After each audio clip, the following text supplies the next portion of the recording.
3 years ago, he was ensnared by treachery and thrown into prison. 3 years later, he wields immense power, instilling terror in the hearts of formidable figures. One by one, they shall pay. Every debt will be settled, line by line. In this vibrant world of indulgence, he roams freely who dares to utter a word of dissent. Chapter 1. No matter what, he must be sent away. Sin City, the deadly prison. As the name suggests, it is a place steeped in vice, and simultaneously the most heavily fortified prison in the world.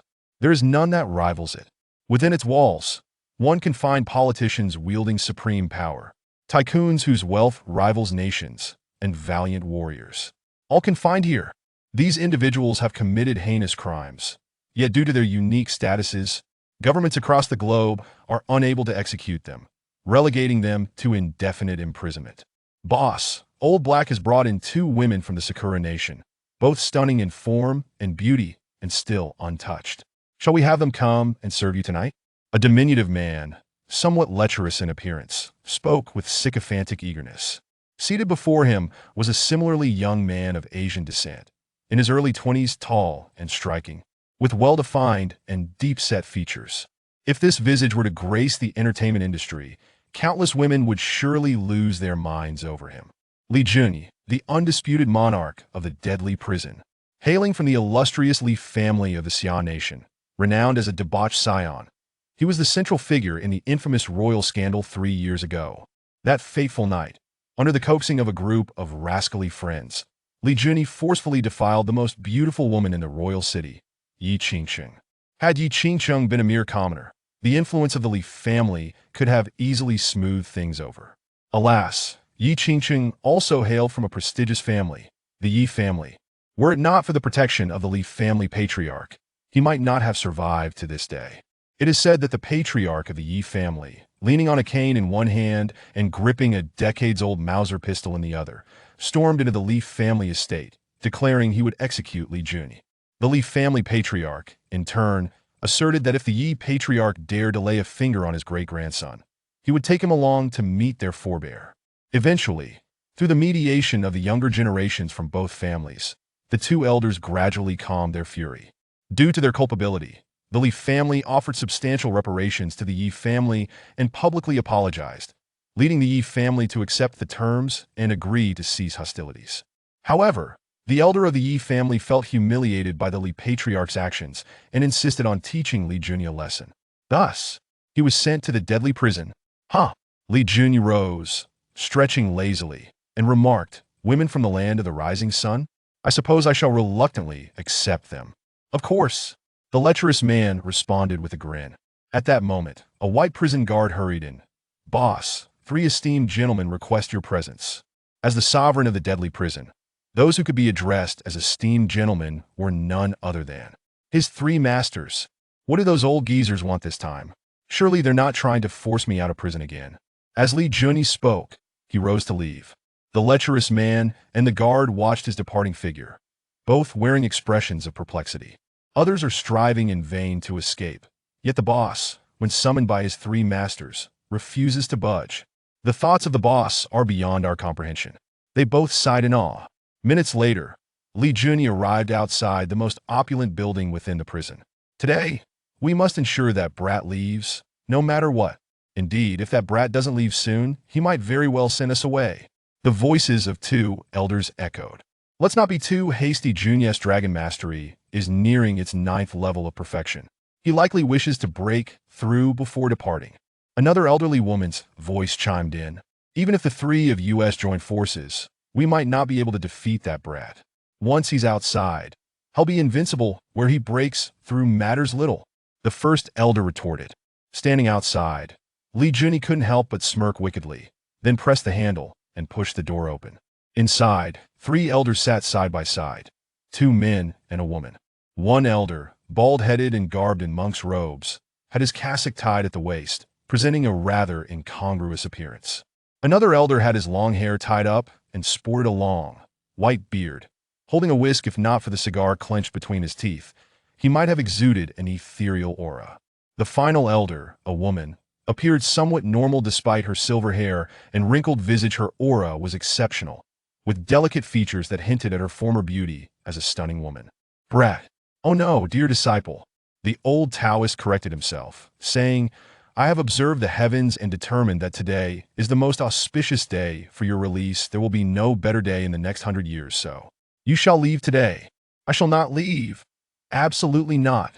Li Junyi retorted, seating himself on a nearby wooden chair, his expression earnest. If I depart, who will honor the three masters? A disciple cannot be unfilial. Slap. The monk smacked his bald head, his face contorting with frustration as he snapped. Is that your way of honoring us? I dare say you're eager for us to meet our end. Master Ijin, you cannot say that. Li Junyi rolled up his sleeves and began to speak passionately. Were it not for my presence here, would you have wine and meat daily? Who provided you with that rare edition of the Jade Pillow? And who gifted you the complete series of films from kichRebellious? How could you say such things without a pang of guilt? By the end, Li Junyi wore an exaggeratedly pained expression. Master Ijin was left blushing, wishing for a hole to hide in. I never imagined a monk could be such a person. Who could disagree? The old Taoist and the old woman exchanged glances, disdain evident in their eyes. Ahem. The old Taoist waved his whisk, clearing his throat as he said, Dear disciple, we understand your filial piety, but at this point, his tone grew serious. As the saying goes, a good man aspires to far-off horizons. How can a young man confine himself to this godforsaken place? You should venture forth and showcase your talents, carving out your own destiny. Master Wuchen, I am but a rich second-generation slacker, devoid of grand ideals or ambitions. Li Junyi replied nonchalantly, as if it were the most natural thing in the world. Master Wuchen's lips twitched in irritation, clearly agitated by his wayward disciple. Junyi, how can you belittle yourself so? You are a rare talent in martial arts, mastering our combined teachings in a mere 3 years, surpassing even our expectations. The old woman interjected, adopting a serious demeanor. Given that heaven has favored you so, you should possess a noble heart, seek justice in the outside world, vanquish evil, and become a revered hero. Yulinglong speaks most wisely. Indeed, indeed. Yulinglong's words resonated with righteousness, prompting Master Ijin and Master Wuchen to nearly applaud in agreement. However, Li Junyi merely tapped his ear, squeezing out a response. Sorry, I'm not interested. Chapter 2. Rich and noble, do not forget each other in difference. As Li Junyi gazed with a devil-may-care attitude, the temperature in the room plummeted instantaneously. The monk Ijing's eyes glazed over, nearly leading him to nirvana on the spot. Taoist Wuchen's beard bristled with rage, while the usually placid Yulinglong trembled with indignation. Clearly, all three were afflicted with varying degrees of internal injuries from their wrath. Li Junyi appeared utterly unconcerned, chuckling to himself. Compared to the treacherous world outside, this place is undoubtedly a paradise. Thus, I have resolved to remain by the sides of my three masters for the rest of my life, steadfast and unwavering. I can't endure this any longer. No one stop me. I, the old Taoist, vow to cleanse my sect. Calm down. What calmness? You dare to strike me. The three elders erupted in unison. Since gentle persuasion had failed, they resorted to force. Hey, hey, hey. A gentleman uses words, not fists. Before Li Junyi could finish his sentence, the three elders launched their assault. Bang, bang. These were the sounds of fists and palms colliding. Crash. The furnishings within the room shattered into a myriad of pieces. Li Junyi darted about, evading their strikes and truth. With his skills, he could have defended himself effortlessly, but how could he possibly strike against his three revered masters? After a considerable time had passed, panting heavily, the three elders finally ceased their relentless pursuit, having failed to even graze the hem of Li Junyi's garment. Are we still going to fight? If not, I might just leave, Li Junyi inquired with a grin, his expression increasingly provoking. Wait. Just as Li Junyi was about to depart, Yulinglong suddenly spoke up. Li Junyi halted and turned, urging, Master Yulinglong, you really can't touch me. Don't waste your energy. Who says I wish to strike you? Yulinglong rolled her eyes. Is there anything else? Li Junyi wore a puzzled expression. Yulinglong exchanged glances with Wuchen and Ijing, each nodding in understanding. Finally, Yulinglong stepped forward, speaking solemnly. Do you know that the young lady from the Yi family is to be wed? The young lady from the Yi family? It took Li Jun a moment to comprehend whom Yulinglong referred to, and he furrowed his brow instantly. You rascal, as the saying goes, a night of marriage brings 100 nights of affection. Do not become a heartless scoundrel, Taoist Wuchen advised kindly. Tis tiske? Li Jun shrugged nonchalantly, dismissing it. If she is to marry, then that is a good thing. Why should I intrude? Ba. Yijing clasped his hands together. My dear disciple, every cause has its effect. You ruined her innocence back then. It is only right for you to rescue her from her current predicament, for this is your debt to her. These words darkened Li Jun's expression. Coming from a prestigious family, he understood better than anyone that the offspring of grand families seldom find true happiness. Marriage is merely a means for families to exchange benefits, disciple. Yulinglong spoke gravely. 3 years ago, your father was hailed as the greatest warrior of the Xia kingdom, but met his demise from poison on the southern battlefield. Your mother, with her open and cheerful disposition, how could she bear to abandon you, still in infancy, to follow your father into the afterlife? At this point, she could no longer continue. Taoist Wuchen sighed and added, with your current capabilities, do you not wish to uncover the truth of that incident? Li Jun's expression grew solemn, his fists clenched tightly. Father, mother. After a lengthy silence, he finally said, take care, my masters. I shall return when time permits. With that, Li Jun strode away with nonchalance. Half an hour later, the imposing gates of the prison creaked open. A bearded white man, shackled hand and foot, was escorted inside by several armed soldiers. At that moment, the crowd erupted. Welcome back, big boss. Welcome back, big boss. Thousands of criminals echoed in unison, shaking the very heavens. Which fool dares to flaunt their power before me? Have they lost their minds? Cursing under his breath, the shackled white man wore an irate expression. Amidst the throng, Li Jun, donning a Zhongshan suit, strolled towards the prison gates. As he passed the white man, he halted and turned to a dark-skinned man nearby. Saiban, make sure this guy picks up soap 3 times a day. If he misses even once, I'll break your legs. Xia Kingdom, Royal City International Airport. After deftly avoiding several women looking to take advantage, Li Jun emerged leisurely from the special passenger channel. Moments later, a golden Bentley adorned with plates all reading 8 rolled up. Bang, bang. Young master, young master. 2 men in their 20s jumped out of the car and sprinted towards him. Whoa! Reacting swiftly, Li Jun sidestepped effortlessly, causing the 2 men to crash comically to the ground. Ouch! The 2 men fell flat on their faces. Li Jun grimaced, exclaiming, I have no interest in men.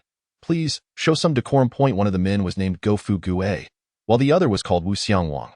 Their names may sound peculiar, yet they were indeed their real names, bestowed upon them by our esteemed Li Jun. Young master, these past years without you have been unbearable. I could scarcely eat or sleep. Thank heavens you have finally returned. Boo-hoo-hoo. Gofu Gue's voice broke into tears by the end. Wu Xiangwang thought to himself, what a spectacle. He.s. even crying for the sake of flattery. In a flash, both men's eyes turned red, and they choked out, young master, my longing for you flows like the endless rivers, ceaseless and unyielding. Each day, I bow thrice before your picture, praying for your safe return. Li Jun, seemingly unfazed by the antics of his 2 lackeys, climbed into the back seat of the Bentley. Gofu Gue and Wu Xiangwang exchanged bewildered glances. What's wrong with the young master? He used to revel in our flattery. Wu Xiangwang appeared utterly perplexed. Gofu Gue shot him a look, reprimanding. Clearly, your flattery lacks sincerity. Bowing before the young master's picture? Are you conducting a ritual? You are full of nonsense, Wu Xiangwang retorted, equally annoyed. It was your flattery that was both nauseating and pathetic, yet you dare to place the blame on me. Damn it, it's all your fault. It's all your fault. The 2 men rolled up their sleeves, ready to brawl. Li Jun pressed the car window, impatiently declaring, if you don't get in the car within 3 seconds, you'll have to walk home. As soon as the words left his lips, whoosh whoosh, bang bang. Gofu Gue and Wu Xiangwang scrambled back into the car with the speed of a 100-meter dash. They dared not question Li Jun's words. He was known to follow through on his threats. Chapter 3. Returning by plane, the golden Bentley sped smoothly along, halting before a grand estate covering over 1,000 square meters. The Li residence. The plaque above the gate bore 2 vividly carved characters, clearly crafted by a master artisan. Upon stepping out of the car, Li Junyi glanced around, a torrent of emotions flooding through him. After 3 years away, everything seemed to have changed, yet nothing had changed at all. Woof, woof, woof. The barking of a dog jolted him back to reality. Fixating his gaze, he spotted a Scottish terrier barking furiously at him. In a swift motion, Li Junyi lunged forward, seizing the dog and delivering 2 sharp slaps. Howl! The Scottish terrier's eyes spun with stars. Boom! He tossed it to Wu Xiangwang, instructing, "Slaughter it. We'll have hot pot tonight." Wu Xiangwang stood frozen, attempting to reason.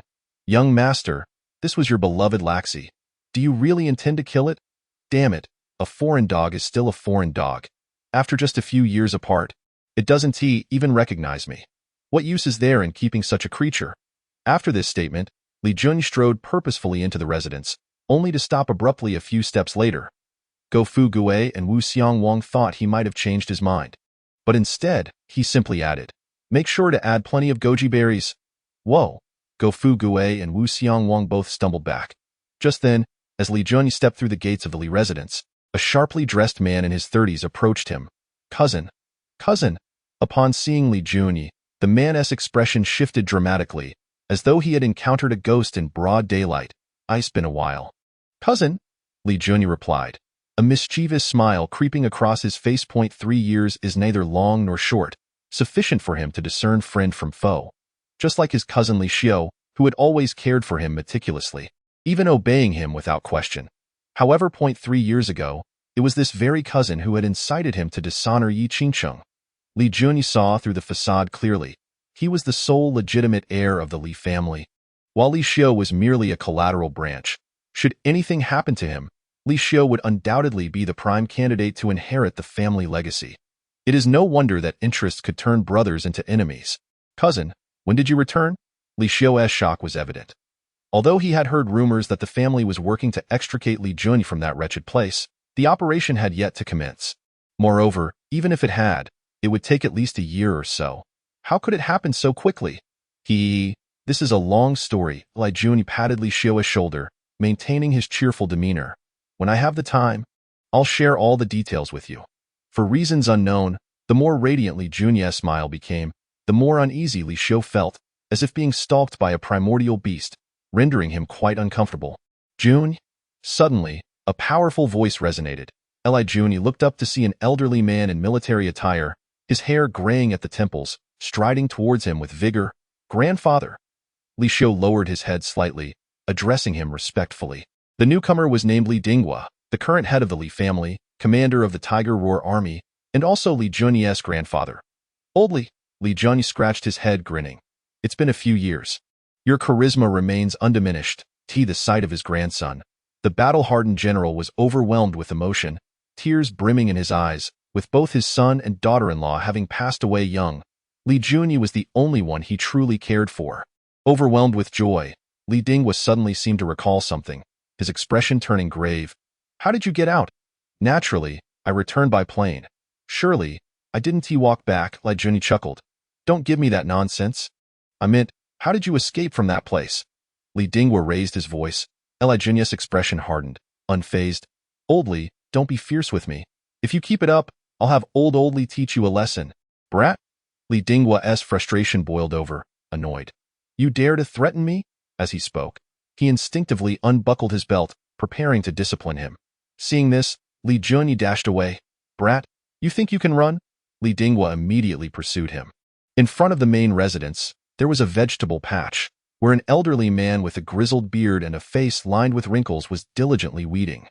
Sunlight filtered through the leaves, casting a dappled pattern upon him, as if a divine aura surrounded him. Li Yuanshan, the patriarch of the Li family, one of the last remaining veterans of the Xia kingdom, could shake the entire nation with the stomp of his foot.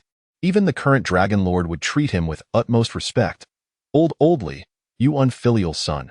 Are you here playing in the mud while your son tries to hit my precious great-grandson?" Upon hearing the term Old Li, Li Yuanshan trembled. In his memory, only one person dared to address him in such a manner. Sure enough, when he turned around, the familiar figure came into view, and he immediately burst into tears of joy. "Ha ha ha, you little rascal, you really have returned," Li Junyi chuckled. "Are you happy? Are you excited?"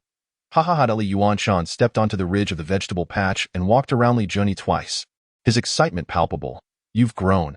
After a few years, you've become even more handsome, and stronger too. Just as Li Junyi was about to speak, Li Dinghua approached at a brisk pace. Observing his son's angry demeanor, and the belt he held, Li Yuanshan's expression darkened. Damn it, are you planning to hit my precious great-grandson again? No, Dad. Let me explain. Li Dinghua instantly resembled a child caught in the act. Scarcely daring to breathe, Li Yuanshan waved his hand, his tone severe. I'll not hear any explanations. If you dare to lay a finger on my great-grandson again, I'll strip your skin off. Do you believe me? Yes, yes, yes. Li Dinghua nodded repeatedly. In the entire world, only this elder could compel the mighty commander to bow his head. Watching great-grandfather reprimand grandfather, Li Junyi struggled to suppress his laughter. Li Dinghua shot him a secret glare, as if to say, "You little rascal, just wait." By the way, suddenly, Li Yuanshan frowned and turned to Li Junyi. How did you return from that dreadful place? I just told old Li. Now you're asking me again, Li Junyi pouted, displaying his impatience. Besides returning by plane, would I have walked back? It's truly, Chapter 4. I do not consent to this marriage. What nonsense! I have an engagement arranged for you. Li Junyi touched his handsome face, incredulous. With my looks and family background, do you truly fear I might remain single? You little brat, show some respect. Li Dinghua intended to scold him but swallowed his words upon receiving a fierce glare from his father. Li Yuanshan patted Li Junyi's shoulder, smiling faintly. I've seen the girl's photo. She possesses the fortune-bringing visage. Marrying her is a blessing you've earned from your previous life. Li Junyi's lips twitched, teasing.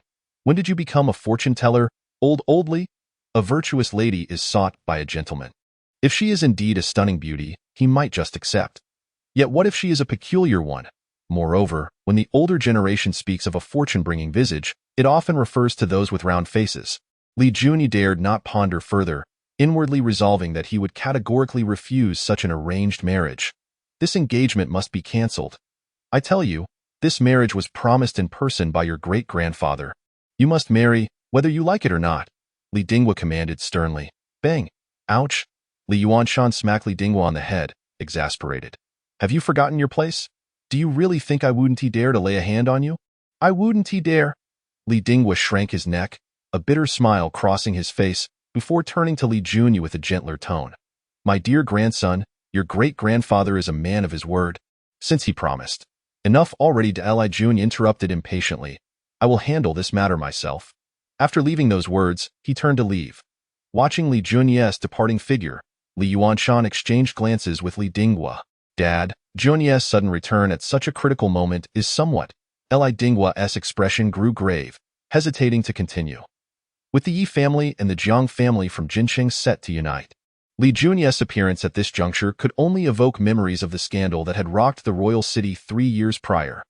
Thus, many people would perceive this as a deliberate act by the Li family, aimed at causing embarrassment to the Yi family. Li Yuanshan shot a glare at his son, exuding an aura of authority as he declared, I am merely bringing my great-grandson back home. Who dares utter a word of dissent? 3 years prior, when he had sent Li Junyi to that dreadful place, the old man had felt immense sorrow. Had it not been for Li Dinghua's repeated assurances that he was simply sending Li Junyi for reformation, with a promise to return him safe and sound after 3 years, he would have never consented, even if it meant a complete fallout with the Yi family. More than that, I am curious to know how that brat managed to return from that hellish place.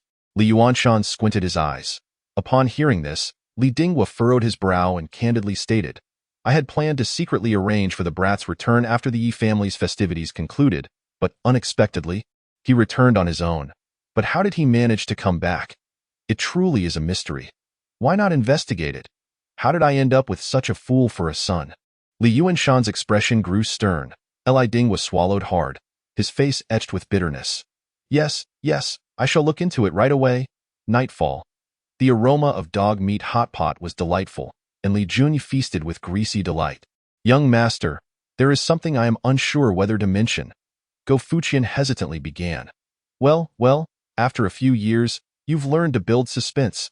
Li Junyi cracked his knuckles, the sound echoing ominously, a clear threat. Witnessing this, Go Fuqian quickly chuckled awkwardly. Young master, please, do not be agitated. I was merely going to say that 3 years ago, you may have fallen into a trap. Indeed, indeed, interjected Wu Xiangwang, wiping his mouth. What Fuqian says holds merit. I have pondered countless nights, and with my intellect rivaling that of Einstein, I have deduced that someone deliberately schemed against you back then. You're talking nonsense.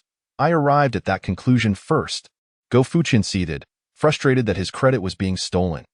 Unfazed, Wu Xiangwang continued, Young master, do not heed Fuqian's babble. I suspect that the one who set you up was Li Xiu. Yes, that deceitful scoundrel, Go Fuqian. Putting aside his biases, wholeheartedly agreed. Li Juni's lips curled into a faint smile as he praised. You two truly are my most capable subordinates. I did not misjudge you. It is our duty. We would brave mountains of blades and seas of fire for you. Wu Xiangwang attempted to further express loyalty, but Li Jun interrupted. Enough with the flattery. You both accompany me outside. You intend to visit Xianglanfang, right? I hear that several Western beauties have recently arrived there. With such stunning looks and figures, oh my. Half an hour later, a flight departed from the royal city to Xuanqing. Go Fuqian and Wu Xiangwang sat closely together, exchanging glances. Young master, what on earth is going on? Why are we heading to Xuanqing at this hour instead of Xianglanfang? How would I know? Weren't you the one claiming your intellect rivals Einstein's? Go Fuqian scoffed. Wu Xiangwang huffed. Is boasting a crime? Which law forbids it? Meanwhile, Li Juni perused a magazine, seemingly engrossed. Yet in the brief span of 2 minutes, his gaze had scrutinized the woman beside him no less than 10 times. The woman, in her early 20s, possessed exquisite features as if sculpted by divine hands. Her lips were crimson, teeth pearly white, and her fair complexion captivating. With a curvaceous and graceful figure, she exuded an enchanting aura. Li Juni believed he had encountered many exceptional beauties, but apart from Yi Qingqing, with whom he had shared a night of passion, none could compare to the woman before him. Chen Qingyao sensed someone observing her. However, after several glances around, she saw all passengers seated obediently, including the striking young man beside her, showing no signs of impropriety. Yet, her intuition told her she was not mistaken. Hey handsome, have you been secretly watching me? Chen Qingyao asked with a playful smile. Li Juni lowered the magazine, pointing to his own nose as he retorted, Are you speaking to me? Chen Qingyao nodded gently. Oh, I was indeed looking at you, Li Juni admitted candidly. This response left Chen Qingyao momentarily taken aback. She had expected him to deny it, not to so openly acknowledge it. You don't mind me watching you? Li Jun grinned. Then how about this? I will look openly. Chapter 5. Twins? To audaciously declare one has been spying while maintaining a semblance of propriety. What is shamelessness? This man before her epitomizes it. Hello. Chen Qingyao was about to call a flight attendant to request a seat change when she was abruptly cut off by a man wearing a baseball cap, a long scar running across half his face, who whispered, Miss Chen, I advise you not to make any rash moves before disembarking. Upon closer inspection, Chen Qingyao noticed a dark gun barrel pressing against her back. People from Xingyage? Chen Qingyao remained remarkably calm. The man sneered, It is said that Miss Chen is exceptionally intelligent. The rumors do not do you justice. How much did Lin Zhongqi give you? I can offer you double. Chen Qingyao, unfazed, replied, Though I have a fondness for money, I lack the courage to betray our leader, so Miss Chen, do not harbor any delusions. Wait a moment. I feel you both are ignoring me. Suddenly, Li Jun interjected. The man's fierce gaze shifted to Li Jun as he coldly threatened, Young man, I advise you not to meddle, or you will face dire consequences, and if I insist on meddling. Li Jun's words drew the attention of both Chen Qingyao and the man. Chen Qingyao's beautiful eyes widened. She had not anticipated Li Jun to be so audacious, especially given his vantage point to clearly see the gun. Was he truly willing to risk his life for a damsel in distress? The man scoffed, warning, Young man, it would be wise not to be too brash. Otherwise, you won't even know how you met your demise. Isn't being brash the hallmark of youth? As soon as Li Jun spoke, the man felt a blur before his eyes, and the gun he held had vanished. Impossible! The man was aghast, his jaw nearly dropping. The gun was not meant to be handled this way. The firearm was now firmly in Li Jun's grasp. With a flurry of movements, Chen Qingyao's eyes widened in astonishment as Li Jun dismantled the weapon into disarray within mere moments. Now tell me, what will the consequences be? Li Jun taunted, gazing at the man. Brother, where are you from? I am from Xingyage. The man displayed a face of horror. realizing he had encountered a formidable opponent that night, attempting to leverage his status to intimidate Li Junyi. However, smack, Li Junyi delivered a resounding slap, reiterating, "You still have not told me what the consequences will be?" The commotion quickly drew the attention of other passengers. Several flight attendants rushed over at the sound. "Help! This guy is attacking me." The man felt stars spinning in his head, pointing at Li Junyi, incoherently stammering, "Bang bang." Go Fuqian charged in, delivering several punches to the man. "Our young master is showing you mercy. How dare you whimper?" Cough. Spit. Wu Xiangwang spat at the man's face. "What a worthless scum. If you keep whining, I will toss you off this plane." At that moment, the two showcased their arrogant and domineering demeanor to the fullest. The flight attendants, initially intending to intervene, quickly reconsidered, and other passengers dared not utter a sound. "She lies." Just then, Chun Qingyao stood up, stating, "This man attempted to disregard me, and at a critical moment," she pointed at Li Junyi, adding, "It was this gentleman who saved me." A hero saving a damsel. "Oh no," Li Junyi smiled lightly, feigning modesty. "Upholding justice is the duty of us sons of the Summer Kingdom. Fair maidens need not dwell upon it. Of course, if you wish to express your gratitude with a meal, perhaps a movie, I would not refuse." Chun Qingyao couldn't help but cover her mouth, laughing. Half an hour later, the plane landed smoothly at Shuangqing International Airport. Li Junyi was followed by Go Fuqian and Wu Xiangwang as they exited the airport. Drip drip. "Hey, wait for me." Chun Qingyao hurriedly approached in her high heels. "Young master, it seems a beauty wishes to throw herself at you tonight." Indeed, young master is truly impressive, encountering romantic fortunes wherever he goes. Go Fuqian and Wu Xiangwang expressed their envy. "Be quiet." Li Junyi snapped at them, then turned with a smile towards Chun Qingyao. "Is there something else you need? Beautiful? That scoundrel has already been taken away by the legal department. I truly thank you." Chun Qingyao expressed her heartfelt gratitude. Had it not been for Li Junyi's gallant intervention on the plane, she could hardly fathom the consequences. Li Junyi shrugged, dismissing her gratitude. It was but a trivial matter. No need to dwell on it. Chun Qingyao pulled out a gilded card and handed it to Li Junyi. "My name is Chun Qingyao. This is my number. Remember to contact me when you have some free time. I will treat you to a meal. I have some urgent matters now. I must take my leave." She then hurriedly entered a luxurious business car, indicating she indeed had pressing business. "Young master, how did you let the beauty slip away?" Wu Xiangwang queried, puzzled. Go Fuqian shook his head, speculating, perhaps the young master has undergone a change of heart. The following morning, at Yunyang Group, Li Junyi walked into the building, with Go Fuqian and Wu Xiangwang closely trailing behind. A beauty captures attention wherever she goes, and the same holds true for a handsome man. Who is that guy? Is he a newly debuted star?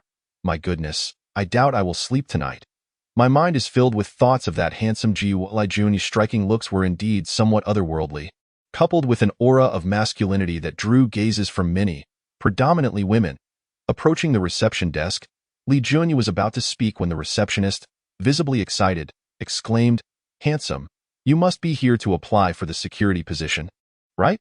Having such a dashing security guard would surely brighten the work atmosphere." Li Junyi was taken aback. Given that Go Fuqian and Wu Xiangwang were rather ordinary looking, mistaking them for job applicants was understandable. Yet, how could he be mistaken for a security guard? "You misunderstand. I am here to Qingqing Xue. If you do not provide me with a satisfactory answer now, do you believe I will allow you to escape unscathed?" Before Li Junyi could finish his sentence, a boisterous voice interrupted from behind. Turning to look, he was momentarily stunned. A well-dressed young man with white hair and a somewhat fierce countenance stood out. However, Li Junyi's gaze was drawn to the woman closely following him. "Young master, isn't that the beauty from last night's flight?" Go Fuqian chuckled. Li Junyi shook his head, immediately denying it. The woman before him exuded an air of icy aloofness, resembling an unattainable iceberg. Although she bore a striking resemblance to Chun Qingyao from the previous evening, even down to their similar figures, he was certain they were not the same person. Could they be twins? The thought excited Li Junyi. Chapter 6. I am quite strong as the heir of Xingiage. Lin Dongqiang commanded authority in Shuangqing, ensuring that any woman he desired fell under his spell. He was confident that the frosty CEO before him would be no exception. Lin Dongqiang sensed someone staring relentlessly at Chen Qingxue, prompting him to scan the surroundings. "Crow, go and gouge that pretty boy's eyes out." Lin Dongqiang seethed with fury in his mind. Chen Xingxue was already his possession, and any man daring to look at her was a direct affront to his authority. Yes. A burly man with a side-swept fringe strode towards Li Junyi. Witnessing this, many employees cast sympathetic glances at Li Junyi, especially the female staff members. They contemplated joining him in this predicament, believing it might earn their favor. Yet, upon recalling Lin Dongqiang's background, they quickly dismissed the idea. Handsome men are indeed important, but not as vital as one's own life. Fuqian, we have encountered many reckless individuals, but not many fools seeking their own demise. Indeed. Go Fuqian and Wu Xiangwang looked at Lin Dongqiang with pity, in stark contrast to others. Lin Dongqiang, this is my company. If you dare to act recklessly, I will immediately inform the legal department. Chen Xingxue suddenly stepped forward, bravely blocking Crow's path. This pretty boy yours. Lin Dongqiang's expression darkened, a sense of betrayal washing over him. Your words are as hollow as a dog's bark. Chen Xingxue responded coldly, her tone icily dismissive. Lin Dongqiang snorted, saying, this may be your company now, but it won't be for long. You can protect this pretty boy for a time. But can you shield him forever? With that, he waved his hand. Let us go. Yet, before leaving, he cast a mocking glance at Li Junyi, as if to say, kid, await your doom. A commanding voice reverberated through the hall. You think I will let you leave? Lin Dongqiang halted and turned, glaring at Li Junyi. What did you just say? Fuqian, will you handle this, or shall I? As Li Junyi's loyal subordinate, Wu Xiangwang immediately grasped his intent. Go Fuqian shrugged, dismissively stating, this petty fool is worth my effort. Handle it yourself. Wu Xiangwang shot him an exasperated glance, retorting, do you think you can resist the urge to show off? As soon as he finished speaking, he charged towards Lin Dongqiang. You seek death, Crow reacted quickly, sidestepping Chen Xingxue to block Wu Xiangwang's path, throwing a punch in retaliation. Wu Xiangwang met the blow with disdain. Bang, bang, crack. The two fists collided, Crow, towering at 8 meters, was sent reeling backward, clutching his arm in agony, a spectacle of skill. Ugh, what a disgrace. Wu Xiangwang dusted off his clothes, spitting accurately on Crow's face. Lin Dongqiang was left dumbfounded, speechless in shock. He knew Crow's abilities well. Taking on a dozen ordinary men was a breeze for him, yet now he was utterly incapacitated. Li Junyi lit a cigarette, speaking nonchalantly, break his legs and throw him out. Understood. Wu Xiangwang chuckled coldly, advancing towards Lin Dongqiang step by step. Stay back, I am the heir of Xingyiage, Lin Dongqiang blurted out in panic, revealing his identity in desperation. Oh, what a prestigious identity. I am so terrified. Bang. Crack. Wu Xiangwang's strike was swift. Before anyone could comprehend the situation, a sharp crack echoed, and Lin Dongqiang collapsed to the floor, unable to rise. My leg. Ah, my leg. The once arrogant heir of Xingyiage now wailed like a defeated dog. Following Li Junyi's orders, Wu Xiangwang effortlessly hoisted Crow and Lin Dongqiang, tossing them outside as if they were mere chickens. This entire scene unfolded in a mere 2 minutes. Despite having witnessed numerous grand events, Chen Xingxue was still left utterly astonished by the recent scene. Her gaze scrutinized Li Junyi, imposing and charming. Such a man was certainly unforgettable, leading Chen Xingxue to conclude that she had never encountered him before. Who are you? She inquired, her voice laced with caution. Cough, cough, listen well, our young master is. Gao Fuqian began to reveal Li Junyi's identity but was abruptly silenced by a sharp reprimand from the latter. With an air of nonchalance, Li Junyi stepped forward and declared, allow me to introduce myself. My name is Li Junyi, and if you are indeed Chen Xingxue, then I must say, I am your fiancé. Fiancé? The word detonated like a bomb, igniting a flurry of murmurs among the onlookers. The CEO has a fiancé. Though I admire that handsome man, one must admit, the CEO is far more suited to him. Indeed, they are a perfect match. The employees exchanged whispers, their astonishment palpable. You've driven away an annoying fly for me. While I appreciate it, I must ask you to show some respect and refrain from such nonsense. A rare blush adorned Chen Xingxue's cheeks. Setting aside her ignorance of having a fiancé, even if she did, how could she not recognize him? In that moment, she resolved that this was merely a new tactic of pursuit from him, and her tone unknowingly regained its usual haughtiness. You don't know I am your fiancé? Li Junyi observed her lack of pretense with a hint of surprise on his face. The address was correct. The name was correct. Oldly, and Oldly would never deceive him. Qin Xingxue chose not to pursue the topic further and shifted the conversation. I can tell you are not an ordinary person, but I must warn you that Lin Dongqiang is not someone to be trifled with. As she spoke, she retrieved a check from her bag, swiftly filling in a series of numbers before handing it to Li Junyi. Take this money and leave Xian City immediately. Li Junyi did not accept the check. Instead, he gestured for Gao Fuqian and Wu Xiangwang to depart. He needed to ascertain whether he had indeed mistaken his quarry. Witnessing this, Chun Qingshue's expression grew increasingly complex.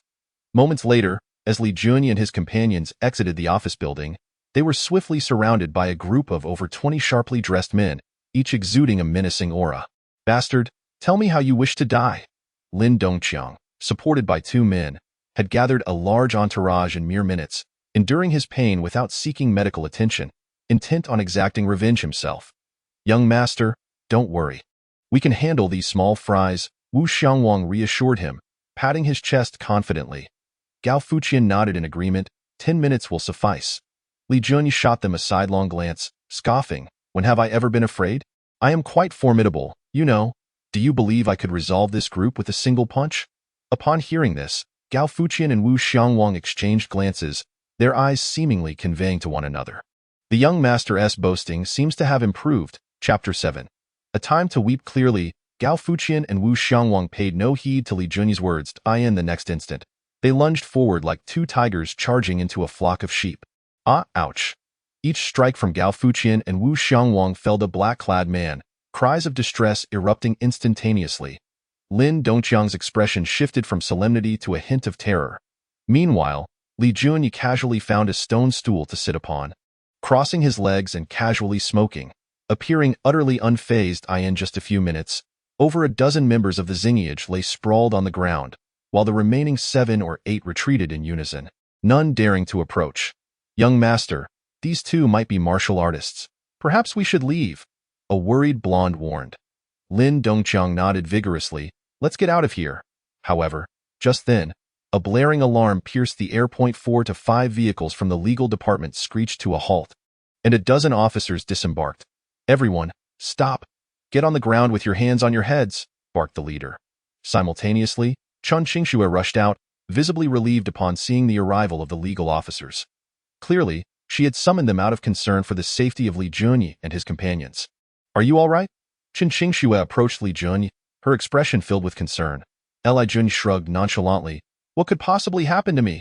Captain Feng, you arrived just in time. These people broke my leg. Please arrest them. Lin Dongqiang exclaimed, relieved rather than frightened by the officer's presence. Captain Feng, upon seeing the incapacitated Lin Dongqiang, was momentarily incredulous.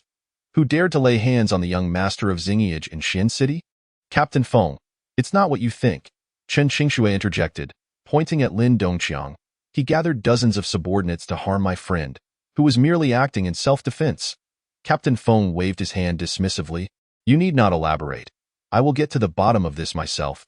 As he approached Li Junyi, raising an eyebrow, he queried, Did you break Mr. Lin's leg? You have no right to speak to our young master. Wu Xiangwang interjected assertively, Go fetch your director. A collective gasp echoed among the onlookers. Although Captain Feng was merely a small captain within the legal department, he was still an official, and even Lin Dongqiang, the young master of Xingiage, would not dare to offend him lightly. Li Junyi stood and gazed at Captain Feng with a mocking smile. Are you going to defend those social miscreants? Please mind your words, Captain Feng replied, furrowing his brow. He then adjusted his uniform and added firmly, We will not favor anyone. We will only uphold the law. Very well, Li Junyi replied with a faint smile. If that is the case, why not apprehend those social miscreants? We will determine how to proceed without needing guidance from others, Captain Feng declared, lowering his voice to add, Personally, I believe you did well. That scoundrel deserves to be taught a lesson. Xingiage has a notorious reputation in Xian City. Had we sufficient evidence, we would have acted against them long ago. Learning of Lin Dongqiang's leg being broken, Captain Feng nearly applauded, were it not for his special identity. Indeed, you live up to the uniform you wear, Li Junyi complimented with satisfaction. Lin Dongqiang, now visibly agitated, yelled, Captain Feng, it was him who broke my leg. Are you going to cover for the culprit? I have stated that the legal department will investigate this matter thoroughly. It will not be dictated by you, Captain Feng retorted. You? Lin Dongqiang's face contorted with rage. Captain Feng waved his hand, commanding, "Take them all back. Try laying a hand on our young master," Gao Fuqian interposed. Blocking Captain Feng, Li Jun gestured for Gao Fuqian to step aside, saying, "Are there no rules left? Stand down." Yes. Gao Fuqian sheepishly retreated. Li Jun turned to Captain Feng. "So, Captain Feng, if you don't mind, may I make a phone call?" "I also want to make a call," Lin Dongqiang, unwilling to back down, insisted. He needed to call his father for help.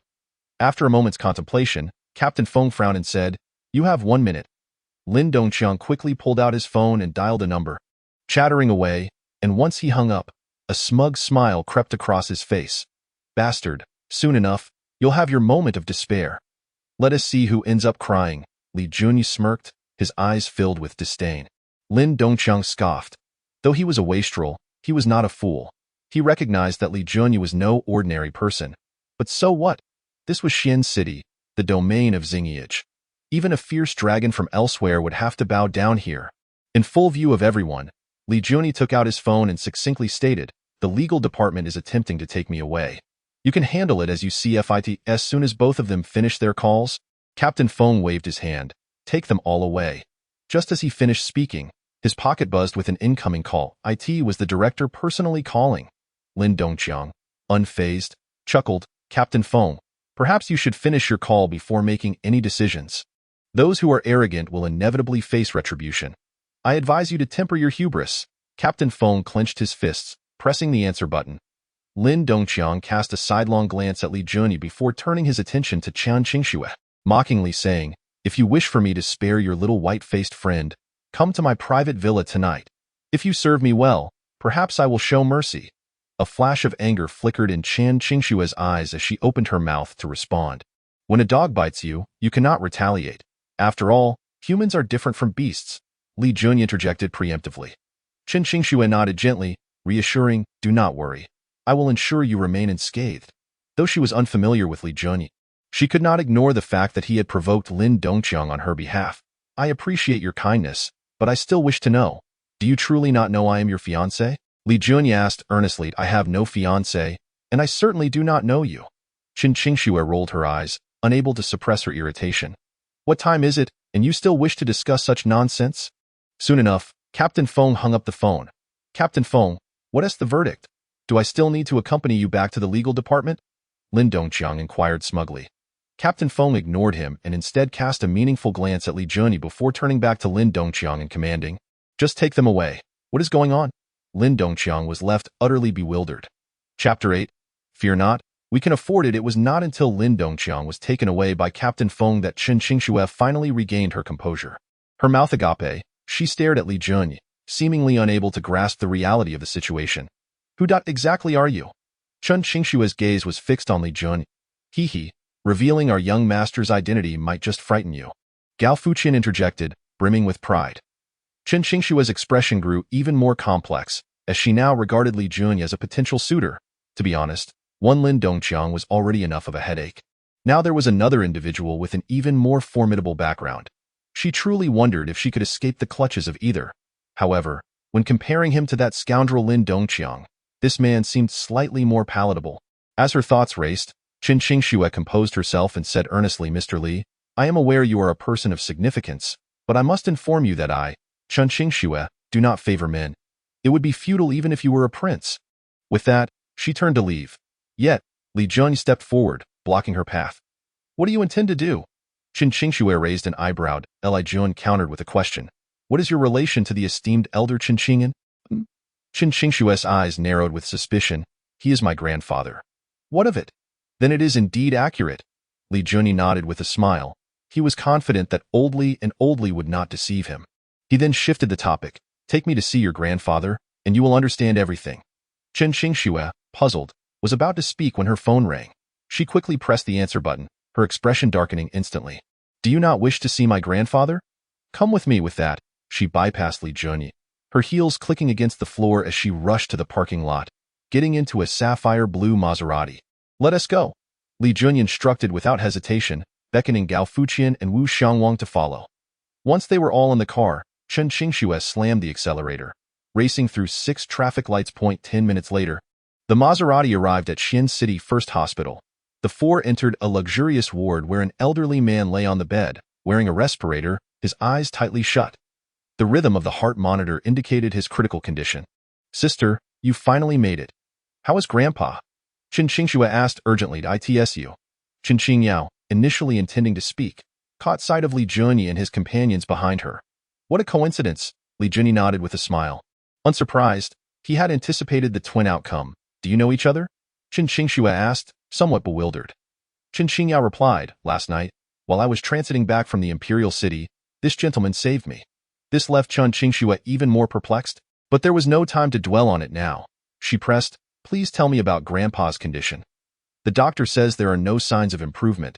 We can only attempt a liver transplant now," Chen Qingyao replied, concern etched on her face. This surgery was previously suggested, but given Grandpa's age and health, the risks are substantial, and there's a high probability he may not survive the operation. Therefore, they can only provide conservative treatment for the time being. Chen Qingxue gazed at the frail man, her eyes reddening. With their parents deceased, their grandfather had raised the sisters, so their bond was profound and unspoken. "Make way." Just then, a doctor in a white coat entered and inquired, "Have the family members made a decision?" Chen Qingxue and Chen Qingyao exchanged glances, both appearing hesitant. Observing their uncertainty, the doctor continued to persuade. "The patient has only surgery left as an option. Every minute of delay poses a greater risk to his life." The atmosphere in the ward grew increasingly heavy. If they proceeded with the transplant, it could very well lead the patient to his demise. After a prolonged silence, Li Junyi spoke up. His words immediately drew the attention of several people, including the doctor. "Young man, while one can eat carelessly, one must not speak carelessly." The doctor scoffed. Li Junyi shot him a disdainful glance, his expression rife with contempt. However, he was too lazy to argue and instead stepped closer to the elderly man, retrieving a small needle kit from his person. "What are you doing?" Chen Qingxue instinctively blocked his path. Li Junyi replied nonchalantly, "If you wish for your grandfather to avoid meeting the king of hell, then step aside immediately. You doubt you can cure illnesses?" Chen Qingyao approached cautiously. "I know a thing or two," Li Junyi replied casually. Gao Fuqian and Wu Xiangwang exchanged glances, pondering. "Fuqian, the young master seems to be boasting again. What should we do?" "Let him boast," Wu Xiangwang replied nonchalantly. Gao Fuqian shook his head, "But it looks like the young master is serious about treating him. What if something goes wrong?" "Even if something goes wrong, we can afford it. No need to panic," Wu Xiangwang reassured calmly. Gao Fuqian nodded in agreement, appearing convinced. "This gentleman, I suspect you are questioning the results of our hospital's diagnosis," the doctor asked, visibly displeased. "Please do not misunderstand." Li Junyi shrugged. "I am not questioning. I am denying." The doctor's face turned ashen, and he huffed. "Our hospital possesses the most advanced medical equipment. The diagnostic results cannot simply be dismissed by your mere words." He then turned to Chen Qingxue and her sister, warning, "Let me make it clear. If anything happens during a treatment by someone else, our hospital will not be held responsible." Such words left Chen Qingxue and Chen Qingyao with their hearts in their throats.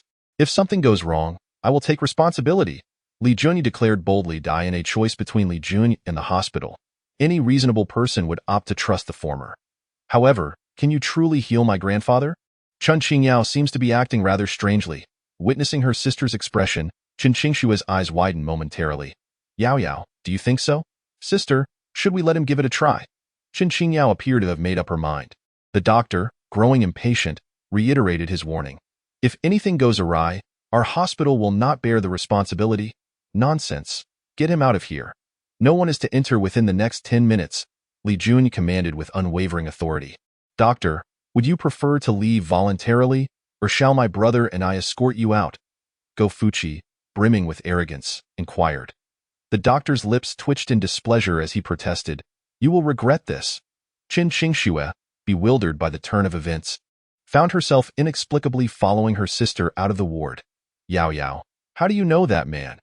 And on what basis do you believe he can heal grandfather?" Chapter 9. The future brother-in-law? If I were to assess myself, Li Junyi mused, I could only bestow a score of 99. Any higher would risk breeding arrogance. Apart from being unable to father children, it seemed there was nothing beyond his capabilities. Medical skills? To him, it was child's play. As the saying goes, the golden needle guides the soul. while the silver needle aids the living. Chen Qingyan was on the brink of death, his 3 souls and 7 spirits scattered. Ordinary silver needles were of no use. Only the golden needles would suffice. With a swift motion, 6 golden needles materialized in Li Junyi's hands, and he deftly lifted Chen Qingyan's shirt, piercing the needles into various acupoints with remarkable speed and precision. Just then, Chen Qingxue, unable to quell her anxiety, disregarded her sister's protests and forcefully burst into the room. The sight of Li Junyi's almost ethereal technique sent chills down her spine. Rather than being impressed, she found it terrifying. She had witnessed acupuncture before, but never had she seen such reckless application. Stop it! Had she not been firmly held back by her sister, Chen Qingxue would likely have confronted Li Junyi. In stark contrast to the 2 anxious sisters, Go Fuqi and Wu Xiangwang were rendered speechless. As the golden needle was about to penetrate Chen Qingyan's body, Li Junyi's hand moved with a gentle twist, demonstrating the finesse of an experienced practitioner. Moreover, with every needle insertion, an invisible force emanated from Li Junyi's palm, quietly infiltrating Chen Qingyan's body. Fuqi, are we seeing this correctly? Wu Xiangwang swallowed hard, as if witnessing a ghost in broad daylight. Go Fuqi nodded in disbelief. Utilizing qi to manipulate the needles infused with life force. Years prior, they had witnessed such a technique when a renowned physician examined the elderly. Neither could have imagined that their own young master would possess such extraordinary skills. The shock they felt was beyond words. Sister, calm down. Qin Qingyao, too, felt uncertain. Her trust in Li Junyi was based solely on intuition. Fortunately, Li Junyi did not disappoint her in the next moment. A plume of white vapor began to rise from Chen Qingyan's body, appearing utterly miraculous. His lips twitched and his eyes fluttered, clear signs of awakening. Li Junyi, without hesitation, removed the oxygen mask from his face and helped him sit up. With a rapid flick of his fingers, he punctured several points on Chen Qingyan's back. Poof! A torrent of dark blood erupted from Chen Qingyan's mouth. Grandfather, grandfather. Chen Qingxue and Chen Qingyao rushed forward, flanking Chen Qingyan protectively. If anything happens to my grandfather, I swear I'll make you pay. Chen Qingxue's teeth ground together as she glared at Li Junyi. I've noticed you have a propensity for excessive chatter. Li Junyi shot her a sidelong glance before striding out of the ward, his figure swiftly vanishing down the corridor. This scene left Chen Qingxue suspicious. Was he fleeing in guilt? At that moment, sister, Chen Qingyao suddenly called out. Chen Qingxue halted and turned, only to see Chen Qingyan gradually opening his eyes. Though he appeared weak, his complexion was markedly improved. Grandfather, are you all right? Chen Qingxue exclaimed, tears of joy welling up. After 3 long days, Chen Qingyan had finally regained consciousness. Leaning against the bed, he forced a weak smile and reassured them. Qingxue, Qingyao, you need not worry. Grandfather is fine as long as you are well. Chen Qingyao replied, her eyes glistening. The maniac just left, and the patient has been treated. The doctor, eager to mock Li Junyi upon his departure, found himself frozen in astonishment mid-sentence. How is this even possible? Gazing at the awakened Chen Qingyan, the doctor's jaw nearly dropped in disbelief. Had he not witnessed it with his own eyes, he would never have believed that the seemingly dying Chen Qingyan could be revived in mere minutes. That young man, could he truly be a miraculous doctor? Get out of here, quack! Chen Qingyan bellowed angrily. The doctor felt utterly humiliated, retreating from the ward in disgrace. Qingxue, where is that young man? Go find him at once. Chen Qingyan instructed softly. Although he had been in a coma, his hearing remained intact, and he had overheard their entire conversation. His survival from the brink of death was entirely due to Li Junyi. Chen Qingxue realized she had misjudged him, but felt too embarrassed to seek him out. Seeing the scene unfold, the perceptive Chen Qingyao volunteered, Sister, you stay here to care for grandfather. I will go find him. All right. Chen Qingxue replied softly. Chen Qingyao nearly sprinted out of the ward, pursuing Li Junyi until she finally spotted him on the lawn below. Your grandfather should be awake now, right? Li Junyi remarked nonchalantly, a cigarette casually dangling from his lips. Yes, thank you so much. Chen Qingyao expressed her heartfelt gratitude. Had it not been for Li Junyi's timely intervention the previous night, she feared the outcome would have been dire. Today, he had saved her grandfather as well, 2 tremendous acts of kindness. As long as he is awake, let him rest well. He should be able to be discharged in a few days, Li Junyi replied casually. Chen Qingyao nodded, then curiously asked, by the way, how do you know my sister? That's a long story. One of my purposes for coming to Xuanqing was to find your sister. Find my sister? Yes, if an unfortunate event occurs, I shall become your brother-in-law. Chen Qingyao was left in a state of shock, utterly bewildered. What does it mean that he would become her brother-in-law if something unfortunate were to happen? What if nothing happens? Li Jun responded lightly, I have a marriage arrangement with your sister. I came to find her to withdraw from the engagement. Therefore, unless something unforeseen occurs, I am resolute in my decision to break it off. Your sister is too proud, and I fear I might freeze to death. Furthermore, a loveless marriage is something I cannot accept. However, as fate would have it, unexpected events often arrive unannounced. Just as Li Jun finished speaking, his phone buzzed in his pocket. Li Dingwa was calling. You little rascal, are you off to find that girl from the Qin family? Have you seen her? Is she pretty? Are you feeling any sparks? As soon as the call connected, Li Dingwa bombarded him with questions. Li Jun was momentarily at a loss for how to respond, finally muttering, She's all right, barely meeting my standards. But, no buts. Li Dingwa interrupted decisively. I've investigated that girl from the Qin family. She's a good girl. If you dare to mistreat her, you'll find out what happens when you return home. Old Li, don't go too far, Li Jun retorted. Flustered Li Dingwa snorted, raising his voice. This marriage was promised by your great-grandfather himself. If you dare to defy my wishes, I will have no choice but to disown you. Chapter 10. Whether you want it or not. The Yi family and the Jiang family have a union scheduled for a later date, and Li Jun initially intended to resolve the marriage arranged by Old Li first. However, things took an unexpected turn.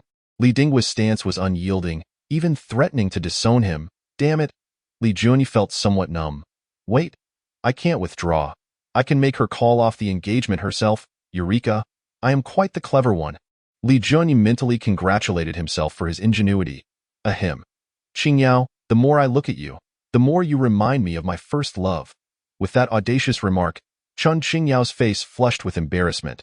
Future brother-in-law? Please don't tease me. The title of future brother-in-law sent delightful shivers down Li Jun's spine. He mused that this little girl was far more amusing than her sister. I am not teasing you. I swear that every word I speak is from the heart, Li Jun declared earnestly, secretly adding in his mind. Should I utter a single falsehood, may heaven punish me with 10 sons. You. Chun Qingyao felt her heart racing. With her beauty, she was never short of suitors. In fact, the number of men pursuing her could form several football teams. Yet, she had never experienced this feeling before. Was she falling for him? No, he is my sister's fiancé. Chen Qingyao hastily banished the absurd thoughts from her mind, forcing herself to remain composed. Brother-in-law, my grandfather wishes to see you. With that, she fled as if escaping. Witnessing this, Li Jun's expression turned somewhat vacant. He had intended to flirt with Chun Qingyao to make Chen Qingxue believe he was a philanderer, thereby prompting her to take the initiative to call off the engagement. Yet, he overlooked a critical detail. What if Chen Qingyao actually fell for him? After all, a man as exceptional as he was bound to be irresistible to any woman. The twin sisters were like fire and ice, one proud as snow, the other passionate as fire. What a conundrum! Upon returning to the corridor outside the ward, Li Jun found Go Fuqi and Wu Xiangwang smoking. Ha! Xiangwang, who do you think our young master learned his medical skills from? I still can't wrap my head around it. I suspect our young master accidentally fell off a cliff and, by a stroke of luck, discovered an ancient medical book, thus mastering unparalleled medical techniques. What are you? Reading a novel? Go Fuqi scoffed. Wu Xiangwang retorted. Can't you be a bit more imaginative? I'm just exercising my creativity. Ahem. What are you two whispering about? Li Jun interjected suddenly. The two men jumped in surprise, their cigarettes falling to the ground. Young master, when did you arrive? Wu Xiangwang asked, astonished. Given their skills, they had failed to notice Li Jun's approach. How peculiar. No need to make such a fuss. Go on with your business. Li Jun brushed them aside, striding into the ward. Go Fuqi and Wu Xiangwang exchanged glances. Could it be that the young master is truly an unparalleled expert? Go Fuqi inquired, his voice trembling. Wu Xiangwang nodded in agreement, saying, if the young master fell off a cliff, he must have also acquired a set of supreme martial arts. Bang. Go Fuqi playfully thumped him on the head, exasperated. Are you still dreaming? He dismissed Wu Xiangwang's nonsense, convinced that they had merely been distracted during their conversation. Yes, that must be it. Inside the ward. Seeing Li Jun return, Chen Qingxue felt a wave of embarrassment wash over her. Unable to muster the courage to meet his gaze, Chen Qingyan smiled warmly, saying, "Young man, thank you for saving this old man's life. You're too kind." Chen Grandpa Li Junyi chuckled lightly. Chen Qingyan was an old comrade of Li Yuanshan, having dedicated his life to serving the country. For both personal and ethical reasons, this elder was worth saving. "Call me Chen Grandpa. I don't know your name." Chen Qingyan inquired, unaware of his true identity. "My name is Li Junyi. Li Yuanshan is my great-grandfather." Li Junyi revealed his identity. Wow! Upon hearing this, Chen Qingyan was so excited he nearly tried to rise, but his strength failed him. "Grandfather, please don't move." Chen Qingxue gazed at Li Junyi with curiosity. She didn't understand the significance of Li Yuanshan's name, so she couldn't fathom why her grandfather was so stirred. "Good, good, good," Chen Qingyan exclaimed 3 times, visibly moved. As expected of the old commander's descendant, truly a dragon among men. Upon hearing the title Old Commander, Chen Qingxue and Chen Qingyao exchanged glances. The sisters knew their grandfather had served in the military during his youth, but he had never shared any tales from that time. "You are too humble," Chen Grandpa Li Jun replied, cautious not to overstep. Chen Qingyan's satisfaction grew as he recounted how, feeling his health declining, he had sought to reunite with the old commander one last time before passing. To his surprise, upon learning that Li had a granddaughter, he insisted on forming a familial bond. Chen Qingyan's heart was clear. Given the Li family's current influence, the old commander's great-grandson could have his pick of wives. His insistence on a familial connection was merely out of concern for his granddaughter's future well-being. Tears welled in his eyes as he pointed to Chen Qingxue, introducing her. "This is my eldest granddaughter. I trust you are already acquainted." Li Junyi nodded gently, a wry smile playing on his lips. "Qingxue." Chen Qingyan then pointed at Li Junyi, stating, "He is your future husband.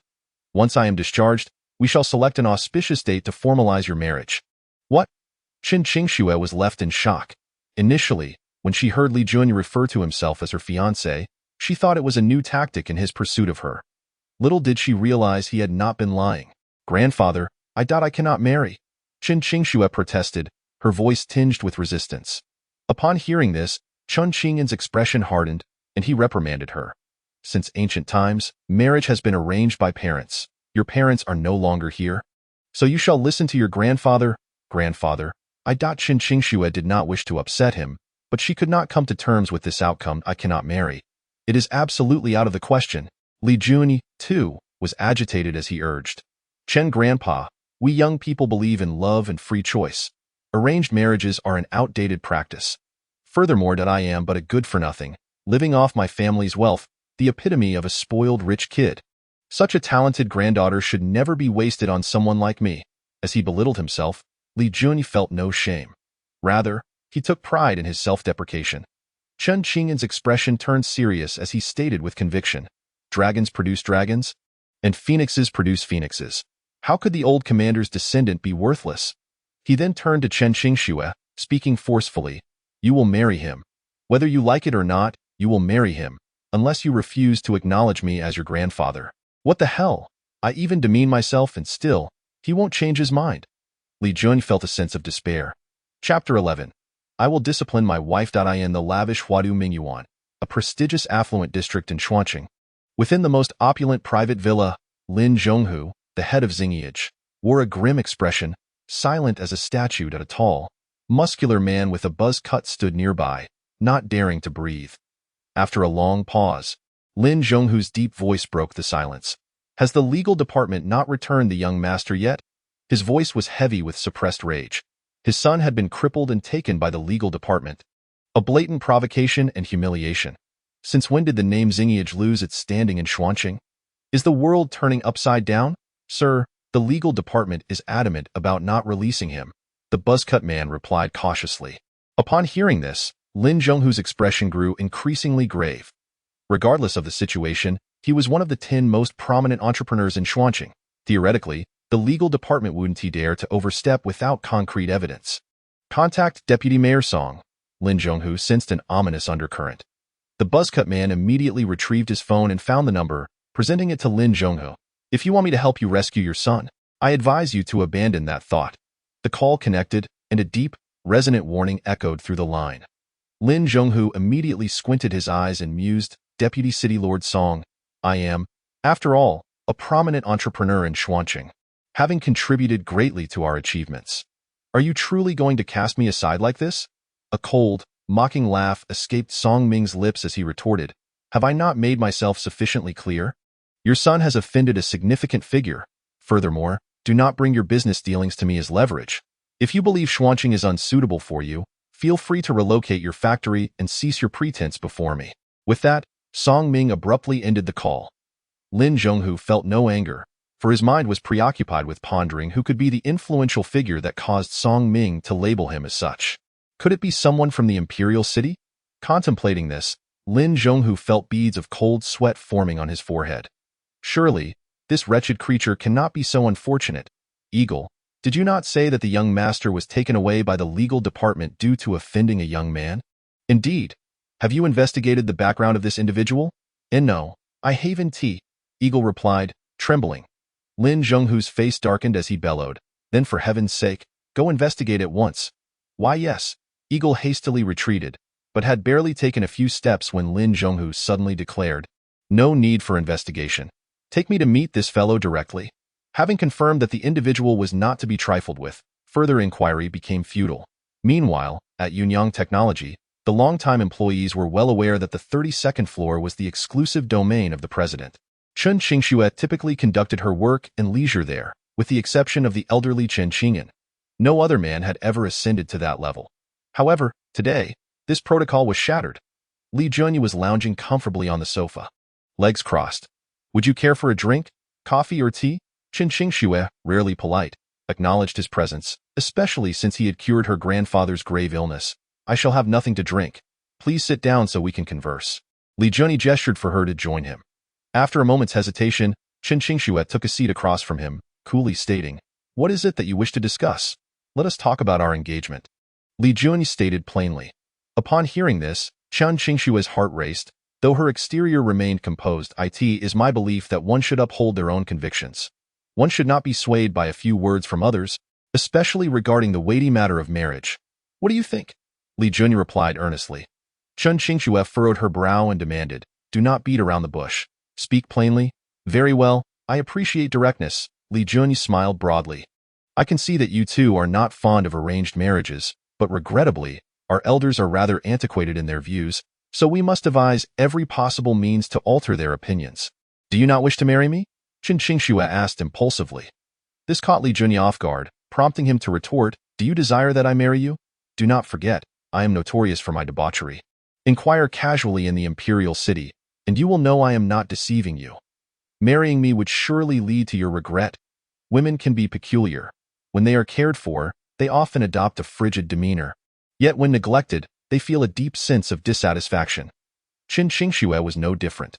Since her university days, she had basked in adoration, surrounded by suitors aplenty. Now, sensing an air of disdain from Li Junyi, she found herself momentarily unable to accept it. What if I insisted on marrying you? Chen Qingxue challenged defiantly. Li Junyi was momentarily taken aback, then raised a hand to halt her. Calm yourself. I have already informed you of my character. I must also confess that I have a rather irritable temperament. Moreover, I am not above striking my wife. Thus, you must not act impulsively. The more he insisted, the more irked Chen Qingxue became. Managing such a significant company as Yunyang Technology demonstrated her intelligence far beyond the ordinary. Thus, she discerned that Li Junyi's deliberate portrayal of himself as a villain stemmed from his reluctance to marry her. You arrogant fool. Do you truly believe yourself to be of such worth? I have no desire to wed you. Though she refrained from uttering these words, she maintained a stern countenance and stated, I cannot go against my grandfather's wishes. What nonsense is this? Li Junyi exclaimed, exasperated. After all I have shared with you, do you still cling to your hopes? As for your grandfather's wishes, I believe if you firmly oppose him, or even threaten to end your own life, he will surely reconsider. And why do you not threaten to take your own life? Chen Qingxue shot back. I happen to have a strong aversion to death, Li Junyi shamelessly replied. Humph. Is there anything else? Chen Qingxue ordered him to leave. Li Junyi, with no choice, stood and turned to leave, only to pause at the door and declare, in truth, I am fond of your sister, so you truly cannot marry me. Then go speak to my grandfather and have him betroth my sister to you. Chen Qingxue shot back fiercely. Li Jun was momentarily speechless. He lacked the courage to approach Chen Qing'an with such a request, fully aware that the latter would likely not refuse. "You scoundrel!" As Li Jun departed in the elevator, Chen Qingxue stomped her foot in frustration. It was her first experience feeling so undesired by a man. Meanwhile, as Li Jun exited the Yunyang Technology Building, having just lit a cigarette, several luxury cars parked at the entrance, and from one of them emerged Lin Zhonghu. "Damn it, my mood is already foul. Do you dare to provoke me?" Li Jun immediately recognized the individuals from Xingyiage, his fury igniting. Observing this, Lin Zhonghu quickly reassured him, "Little brother, do not misunderstand. I am here to apologize. If apologies were effective, why would we need the law? I never accept apologies." Li Jun waved dismissively. "Fuguai, Wang, take them down." Chapter 12. He is my brother. This morning, the young master of Xingyiage had his legs broken, and by afternoon, the leader was beaten to a pulp. Such events undoubtedly constituted breaking news in Xuanqing. In no time, every dignitary in Xuanqing was inquiring about the identity of the individual capable of such feats. That night, at an underground boxing arena on the outskirts of Xuanqing, a robust man strode onto the stage, drawing the attention of the crowd as he waved. "I placed 3 million on Iron Bull to win. If he loses, I'll have to rush to the rooftop tonight. Do not worry. I placed 5 million on his victory. He cannot possibly lose tonight." Indeed, Iron Bull boasts a record of 32 consecutive wins, while his opponent is merely a nameless rookie. The audience whispered among themselves. Shortly thereafter, the challenger stepped onto the stage, in his 30s, with slightly dark skin. He stood at 6 feet tall, but he appeared dwarfed next to the towering Iron Bull. He seemed unremarkable, yet a keen observer would notice a glint of malice in his eyes. "Let us welcome tonight's challenger, Black Wolf," the referee announced. In the last row of the audience, Li Jun sat with 2 companions. "Fuguai, place a bet of 100 million on Black Wolf to win. Li Jun spoke calmly. "Understood." Fuguai rose to leave his seat. Though he held reservations about the challenger named Black Wolf, he would obey Li Jun's command unconditionally. After all, the young master was renowned for his prodigality. Losing a mere 100 million was inconsequential. In contrast to Fuguai, Fuguai pondered further and curiously asked, "Young master, do you know that fellow?" "He is my brother." Li Jun replied with a smile. On the stage, the referee glanced at the time, noting that betting had closed, and upon the audience's insistence, blew the whistle to commence the match. "Unfortunately for you, you've encountered me tonight." Iron Bull swaggered forward, derisively stating, "If you kneel and bow 3 times, I may spare your life." Silence. Black Wolf's eyes flashed with fury, and in an instant, he left a blur in his wake. Such speed.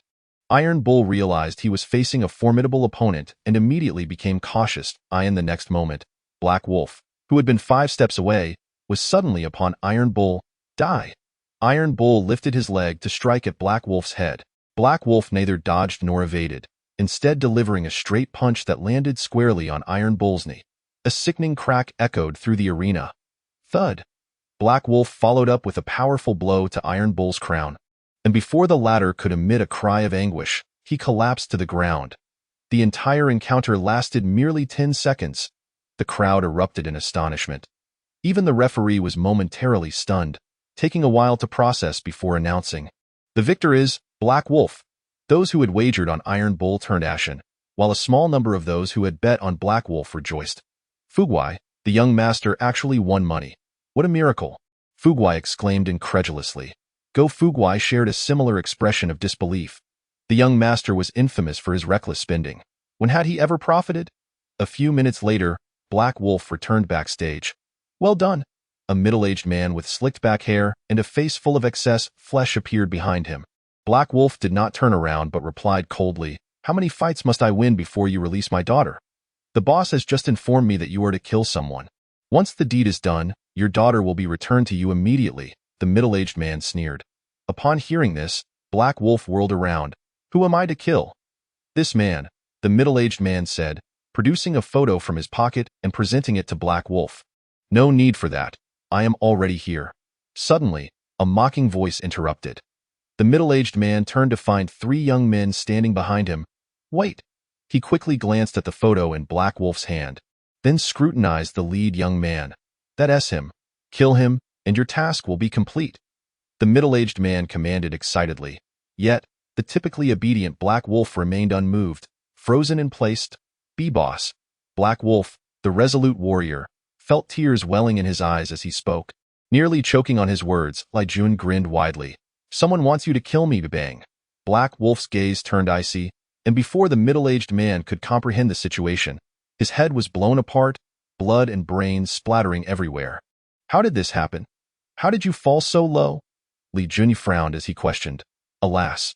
Black Wolf sighed heavily, tears shimmering in his eyes. 3 years prior, a powerful noble sought to claim his fiancée, prompting him to rage against the injustice and wipe out the noble's entire family in a single night. A significant figure recognized his prowess and sought to recruit him, going to great lengths to preserve his life. Yet ultimately, he was exiled to the dire prison of Sin City. 6 months ago. Through Li Jun's intervention, Black Wolf was released from prison. Upon returning to Xia country, he discovered that his fiancée had died from longing for him, leaving behind a daughter. However, his daughter had fallen under the control of that powerful noble. To save her, he became a puppet to that noble. Who was this person? Li Jun's voice turned frigid. He would not rest until he avenged his brother. "I do not know." Black Wolf clenched his fists tightly. Thus far, he had only seen his daughter in photographs and had never laid eyes on her in person. "Fuguai, have Feng Wei investigate," Li Jun commanded resolutely. Fuguai nodded in agreement before departing to conduct the inquiry. "Rest assured," Li Jun reassured Black Wolf, patting his shoulder. "I promise your daughter will be safe, and I will ensure you have the chance to take that man's head." The intelligence capabilities of the Li family's Feng Wei were formidable, rivaling those of the government's Dragon team. As long as the target remained within Xia country, they would not escape his grasp. "Thank you, boss." Black Wolf's eyes glistened with gratitude. "Enough. A man of your stature should not indulge in sentimentality. Come, let us go drink," Li Jun said, throwing an arm around Black Wolf's shoulders as they left. Minutes later, at a bustling barbecue stand, Li Jun and Black Wolf clinked glasses. "Boss, when did you return? I recall you saying you would stay there until 30, Black Wolf inquired curiously. Li Jun set down his glass and sighed. "Life rarely goes as one wishes. Even if I desire it, what can I do?" Black Wolf wholeheartedly agreed with this sentiment. By the way, boss, you must have other matters to discuss with me." Black Wolf, tough on the outside yet perceptive within, pondered for a moment before Li Jun grinned. "Indeed. I require your assistance with a task." Black Wolf frowned. "Boss, if you truly regard me as a brother, do not treat me so distantly." "Very well, I shall not be polite. I need you to kidnap someone for me," Li Jun chuckled. Since Li Xiu had severed ties with his kin, he would not hesitate to act decisively. Chapter 13. A Daydream. The night wore on till Li Xiu returned home, having drowned his sorrows in alcohol, only to find a middle-aged man waiting for him. "Father!" Upon recognizing the visitor, Li Xiu's drunken stupor faded considerably. Li Zongping drummed his fingers on the coffee table, forcing out a single word. Sit. Li Xiu, feeling the weight of the moment, took a stiff seat beside him. "You are becoming increasingly indulgent," Li Zongping stated with mild discontent. Faced with his father's reproach, Li Xiu dared not take a breath, trembling as he replied, "Father, maintaining relationships sometimes requires a bit of pretense. This is what you taught me. Indeed, I have taught you this, but it must be contingent on the circumstances." Li Zongping's tone escalated as he continued. "Are you not aware that your elder cousin has returned?" "I know." Unbeknownst to him, beads of cold sweat began to form on Li Xiu's forehead in the presence of his father. He often felt more pressure than when confronting Li Dinghua. "Father, I believe both second uncle and eldest uncle treat us well. Our current situation is quite satisfactory." Bang. Before Li Xiu could finish, Li Zongping slammed his palm onto the table, chiding, "Nonsense. People strive to ascend, while water flows downward. How can you be so lacking in ambition?" Li Xiu lowered his head, refusing to respond. After a moment of silence, Li Zongping gazed at his son and contemplated. "Xiu'er, had it not been for your eldest uncle risking his life to save us, how could Li Yuanshan have attained his current position?" Hearing this, Li Xiu felt a simmering anger rise within him. Back in the day, Li Yuanshan had fought alongside his eldest uncle on the battlefield, establishing great merit for the new Xia country. Tragically, during the final battle to pacify the land, his eldest uncle sacrificed himself to protect Li Yuanshan. Had it not been for this, how could their father and son duo have fallen to such a lowly status? Everything belonging to the Li family is rightfully ours. You should feel no burden. Li Zongping spoke earnestly. Yes. Li Xiu clenched his fists, determinedly stating, what is rightfully ours, I will personally reclaim. Seeing this, Li Zongping nodded with approval. Indeed, that young man's return may not be entirely a bad thing. Father, do you mean Li Xiu asked, puzzled? Li Zongping lit a cigarette, taking several deep puffs before declaring, with the impending union between the Yi family and the Jiang family, the timing of that young man's return is quite fortuitous. He could not help but chuckle darkly. Li Xiu's face reflected shock. The Yi family once benefited greatly from us. Could they truly go back on their word? I am not referring to the Yi family, but rather the Jiang family, Li Zongping sneered. That old coot from the Jiang family is willing to go to great lengths to gain control of the imperial city, even allowing his grandson to wed that disgrace from the Yi family. However, with Li Junyi's return now, it is akin to pouring salt on the Jiang family's wounds. On the surface, they may not dare to act, but what occurs behind the scenes is an entirely different story. Li Xiu's expression shifted to one of realization, yet he suddenly questioned, the Jiang family would not dare to take harsh measures against my cousin. After all, they cannot afford to provoke the wrath of Li Yuanshan.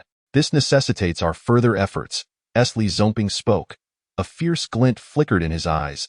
If he could eliminate Li Junyi at the critical moment, he could frame the Jiang family for the act, thereby ensuring his son would naturally ascend as the heir, a twofold advantage.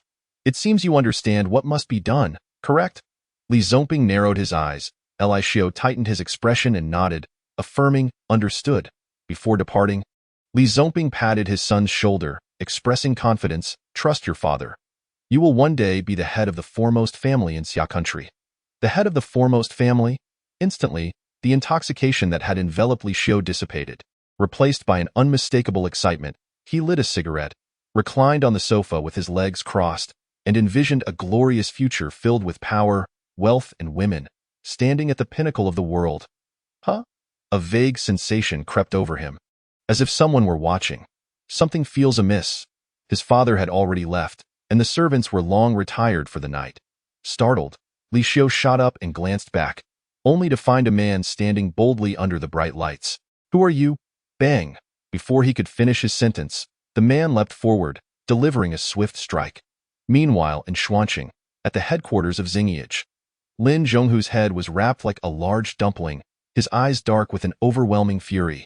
He never imagined he would one day be beaten to a pulp. To make matters worse, his son's legs had been left untreated, and he would be confined to a wheelchair for the rest of his life. Eagle, contact the 10 Absolute sect for me. If they can eliminate that little brat, I am prepared to offer a reward of 100 million, Lin Zhonghu commanded with a steely gaze. The 10 Absolute sect? The foremost assassin organization in Xia country, housed numerous top-tier assassins within its ranks. Once targeted by this organization, even those of martial arts mastery would find it difficult to escape.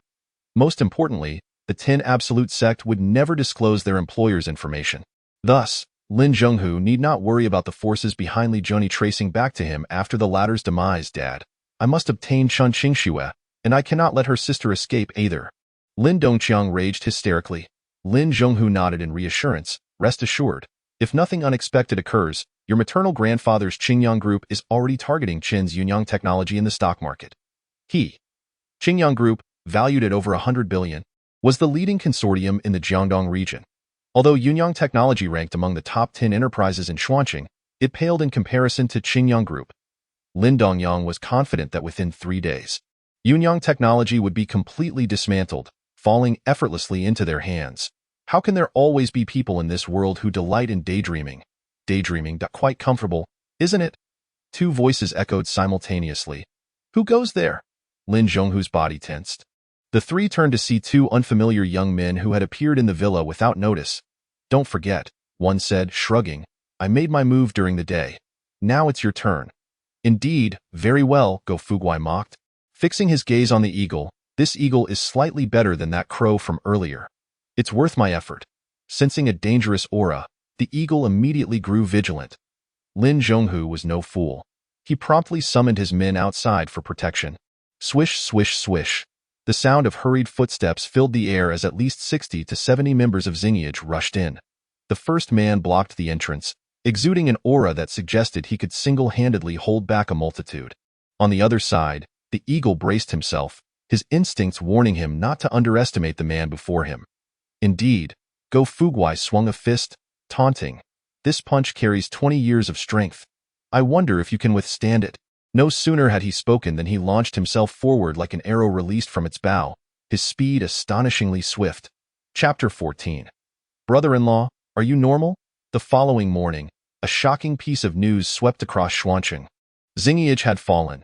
With irrefutable evidence, the Legal Affairs Department deployed over 100 personnel, arresting more than 20 core members of Xingyiage. Lin Zhonghu and his son had been detained, awaiting the judgment of the law. At the first hospital of Xuancheng, upon hearing this news, Chen Qingyao couldn't help but cheer with joy. Recently, her sister had been in competition with the enterprises associated with Xingyiage, incurring their ire. Thus, Lin Zhonghu had boldly declared that Yunyang Technology must relinquish 60% of its shares, or the Qin family would face dire consequences. Now that Xingyiage had collapsed, it signified that they no longer had to worry. Child, why do you think those insignificant scoundrels met their downfall? Chen Qingyan suddenly inquired. After a night of recuperation, his complexion had noticeably improved, and he estimated he would be discharged in 2 to 3 days. Chen Qingyao was taken aback, exclaiming, Grandfather, what do you mean? You are so clever. Can you not deduce what I imply? Are you suggesting that the downfall of Xingyiage was due to my future brother-in-law's intervention? Hee. Chen Qingyuan smiled enigmatically. Xingyiage has been entrenched in Xuancheng for over a decade, while Li Jun has only just arrived. Hiss. At this thought, Chen Qingyao couldn't help but gasp. Her curiosity piqued. Grandfather, is my future brother-in-law actually your esteemed grandson? What is his family's background? The imperial city, the Li family. Chen Qingyuan spoke solemnly. Hiss. Chen Qingyao gasped once more, utterly astonished to learn that Li Junyi hailed from the foremost family in Xia country. Wait, with such a remarkable brother-in-law, does that not mean she could navigate the entirety of Xia country with ease? Grandfather, I will have a caregiver come to attend to you. I must make a trip to the company. Chen Qingyao's excitement was palpable as she prepared to share this news with her sister. Chen Qingyan smiled, saying, Go ahead, do not worry about your grandfather. I will call if anything arises. Half an hour later, upon arriving at Yunyang Technology, Chen Qingyao immediately sensed a tense atmosphere. All employees were bustling about frantically, as if amidst a commercial battle. Secretary Su, what is happening? As she entered the elevator, Chen Qingyao encountered her sister's secretary. Deputy General Chen, for some reason, Qingyang Group is ruthlessly targeting our company in the stock market, causing individual investors to panic and sell off our shares en masse. Ding! The elevator doors opened, and Secretary Su hurriedly dashed out with documents in hand. Chen Qingyao quickened her pace, making her way to the CEO's office. At that moment, Chen Qingxue wore a frown, fielding call after call. Chen Qingyao hesitated to interrupt, quietly waiting. Finally, after several minutes, Chen Qingxue set down her phone, appearing somewhat drained as she slumped into a chair. Sister, I remember Qingyang Group is associated with Lin Dongyang. Indeed. Chen Qingxue interjected, no need to speculate. It must be that scoundrel's doing. What should we do now? Chen Qingyao felt at a loss. Secretary Su had informed her that within just one night, Yunyang Technology's market value had plummeted by 1/5. If Qingyang Group continued with such ferocity, it wouldn't be long before Yunyang Technology sank into despair. Sister, we must protect the company. It is our parents' legacy. Chen Qingyao declared resolutely. Chen Qingxue glanced at her sister, hesitant to speak. Although Yunyang Technology had experienced rapid growth, it stood no chance against a giant like Qingyang Group. Sister, let us seek assistance from brother-in-law. Chen Qingyao's eyes suddenly lit up. What? Chen Qingxue took a moment to comprehend who her sister referred to as brother-in-law, exclaiming, Must you speak so recklessly? I am already overwhelmed. I am not being reckless. At this moment, he is our only hope. Chen Qingyao insisted firmly. Chen Qingxue's expression grew solemn, setting aside whether that fellow is willing to help us. Even if he does, he might be powerless to assist. While it was clear that Li Junyi was no ordinary person, could he truly contend with the colossal Qingyang Group? Brother-in-law is capable. I believe if you simply ask, he will not refuse. Chen Qingyao stated with unwavering conviction. At that moment, the office door swung open, revealing Li Junyi, who sauntered in with a relaxed demeanor, saying, Miss Qingxue, I believe you must adhere to your own convictions. Do not take this marriage matter too seriously. Oh, Qingyao is here as well. Li Junyi's expression shifted instantly, and he smiled slightly. Have you eaten yet? I have reserved a table at Yunjin Restaurant for lunch. Would you care to join me? Yunjin Restaurant was a renowned couple's restaurant in Xuanqing, and upon hearing this, both sisters' expressions changed. Chen Qingyao blushed, feeling awkward and wishing for a hole to hide in, while Chen Qingxue adopted a stern countenance. Regardless of the circumstances, Li Junyi was at least her publicly acknowledged fiancé. Yet here he was, flirting with her sister in front of her. What a scoundrel, brother-in-law. You arrived at the perfect time. To alleviate the awkwardness, Chen Qingyao emphasized the term brother-in-law. Can you assist us? Huh? Noticing the young lady's slight panic, Li Junyi asked, what happened? Qingyang Group is targeting our company. Chen Qingyao promptly relayed the situation. What the hell? Those scoundrels dare to bully you. They simply do not know their limits. Li Junyi's demeanor shifted to one of fierce determination. Exuding an aura of protective anger, do not worry. I will handle this. Will you truly help us? Chen Qingxue suddenly inquired. Li Junyi, already reaching for his phone, paused at her voice, a mischievous grin spreading across his face. Of course, I will help. However, I have one condition. What condition? Chen Qingxue asked, her curiosity piqued. You must promise not to agree to our marriage, Li Junyi stated earnestly. Swish! Chen Qingxue's expression shifted once more, her eyes glistening with unshed tears, her emotions brimming just beneath the surface, ready to spill over at the slightest provocation. You scoundrel! Chen Qingxue shouted. Rising to leave the office, Li Junyi scratched his head, perplexed by her reaction.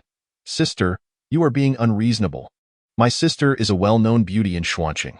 What man would not be captivated by her? Unless he is not normal. As Chen Qingyao spoke, a realization struck her, and she fixed her gaze on Li Junyi. Could it be that brother-in-law.is not normal? Chapter 15.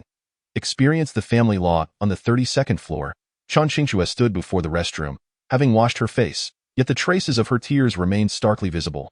She had never anticipated being so utterly scorned by anyone, especially a man, her self-esteem deeply bruised. That infuriating scoundrel. Suitors for me could line up from Xuanqing to the imperial city. Does he think he is so special? You do not wish to marry? Fine. I do not want to marry you either. Suddenly, a thought crossed her mind. If one despises a man, one should bear him numerous sons. It would tire him out. Women can indeed be terrifying when they are resolute, and Chen Qingxue was taken aback by her own wild thoughts. Are you all right? A concerned voice suddenly broke through her reverie. Chen Qingxue jumped, turning to find Li Junyi had appeared behind her without her noticing. I do not wish to see you. Leave. She snapped through gritted teeth. Li Junyi scratched his head. I believe you owe me an explanation. I will not listen. Please leave at once, or I will call security. Chen Qingxue declared firmly. Security? Li Junyi almost retorted. Feel free to call. Even if you scream until your throat is hoarse, it will be in vain. But he quickly realized that this was not the appropriate moment for such a comment.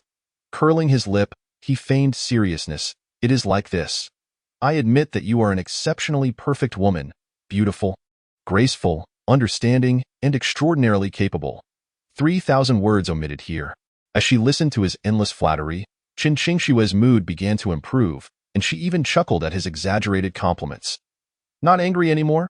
Li Junyi inquired, his eyes twinkling. Who said I was angry? I am not your possession, you Li Junyi faltered, unsure how to respond, and shifted the conversation. Your excellence is evident. Yet what of me, the prodigal son? How could a wretched frog like me ever be worthy of a swan such as yourself? Puffed. Chen Qingxue could not suppress another laugh. Do you think I do not wish to marry you? Spare me the jokes. I am no paragon of virtue. Ah, we have strayed from the topic. Let me be direct. I do not wish to marry you because I am a libertine, and I will never settle down. If I marry, I cannot indulge in a life of revelry and excess. I would rather die. Thus, I refuse to sacrifice a splendid tree for the sake of a single beautiful tree. Li Junyi spoke in one breath, nearly exhausting himself. Yet, Chen Qingxue merely responded with an indifferent "Oh." Could you convey your stance to Grandfather Chen, swearing never to marry me? Would that be acceptable? Li Junyi asked with a pitiful expression. Why must it be me? Why not tell your family yourself? Chen Qingxue countered. Li Junyi scratched his head again. I cannot. If I do not marry you, my great-grandfather might very well beat me to death. Although Li Yuanshan had always doted upon him, cradling him in his hands as if he might break, his personality was resolute. Once he made a decision, not even 9 oxen could pull him back. Who would dare to defy him? Even a great-grandson would not escape punishment. Are you begging me? Qin Qingxue returned to her usual aloof demeanor. Upon hearing this, Li Juni furrowed his brow. He had never begged anyone, let alone a woman. Cough, cough, this is not begging. I merely propose a collaboration. If you agree to my condition, not only will Qingyang Group be resolved, but your Yunyang technology could also become the foremost consortium in Xia country. Li Jun grinned widely. The foremost consortium in Xia country? Ha ha. Qin Qingxue scoffed, clearly dismissing his words as mere bluster. Sister, brother-in-law is not exaggerating. Qin Qingyao suddenly interjected. Having learned Li Jun's true identity as the heir of the foremost family, she was convinced that he was not speaking empty words. I do not care whether you are exaggerating. I simply want to know if you were just begging me, Qin Qingxue demanded, haughty as a peacock. Li Jun's expression darkened, displeased. I am not begging you for anything. If you dare to marry me, I will make sure to tie you up and beat you regularly. You dare? Try me. The two glared at each other, both emanating a fierce determination. Damn it, since you are so adamant about marrying me, I will let you experience my family's discipline today. Cough, cough. Li Juni swiftly seized Qin Qingxue's arms, twisting her back against the wall. Smack! The resounding slap echoed. Qin Qingyao gasped, covering her mouth in shock. Smack! Smack! Li Juni raised his hand to deliver several more slaps to Qin Qingxue's backside, one after another. What a scoundrel, wah! Qin Qingxue was both embarrassed and enraged. Tears streaming down her face. Brother-in-law, you cannot treat my sister like this. Qin Qingyao snapped back to her senses and rushed forward to intervene. Your brother-in-law, if you refuse to help me, how dare you assist an outsider? Li Juni, seemingly enraged, began to lose sight of familial ties, lifting his leg to hook Qin Qingyao's arms while smacking Qin Qingxue once more. Smack! In an instant, the restroom was filled with the incessant sounds of slapping, accompanied by the sorrowful cries of two women. Fortunately, no outsider dared to venture to the 32nd floor. Otherwise, they would surely assume that a man and two women were engaged in some scandalous affair. After a lengthy pause, the wretched brother-in-law, sobbing, Li Juni, I despise you. Qin Qingyao and Qin Qingxue held each other tightly, weeping uncontrollably. Humph! This is the consequence of disobedience. From now on, you must listen. Do you hear me? Once Li Juni regained his composure, he showed no signs of remorse, yet he couldn't shake a tinge of guilt from his heart. After all, both sisters were delicate young ladies, and his actions were undeniably cruel, especially towards the most innocent, Chanxia, and the conflict between an elder sister and her brother-in-law. Any rational person would naturally choose to support the sister. Ding dong. Perhaps due to his guilty conscience, Li Juni pressed the elevator button to make a hasty exit. Sister, are you all right? Qin Qingyao rubbed her sore backside with one hand while using the other to help Qin Qingxue to her feet. That scoundrel, I will not let him off easily. Qin Qingxue gritted her teeth. No one had ever dared to treat their sisterhood in such a manner. In that moment, she suddenly harbored thoughts of seeking revenge against Li Juni. Meanwhile, Li Juni took the elevator back to the CEO's office, first lighting a cigarette before deftly dialing a number on his phone. Dead Prison of Sin? Who is this? A cold voice answered on the other end. It's me, Li Juni. Li Juni replied succinctly to, So it's the big boss. What are your orders? Isn't Mike here claiming to be the god of finance? Tell him to roll over to Xia country within a day to see me. Chapter 16. A negative times a negative equals a positive in the afternoon. A torrential downpour drenched Xuanqing. Inside an underground boxing arena on the outskirts, Li Xiu was blindfolded with a black cloth, his hands and feet bound with hemp rope. I am a member of the Li family. Who the hell gave you the audacity to bind me? He seethed. Once I escape, not only will you die, but everyone related to you will accompany you to the grave. Internally, Li Xiu was in a state of panic, but he maintained a facade of calm, showcasing his arrogance to the fullest. Beside him, Black Wolf remained silent, clearly unperturbed by Li Xiu's words. Time passed, and with no response forthcoming, Li Xiu's composure began to wane. If you let me go now, I can overlook this. His tone softened. Enough of your noise. Black Wolf spat out the cigarette but he had been smoking, coldly replying, If you keep babbling, I won't hesitate to cut out your tongue. At those words, Li Xiu swallowed hard. Without a tongue, not only would he be unable to taste food, but kissing a woman would also lose its allure. Brother, if you let me go, I can grant you immense power. How about becoming the lord of the city? I am a member of the Li family, and I possess that capability. Li Xiu forced himself to remain calm, since the other party knew his identity and still dared to capture him. It was evident they were not ordinary individuals. Typical offerings would likely fail to satisfy them. Only power. Once one has tasted its benefits, it becomes exceedingly difficult to let go. Just then, a hoarse voice interrupted. Li Jun entered with Go Fuguwei and Wu Xiangwang. Black Wolf immediately stood up respectfully. Li Jun waved his hand dismissively and continued in a deliberately hoarse voice. Even the head of the Li family may not be able to achieve the position of Lord of the City, right? You're merely a side branch of the Li clan. How could you possess such ability? I do. I absolutely do. Li Xiu vowed earnestly. Before long, I will be the head of the Li family, and I will do everything in my power to elevate you. Ha ha ha, is that so? A murderous glint flashed in Li Junyi's eyes. Li Xiu felt the temperature around him plummet, causing him to shiver involuntarily. Words alone are not enough. What proof do you have that you can become the head of the Li family? Li Junyi's hoarse voice dripped with disdain. After a moment's contemplation, sweat began to bead on Li Xiu's forehead. He suddenly realized he had misspoken. In his desperation to save his life, he had revealed his innermost secrets. If those words were recorded, he couldn't bear to imagine the consequences. Before long, the very recording he feared played quietly in Li Xiu's ears. Who are you? What do you want? And what I just said was all nonsense. It was merely to trick you into trusting me. You think that can threaten me?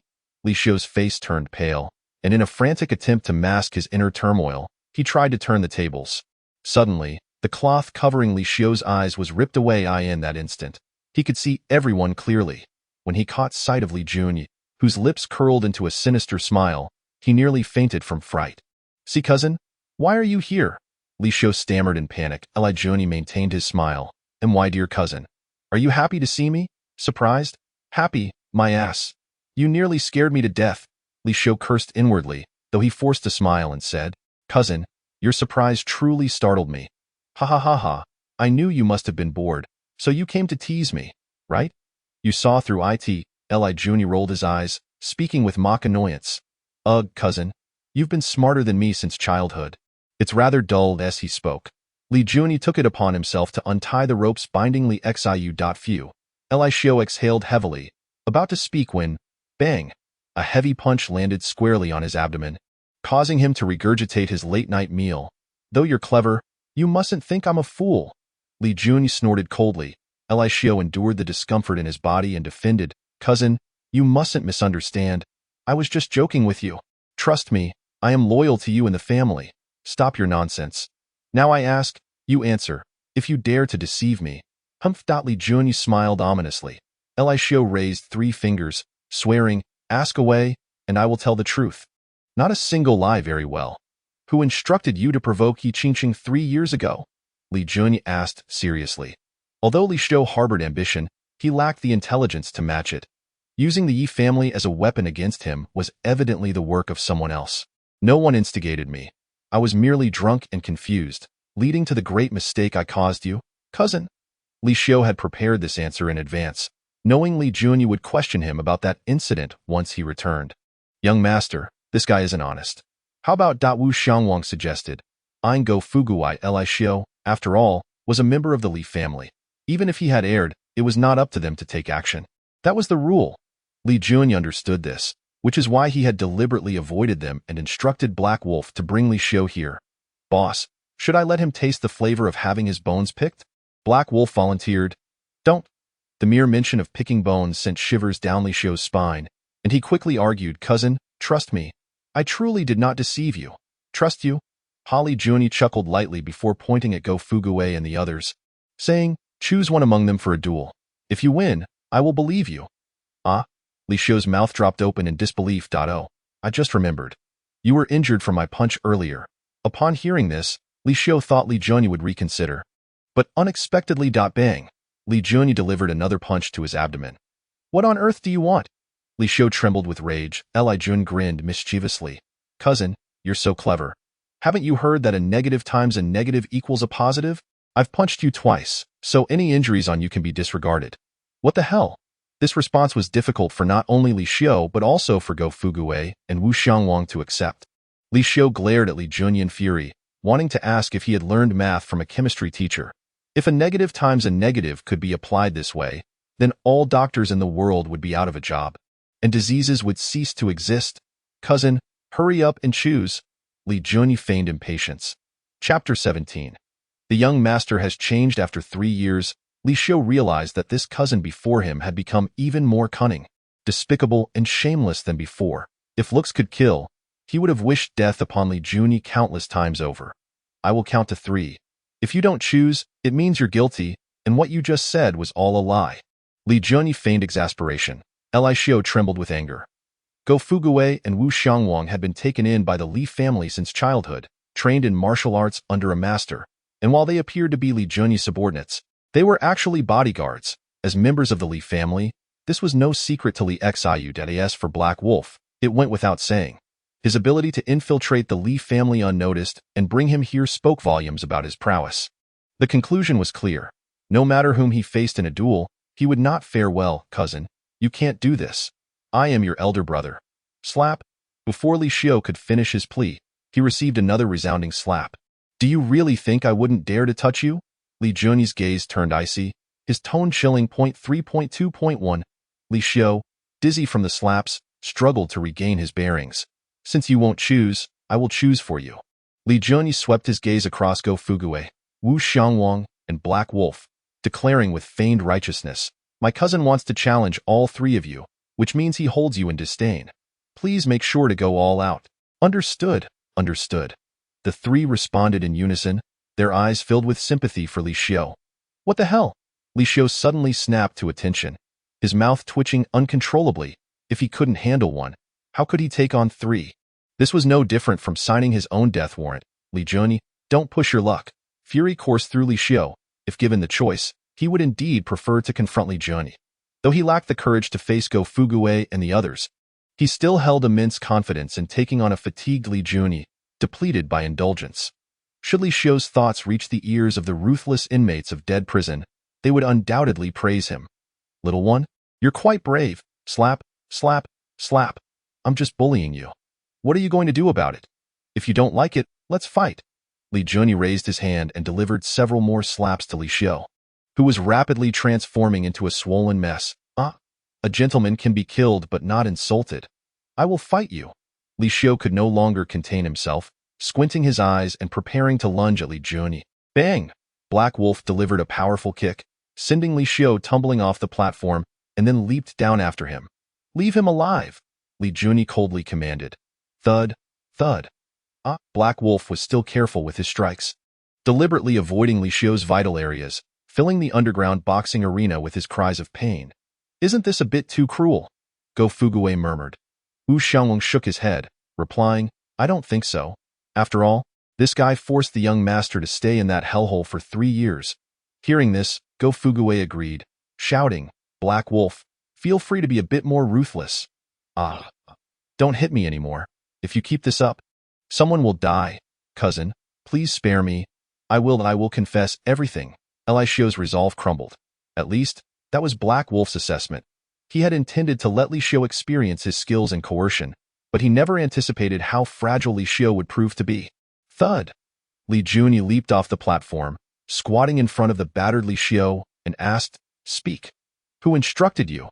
It was my father.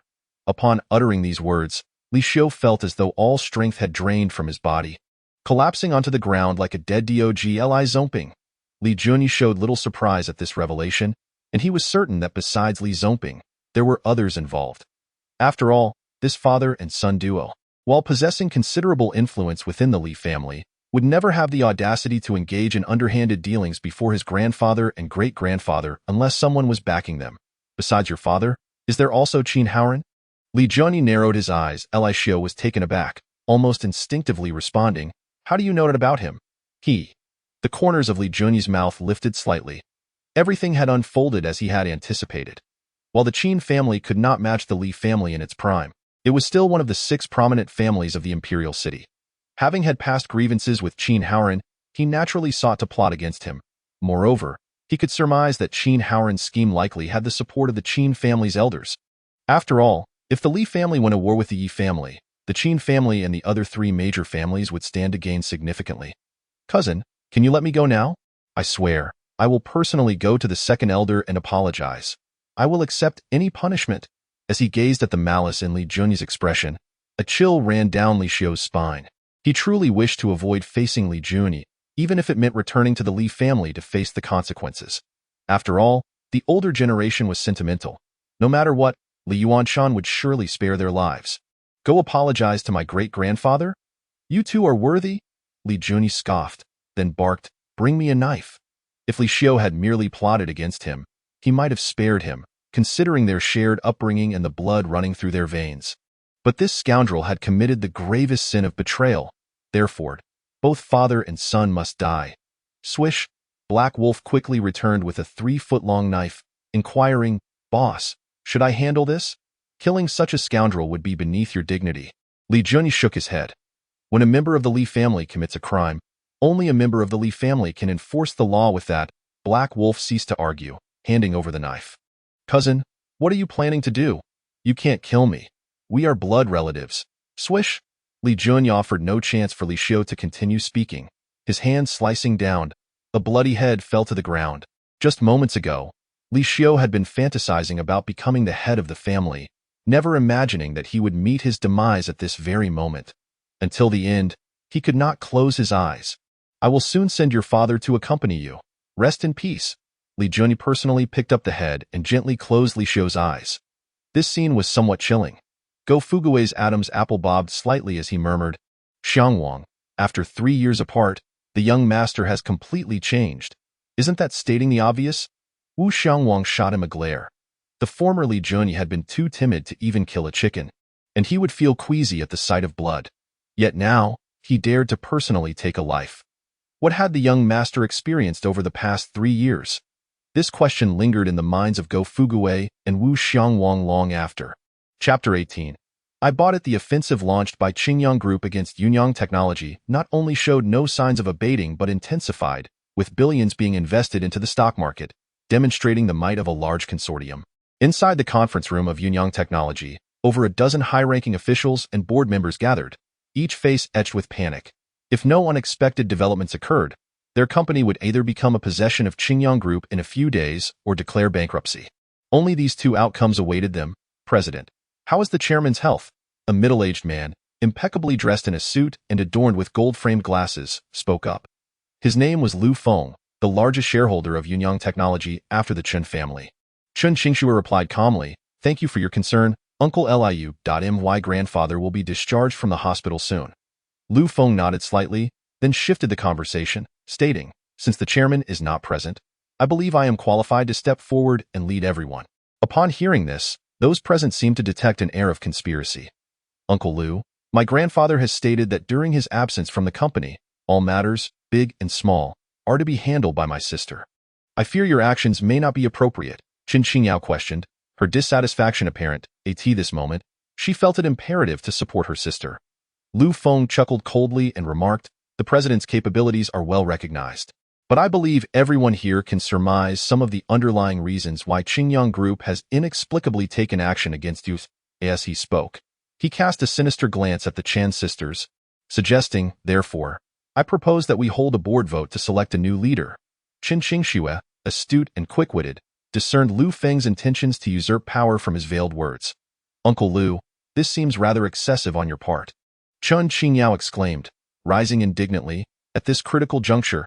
Instead of focusing on how to navigate the company through this crisis, you are inciting division. What are your true intentions? Facing the barrage of questions, Lu Feng remained composed, asserting, everyone is aware of the reasons behind Qingyang Group's actions against our company. I believe that if the president relinquishes control of the company, Qingyang Group will undoubtedly cease their hostility. After a prolonged silence, Qin Qingxue let out a light laugh. Uncle Lu, what gives you such confidence? Did someone from Qingyang Group convey this to you personally? At this, Lu Feng's eyes flickered with a momentary panic. Qingyang Group had already invested billions in the stock market. If they were to withdraw now, it would spell disaster for them. Qin Qingxue's piercing gaze locked onto Lu Feng as she continued, Uncle Lu, if you were the one in control of Qingyang Group, would you halt your actions at this moment? A collective thought echoed in the minds of the attendees. Absolutely not. It was evident to all that Qingyang Group was intent on devouring Yunyang Technology, or at the very least, carving out a substantial piece for themselves. Compared to Lu Feng, Chen Qingshue's words rang with far more authority. Furthermore, a board vote? Chen Qingxue, emboldened, laughed. Feel free to vote. After all, my grandfather established the company with the stipulation that he holds the final veto power. With that, she rose to leave. Wait. Lu Feng stood as well, prompting all eyes to turn towards him. President, I am acting solely in the company's best interest. If you refuse to appreciate my intentions, then I shall divest my shares. Surely you cannot object to that. As he spoke, a cunning glint appeared on Lu Feng's face. Yunyang technology was already in peril. His withdrawal would only exacerbate the crisis. Many in the room glared at Lu Feng with anger and discontent. President, I believe Director Lu's words hold merit. If you hand over decision-making authority, we can negotiate with Qingyang Group.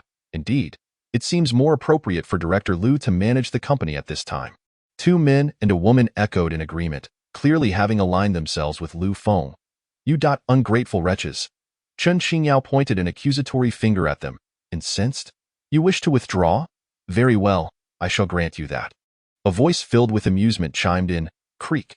The door to the conference room swung open, revealing a young man clad in a Zhongshan suit, followed closely by an elderly Caucasian gentleman. Sistered, brother-in-law. Chen Qingyao's eyes sparkled with excitement, momentarily forgetting the incident from the previous day. Chen Qingxue, too, was taken aback, clearly not anticipating Li Jun's arrival at that moment. Li Jun surveyed the crowd, finally fixing his gaze on Lu Feng. If my information is correct, you hold a 10% stake in Yunyang Technology, which, based on the current market value, amounts to nearly 1.2 billion. Although Lu Feng did not recognize the young man before him, he nodded with a smile. Your information is quite accurate, young Ma and Li Jun continued, glancing at the other 3. Together, you should possess 15% of the shares. The 2 men and the woman exchanged glances, then nodded in tacit agreement. Li Jun turned to the elderly man, who understood immediately and placed a black bag on the conference table, retrieving a prepared document. Sign here. I will purchase your shares. The room fell into stunned silence as all eyes turned to Li Jun. Disbelief etched on their faces. Chen Qingshue's eyes widened, tugging at Li Jun's sleeve. Do you realize what you are doing? I am not a child. I am fully aware of my actions, Li Jun shrugged. Chen Qingxue wished to protest further, but her sister Chen Qingyao interjected. Sister, let it be. Allow brother-in-law to handle this. With confidence, Chen Qingyao urged, her gaze towards Li Jun a blend of gratitude and admiration. Ha, ha, ha. Lu Feng could not contain his laughter. The other 3 shared his derision, each wearing expressions of contempt. Young man, do you truly believe you can muster tens of billions? Lu Feng scoffed, his disdain palpable. To him, Li Jun's attire suggested he could not possibly have more than 1,000 yuan to his name. How could such a lowly figure audaciously claim to purchase shares worth over 20 billion? The world had become utterly absurd. Tens of billions, perhaps, Li Jun replied, feigning uncertainty. Lu Feng and his companions laughed even harder. President, is this not a farcical setup on your part to mock me? One of the female shareholders sneered. Li Jun rolled his eyes, dismissing her. You are not a prostitute. Why would I bother to mock you? Chapter 19.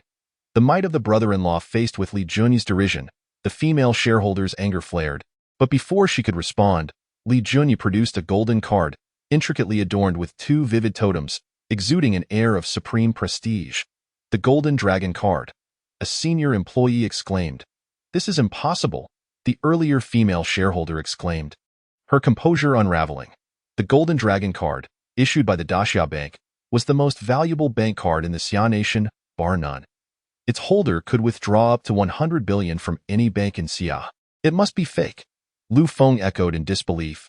Li Jun, visibly impatient, retorted, you lowly lackeys are wasting my time. Sign the documents and take your money. Fine. As long as the funds are secured, I will sign immediately. Lu Feng conceded. The other 3 shareholders nodded in agreement. Mirroring his sentiment, Li Jun handed the bank card to the elderly man. Mikhail, can you handle this in 5 minutes? Mikhail signaled an okay and retrieved a notebook from his bag. After a whirlwind of activity, boss, it's all done. Mikhail returned the Golden Dragon card to Li Jun. In that moment, everyone present, except for Chen Qingyao, who knew Li Jun's true identity, stood frozen in shock. Chen Qingshue's mouth fell open in disbelief. 20 billion was not a mere trifle, and he had just handed it over without hesitation. and the golden dragon card. At that moment, Li Jun seemed shrouded in an aura of enigma. The conference room fell into a hushed silence. Li Jun lit a cigarette. Shall we proceed with the signing? Hearing this, Lu Feng and his cohorts finally regained their senses, staring at Li Jun with a mix of terror and astonishment. Young man, I will return the money to you. We shall not sell the shares. Lu Feng backtracked. He realized that allowing Yunyang technology to descend into chaos would yield greater benefits from Qingyang Group. Selling the shares now would strip them of their leverage. Try not selling. Li Jun's eyes hardened. The threat implicit, I refuse to sell. Are you going to strike me? The female shareholder retorted, prideful as a peacock. Li Jun chuckled coldly. He was not averse to showing mercy, but it depended entirely on the individual. If it was someone he found distasteful, then he would not hold back. Slap! Li Jun swiftly struck the female shareholder, then grasped her wrist, delivering a heavy punch. Crack! The sound of bones fracturing echoed through the room. My hand. Ah! The female shareholder collapsed to the ground like a lifeless dog, wailing in agony. This violent scene horrified the attendees, particularly Lu Feng and his associates. Why you dare to hit someone? Lu Feng stammered, trembling. Li Jun took a drag from his cigarette, nonchalantly replying, You have all witnessed the consequences of provoking me. Either sign the documents obediently, or do not expect to leave this room. Though he yearned for the benefits from Qingyang Group, he valued his life above all else. Weighing the pros and cons, Lu Feng gritted his teeth and signed the agreement. The other two exchanged glances and, after a resigned sigh, followed suit. Li Jun inspected the agreement, nodded in satisfaction, and then approached the female shareholder, crouching down. Will you sign with your left hand? I will. The female shareholder, disheveled and terrified, hastily scrawled her signature with her uninjured left hand. Witnessing this, Chen Qingshu exhaled a heavy sigh of relief. Brother-in-law is formidable. Chen Qingyao clapped her hands in approval. Li Jun grinned at her, exuding pride. Lu Feng's face turned ashen, his fists clenched tightly as he turned to leave. Wait! Li Jun barked. Lu Feng halted and turned around. The shares have already been sold to you. What more do you want? That was merely a transaction. Now we must settle accounts properly, Li Jun teased. As far as I know, you have been embezzling funds during your tenure as director at Yunyang Technology. Before you depart, shouldn't you address those matters? Do not slander me. Lu Feng's brows furrowed, agitated. If you dare to defame me again, I will sue you for libel. Oh, you plan to sue me? I'm so frightened. Li Jun maintained his grin, then casually produced a USB drive, handing it to Chen Qingyao. You know what to do, right? Chen Qingyao was somewhat bewildered, while Chen Qingshu snatched the USB drive and inserted it into a projector. In an instant, Lu Feng's expression shifted dramatically, an ominous feeling swelling within him. Director Lu, I have transferred the 2 properties in Sakura Country to your name. Please remember to stamp the documents from last month. Rest assured, I will handle it, Director Lu. We should not see each other anymore. My husband has grown suspicious. Also, you promised to make me the head of the administrative department. All right, darling, I will get rid of Lu Zhengheng shortly. Tomorrow you will be the new head of administration. Now, take off your clothes so I can enjoy myself. While the projection displayed pixelated images, the voices were unmistakably clear. At this moment, Lu Feng's face turned ashen, collapsing back into his chair. If such evidence were to reach the legal department, he could only imagine the ramifications. Lu Feng, what further explanation do you have? Chen Qingshu seethed. My grandfather trusted you immensely. Yet this is how you repay him, President. I thought I was wrong. Lu Feng stammered, panic-stricken. Considering my years of service to the chairman, I have at least contributed in some capacity. Please spare me. Chen Qingshu hesitated, her heart softening. However, Li Jun interjected. If acknowledging one's mistakes were effective, why would we need the law? As soon as his words fell, several legal department officers filed into the room. The leader, Feng Tsang, nodded politely at Li Jun, then fixed his gaze on Lu Feng. Mr. Lu, please come with us. I wish to report that this man just assaulted me and threatened us. Lu Feng's expression contorted with rage, fixating on Li Jun. It's all because of him. If it weren't for him, how could I have ended up like this? If that was the case, he would drag Li Jun down with him. Feng Tsang glanced at Li Jun, then said coolly, Our legal department has been monitoring the situation inside. We did not witness Li assaulting anyone. He scanned the crowd. Did any of you see anything? If so, Please accompany me back to the legal department for further investigation. Chapter 20. Avoiding 40 years of detours. Feng Tsang's demeanor was unmistakable. He was on Li Junyi's side in the conference room. Not a single person dared to step forward as a whistleblower. Even those who had previously aligned with Lu Feng remained silent. Captain Feng, I accidentally twisted my hand just now. Nobody hit me, the female shareholder stammered. Upon hearing this, Lu Feng could hardly believe his ears. Jolie, have you lost your mind? Mr. Lu, please mind your language. I twisted my wrist by accident. It had nothing to do with anyone else. Jolie shot him a look of disdain. It was clear to everyone that the legal department was siding with Li Junyi. And the latter's possession of the Golden Dragon card indicated he held significant influence. If you wish to endanger yourself, do not involve me. Under the scrutiny of all, the begrudging Lu Feng was escorted away by the legal department personnel. Jolie and the other two shareholders left, tails between their legs. Compared to Lu Feng, they at least had the opportunity to avoid prison, and selling their shares to Li Junyi was not necessarily a poor decision. After all, the fate of Yunyang Technology was all too predictable. Divesting their shares now was akin to cutting losses. In the president's office, Chen Qingxue regarded Li Junyi with a complex expression. Had he not intervened, the turmoil would have escalated uncontrollably. Yet, the memory of Li Junyi's earlier slap lingered in her mind, fueling a desire for revenge. Sister, you must remain calm. We cannot outmatch brother-in-law, Chen Qingyao whispered, cautioning her. Silence. Chen Qingxue shot her a glare. Vexed with her sister's lack of resolve. The little brat, so lacking in backbone. Just yesterday, when they were struck, she had called him a jerk, yet today she was so quick to call him brother-in-law. Sister, please go outside. I need to speak with him alone, Chen Qingxue interrupted. The him in question referred to Li Junyi, who was lounging on the sofa, exhaling smoke. Chen Qingyao exchanged glances with the two, then reluctantly exited the office. Bang! The door swung shut. With just the two of them in the room, misunderstandings could easily arise. You may not raise your head, Li Junyi spoke without looking up. However, upon reflection, the scenario of one man and two women in a room could also lead to wild imaginations. I warn you, do not harbor any intentions towards my sister. Chen Qingxue's tone was frigid as she threatened. If you dare to harm Qingyao again, I will not let you off easily. SK. Li Junyi shot her a sideways glance, irritated. The way you phrased that, one would think I had committed some heinous act against you sisters. Please, do I seem like that kind of person? Not just seem. You completely are. Chen Qingxue rolled her eyes, the memory of the previous night's incident still fresh in her mind, leaving her feeling both humiliated and incensed at him. Li Junyi seemed to recall his own brutal behavior and couldn't help but shift the topic, saying, well, what do you wish to discuss with me? Humph. Chen Qingxue pouted and replied, I'm a person who distinguishes clearly between gratitude and grievances.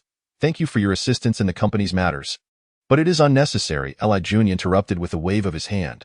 I merely have faith in the future of Yunyang Technology, and since someone happens to be selling their shares, why shouldn't I purchase them? Chen Qingxue was momentarily taken aback. Does Yunyang Technology even have a future? Bankruptcy is just a matter of time. Other shareholders are eager to cash out. Only a fool, as they say, would invest in Yunyang Technology at this juncture. You reminded me. I am now a major shareholder of Yunyang Technology. Is there a suitable position you can arrange for me? Li Junyi inquired calmly. Chen Qingxue was once again startled. You wish to come to work? Li Junyi scratched his head in response. Is there a problem? Chen Qingxue was not about to fall for his tricks, so she casually replied. The security department is in need of a head. If you're interested, I can personally arrange your employment. The security department. Upon hearing this, Li Junyi's mouth twitched, and he pointed at his own nose. What did you say? You want me to be a security guard? Seeing his intense reaction, Chen Qingxue felt a twinge of guilt. After all, Li Junyi was a major shareholder of the company. Although the head of the security department is a leader, it is still merely a security guard position. Chen Qingxue intended to retract her words, but being a security guard is great, Li Junyi exclaimed with enthusiasm. The work is light and simple, and at just 21, I have avoided 40 years of detours compared to others. Chen Qingxue's eyes nearly popped out, and she reiterated, Are you truly going to work in the security department? Li Junyi chuckled. Yes, my mind is made up. No one should try to dissuade me. Seeing he was not joking, Chen Qingxue was momentarily at a loss for words. Is there anything else?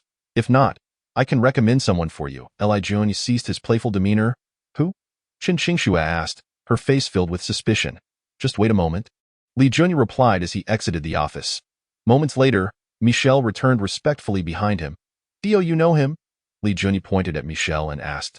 Michel promptly straightened his suit, puffed out his chest, and appeared quite proud. Although Qin Qingxue was somewhat surprised, she scrutinized Michel for a few moments before slowly shaking her head. "I do not know him." Bang.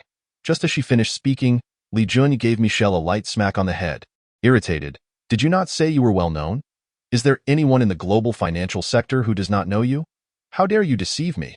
He had intended to impress Qin Qingxue, but unexpectedly faltered at a critical moment. Li Junyi was furious, wishing he could throw Michel out of the window. "Calm down, big boss." Michel shivered internally, frowning at Qin Qingxue, and said in fluent summer language, "President Chen, please check your computer for information on the god of finance, and you will understand my identity." "The god of finance?" Qin Qingxue's expression changed instantly. "You are Mr. Michel?" "Without a doubt." Michel's confidence returned. In the global financial sector, there are two great figures. One is the renowned Lafitte, known as the Golden Finger on Wall Street, and the other is the god of finance, Michel. Qin Qingxue, still in disbelief, immediately pulled out her computer to search for information related to the god of finance. Comparing the photo on the computer with the elderly white man before her, she could only conclude that they were identical. Qin Qingxue, shedding her usual aloofness, apologized. "Mr. Michel, I sincerely apologize for not recognizing you earlier." Michel waved his hand, smiling lightly. "President Qin, you overstated." Coughed at the same time. Li Junyi felt ignored and cleared his throat. "Michel, I am now a major shareholder of this company. If you cause me to incur losses, I will not hesitate to toss you into a latrine for 3 days and nights." Chapter 21. A surprise? Indeed, with Li Junyi injecting hundreds of billions of funds and the god of finance, Michel, personally overseeing operations, Yunyang Technology was resurrected within half a day. This incident sent shockwaves throughout the business world in Summer Country. In the afternoon, the fierce battles in the stock market continued. As of now, Qingyang Group had already lost over 100 billion in funds. Not only did they fail to acquire Yunyang Technology, but they also suffered significant losses themselves. In Jinling City, Qingyang Building. Chairman He Shuhua sat in his office. Despite being over 70, the signs of age on his face were not particularly pronounced, making him appear no different from someone in their 50s. "Dad, who do you think is helping the Qin family?" He Yunfei asked, his face filled with suspicion and a hint of anger. "Who dares to oppose our Qingyang Group? Isn't that courting death?" He Shuhua's gaze was vacant as he pondered. "Since we do not know, why not investigate?" Realizing his father's displeasure, He Yunfei quickly nodded. "I will go at once." Just then, He Shuhua suddenly spoke. "Wait." He Yunfei stopped in his tracks and respectfully asked, "Is there anything else?" "Dad? Cease your actions." He Shuhua sighed deeply after saying this. Making this decision was tantamount to declaring Qingyang Group's defeated by an inconspicuous Yunyang Technology. Not only would they fail to recoup previous losses, but they would also become a laughingstock in the business community. He Yunfei urged, "Dad, I believe we cannot let go. As long as we increase our funding, we will eventually acquire Yunyang Technology. Are you teaching me how to do my job?" He Shuhua's gaze turned icy. "I dare not." He Yunfei lowered his head, not daring to speak. He Shuhua sighed again. "Yunyang Technology has someone backing them. Until we ascertain who they are, it is better not to act rashly." "Understood." He then added, "You must also go to Xuanqing. No matter the cost, you must rescue your brother-in-law and nephew. Your sister is no longer here. We cannot let her worry from beyond. Rest assured, Dad, I will handle this matter." He Yunfei's tone shifted to one of severity. "As for the one who dared to harm Dongyang, I will not let him off." He Shuhua nodded, reminding, "The people below have reported that the kid is protected by martial artists.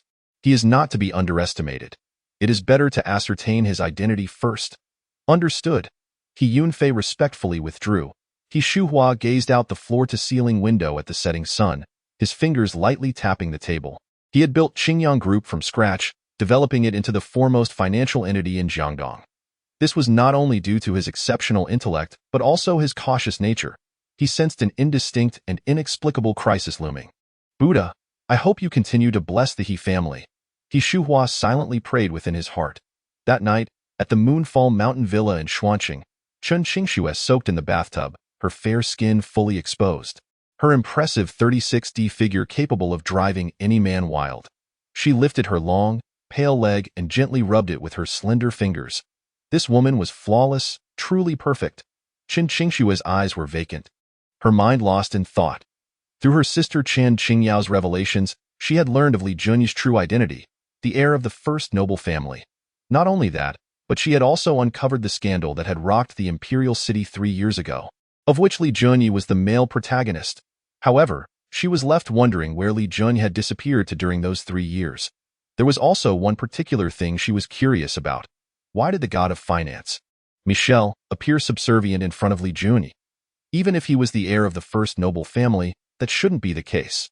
If Michel wished, even the world's most prestigious family, the Rothschilds, would treat him as a guest of honor. What was Li Junyi relying on? Suddenly, an excited voice pierced through her thoughts. Ah! When Qin Qingxue regained her senses, a scream echoed throughout the villa. Li Junyi hurriedly covered her mouth with his hand, threatening, "If you scream again, don't blame me for being rude." Qin Qingshue's eyes filled with tears, her gaze seething with anger. "I didn't mean to spy on you. It was truly a coincidence," Li Junyi awkwardly explained. "If I let you go, will you promise not to scream?" Qin Qingxue forced herself to calm down and nodded in agreement. Only then did Li Junyi slowly release his hand. "Get out!" Qin Qingxue shouted with all her might. Li Junyi, feeling somewhat guilty, immediately opened the bathroom door and fled. Moments later, Qin Qingxue changed her clothes and stormed out, scanning the area until she found Li Junyi lounging on the sofa. "You jerk! I'm going to fight you!" Qin Qingxue grabbed a mop and swung it at Li Junyi. "Let me explain." Li Junyi deftly snatched the mop from her hands and, to avoid any misunderstandings, he chose to take the initiative, pinning Qin Qingxue down on the sofa. Qin Qingxue arched her back while Li Junyi crouched behind her. This position looked suspiciously intimate. "Let go of me, you jerk!" Qin Qingxue shouted angrily. Li Junyi sighed and said, "Please, just hear me out. I knocked on the door for a long time with no response, worried you might be in danger, so I climbed through the window over the wall. I never expected to coincidentally run into you in the bathroom. You jerk, how can you say that?" Qin Qingxue trembled in anger, but seeing the sincerity in Li Junyi's eyes, she began to believe him. "You are my fiancé. What's wrong with me looking at you? Is it illegal? Don't believe me? I could just take you right here, and no one would dare say a word." Li Junyi grew impatient, his tone turning assertive. "You dare?" Qin Qingxue shot back defiantly. "Want to test that?" Hearing this, Qin Qingxue promptly fell silent. Just yesterday, she had wanted to test him, only to find herself at his mercy.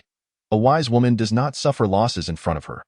Qin Qingxue reminded herself that this debt could be settled slowly in the future. After a long while, both gradually calmed down. Reluctantly, Li Junyi released Qin Qingxue, and he couldn't deny the fragrance emanating from her body stirred something within him. As a seasoned playboy, he could tell she was still a novice. "What do you want from me?" Qin Qingxue feigned anger, maintaining a stern expression. Li Junyi scratched his head and said, "I just visited Grandpa Qin in the hospital.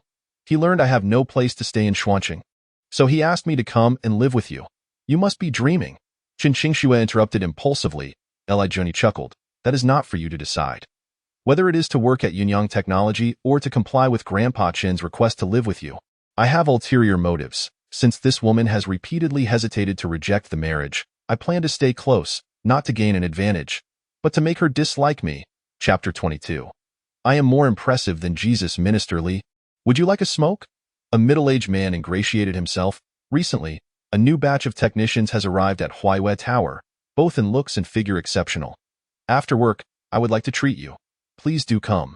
Li Junyi felt as if he had returned to a dead end, where the underlings also fawned over him in the same way. "What is your name?" "I am Wang Dakai." Li Junyi patted him on the shoulder. "You are quite the charmer. From now on, you shall be the deputy minister of the security department." Wang Dakai stood dumbfounded for a while, then began to flatter him even more. "Thank you, Minister Li, for your recognition. I will certainly serve you wholeheartedly in the future, even risking life and limb. Leave now. Do not disturb my afternoon nap. Li Junyi urged impatiently. "Yes, yes, yes." Wang Dakai bowed as he exited, resembling a little eunuch beside an emperor. However, just as he closed the door to the security department, someone covered his mouth and then forcefully pulled him into a corner. "Goodness, daring to compete with us for flattery? Huh, Dakai? Who the hell dares to hit me? I am now the deputy minister of the security department." Crack, bang. "Oh no, I was wrong. Please spare me, you two heroes." Wang Dakai, sporting a pair of panda eyes, bowed to the two men pleading for mercy. Remember, when we are near the young master, do not compete for flattery. Did you hear that? Go Fuqiang threatened fiercely. Wang Dakai quickly understood their identities and hastily promised he would not dare compete again. And if he had to flatter anyone, it would only be the two of them. Let him off this time. He seems to know how to play the game. Thank you, Brother Go. Thank you, Brother Wu. Watching the two heroes leave, Wang Dakai wiped the cold sweat off his brow. Moments later, the door to the security department was pushed open. Li Jun abruptly opened his eyes and said unhappily, "You too disturbed my nap. If you do not have a reasonable explanation..." Wu Xiangwang swallowed hard, nervously saying, "Young master, forgive us. We really have something important to report." Go Fuqiang nodded in agreement. "Just now, we received news from Feng Wei. We have identified the significant figure behind the Black Wolf." "Oh really? Who is it?" Li Jun inquired curiously. "Qingyang Group." Go Fuqiang squeezed out those 4 words. Qingyang Group, what a coincidence. It seems we have crossed paths with them again," Wu Xiangwang added, according to the news from Feng Wei. Qingyang Group is the father-in-law of Lin Zhonghu, the helmsman of Xingyi Pavilion. A cold smile crept onto Li Junyi's lips. No wonder Qingyang Group suddenly targeted Yunyang technology in the stock market. It turns out it was due to the reckless father and son. Wait. Li Junyi suddenly darkened his expression, glancing around before frowning. Where is the Black Wolf? He had an ominous premonition. Sure enough, the Black Wolf, eager to rescue his daughter, had gone directly to confront them. Wu Xiangwang responded awkwardly. Bang! Bang! Li Junyi gave both of them a light smack on the head, scolding, "Are you both idiots? You couldn't have stopped him?" Go Fuqiang lamented. He is the young master's brother. Although the Black Wolf was quite capable, he still fell short compared to the two of them. However, given his relationship with the young master, they dared not use force against him and could only rush back to report. "I will truly be driven to death by you two fools." Li Junyi shot them a glare, exasperated. "You two wait here for me." After saying that, he left directly. 2 minutes later, in the president's office, Li Junyi entered without hesitation, pushing the door open. Inside the office, a well-dressed young man in his 20s sat on the sofa, wearing glasses and looking quite refined. Chen Qingxue sat beside him, chatting and laughing together. Upon seeing Li Junyi burst in unexpectedly, Chen Qingxue's expression changed instantly. Upon closer inspection, one could discern a hint of panic in her eyes. Noticing this scene, Li Junyi raised an eyebrow slightly. "Is there something going on?" Chen Qingxue asked calmly. Li Junyi cast a glance at the young man before immediately getting to the point. "May I borrow your car?"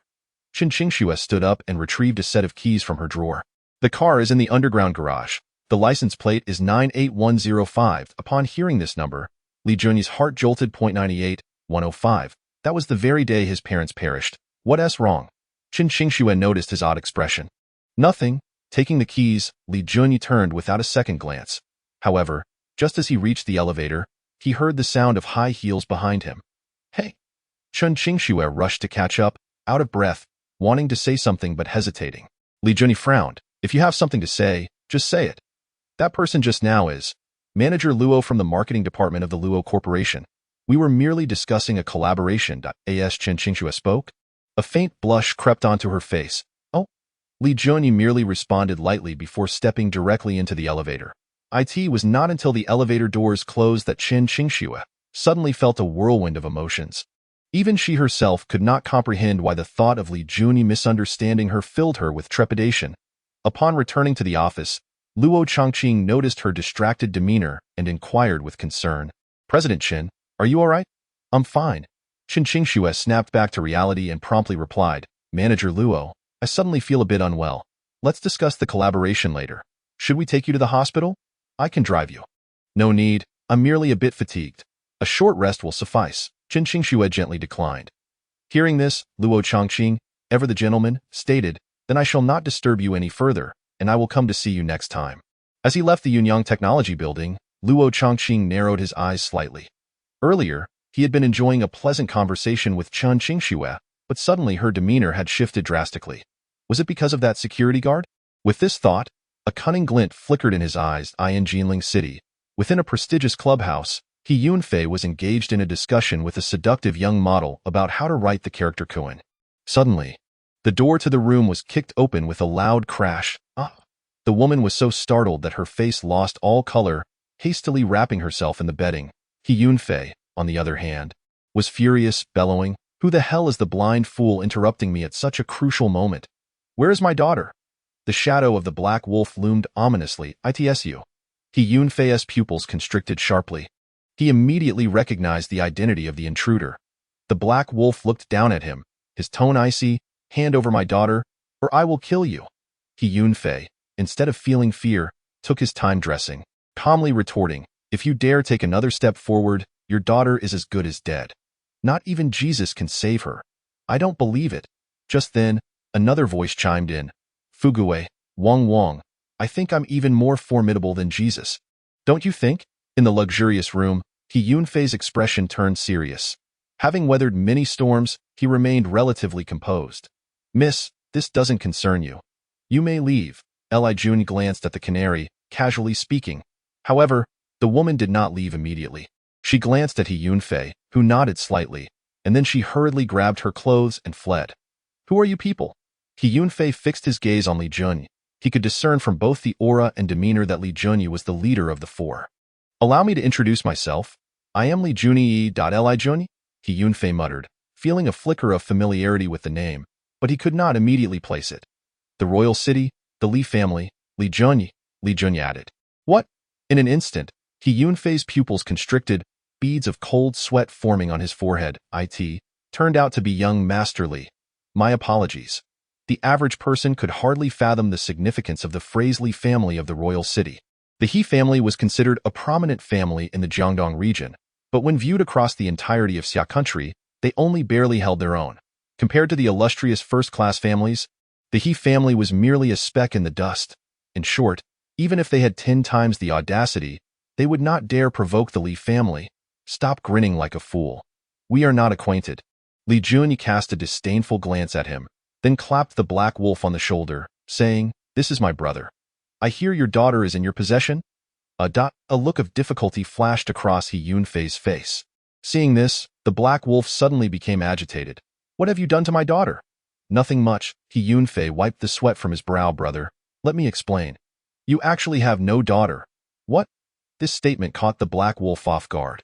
Meanwhile, Li Junyi's eyes flickered as if he had thought of something, shaking his head with a rueful smile.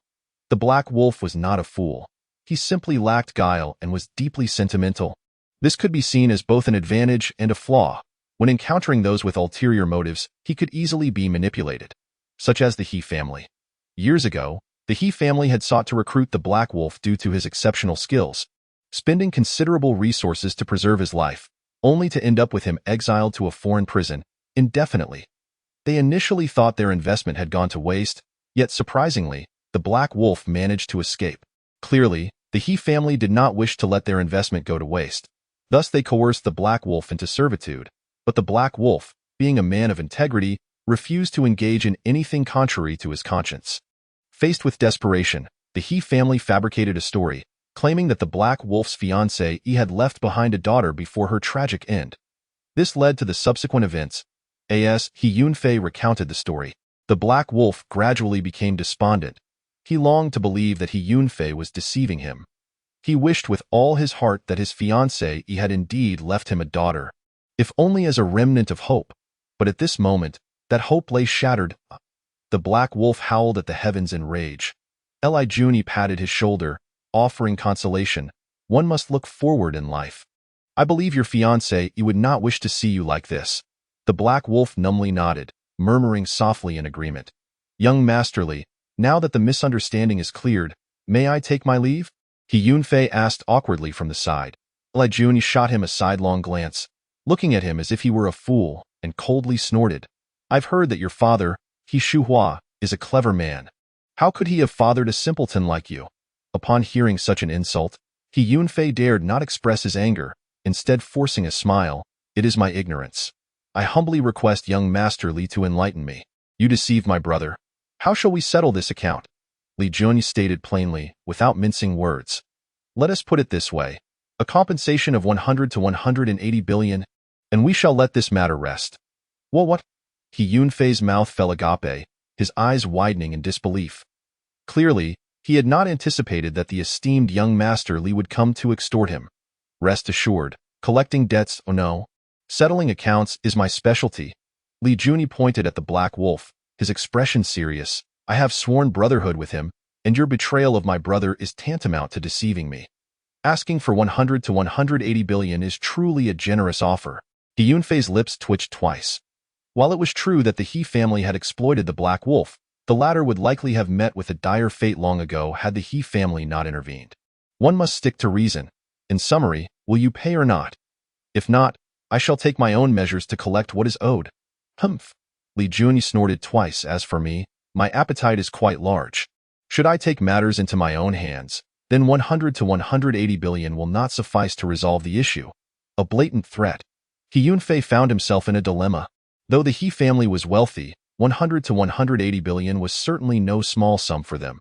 I will count to 3. If you remain silent, I shall take it as your agreement. 1.2.3. Within a second, Li Juni finished counting.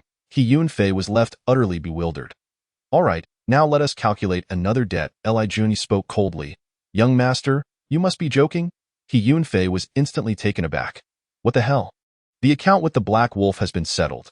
What other debt could we possibly have? Playing dumb, are we? Li Juni feigned anger.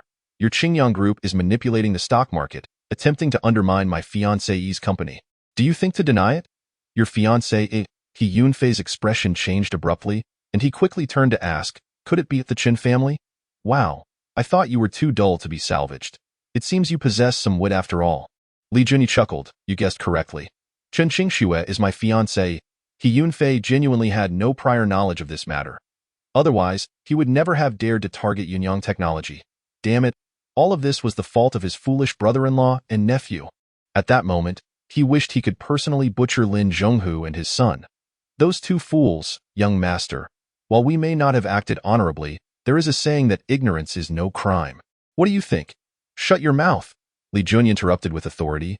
I do not know who your wife is. Perhaps I shall sleep with her later. After all, ignorance is no crime. This remark earned Li Juni silent admiration from both Go Fuguwei and Wu Xiangwang. They thought to themselves, when did the young master become so eloquent? He was simply a model for our generation. I do not wish for much. A compensation of 100 billion will suffice, and we shall consider this matter resolved, Li Juni said nonchalantly. He Yunfei's face turned ashen, his anger rendering him speechless. If they truly swallowed Yunyang technology, he might as well pay the price. But damn it. The Qingyang group not only failed to acquire the other party but also lost over 100 billion in the process, and now they were being asked to compensate another 100 billion. Where is the justice? All right, now let us calculate the account for the assassination attempt on my life. Another account to settle. He Yunfei's face turned completely dark. He genuinely wished to confront Li Juni in a fight. However, it was merely a fleeting thought. Setting aside the power of the Li family, he was currently outnumbered 4 to 1. He simply could not win. Young master, I did not. He Yunfei began but immediately fell silent, genuinely fearing that Li Juni would bring up his wife again. So he changed his tone. Our He family has extensive collaborations with the Qin family of the royal city, and young master Qin Haoran has a connection with my daughter. Slap.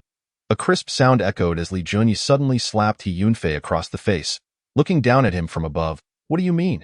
Do you intend to use the Qin family to pressure me? I'm giving you time to call.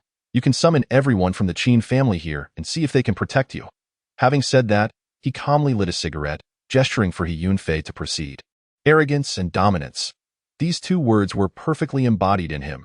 The Black Wolf's gaze burned with admiration. He sensed that Li Juni was a force to be reckoned with, both in the prison and in the outside world. He was an unrivaled dragon.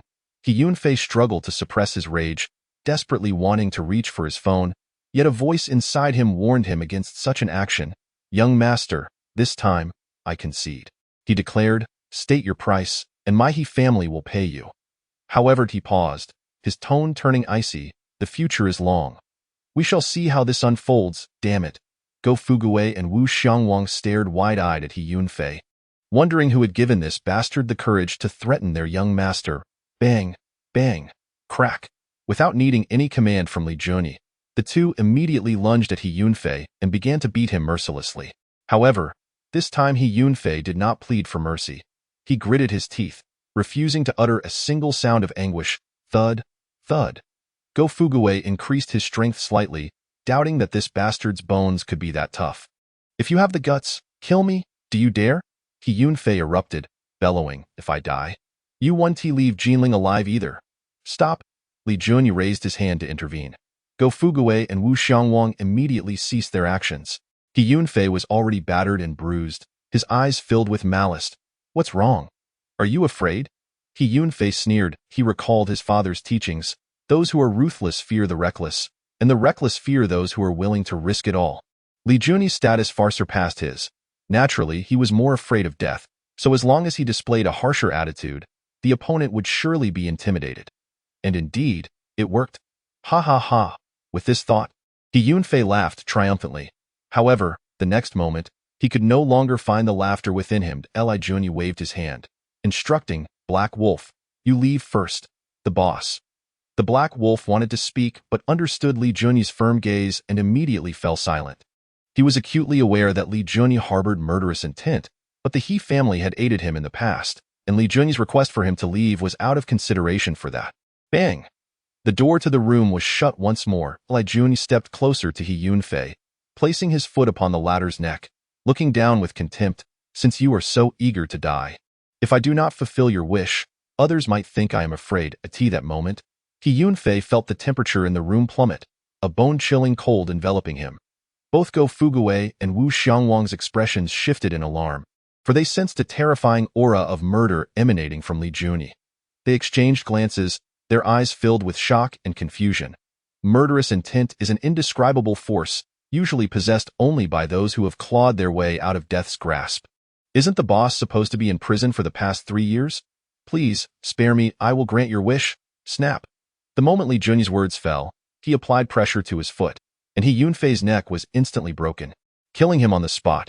Witnessing this scene, Go Fugui and Wu Xiangwang's expressions changed drastically once again. The ease with which Li Junyi had snapped a human neck indicated his precise control over his strength. Could it be that the young master truly was a master? Go Fugui and Wu Xiangwang both shook their heads in disbelief. How could this be possible? "Damn it, I acted rashly," Li Junyi murmured. "Young master, what is it?" Wu Xiangwang asked, puzzled. "That I forgot to have this dog pay me first. A total of 300 billion. Li Junyi's face contorted in pain. Go Fugui wiped the cold sweat from his forehead, reminding him, "Young master, we can go directly to the He family to demand it." "Right? I can go to He Shuhua to demand it." Li Junyi chuckled. "How am I so clever? Clearly, it was my idea." Go Fugui shot him a disdainful look, nearly raising his middle finger. "Take this bastard's corpse to the He family and demand payment. Tell them if they dare to withhold even a cent, I will level the He family tomorrow," Li Junyi declared with vigor. He was fully aware that such actions would irrevocably sever ties with the He family. But so what? They were never part of the Li family's faction. Let them come for revenge if they dared. Thus, Go Fugui and Wu Xiangwang went to the He family to collect the debt, while Li Junyi took the Black Wolf back to Xuanqing. 2 hours later, Li Junyi returned to the security department of Yunyang Technology. The closing bell rang. He had not yet spent yesterday's earnings, and today he received another $100. Indeed, wealthy individuals only grow wealthier. Li Junyi sighed. The Black Wolf stared blankly, his lips twitching a few times. He never imagined that the king of the death prison would work as a mere security guard in such a small company. If those unruly fellows from the death prison found out, they would surely laugh their heads off. "How about joining me for work?" Li Junyi extended a warm invitation. Without a second thought, the Black Wolf replied, "Wherever the boss is, I shall be." He had already resolved that as long as Li Junyi did not mind, he would follow the latter for the rest of his life. "Good brother," Li Junyi patted him on the shoulder, saying, "Rest assured, sticking with me guarantees you a life of luxury. Tonight, I will treat you to a meal at the Shaxian International Hotel." Damn. The Black Wolf nearly stumbled to the ground. Sister-in-law. Sister-in-law. At that moment, Chun Qingyao's voice preceded her arrival. Hearing her voice, Li Junyi rushed to meet her, spotting Chun Qingyao jogging towards him. Men are inherently lustful. If one is not lustful, they are not a man.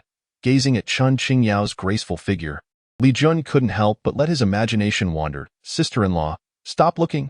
Chun Qingyao's face flushed a deep crimson. Li Junyi scratched his head and chuckled. "There's no helping it. I simply cannot restrain myself.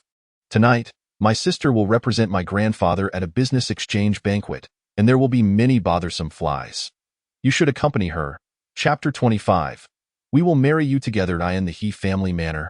A dozen members of the He family gathered, with He Shuhua at the forefront. His face darkened, his eyes a mix of sorrow and rage. Who did this? Gazing at his son's lifeless body, He Shuhua trembled as he spoke. He never anticipated experiencing the pain of a parent burying their child. He Yunlong, nervously replied. It was the Li family from the imperial city. What? At these words, He Shuhua's eyelids twitched, his expression growing exceptionally grave. Dad, my elder brother was killed by Li Junyi. That guy even said. He Yunfei hesitated. He Shuhua's gaze turned ominous. What else did he say? He said if we do not repay the 30 billion debt by today, tomorrow he will annihilate our He family. He Yunlong steeled himself to recount the entire incident. The He family members clenched their teeth, filled with righteous indignation. Such tyranny, such audacity. He Shuhua's anger turned into a deranged laughter. Ha! Dad. He Yunlong glanced at his elder brother's corpse, then returned his gaze to his father, solemnly advising, the Li family, we cannot afford to provoke them. Without needing others to remind him, He Shuhua was acutely aware that confronting the Li family was unwise. But how could his son die in vain? Yunlong, stay behind. The others may leave. Upon He Shuhua's command, the He family members gradually exited the room. Only a lavishly dressed matron knelt on the ground, choking back tears. Dad, Yunfei cannot die in vain. You must avenge him. Big sister, please step outside. Dad will not let my brother's death go unpunished. He Yunlong assisted the matron to her feet, discreetly giving her a squeeze. Fortunately, He Shuhua remained oblivious, his focus entirely on He Yunfei, contemplating. Xiao Yun, rest assured, this matter will not end like this. Yes, thank you, Dad. Feng Shuyun cast a disapproving glance at her brother-in-law, then wiped her tears as she departed. Dad, how do you plan to handle this? He Yunfei asked cautiously. He Shuhua's eyes flashed with ruthlessness. You secretly contact the 10 Absolute sect. As long as they can eliminate that little brat, I can offer them 10 billion. Dad, I understand you wish to avenge my brother, but the people of the 10 Absolute sect are not to be trifled with. He Yunfei expressed his concerns. Though the 10 Absolute sect appeared to be merely an assassination organization, their connections were terrifying. If the He family sought their assistance to assassinate Li Junyi, they would be at their mercy. Should the 10 Absolute sect use this to blackmail them, the He family could face annihilation. They possessed too much leverage over influential figures, which allowed them to remain unscathed despite their misdeeds. Even the authorities dared not act against them lightly. Sighing heavily, He Shuhua's gaze hardened. Follow my orders. As for the rest, you need not worry too much. He was well aware that involving the 10 Absolute sect would put the He family in a precarious position, yet he could not swallow this humiliation. Seeing his father's insistence, He Yunlong had no choice but to comply. As night fell, Li Junyi acted as the chauffeur, driving the two sisters back to Yuluo Mountain Villa. I've arranged a separate room for you. I've sent the address to your phone. Chun Qingxue gazed out at the bustling streets, speaking to herself. However, Li Junyi pretended not to hear her, tapping his ear as if to block out the noise. Chun Qingyao laughed lightly. Sister, I think having brother-in-law move and I is such a bad idea. Chun Qingxue shot her sister a disapproving look, muttering, could you please not steer your elbows outward? Chun Qingyao stuck out her tongue, saying, Sister, think about it. It's quite unsafe with just the two of us girls at home. Having brother-in-law around changes everything. She then turned to Li Junyi in the driver's seat and asked, Brother-in-law, am I right? Not at all. Li Junyi thought to himself, yet outwardly he praised. Still, Qingyao is quite perceptive. She thinks things through thoroughly. I am increasingly fond of you. Upon hearing this, Chun Qingyao's cheeks flushed. Meanwhile, Chun Qingxue scoffed. Since you like Qingyao, why not go tell my grandfather and ask for her hand? Li Junyi found himself at a loss. His attempts to sabotage this marriage were not driven by disdain for Chun Qingxue's affection for Chun Qingyao, but rather by his aversion to arranged marriages. Additionally, there was another reason. Although he had been set up back then, he had still harmed that woman. Upon his return, he intended to provide her with an explanation. Calculating the time, it seemed the union between the Yi family and the Jiang family was less than half a month away. Sister, what nonsense are you spouting? Chun Qingyao pouted. We agreed long ago that you would marry first. What does it matter who goes first or last? After all, you two are in love. I'll just inform grandfather about this matter. Chun Qingxue's tone carried a hint of jealousy, unbeknownst even to her. Li Junyi gripped the steering wheel with one hand and scratched his head with the other, stating, Don't misunderstand. I actually have no intentions towards Qingyao. Misunderstand? Hmph. Qin Qingxue let out a dismissive hum. Who told me they actually liked my sister? What are you afraid to admit it now? Li Junyi was at a loss for words. Previously, he had hoped Qin Qingxue would take the initiative to withdraw from the marriage, prompting him to make some teasing remarks, not expecting her to bring it up now. Sister, stop it, brother-in-law was just joking. Qin Qingyao wished she could find a hole to hide in. How embarrassing, with her arms crossed. Qin Qingxue stared at Li Junyi with narrowed eyes. No retorts? Or are you this fickle-hearted, wanting to marry both of us sisters? That's not appropriate. Li Junyi swallowed hard, adopting a posture of reluctant acceptance. Not appropriate. We sisters are both beautiful. Marrying us would certainly elevate your status. Qin Qingxue smirked playfully. Li Junyi, oblivious to her teasing, chuckled. Well, I'll consider it, scoundrel. Qin Qingxue's mood shifted faster than flipping a page, angrily retorting, see, the tale has finally been exposed. You men are all the same. Li Junyi realized he had been played and felt a surge of anger. It was clearly her who had been tempting him, yet she dared to turn the tables. Since we're being honest, I do wish to marry both of you sisters. What is the problem with that? If you're unwilling, go tell your grandfather to annul the engagement. Chapter 26. Annihilation of the He family. Back at Yuluo Mountain Villa, Qin Qingxue immediately locked herself in her room, ignoring her sister's incessant knocking. She must truly be angry. However, Li Junyi paid it no mind, grabbing a can of beer from the fridge and stepping into the courtyard to admire the night sky. Soft footsteps approached from behind. He knew without looking who it was. Brother-in-law, why don't you go comfort my sister? Qin Qingyao sat on a nearby wooden chair, appearing anxious. I didn't do anything wrong. Why should I comfort her? Li Junyi scoffed. Qin Qingyao glanced at her sister's room, then back at Li Junyi. I can sense that my sister doesn't actually dislike you. Li Junyi shrugged, confidently stating, any normal woman wouldn't dislike a handsome man. Pfft. Qin Qingyao could not help but cover her mouth and laugh. What's so funny? Do you dare to say I'm not handsome? Li Junyi challenged. Qin Qingyao found herself unable to refute him. Indeed, among the men she had seen, none surpassed Li Junyi's remarkable presence. With his handsome looks and a certain rugged charm, he possessed the kind of allure that could make any woman's heart race. Li Junyi intended to tease the girl further when suddenly, a figure darted towards him. Wu Xiangwang, young master, come with me quickly. Wu Xiangwang, panting, bore an expression of concern. Li Junyi's brow furrowed. What is happening? A few experts have infiltrated this place. We suspect they intend to harm you. Young master, Fuguwei has engaged them. I've come to escort you away. Wu Xiangwang reported earnestly. Experts? Li Junyi not only felt no fear but instead wore an excited expression. What a joke. I, Li Junyi, need to flee? He thought to himself. Finally, as a super strong individual, he had the chance to showcase his prowess before his two subordinates. They would surely be astonished. Young master. Wu Xiangwang paused, diplomatically suggesting, we're not escaping. We're just temporarily leaving. The enemy had only sent a few people. He and Fuguwei could handle them, but they feared waves of attackers. No need. Li Junyi waved his hand, interrupting, let Fuguwei allow them to enter. Today, I want you to witness my capabilities. Young master, now is not the time for bravado. Wu Xiangwang broke into a sweat. Since they dared to send people to harm Li Junyi, they were surely not ordinary foes. They could not be underestimated. Bravado? Li Junyi scoffed, pointing at Qin Qingyao, declaring, you two stay and protect the sisters. You need not worry about anything else.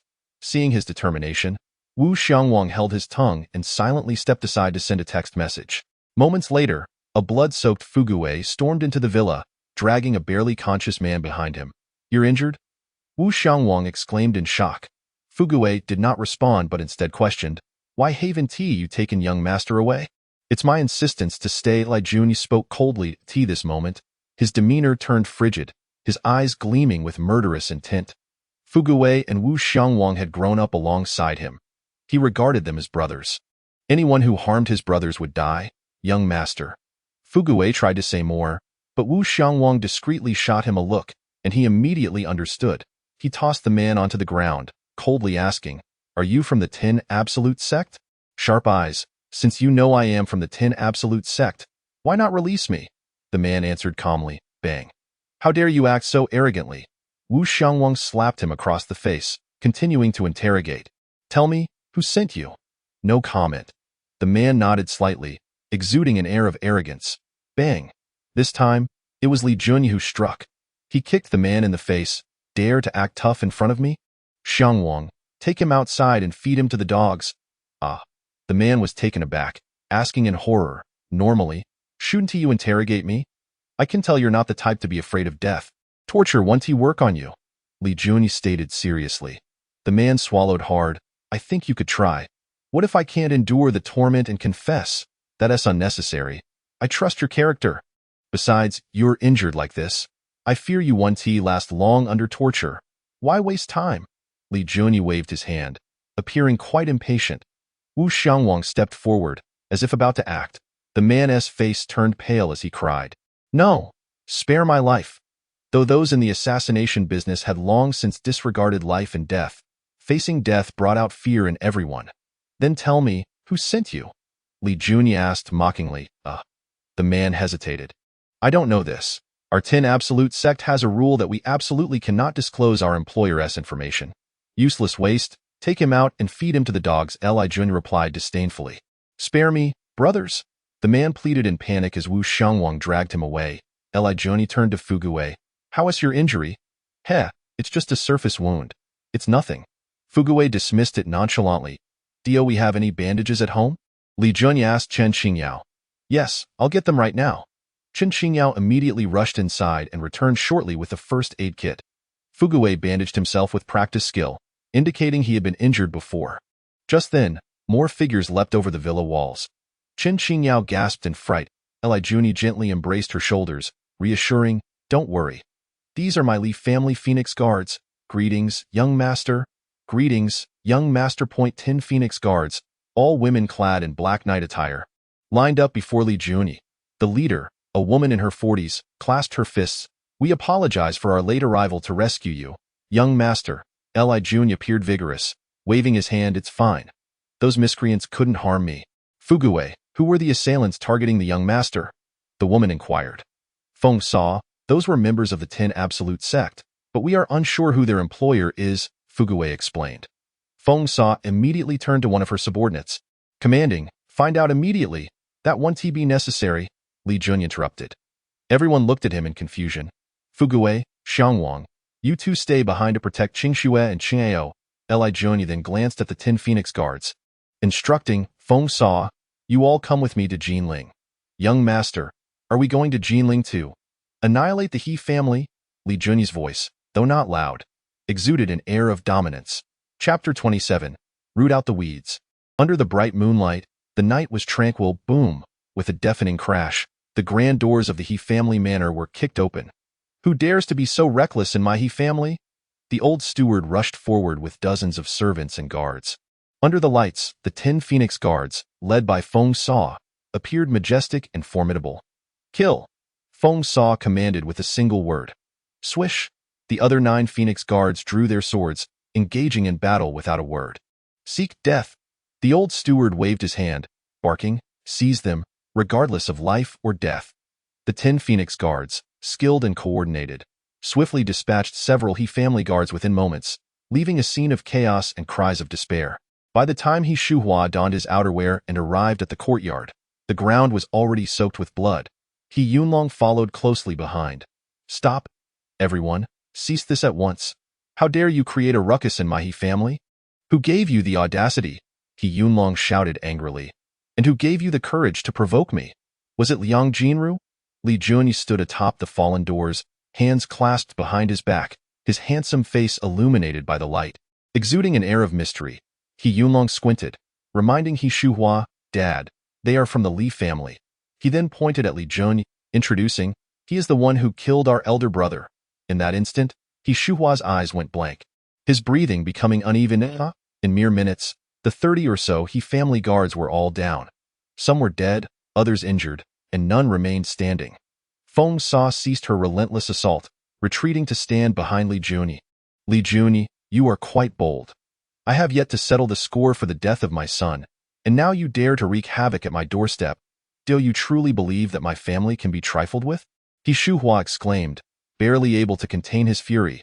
Li Junyi smirked disdainfully, retorting, Indeed. I regard your family as nothing more than a soft persimmon, easily squeezed at my whim. What will you do about it? These words nearly drove He Shuhua and his son to the brink of apoplexy. Li Shao, may I inquire if our He family has ever offended you? He Shuhua asked, struggling to suppress his rage. Dare you claim otherwise? Li Jun abruptly raised his voice, stating, I do not bully others under the guise of power, but abstaining from trouble does not equate to fearing it. Your family has repeatedly crossed the line with me, and if I do not teach you a lesson today, others might think I am a coward. He Shuhua was left bewildered by these words. It was you who first took my son's life. Yet now you dare to extort 300 billion, turning the tables on us. Seeing the puzzled expression on the other party's face, Li Jun decided to clarify their misunderstanding. Firstly, you bullied my brother. Secondly, as he elaborated, He Shuhua began to realize that the root of the issue lay with his inept son-in-law and grandson. At that moment, he truly wished he could strike down those two wretched beings with his own hands. Li Shao, my family is willing to compensate you 300 billion. I implore you, show mercy and spare us. He Shuhua made every effort to lower his stance. Though a cornered rabbit may bite, and a desperate dog may leap over a wall, he genuinely wished to avoid conflict with the Li family. It's too late.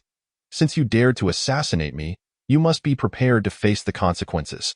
Li Jun shrugged, adopting an unyielding demeanor.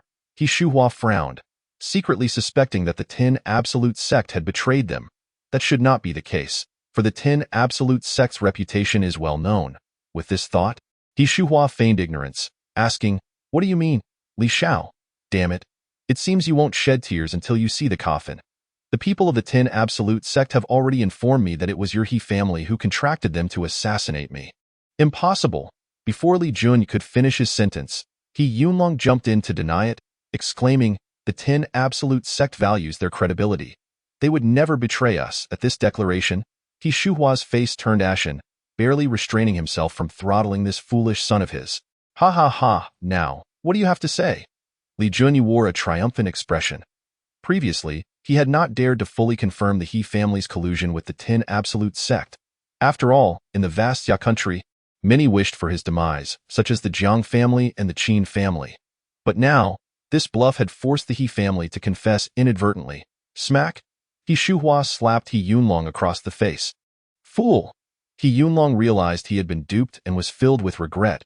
Li Shao, this was all my son's doing. It has nothing to do with the rest of our He family. I will hand him over to you. Do with him as you will. He Shuhua pleaded with clasped hands. He Yunlong was bewildered, not expecting his father to throw him under the bus. He hurriedly protested, Dad, you can't do this. It was clearly you. Silence. He Shuhua's furious shout interrupted his son's words, and he leaned down to whisper in his ear, Yunlong, do you want our family to be extinguished? That simple phrase instantly calmed He Yunlong. It was better for him to die alone than for the entire family to perish. Though filled with resentment and fear, he had no choice but to kneel before Li Jun and plead for mercy. Li Shao, you are magnanimous. I was foolish. I beg for your mercy. Li Shao, you see, my son has admitted his wrongdoing. I hope you can show compassion and spare our He family. He Shuhua implored once more. Li Jun's gaze was frigid as he finally waved his hand decisively, pronouncing, Kill. This decree left He Shuhua in a state of terror, as he indignantly rebuked Li Jun. One must bear the consequences of their own actions. I have already delivered my son into your hands, and yet you would pursue complete annihilation? Li Jun snorted coldly, offering no response. He Shuhua was utterly ruthless and cruel. To survive, he disregarded the life and death of his own son. Such a person, if left unchecked, would undoubtedly become a future threat. With Li Jun's command, Sister Feng was the first to act in the blink of an eye. She appeared before He Yunlong. Swish! The next moment, He Yunlong's head rolled to the ground, his eyes forever closed. He Shuhua's face turned pale with fright as he hastily retreated. Clang!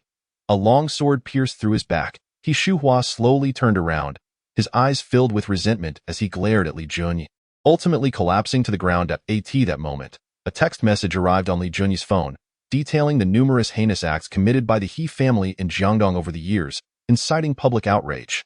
According to the list, execute them all. Li Jun tossed the phone to Sister Feng. He remembered the teachings of his masters. To uproot the grass is to prevent it from growing back. One must eradicate the source. Chapter 28. Yes, you will be nervous. The He family in Jiangdong was eradicated, and news of this swiftly spread throughout the Xia country. In an instant, shockwaves reverberated in all directions. Various factions sought to uncover the identity of the mysterious benefactor behind this upheaval. The Xuanqing Legal Affairs Bureau. Son, how could they have set us free? Lin Zhonghu, carrying his son Lin Dongyang, stepped out slowly, still unable to believe this reality. Among the 20 core members of Xinyiage, only the 2 of them had miraculously escaped execution, which was indeed bizarre. Dad, it's only been a few days. Have you lost your mind? Lin Dongyang looked at his father as if he were an imbecile. Was it really necessary to guess? It was undoubtedly his maternal grandfather who intervened. Lin Zhonghu paused. Suddenly enlightened, father was indeed foolish. We must go to Jinling to seek revenge. First, take me to the hospital. My leg? Lin Dongyang urged. At this point, your leg won't heal in the hospital. Revenge takes precedence. Lin Zhonghu's anger swelled as he recalled the tribulations of the past few days. He had silently vowed to carve that arrogant brat into 1,000 pieces upon their release. Zing! A taxi came to a steady stop before the father and son. Without a second thought, Lin Zhonghu yanked open the rear door, first tossing Lin Dongyang inside before eagerly taking the passenger seat. Vroom. Before Lin Zhonghu could announce their destination, the driver floored the gas pedal. What the hell? Do you want to die? Driving this fast, are you rushing to the afterlife? Lin Dongyang exclaimed in frustration from the back seat.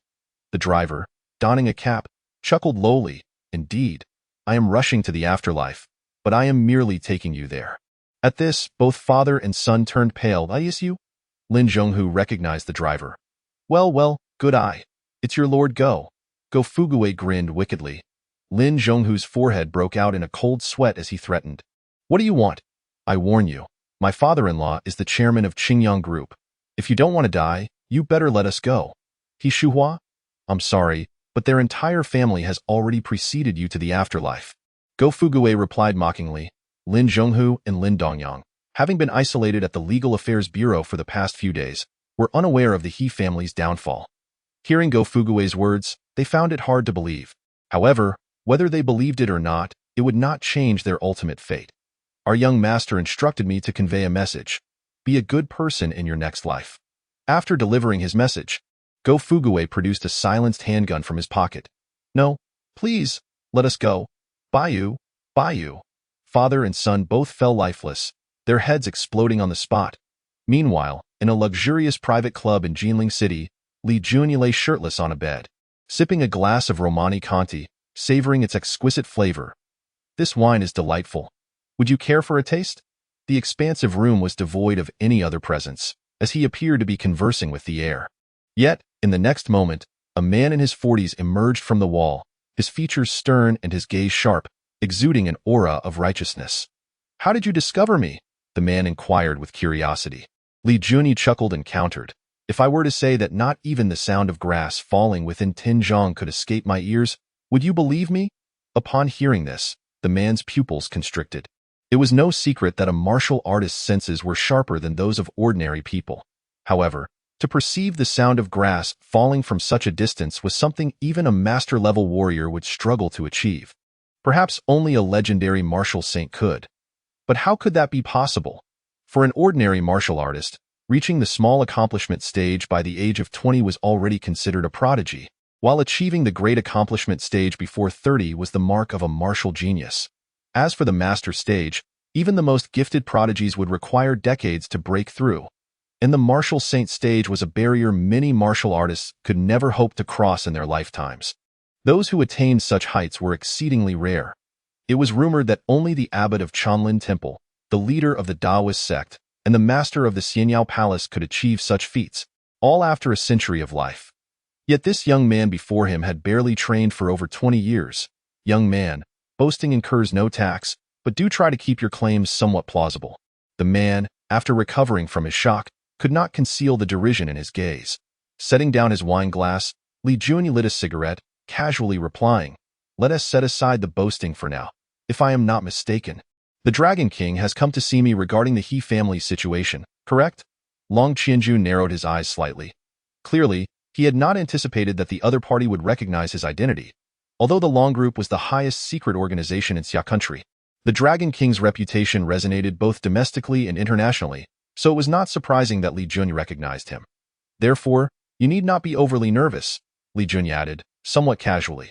Long Qianjun couldn't help but chuckle. You think I would be nervous? Yes, I can sense your anxiety, Li Jun said earnestly. Ha ha ha. You sound like you're telling a joke. Long Qianjun replied with arrogance. Young man, while I don't know how you discovered my identity, how dare you claim I would be nervous? Are you truly not nervous? Li Jun inquired with a smirk. Then what about now? As he spoke, Li Jun's gaze sharpened, and an overwhelming aura emanated from him. In an instant, the room was thick with murderous intent. Long Qianjun felt as if he were ensnared by an invisible force, a voice within him warning that he should refrain from making any rash moves. Lest someone dies. Within mere breaths, Long Qianjun's complexion turned pale. Are you nervous now? Li Jun sneered. Long Qianjun clenched his fists in silence, not daring to move, his eyes filled with trepidation. Since entering the Long group, he had executed countless high-level missions, slaying numerous strong foes both domestic and abroad. He could hardly believe that a mere glance from his opponent had rendered him paralyzed with fear. Who on earth are you? Long Qianjun asked, his voice trembling. Li Jun shot him a sidelong glance, replying nonchalantly, You dare seek me out without even understanding my identity? Do you truly believe I would hesitate to eliminate a little dragon like you? Long Qianjun's body quaked, and he suddenly realized that cold sweat had soaked through his back. The eldest young master of the Li family, the top-ranked rich playboy, had been underestimated 3 years ago. Though he had only skimmed over Li Jun's dossier, its contents were firmly etched in his mind. Yet, if anyone dared to call this person a spoiled rich kid, Long Qianjun would not hesitate to slap them. Chapter 29.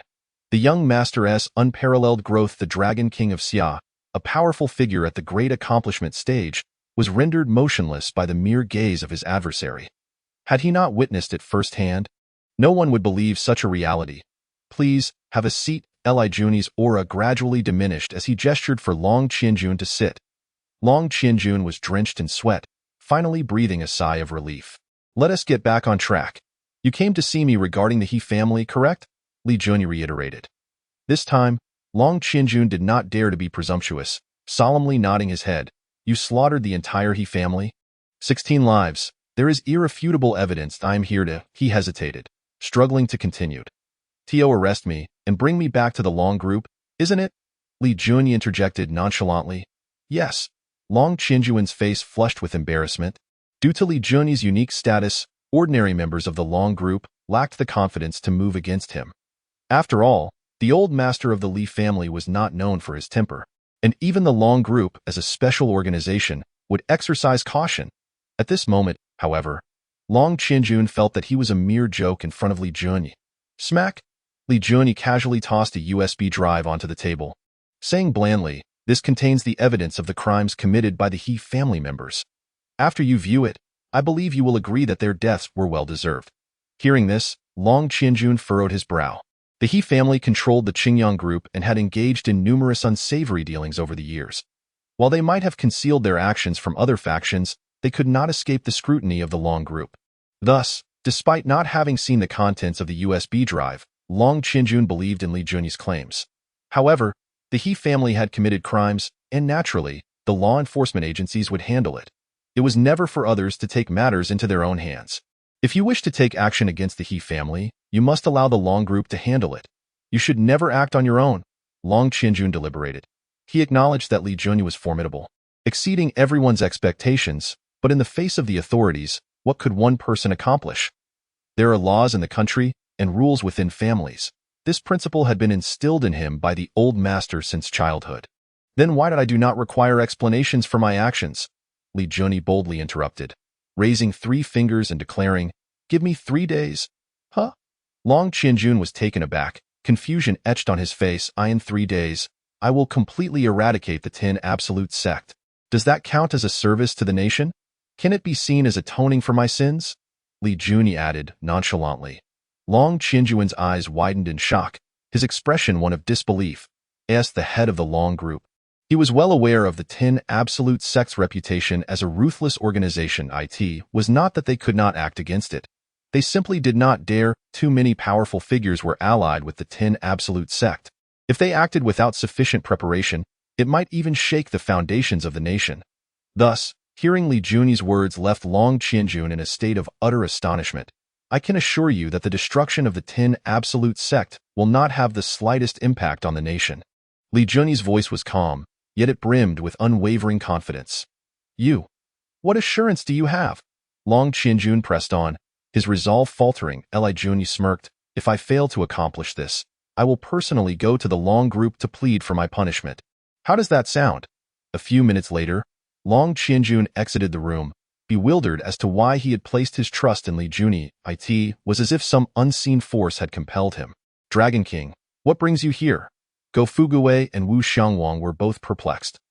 The two brothers had been stationed outside the door, entirely unaware of when Long Qianjun had entered.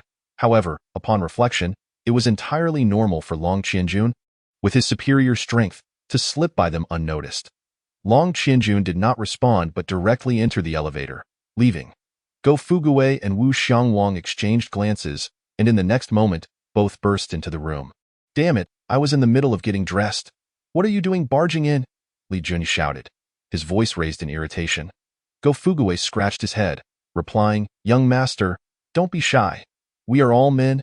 What is there to fear? Exactly, do not forget, with a laugh, remarked.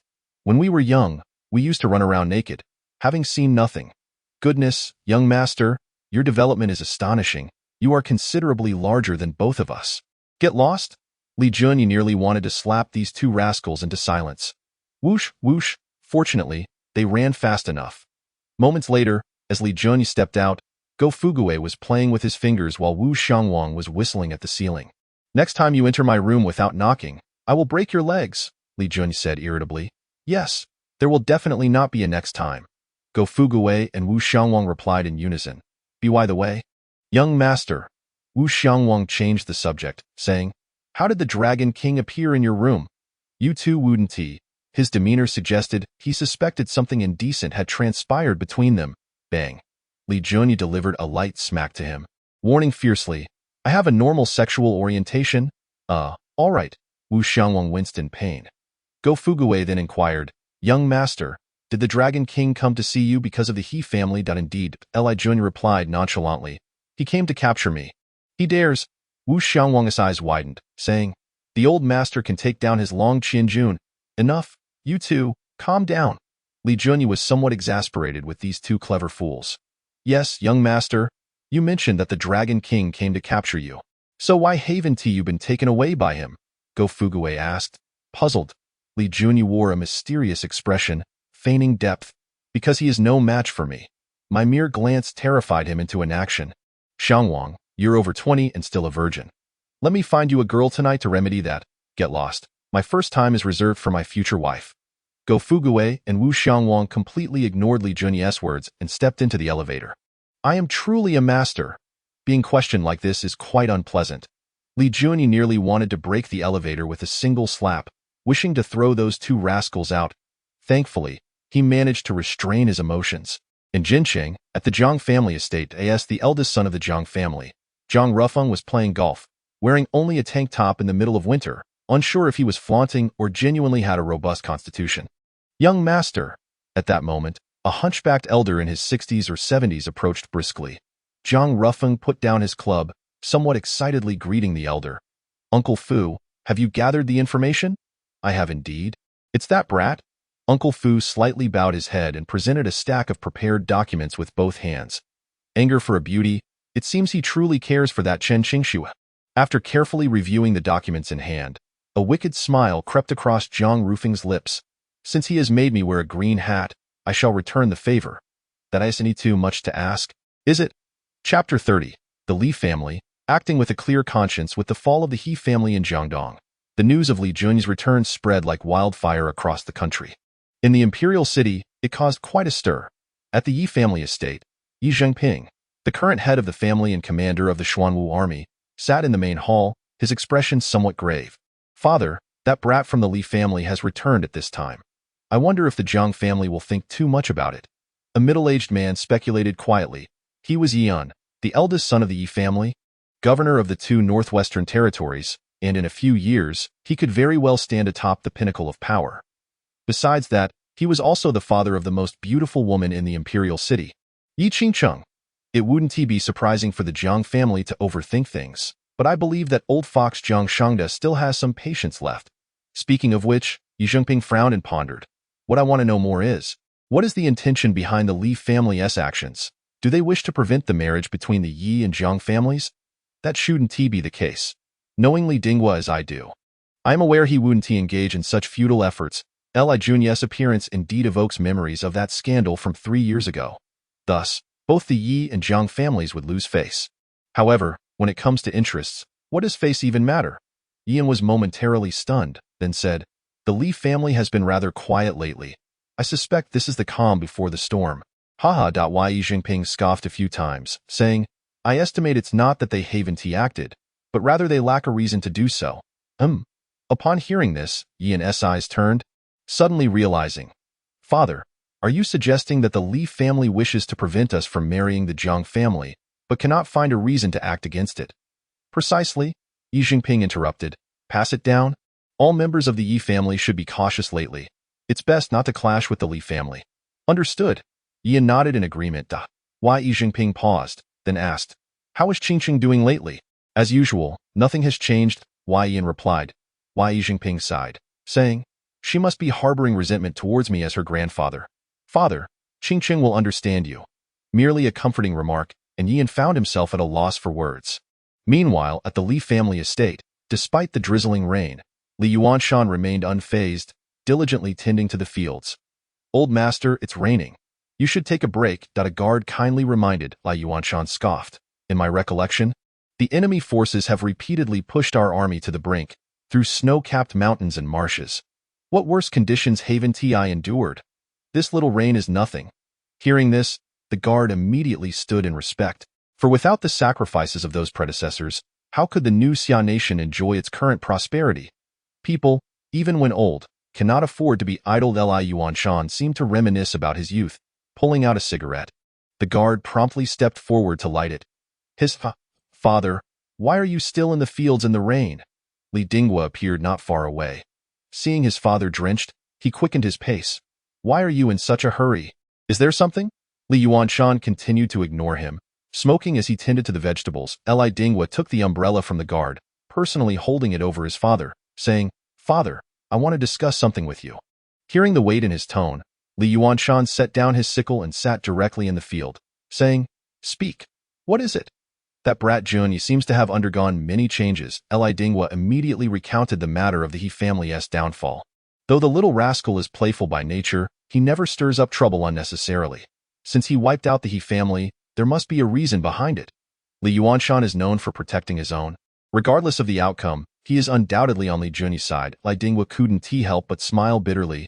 Yes, I think so too. You just mentioned that the rascal has changed. Is it because of this matter? Li Yuanshan asked again. Li Dinghua shook his head, saying, Do you remember Long Qingfeng? The one in charge of the Long group? Somewhat. What about it? I have a good relationship with Long Qingfeng, he told me. Li Dinghua leaned closer to Li Yuanshan's ear and whispered. Gradually, Li Yuanshan's eyes sharpened.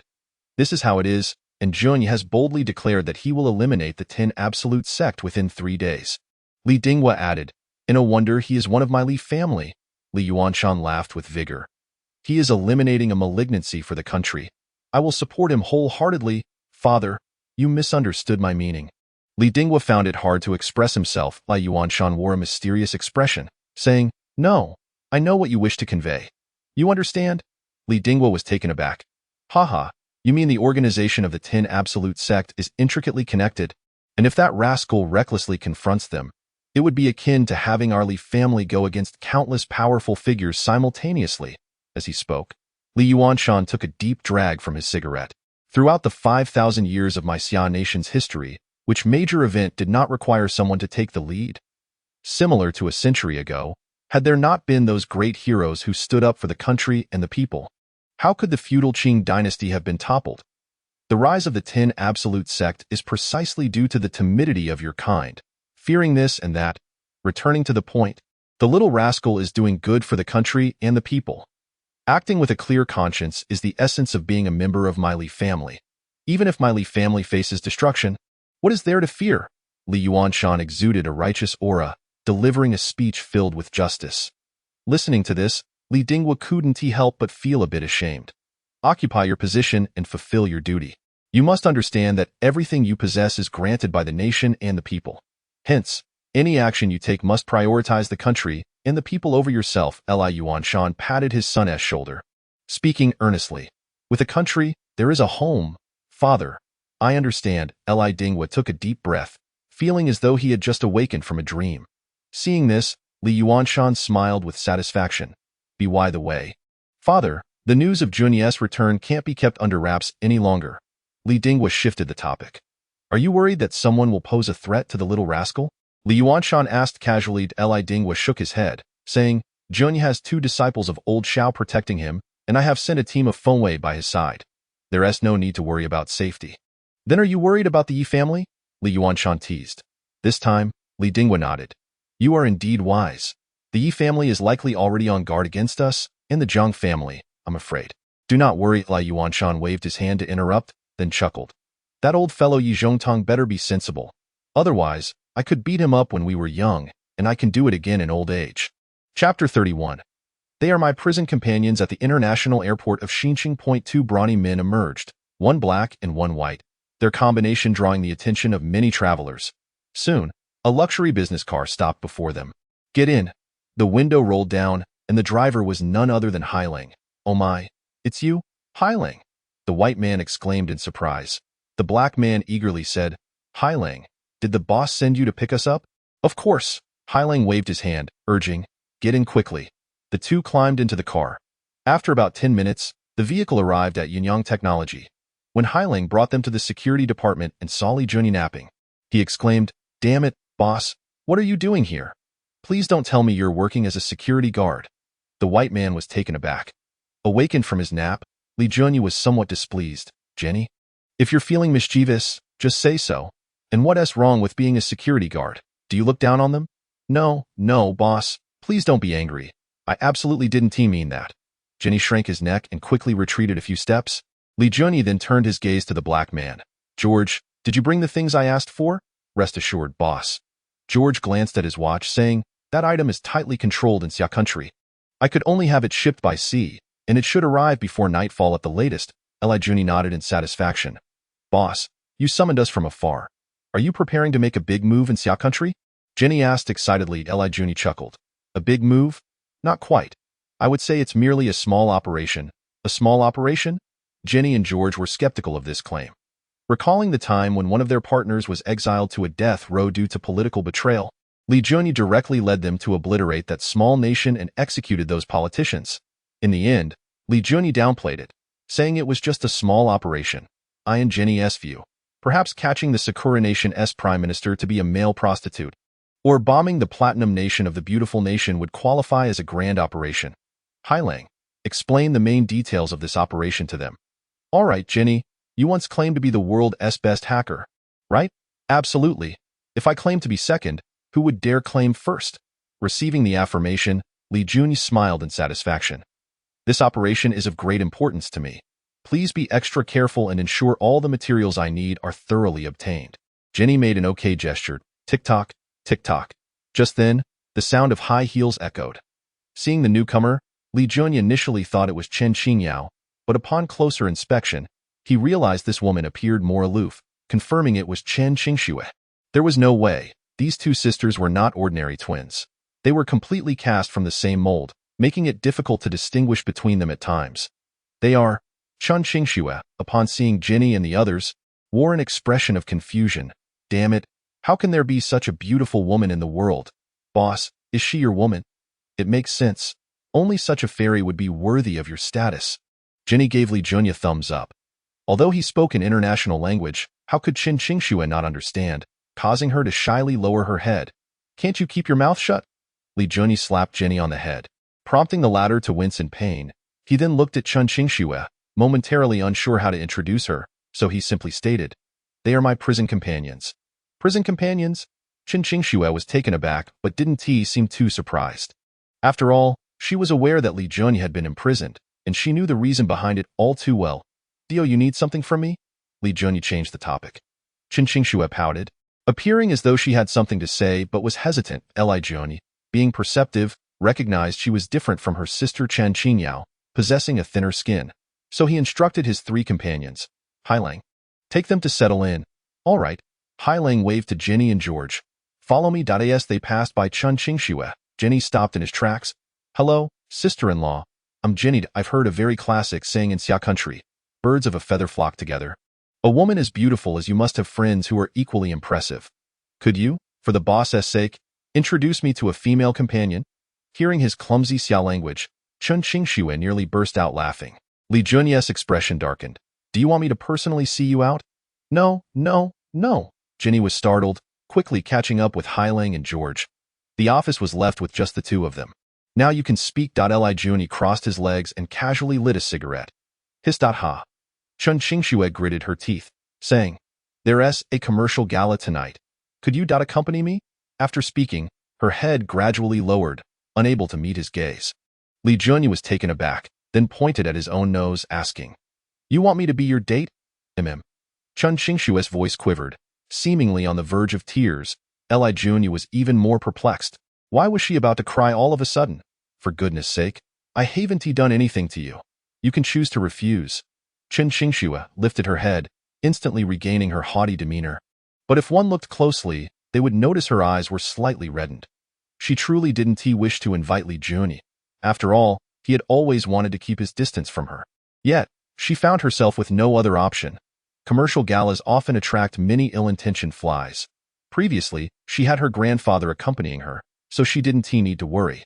But this time, her grandfather's health had not yet recovered, and she could only heed her sister's suggestion to invite Li Junyi. Not interested, Li Junyi shrugged dismissively, firmly rejecting her. You? Chun Qingxue furrowed her brows. She had anticipated that Li Junyi would refuse, but she did not expect the rejection to be so straightforward, causing her eyes to redden unexpectedly. Oh. Upon seeing her tear-filled eyes, Li Junyi, in a moment of frustration, exclaimed, What do you mean by this? Chun Qingxue stared intently at him, remaining silent, though two streams of tears silently cascaded down her cheeks. Don't cry. All right. I'll agree to your request. Will that suffice? Li Junyi sighed inwardly. He was soft-hearted and could not bear to see a woman weep before him. However, even after he acquiesced, Chun Qingxue continued to sob uncontrollably. I've already agreed. Why are you still crying? Li Junyi was exasperated. Humph. Chun Qingxue wiped her tears with her sleeve and ran out of the security department without looking back. Li Junyi was left speechless. Indeed, women were the most enigmatic beings in the world. Chapter 32. Qixiener. As the night descended, a helicopter landed on the helipad of Yunyang Technology Building. Go Fuqi and Wu Xiangwang trailed behind Li Junyi, their faces etched with confusion, unsure of where their young master was headed this time. The three boarded the helicopter in succession, and Li Junyi inquired, Are we all set? George has already gone ahead to scout the terrain. And Jenny has commenced actions as per your instructions, replied the pilot, Black Wolf, glancing back. Then let us proceed, Li Junyi commanded. Black Wolf restarted the helicopter. Unable to contain his curiosity, Wu Xiangwang asked, Young master, where are we headed? To dismantle the lair of the 10 Absolute Sect, Li Junyi replied nonchalantly. What? Wu Xiangwang's eyes widened in shock. Go Fuqi's mouth twitched in disbelief as he exclaimed, Young master, are you serious? Just the three of us taking on the 10 Absolute Sect? Li Junyi shot him a glance, unfazed, and retorted, Is there a problem? Go Fuqi desperately wanted to say, Yes. Although the 10 Absolute Sect had few members, each one was an elite among elites. For just the three of them to boldly confront them was akin to courting death. This is utterly insane. Young master, I'll immediately ask Sister Feng to bring people to rendezvous with us. Wu Xiangwang nervously wiped his sweat. Before considering whether they could dismantle the 10 Absolute Sect's lair, they had to ensure Li Junyi's safety. No need for that. If you're scared, I can't have you disembark the helicopter, Li Junyi grinned. Go Fuqi and Wu Xiangwang exchanged glances, seemingly perplexed by Li Junyi's self-assuredness. Half an hour later, the helicopter entered the territory of Qianan and finally landed at the foot of an unremarkable mountain. From a distance, the mountaintop was ablaze with lights. It was a private villa covering over 10,000 square meters, the very lair of the 10 Absolute Sect. Swish, swish, swish. Li Junyi and Black Wolf swiftly donned their combat gear. Witnessing this scene, Wu Xiangwang's heart raced. Young master, what are you planning to do? Are you blind? Li Junyi retorted. Go Fuchi scratched his head, awkwardly asking, "Young master, when did you learn to use firearms?" Staring at the array of weapons, both were left feeling as if they were in a dream. "Young master, I have many skills. Tonight, you shall witness just a glimpse of my prowess," Li Juni proclaimed with pride. Minutes later, the four figures stealthily ascended the mountain under the cover of night, subsequently meeting with the long-hidden George in the dense forest halfway up the slope. "Boss, I've gathered all the intel. The estimated number of individuals within the villa is around 60, with guards changing shifts every 2 hours, consisting of 5 armed personnel each time," George reported meticulously. "Jenny is already prepared and just waiting for your command to infiltrate their systems." Both Go Fuchi and Wu Xiangwang wore solemn expressions. Initially, they thought Li Junyi was merely jesting, but witnessing the current situation made them realize he was serious. "Young master, the members of the 10 Absolute sect are adept in assassination and not to be underestimated. Moreover, does it mean they have a master-level expert overseeing them?" Li Junyi disdainfully interrupted. Wu Xiangwang nodded fervently. "Yes, yes. Since you're aware, then let us retreat." Go Fuchi chimed in. "Yes, young master. Enjoy the finest wine. Pursue the most beautiful women. Doesn't that sound delightful? Why seek death?" Before he could finish, Li Junyi cut him off sharply. "Shut up. You two stay here and watch as I put on a splendid show." With that, he waved his hand. "Black Wolf, inform Jenny to act, while you stay behind to provide cover. Once George and I infiltrate the villa, create a diversion with a rocket launcher to assist our slaughter." "Understood." Black Wolf signaled an okay gesture. Whoosh, whooshed, in an instant, Li Junyi and Jenny darted out of the thicket, disappearing into the night. Witnessing this, Go Fuchi rubbed his eyes, as if seeing a ghost in broad daylight. Where did young master go? How did he vanish? I didn't see anything either. Wu Xiangwang was utterly bewildered. Moments later, as Black Wolf received a signal from the communicator, he promptly hefted a rocket launcher onto his shoulder, accurately aiming at the villa's entrance. Boom! A thunderous explosion shattered the night's tranquility. Simultaneously, within the villa, a few hidden individuals changed their expressions, seemingly caught off guard by the audacity of an attack on their stronghold. Alert! Bang! A man had barely shouted when his head exploded. The remaining individuals reacted swiftly, rolling to the ground to switch hiding spots. It was then that everyone else in the villa realized something was amiss. Who has the audacity to attack us? In one of the villas, a stunning woman lounged on the sofa, a faint wicked smile gracing her lips. With fair skin and exquisite features, her alluring peach blossom eyes could mesmerize any man with just a glance. Who would believe that this enchanting young woman was the formidable leader of the 10 Absolute sect, a figure that struck fear into various powerful circles? What a beautiful little lady! Suddenly, a voice whispered in her ear, causing her expression to change drastically. "Who goes there?" The woman scanned her surroundings, discovering a man had appeared on the loft without her noticing. Dashing and extraordinary. Even having encountered many handsome men, none could compare to this one. "You must be Qi Xiener," Li Jun queried from a commanding height. Qi Xiener frowned. "Who exactly are you?" "Me?" Li Jun smirked coldly, teasingly stating, "A few days ago, the He family sought your assistance to assassinate me. So you should remember." I thought it was someone notable. Turns out it's just the notorious Playboy from our great Xia nation." Qi Xiener chuckled mockingly, her charm evident. "Are you still unsatisfied after sampling the most beautiful woman in the imperial city and now seeking to indulge in this frail girl?" This seductive scene would entice any man, and Li Junyi was no exception. However, he chuckled, "While I may be flirtatious, I am not lewd. I want to indulge in you before killing you. Since I've chosen to kill you, I want to touch you." They say Li Deshao is merely a spendthrift. It seems the rumors have misled many. A glint of murderous intent flashed in Qi Xiener's eyes as she contemptuously replied, "Want to kill me? Li Deshao must be daft from playing with women." Given that Li Junyi could infiltrate here, it was evident he was well prepared, yet she remained unafraid. After all, this was her territory. "You don't believe? Only a fool would believe. If you don't believe, I'll make you believe." With that, Li Junyi leaped from the loft, landing steadily before Qi Xiener. "Little beauty, if you don't make a move soon, you might miss your chance." Chapter 33. I have needs you should not refuse. In the Western underground world, there are 4 emperors, 8 kings, and 12 generals, each a supreme ruler in their own right. George, the god of assassins. He is the most feared figure outside the 4 emperors, 8 kings, and 12 generals, without exception. He has completed 9 SSS-level assassination missions and numerous others, suffering only one defeat since his debut. That defeat was at the hands of Li Junyi. However, few know this secret, thus he remains the flawless god of assassins on the leaderboard. The members of the 10 Absolute sect are first-rate assassins, but unfortunately for them, they have encountered the progenitor of their trade tonight. How could you possibly discern my hidden position? A member of the 10 Absolute sect, witnessing his 6 or 7 companions fall, gazed at George with terror in his eyes. Bang. The chilling response was a bullet. George did not linger, his figure disappearing into the night once more. The game of cat and mouse was far from over. He needed to continue hunting. Meanwhile, inside the villa, kichRebellious was utterly incredulous. Achieving small success in martial arts before 20 is considered a rare talent, while reaching great success before 30 is regarded as a prodigy. She had recently attained great success at the age of 28. Yet now, facing Li Junyi, she felt she lacked the courage to even fight back. Could it be that this guy is stronger than her? This is impossible. A master-level expert in their 20s is unheard of in history. For instance, the founder of Chanlin Temple, Bodhidharma, or the founder of the Taoist sect, Zhang Zhenren, both exceptional martial arts prodigies, only entered the master realm around 40. Yet this infamous playboy could possibly be a master-level expert. It must be an illusion. It has to be an illusion. If you don't make a move, then I shall. Li Junyi teased.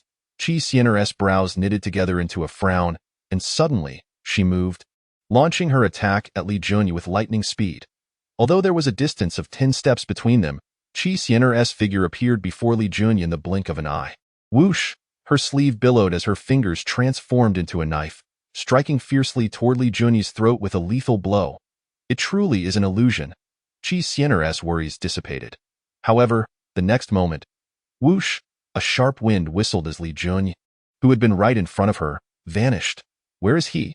kichRebellious's eyes widened in disbelief, feeling as though she were in a dream. What a fierce girl! In such a situation, most opponents would shift to your rear. The familiar voice echoed. Whoosh, whoosh. kichRebellious, being a master at great success, reacted with lightning speed, sweeping her knife hand towards her back without a second thought. Whoosh! Her strike met only empty air again. When kichRebellious turned back, she still could not catch a glimpse of Li Junyi. What on earth? kichRebellious was dumbfounded. She could assert with complete certainty that with her skills, she could hold her own against a master-level expert. Yet now, she couldn't even brush against the hem of Li Junyi's clothing, let alone catch sight of him. Could he be at the martial saint level? That was even less likely. Feeling utterly defeated, kichRebellious realized how absurd her thoughts were.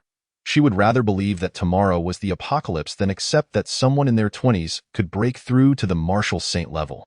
It was simply too ludicrous, slow, far too slow.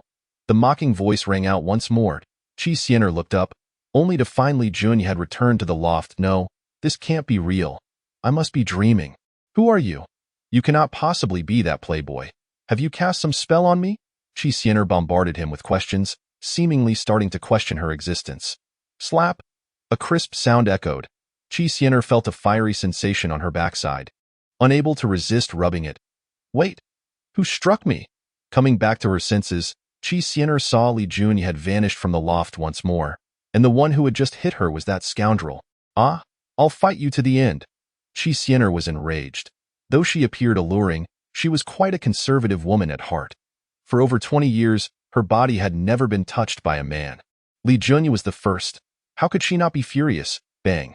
This time, Li Junyi did not tease kichRebellious but firmly grasped her wrists. Damn. This fierce girl is stunning, fiery, and enticing. As he spoke, Li Junyi couldn't help but lick his lips. Scoundrel! kichRebellious felt a mix of shame and anger, yet she could not break free from his grasp. Hee. Li Junyi leaned closer. You smell wonderful.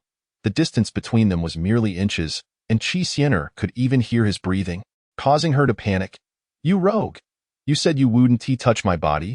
Li Junyi recalled his earlier boast, that he was flirtatious but never lewd, and would not indulge before killing.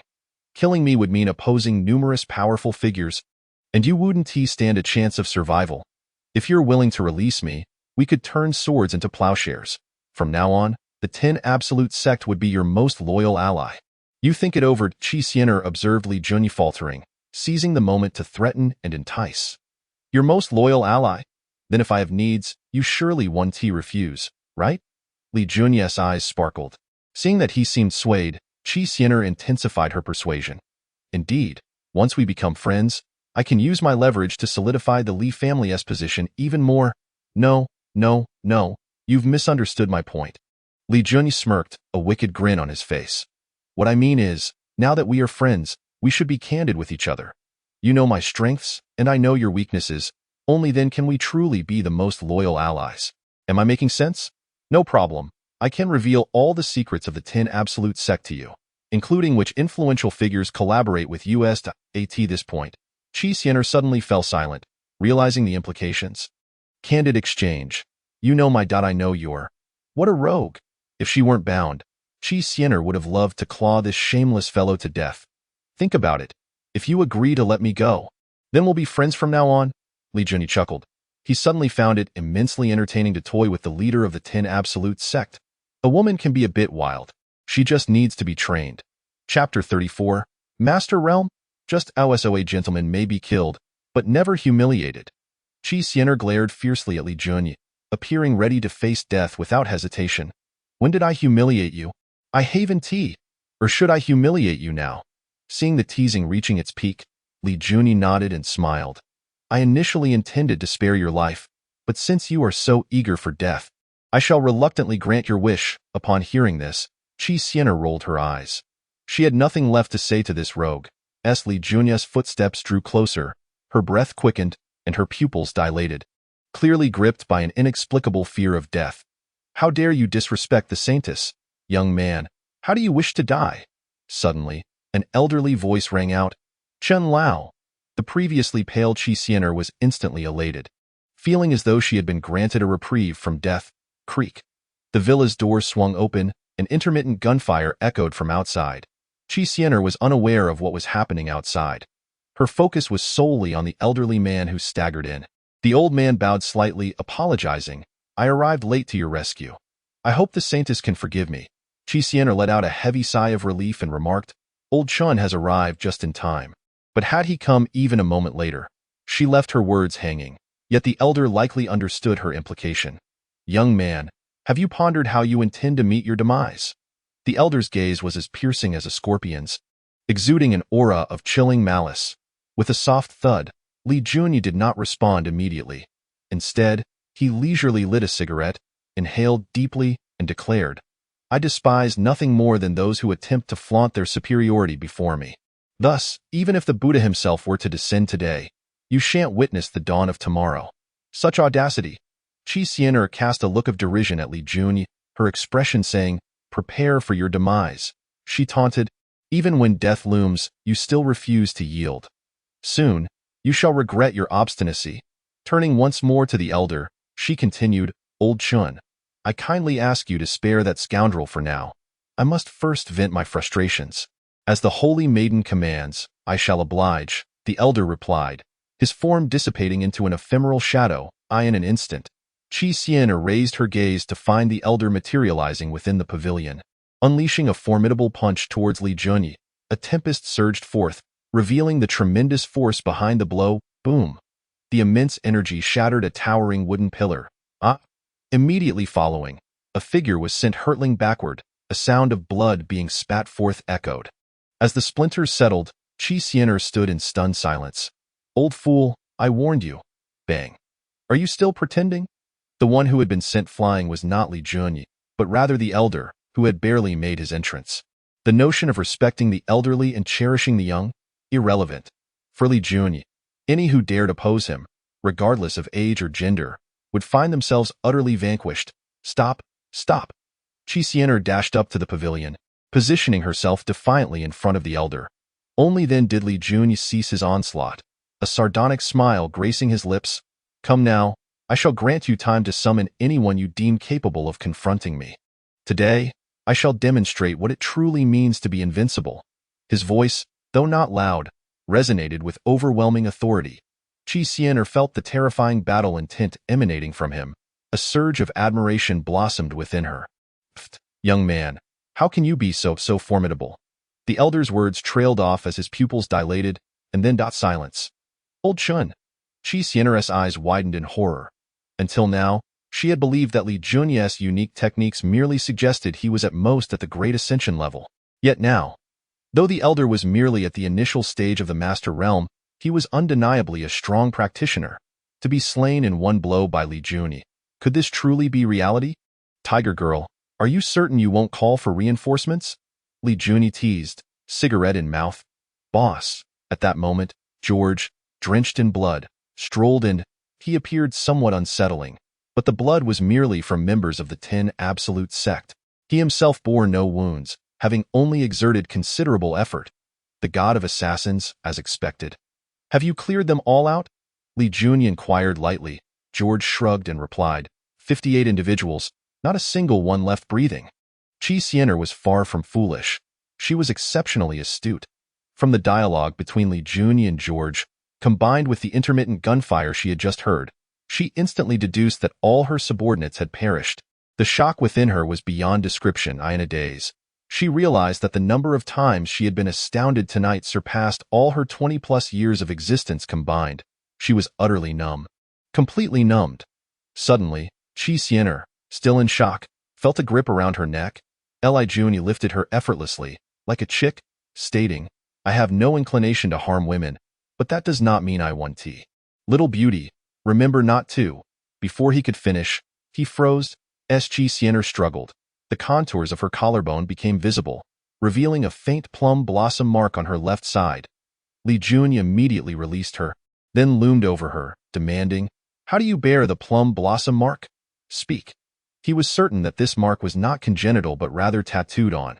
His agitation stemmed from the fact that her mother bore an identical plum blossom mark on her left shoulder.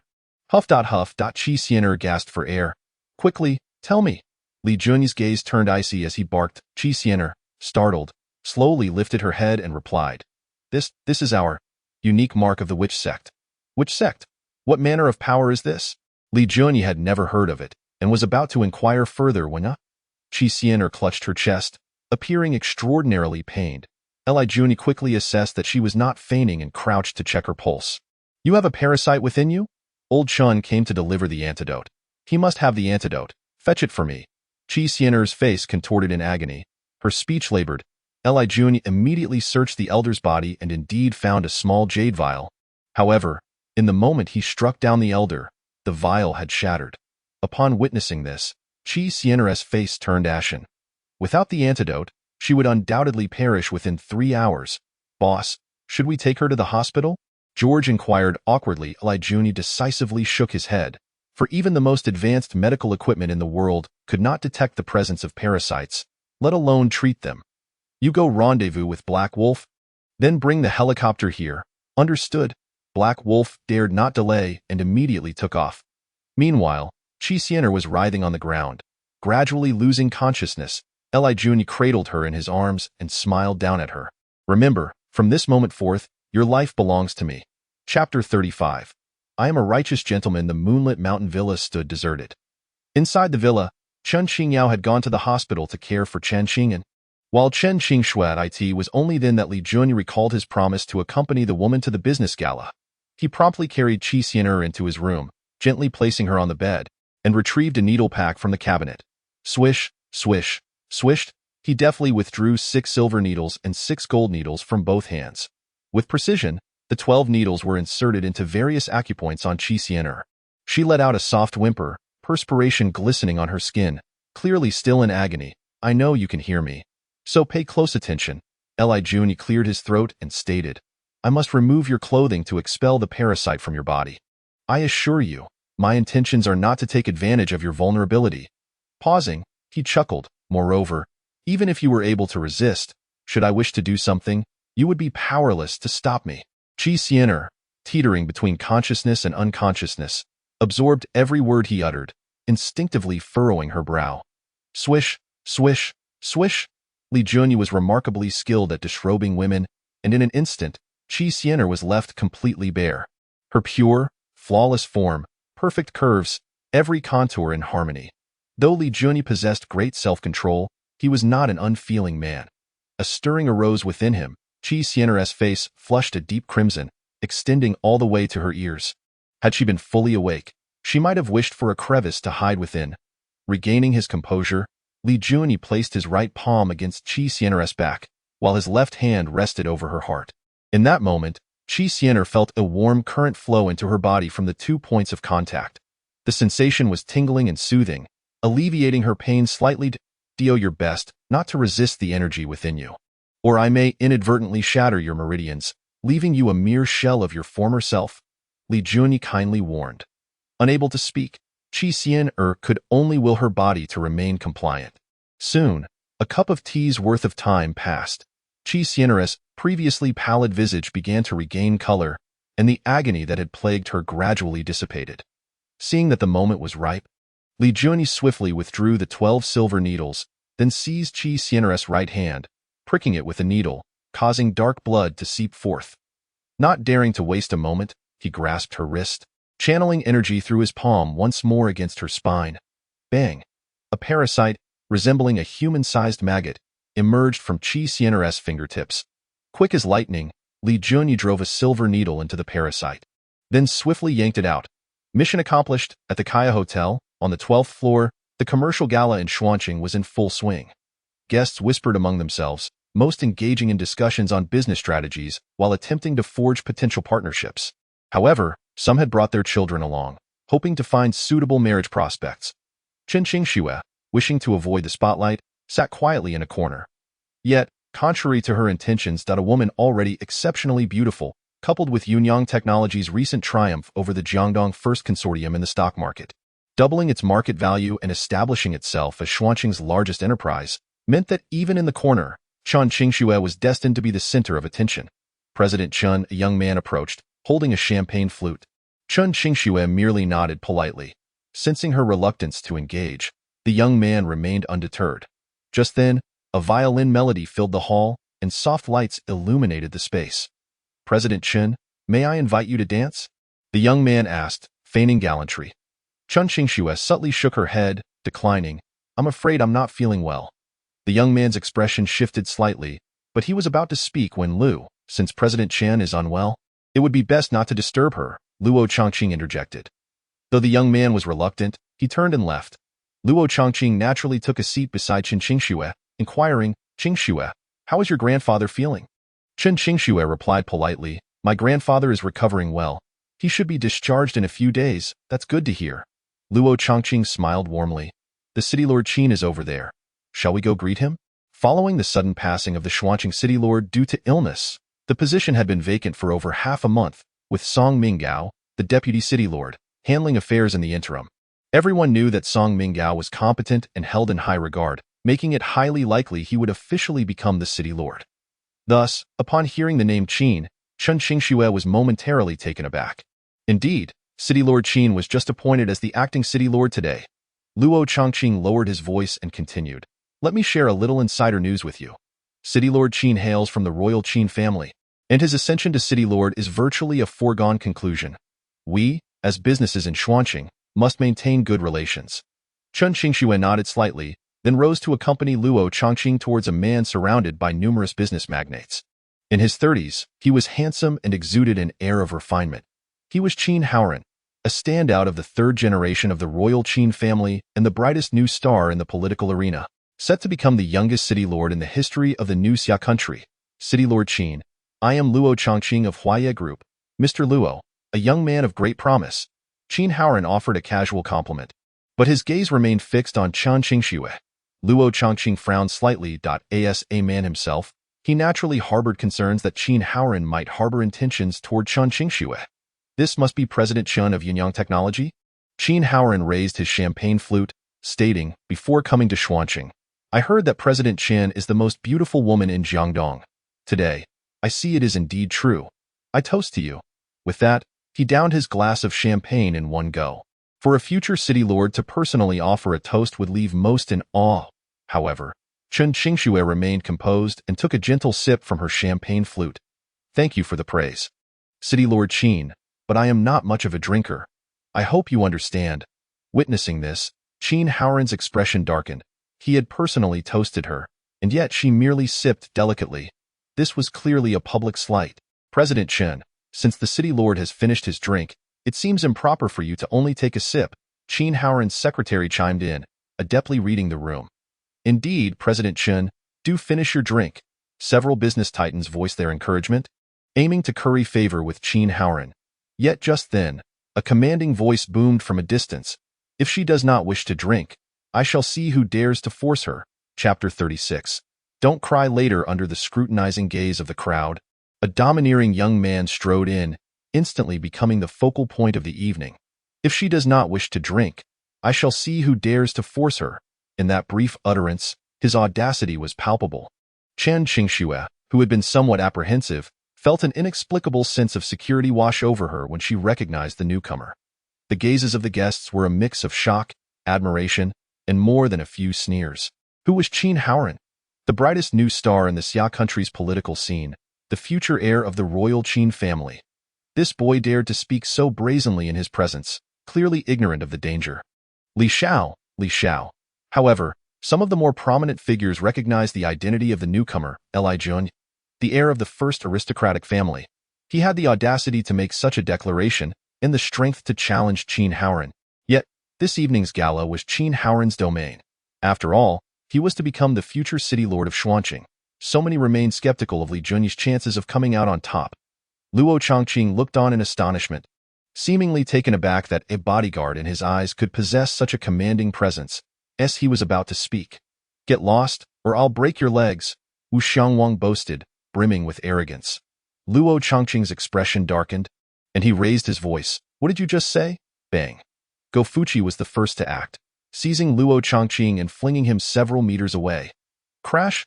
Luo Chongqing crashed heavily onto a banquet table, instantly losing consciousness. With a flick, Li Junyi lit a cigarette, and Wu Xiangwang understood, lighting it for him. The once self-assured Qin Haoran now wore a taut expression. Both were heirs of top-tier aristocratic families in the royal city. Yet their paths diverged significantly. Li Junyi reveled in indulgence and extravagance, notorious for his debauchery. In contrast, Qin Haoran was on a righteous path and was a paragon of the third generation of the Qin family, poised to inherit the family legacy. These two individuals would ordinarily have no intersection, yet they were bound by a single woman, Yi Qingsheng. She was the dream goddess of all the privileged youth from the royal city, and Qin Haoran was no exception. From the moment he laid eyes on Yi Qingsheng, he was irrevocably enchanted by her. Yet, for the sake of family ambitions, he had been forced to let go of the woman he loved. Li Junyi, you are not welcome here. Please leave immediately, Qin Haoran stated coldly. Even if he was usually composed and restrained, facing Li Junyi, the man who had tainted his beloved's name, he found it impossible to remain calm. What did you just say? Go Fuchi glared at Qin Haoran, clearly ready to strike if Li Junyi gave the order. Li Junyi smirked coldly. I'm standing right here. Who dares to make me leave? My dear sir, I am Lu Jiaqing, the president of the Xuanqing Chamber of Commerce. The intention of Lord Qin aligns with my own.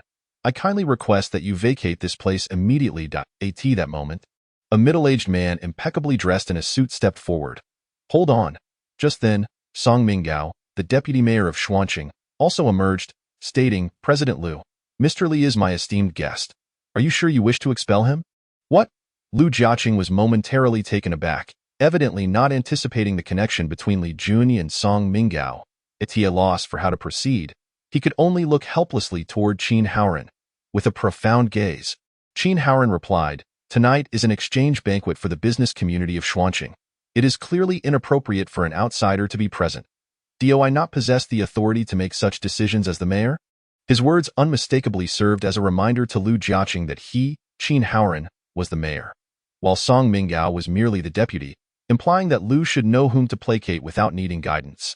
Lu Jiaqing immediately grasped the implication and cast an apologetic glance at Song Minggao before reiterating, Mr. Li, I sincerely apologize, but I must insist that you leave at once. At that moment, Chen Qingxue, who had remained silent for quite some time, took the initiative to tug at Li Junyi's sleeve, whispering, Let's just go. This banquet has lost its appeal.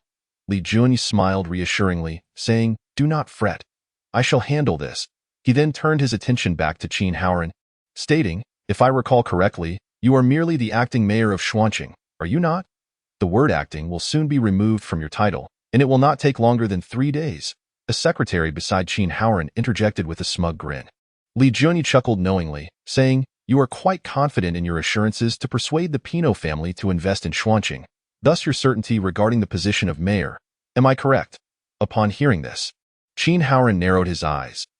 He had managed to be appointed as the acting mayor of Xuanqing with the assistance of the Qin family, but more importantly, he had the potential to bring one of the top 10 financial families in the world, the Pinot family, to invest in Xuanqing. Such a substantial achievement would undoubtedly secure his position as mayor. However, this secret was known only to the Qin family. How could this fellow be privy to such information? Apologies, but I have just heard that the Pinot family will not be investing in Xuanqing. However, they have clearly stated that Mayor Song Mingao possesses exceptional capabilities and strong leadership skills. If he were to assume the position of mayor, perhaps they would reconsider, Li Jun remarked nonchalantly. At this, Song Mingao's eyes gleamed with excitement. Ha ha ha.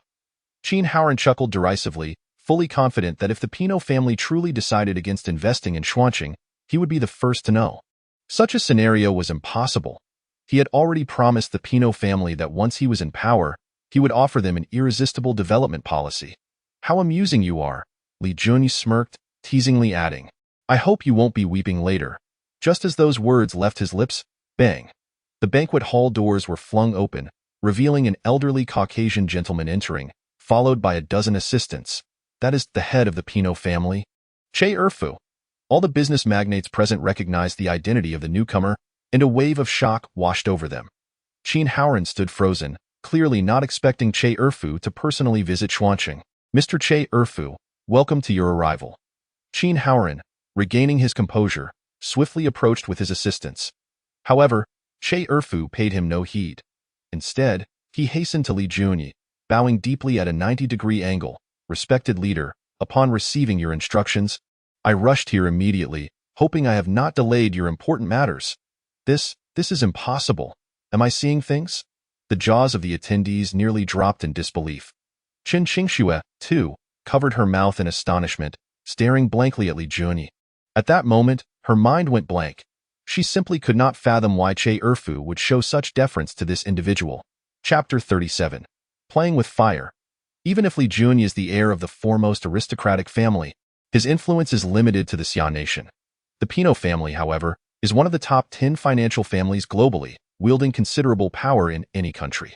Yet here was Che Erfu, the family patriarch, speaking to a pampered young master as if he were a servant. This scene left the guests questioning whether they were dreaming. Among all present, Qin Haoran was the most shocked. His mouth twitched violently, and he felt an urge to slap himself to confirm the reality of the situation. Unfortunately, reality was unyielding. Young Master Qin, our collaboration ends here, and the Pinot family will never consider any partnership with your Qin family again. Che Erfu's words struck Qin Haoran like a thunderbolt. This meant that the position of mayor of Xuanqing was entirely out of his reach, and his ambition of becoming the youngest mayor in the history of the new Xia nation had been thoroughly reduced to a laughingstock. Why? Qin Haoran questioned, his eyes reddening with fury. He was unwilling to accept this outcome. Just a moment ago, everything was progressing smoothly. Why had the other party suddenly changed their stance? Because you have offended someone you should not have. Che Erfu replied fluently in the Xia language. Everyone present understood that the someone you should not have offended referred to Li Jun. In that instant, it felt as if an invisible slap had struck Qin Haoran's face, silent yet excruciatingly painful. Ha ha ha, this time you have triumphed. Qin Haoran, furious to the point of laughter, glared at Li Jun with eyes filled with resentment before waving his hand and departing with his assistants. He had lost all face to remain there. Young master, should we keep him here? Wu Xiangwang inquired, seemingly unperturbed by Qin Haoran's identity. Li Jun gently shook his head. For some individuals, tormenting their physical form pales in comparison to shattering their spirit. Clearly, Qin Haoran belonged to the latter category. Young master, what are you planning? Guo fucking knew that his master would undoubtedly not let Qin Haoran off the hook, and was certain he had other intentions. Li Jun remained silent, instead beckoning Song Mingao over. Young Master Li. Song Mingao hurriedly approached. Li Jun pointed to Che Erfu and introduced. There is no need for me to elaborate on who he is. As for the investment Xuanqing requires, you may discuss it thoroughly with him. Che Erfu will fulfill all your needs. Thank you, young Master Li, Song Mingao exclaimed with delight. If such a significant achievement were to fall into his hands, the position of mayor would undoubtedly be his. He felt genuine gratitude towards Li Jun. Let us depart, Li Jun said, turning to Chan Qingxue. The latter, still in a daze, suddenly felt an arm around her waist, jolting her back to reality. However, before she could react, Li Junyi had already embraced her and led her away amidst the crowd's gaze. Guo Fucking and Wu Xiangwang were astute enough not to follow the two. Inside the elevator, Li Junyi lit a cigarette. Chen Qingxue glanced at him, managing to squeeze out a couple of words. Thank you. If it weren't for Li Junyi's intervention tonight, her temperament would have inevitably led her to utterly offend Qin Haoran, the future mayor. Conversely, it was precisely because of her that he had become irreparably estranged from Qin Haoran. This left her with a tinge of unease. Li Junyi seemed to sense her worry and feigned nonchalance as he chuckled. I was already planning to deal with that scoundrel Qin Haoran, so this matter has nothing to do with you. Chen Qingxue lowered her head slightly, falling into silence. Noticing this, Li Junyi refrained from further conversation. Moments later, as the sapphire blue Maserati exited the hotel, two Passats immediately followed suit. SKRRT, Li Junyi promptly pulled over to the roadside. What's wrong? Chen Qingxue's expression shifted, fearing that Qin Haoran had sent someone for revenge. Do not be anxious. It is merely a friend of mine, Li Junyi reassured her. Stay in the car and wait for me. With that, he opened the car door and stepped out. At that moment, one of the Passats also parked and a man stepped out. It was Long Qianjun, the Dragon King. The two walked aside, exchanging knowing glances. The stronghold of the 10 Absolute sect has been taken down. Was it truly your doing? Long Qianjun inquired. His face taut. Li Junyi candidly admitted, indeed. It was I? Hiss. Long Qianjun gasped. You are truly fearless, even against the 10 Absolute sect. Enough, enough. Li Junyi interrupted impatiently, pulling out a USB drive and a stack of documents, handing them over. How you choose to handle this is up to you. With that, he turned to leave. Long Qianjun opened one of the envelopes, revealing transaction details between a certain dignitary and the 10 Absolute sect. He immediately returned to his vehicle, instructing a subordinate to bring a laptop as he plugged in the USB. A series of recordings displayed on the screen. Dragon King, these are one of the Dragon Group members exclaimed. Eyes wide. Long Qianjun did not respond to his subordinate. Instead, he gazed in astonishment at the direction the Maserati had vanished. He could hardly believe that the very foundation supporting the 10 Absolute sect had been effortlessly acquired by Li Junyi. Minutes later, upon returning to the Moonset Villa with Chan Qingxue, Li Junyi discovered the front door ajar, and both Black Wolf and George lay unconscious on the ground. Damn it! Li Junyi immediately checked on their condition. Relieved to find they were merely passed out and not severely injured, he then dashed into his room, only to find that the siren was indeed absent. Damn it! I was too hasty. Li Junyi silently cursed. Moments later, with Li Junyi's assistance, Black Wolf and George gradually regained consciousness. Boss, that woman's strength is too formidable. We are no match for her, Black Wolf expressed with some shame. George, however, retorted, that was only because we were afraid of injuring her. Had we used our guns, she might not have been able to handle us. Do not worry. As long as that woman remains in Xia, she will never escape from my grasp. Li Junyi waved his hand, reassuring them, you may return for now. Black Wolf and George nodded and departed together. Li Junyi sat on the sofa, lighting a cigarette. Thoughts raced through his mind. He intended to pull out his phone when his keen senses detected someone approaching. The footsteps were chaotic. He quickly assessed that there were quite a few individuals, yet all appeared to be ordinary, seeking death. His mood, already sour, found an outlet for his frustration. Swish! Chen Qingxue emerged from the bathroom after her shower, only to find Li Junyi's gaze locked onto her with a mischievous glimmer. What do you want? Swish! Li Junyi did not respond. Instead, he leaped past her.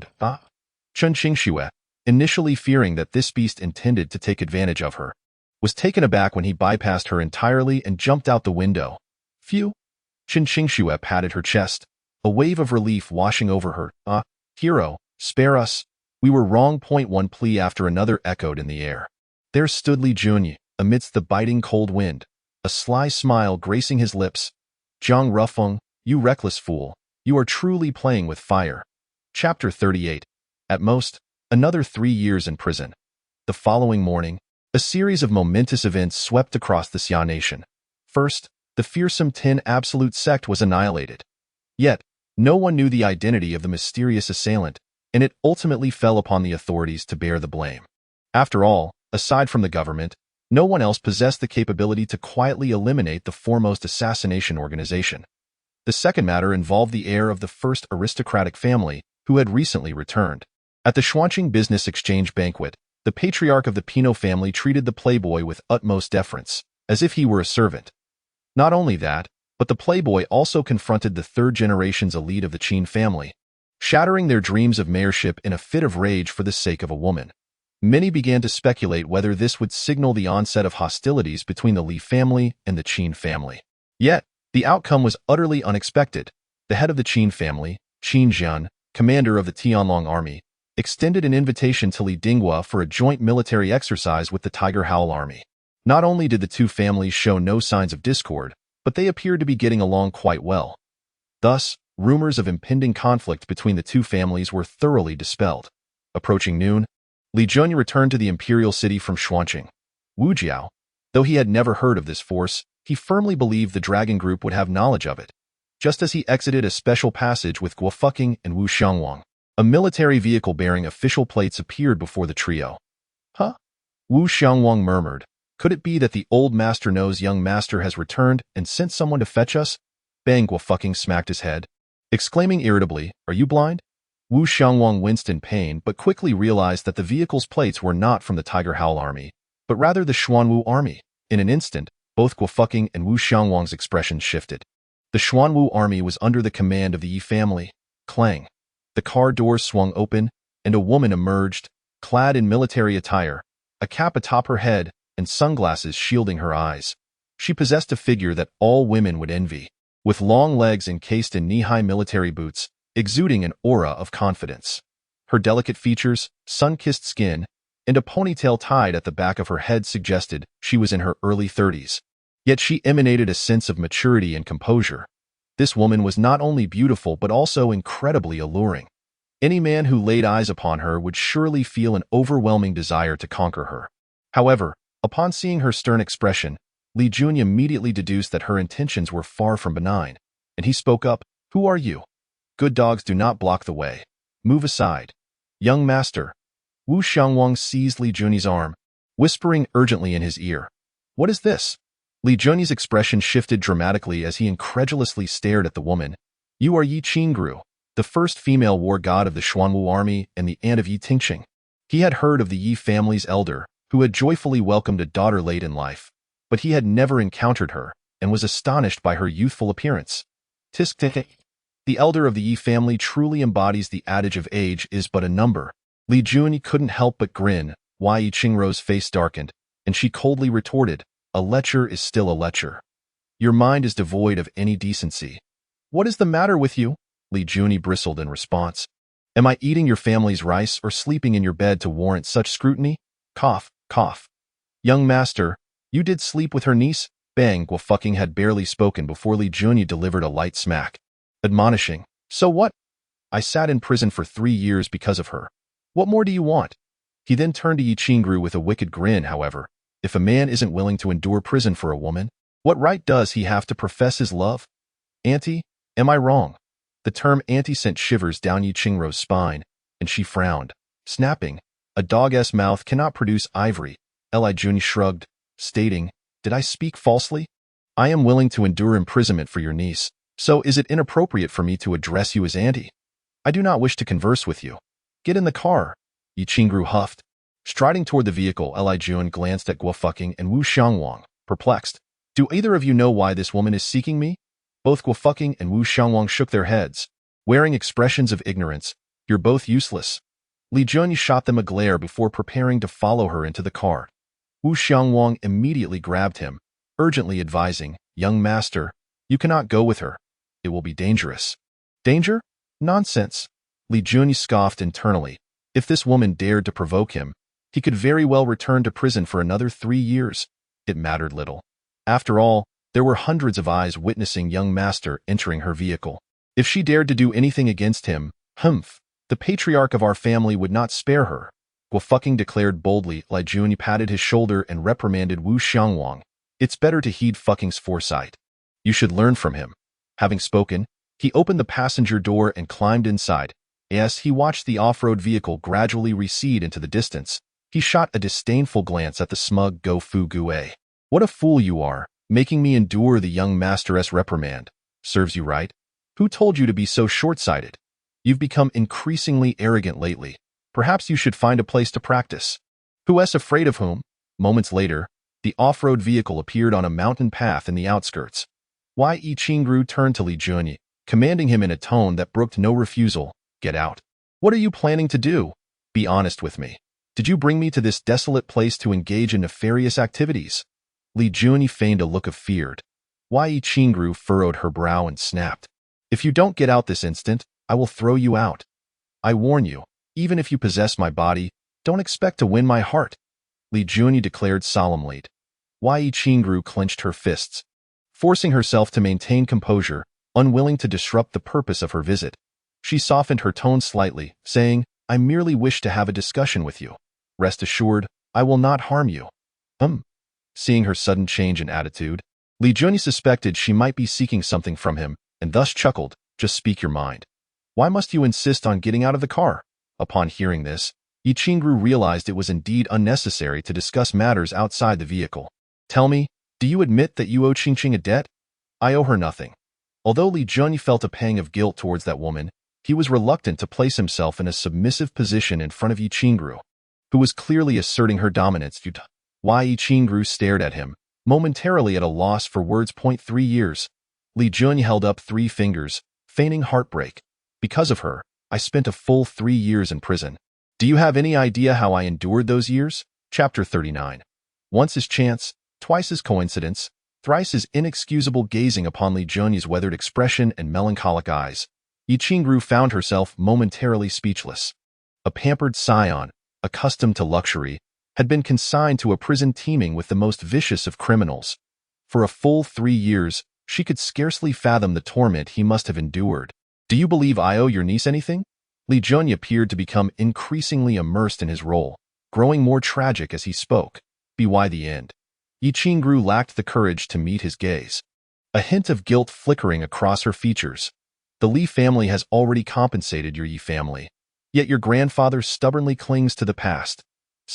Li Junyi sighed heavily, stating, not only do I not owe your niece anything, but she actually owes me. Yi Qingru could not help but nod in agreement, though she quickly shook her head. Regardless, you ultimately caused harm to Qingqing. Oh, you think she has fared well these past 3 years? Do you have any idea how many vile rumors about her circulate? If it weren't for you, how could she have been branded as a withered flower and fallen willow? You scoundrel. Yes, she reached the end of her tirade. Yi Qingru couldn't help but raise her voice in outrage. Li Junyi, however, fell into silence. It was hardly surprising for a woman to lose her purity in this world, which had only grown more permissive. Yi Qingqing was not from an ordinary family. She hailed from the prestigious Yi clan.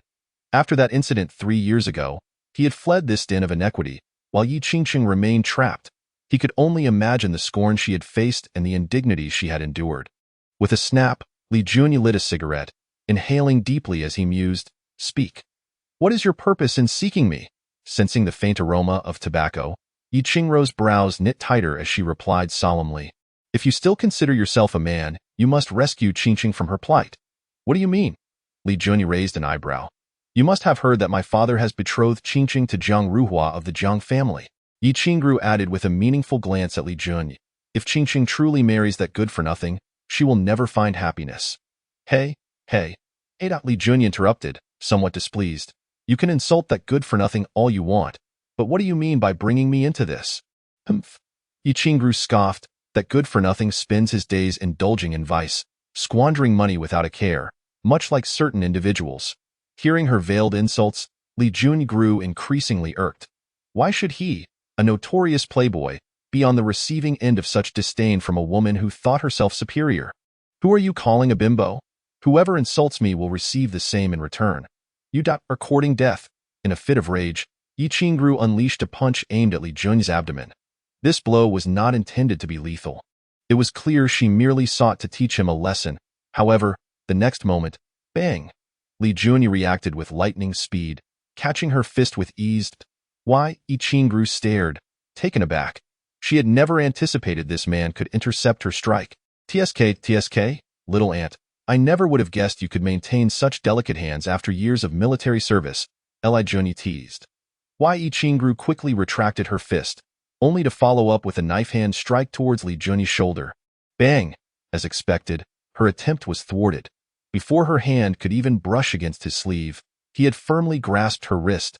Yi Qingru found herself unable to withdraw her hand, feeling as though it were trapped in a vice. How is this possible? Yi Qingru's face drained of color, disbelief etched across her features. The man before her, a mere debauched playboy, had managed to catch her full-force strike. Once his chance, twice his coincidence, thrice his inexcusable. Li Junyi coldly warned. Yi Qingru remained undeterred. With a swift motion, she attempted to strike Li Junyi's face while simultaneously delivering a kick to his abdomen. Damn it! Li Junyi swiftly dodged her punch.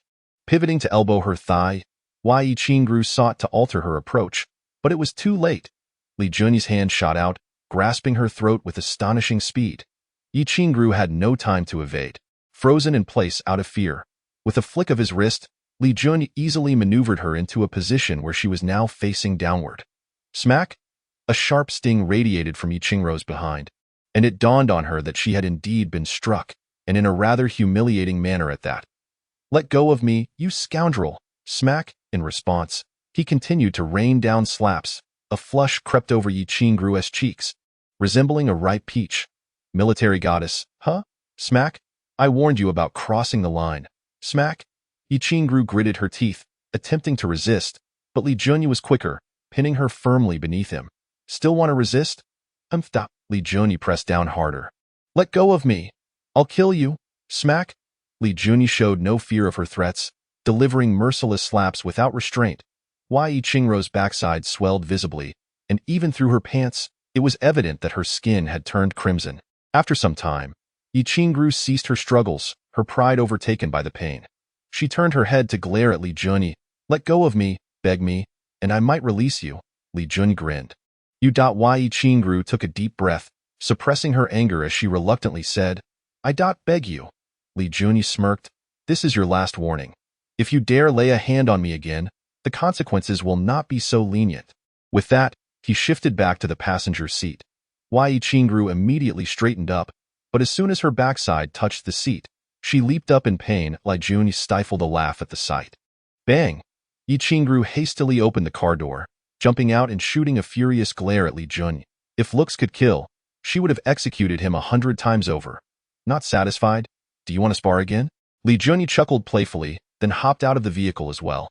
Having learned from the previous encounter, Yi Qingru appeared more subdued, though her gaze towards Li Junyi remained complex, filled with confusion and disbelief. If she had not witnessed it with her own eyes, she would never have believed this insufferable man could be so formidable. Chapter 40. I will slay him, Li Junyi, if you still consider yourself a man. You cannot refuse me. Yi Qingru suddenly realized the implications of her words, hastily adding, you must rescue Qingcheng from her plight. Aside from the illustrious Li family, she could think of no one else with the audacity to offend both the Yi and Jiang families simultaneously. Li Junyi was her only hope. What if I refuse? Li Junyi inquired, his tone laced with intrigue. Yi Qingru frowned. If you dare refuse, I swear I will double the harm you've caused Qingcheng back upon you. Do you have the capability to do so? Li Junyi scoffed. I acknowledge your strength, but what if my second brother intervenes? Yi Qingru threatened coldly. The second son of the Yi family, Yi Chong, was known as the foremost expert of the Xuanwu army. Li Junyi had heard of him. Ordinarily, he would have been wary, but now, well, since you're so confident, why not take the time to summon your brother? I'm curious to see just how strong the first expert of the Tianlong army truly is. Li Junyi's disdainful laughter echoed. Yi Qingru, witnessing his unshakable confidence, was momentarily taken aback. How could this man be so audacious? Don't push me. Yi Qingru's voice turned icy as she warned. Li Junyi chuckled. I will push you. Now hurry up and call your brother. Whoever runs away will be the biggest coward. You. After a moment's contemplation, Yi Qingru inhaled deeply, ultimately refraining from contacting her brother. It was not that she doubted Yi Chong's ability to handle Li Junyi, but rather she feared the latter's formidable standing. After all, should the elderly ever become enraged, even her father would have to retreat. Just consider it a plea from me. If you agree to rescue Qingcheng from her plight, I will fulfill any condition you set, including allowing me to share your bed. Upon uttering that last line, Yi Qingru couldn't help but let out a self-deprecating laugh. Even she was baffled at how she had just proposed such an outrageous notion. Are you serious? Li Juni rubbed his hands together, a look of unrestrained delight on his face. Yi Qingru's gaze dimmed slightly, yet she steeled herself and said, yes, as long as you agree, I am yours. That's a promise. As soon as the words left her lips, Li Juni swiftly stepped beside her, pulling her into his embrace. Their eyes locked, and they could both feel each other's breaths. Yi Qingru's heart raced. Her body trembling slightly, Li Juni smirked, teasing, is this inappropriate? After all, you are Qingqing's aunt. The term aunt sent a jolt through Yi Qingru, rendering her too bashful to lift her head. Seizing the opportunity, Li Juni brushed his hand against her graceful figure, asking, are you truly not having any regrets? Yi Qingru felt as though she had been struck by lightning, pushing him away forcefully. You haven't rescued Qingqing from her plight yet, so you cannot touch me. Ha ha ha, just kidding. Li Juni suddenly adopted a more serious demeanor, stating, rest assured, Qingqing's marriage is her decision alone. No one can dictate it for her. Yi Qingru felt a tremor of shock. Despite the softness in his voice, she discerned an undeniable strength beneath. An hour later, the off-road vehicle arrived outside the Li family estate. Li Juni disembarked alone, while Yi Qingru quickly pressed the accelerator and sped away. Young master, are you all right? Gofu Gue and Wu Xiangwang had been waiting outside. Upon seeing their bruised faces, Li Juni frowned. What the hell, you two fought again? Wu Xiangwang shot a glare at Gofu Gue, saying, this guy is a bit too full of himself, so I taught him a lesson on your behalf. Get out of here. I was the one teaching you a lesson, Gofu Gue retorted defiantly. Both of you, shut up. Li Juni interrupted, exasperated. I've told you countless times, brothers should not harm one another. If you two fight again, I'll toss you into a cesspit for 3 days and nights. At that, both Gofu Gue and Wu Xiangwang's lips twitched at the thought of such a horrifying scenario. Too ghastly, young master, that woman didn't do anything to you, right? Gofu Gue quickly changed the topic. Li Juni snorted, a smug grin spreading across his face. What could she possibly do to me? In fact, I nearly devoured her. Young master, you've already had your way with her niece, and now you want to pursue her as well? Doesn't that seem a bit inappropriate? Gofu Gue expressed with disdain. Wu Xiangwang disagreed, saying, the young master acted on his own merit. There's nothing inappropriate about it. That's a fair point. Gofu Gue conceded, realizing the logic behind it. All right, enough of this. You two take me to the Dragon Squad at Li Juni wanted to avoid wasting time. Young master, Wu Xiangwang hesitated, wanting to say something. Li Juni raised an eyebrow, spit it out. Well, while we were returning, we happened to see Li Zongping. It seems he went to see the old master. Really? Li Juni narrowed his eyes. Gofu Gue expressed concern. That guy might be growing suspicious. Li Zongping had been unable to contact Li Xiu for several days. He must have suspected something was amiss and likely focused his suspicion on Li Juni. After all, the moment he returned, his son had vanished without a trace. Anyone would be suspicious. Just wait. I'll go see the old man. With that, Li Juni strode inside. Moments later, he found Li Yuanshan sitting in the courtyard. Sipping tea, from a distance, he spotted the disheveled figure approaching. You little rascal, didn't I tell you? That girl from the Qin family is quite pretty. Isn't she? Li Yuanshan teased with a smile. Passable, Li Juni replied, not wanting to dwell on that topic. Quickly changing the subject, he asked, Old man Li, what did my uncle come to see you about? Li Yuanshan's sharp gaze bore into Li Juni as he asked in a deep tone. You better come clean. Are you hiding something from me? Li Juni scratched his head, chuckling awkwardly. Old man Li, you truly possess remarkable insight. You've seen right through my little secret, Li Yuanshan inquired coolly. Speak. What have you done to Xiao Xiu? I killed him, Li Juni replied nonchalantly. What? Li Yuanshan raised an eyebrow, speaking each word with emphasis. What did you just say? Old man Li, don't get too worked up. Noticing the elder's genuine anger, Li Juni quickly reassured him. Just hear me out. Whatever punishment you wish to bestow upon me, I won't complain. Li Yuanshan set down his teacup, letting out a long sigh. You can start your excuses, but today, no matter what you say, I won't easily forgive you. Chapter 41. The Li family has a dragon, named Juni. The older generation tended to be quite sentimental, and Li Yuanshan was no exception. He initially believed that Li Junyi was merely going to capture Li Xiu for a lesson, but to his astonishment, the former audaciously resorted to lethal measures. How could he not be enraged? If Li Zongping and Li Xiu had only harmed me, I might have spared them for the sake of familial ties. However, it is utterly unacceptable for them to collude with outsiders. Betrayal can only occur once or an infinite number of times. Even if I were to let them go this time, who could guarantee that they would not harbor ulterior motives again? Li Junyi did not embellish the truth, recounting the facts he had uncovered without reservation. The fury on Li Yuanshan's face gradually dissipated, yet it was evident that he remained unsettled.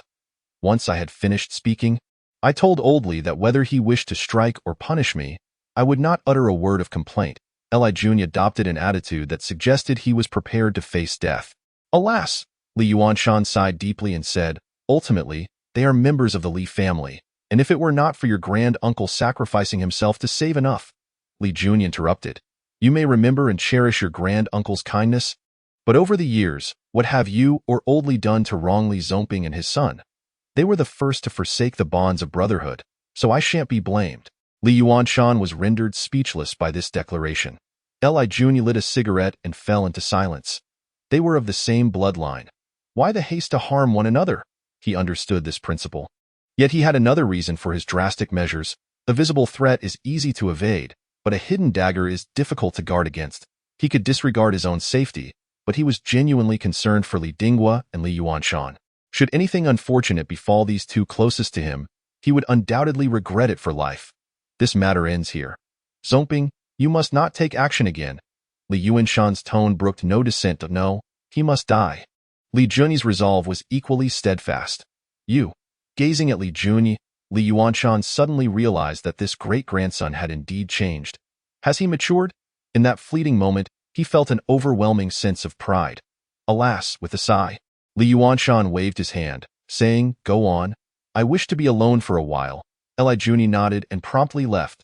Li Yuanshan ignited a cigarette, once more lost in contemplation. At that moment, an elderly man seemingly appeared out of thin air. Taking the seat Li Junyi had vacated, Li Yuanshan merely cast a sideways glance at him, continuing to smoke. The old man displayed no irritation. He poured himself a cup of tea and began to murmur, I truly did not expect the Li family to produce a dragon. Upon hearing this, Li Yuanshan's body jolted. What did you just say? I said your Li family has produced a dragon, a wild dragon. In the Jingxi Garden, Dragon Group. This place appeared to be an unremarkable red building, yet the level of security within was imperceptible to ordinary people. Go Fuqian parked the vehicle, surveying the surroundings and cautioned, Young master, there are at least 10 pairs of eyes watching us from the shadows. To be precise, there should be 16 pairs of eyes. Li Junyi was more aware than they were, but he refrained from voicing it. You two wait in the car. I will enter alone.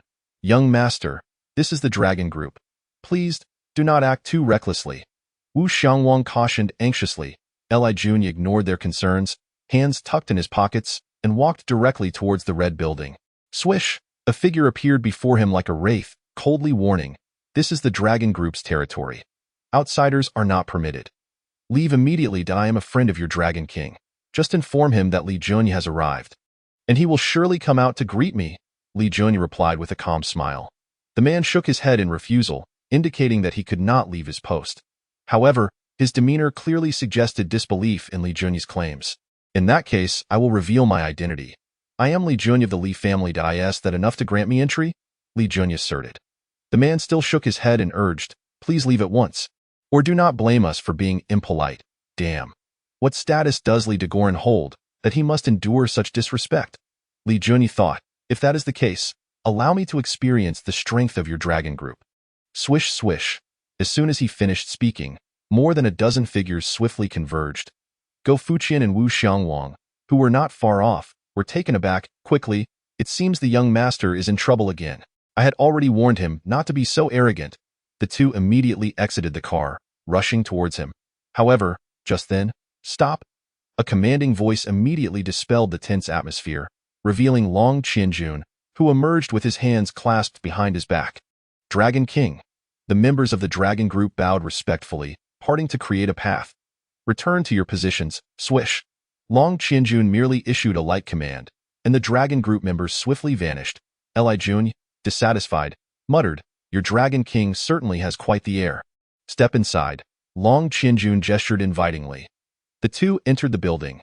Li Juni's gaze fell upon an elderly man, likely in his 80s or 90s, his face marked by numerous wrinkles yet almost devoid of blemishes. This scenario indicated one of two possibilities.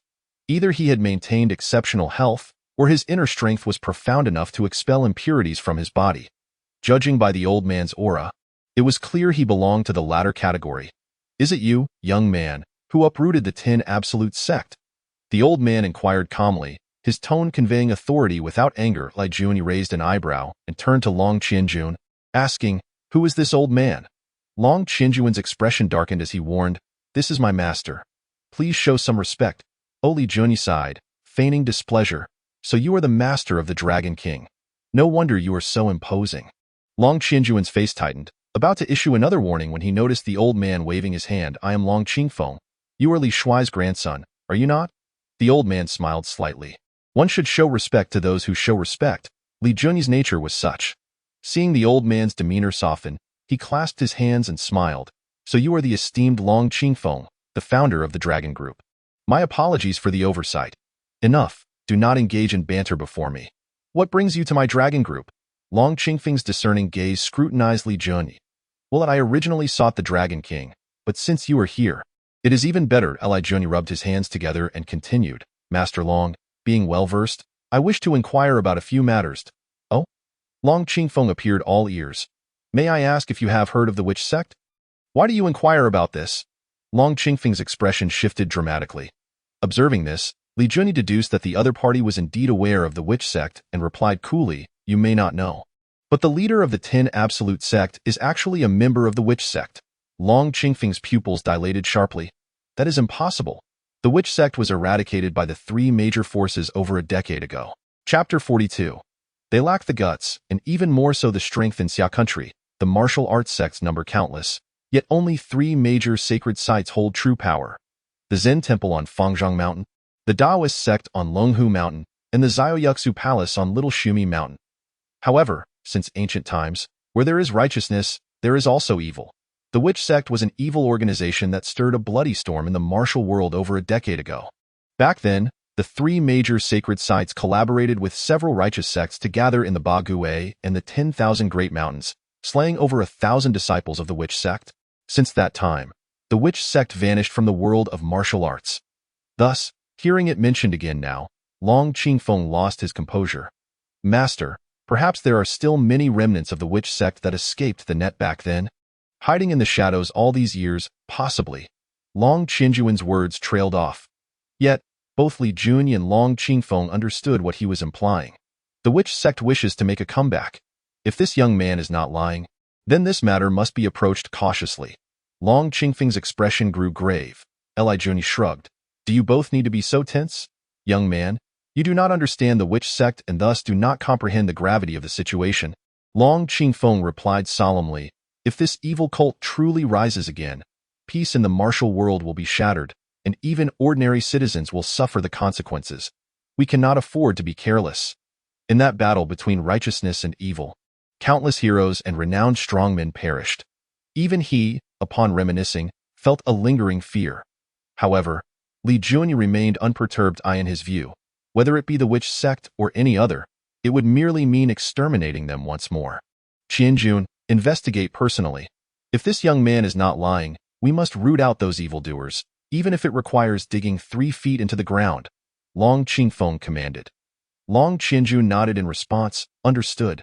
Dragon King, should you find any news regarding the witch sect, please inform me at once," Li Junyi added, following suit. Long Qingfeng cast a doubtful glance at him, asking, "Why do you wish to seek out the witch sect?" Li Junyi inclined his head slightly. "This matter I cannot disclose for now. Rest assured, I will not let you assist me in vain. Consider it a favor I owe your Dragon Group.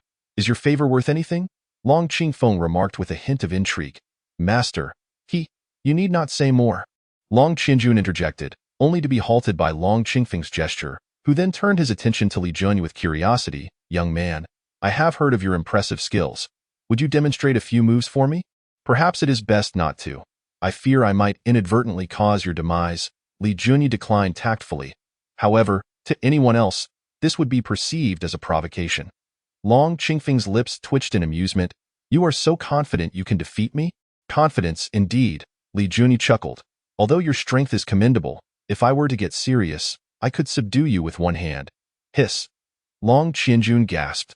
His master, Long Qingfeng, was no ordinary man.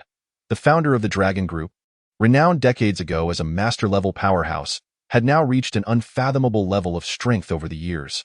For this fellow to claim he could handle him with one hand, Long Qianjun thought he was already quite audacious. But in front of Li Junyi, he felt like a mere child in comparison. Good, good, good.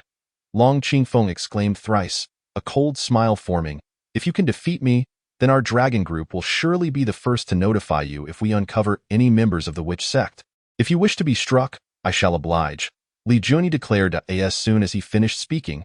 He left behind a flickering shadow, and in the blink of an eye, he had leaped before Long Qingfeng. We haven't even started, yet you are already breaking the rules. All is fair in war. Take this punch. Long Qingfeng almost instantaneously summoned his energy, striking out with a palm. Boom, boom. The clash of fist and palm sent shockwaves that twisted Long Qianjuan's features, causing him to stagger back several steps as the dust settled. Long Qianjuan's countenance transformed into one of horror upon discerning the outcome. One side was sent flying, while the other remained firmly planted. Good heavens! Long Qingfeng clutched his chest, his heels propping against a support pillar just to stabilize himself, a trickle of blood escaping from the corner of his mouth. He had been injured. Clap, clap. Li Junyi brushed off the dust from his attire, stating calmly, and I had yet to exert myself. You faltered so quickly? With that, he swaggered toward the exit. Master, are you all right? Long Qianjun rushed to Long Qingfeng's side. Concern etched on his face. Long Qingfeng took a deep breath, astonished. That young man showed mercy at a critical moment. Otherwise, I fear I would not see the dawn of tomorrow, master. He is but in his 20s. How could he be this formidable? Long Qianjun swallowed hard. He knew Li Junyi was strong, yet he never anticipated him to be this terrifying. Even his master could not withstand a single strike. Reflecting on their encounter in Jinling, he silently rejoiced at having refrained from engaging with Li Junyi, or else his head would likely have rolled shortly thereafter. This young man was truly a prodigy. Pfft, enough of this. Quickly assist me in healing my wounds. Long Qingfeng grimaced, pain evident on his face. Meanwhile, waiting in the car, Go Fuqian and Wu Xiangwang observed Li Junyi striding out with an air of arrogance, both breaking into a sweat on his behalf. After all, the Dragon Group was a formidable place. Was he truly unafraid of being beaten? Bang! Li Junyi hopped into the car, nodding as he commanded, drive home. Wu Xiangwang immediately floored the gas pedal, fearing that lingering too long would invite pursuit from the Dragon Group members. Go Fuqian turned around, sheepishly suggesting, Young master, next time if we visit such a government stronghold, it might be wise for us to keep a low profile. Why? Li Junyi replied, perplexed. We fear for your safety. Beat me. They lack the guts and even more so the strength. That night, at the Yi family residence. Yi Qingru, who had long been stationed in the military, seldom returned home but now secluded herself within her room, refusing to see anyone. Knock, knock, knock, aunt. A sweet voice echoed from outside the door. Standing before the mirror, Yi Qingru composed herself, washed her face, and ensured she appeared unremarkable before finally opening the door. Creak. A young woman stood outside, her lips crimson, teeth pearly white, and her exquisitely crafted features were strikingly vivid. There was an ethereal quality about her, with a hint of sorrow in her gaze, evoking a sense of pity in those who beheld her. Her beauty was like that of a serene maiden, exuding a tranquil allure.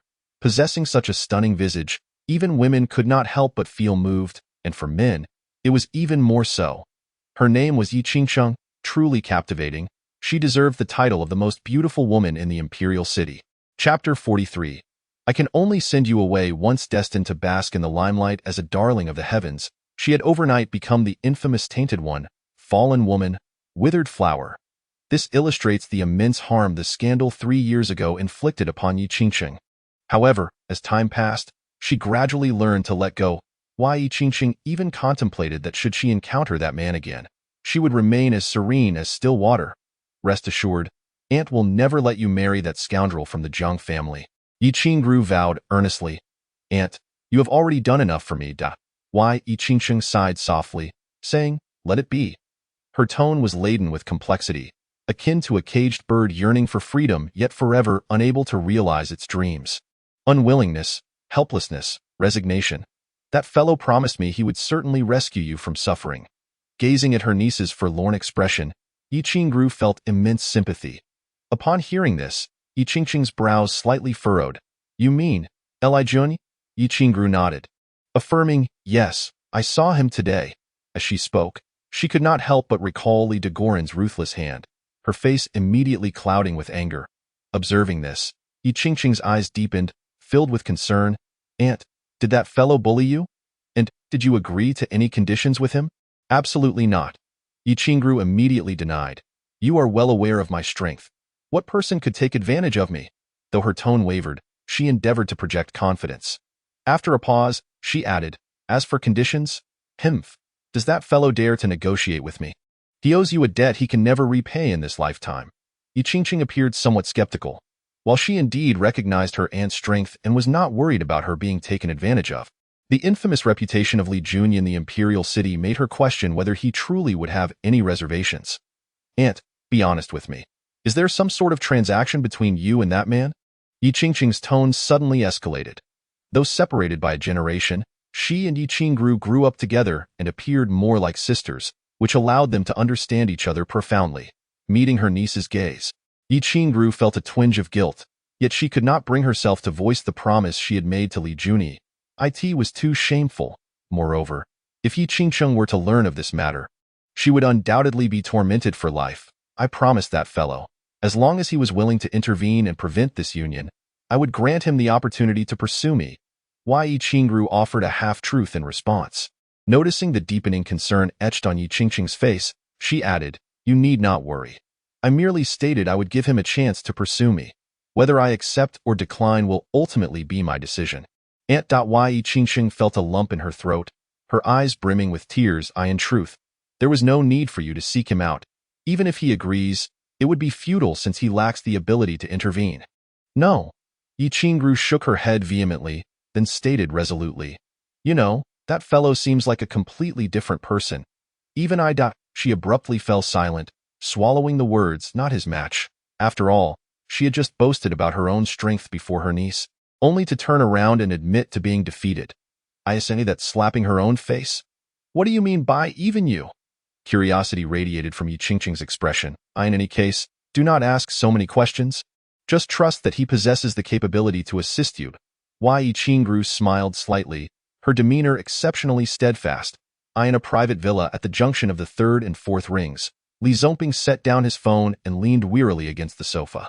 This marked the 100th time he had failed to reach his son, leading him to suspect that Li Junyi had most likely encountered misfortune. "Li Junyi?" Li Zongping's teeth almost ground together, his expression darkening to a frightening degree. "Uncle, are you looking for me?" Suddenly, a mocking voice broke through. Li Zongping froze for a moment, his eyes widening as his pupils contracted sharply. There, in the hall, stood the familiar figure he had just been thinking of, Li Junyi. "You? How did you get here?" Li Zongping's demeanor revealed a hint of anxiety. Li Junyi chuckled. "I've been here for quite some time. It's just that you didn't notice. Nephew, did you come to find me so late for something important?" Li Zongping, possessing a deep facade, quickly composed himself. Li Junyi approached and took a seat opposite him, crossing his legs nonchalantly and said, "I visited my great-grandfather today. He mentioned that my cousin is missing, so I came to check on you." "Uncle, do you know where Xiao'er is?" Li Zongping narrowed his eyes. Although he firmly believed that his son's disappearance was somehow connected to Li Junyi, he chose to feign ignorance. After all, the mask had not yet been fully torn away. "I certainly know." Li Junyi wore an expression that suggested you were clever. "Where is Xiao'er?" Li Zongping blurted out. "Uncle wants to see cousin? Then I shall escort you," Li Junyi proposed. A sudden sense of foreboding gripped Li Zongping, but after a moment's thought, he deemed himself overly anxious. This was his home, and Li Junyi was merely one person. What was there to fear? "Then lead the way." Li Zongping nodded in agreement. However, Li Junyi shook his head and said, "I cannot take you. I can only send you." Li Zongping was left bewildered, having no idea what the other meant, but he still acquiesced. "Then please send me." "Okay." Li Junyi gestured with his hand and then pulled a dagger from his person. In an instant, Li Zongping's expression changed. What do you intend to do? To take you to meet cousin? Li Junyi wore an innocuous smile. At this moment, Li Zongping finally understood why the other had said he could only send him. It seemed he was to be killed. Li Junyi, you scoundrel. Not only are you lawless, but now you intend to sever family ties. Li Zongping was filled with uncontrollable rage. Go to hell. Do you consider me your uncle? Li Junyi retorted coldly. Li Zongping furrowed his brows, his gaze fixed on him. Moments later, Li Zongping suddenly burst into a laugh, his tone icy. It seems that 3 years in prison has made you this fool cleverer. All of this is thanks to you and your father. I should be grateful to you, Li Junyi replied earnestly. I was originally considering using the Jiang family to eliminate you, but since you are so eager to seek death, I have no other choice. Clapped. Li Zongping finished speaking and clapped his hands. However, the anticipated bodyguards did not rush in. Instead, Li Junyi stood up and walked towards him step by step. All 16 of your bodyguards are dead. I will now take you to meet Li Shou. Chapter 44. Guess right in Shuqing. The sky began to drizzle lightly. Chun Qingyan, recently discharged from the hospital, sat on the sofa, a faint smile adorning his face, indicating his good mood. Grandpa, have some fruit. Chun Qingyan placed a plate of fresh fruit slices on the coffee table. Yao, why haven't I seen Junyi? Where has he gone? Chun Qingyan inquired curiously.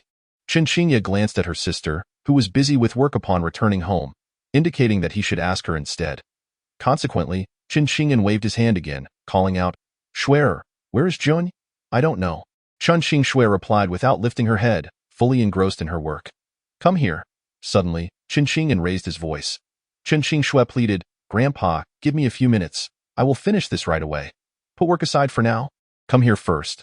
Grandpa has something very important to discuss with you. Chun Qingyan commanded, leaving no room for refusal. After much hesitation, Chun Qingxue finally set down her notebook and walked over. Chun Qingyan asked sternly, Are you blaming Grandpa for arranging this marriage for you? Grandpa, the youth of today values freedom and love. Just answer yes or no. Chun Qingyan interrupted. Chun Qingxue appeared somewhat dejected but still nodded slightly. Then let me ask you again. What do you think of Junyi's character? Chun Qingyan pressed on. Him? Chun Qingxue was taken aback. Despite the numerous rumors surrounding Li Junyi, a simple inquiry would reveal much. However, after spending these past few days together, she felt a strange illusion that the information she had previously gathered was all mere rumors. Sister, brother-in-law is not as wretched as the outside world claims. Chun Qingyan interjected appropriately. Chun Qingxue shot her sister a glance, retorting petulantly, Who knows if he is just putting on a facade? No, a person, no matter how well they disguise themselves, will always reveal some traces. Chun Qingyan countered. Brother-in-law's carefree personality cannot be faked. Even if what you say is true, however. Chun Qingxue glanced at Chun Qingyan with some reproach. Grandpa, how can I know him for just a few days? Marriage is not a game. It cannot be so recklessly decided. Chun Qingyan smiled faintly. Back in the day, I met your grandmother for just a day, saw her once, and the next day she married me. I have already stated that this era cannot be compared to yours. Boom. A loud crash suddenly echoed, startling all three in the room. Looking up, they saw the villa's front door crash down. Who dares to act so recklessly? At the same time, Feng Sa appeared with 9 phone guards. A man with wavy hair, wearing only a vest in the dead of winter, entered the courtyard, his asymmetrical arms particularly eye-catching under the light. Chiel in hand, Zhu Jingyun, Feng Sa immediately recognized the identity of the intruder. After several years away from the martial world, she had not expected anyone would still recognize Zhua. The man let out a wild laugh. Feng Sa and the phone guards immediately tensed, for Zhu Jingyun had made a name for himself in the martial world years ago and was one of the top-ranked powerhouses. In the imperial city, the Li family. As soon as Li Junyi returned home, he was taken to the ancestral hall by the old butler. This moment, Li Yuanshan stood before rows of spirit tablets, lost in thought, while Li Dingwu waited nearby. Come over, kneel. Seeing his grandson's casual demeanor, Li Dingwu scolded sternly. Thud. Li Junyi obediently knelt down.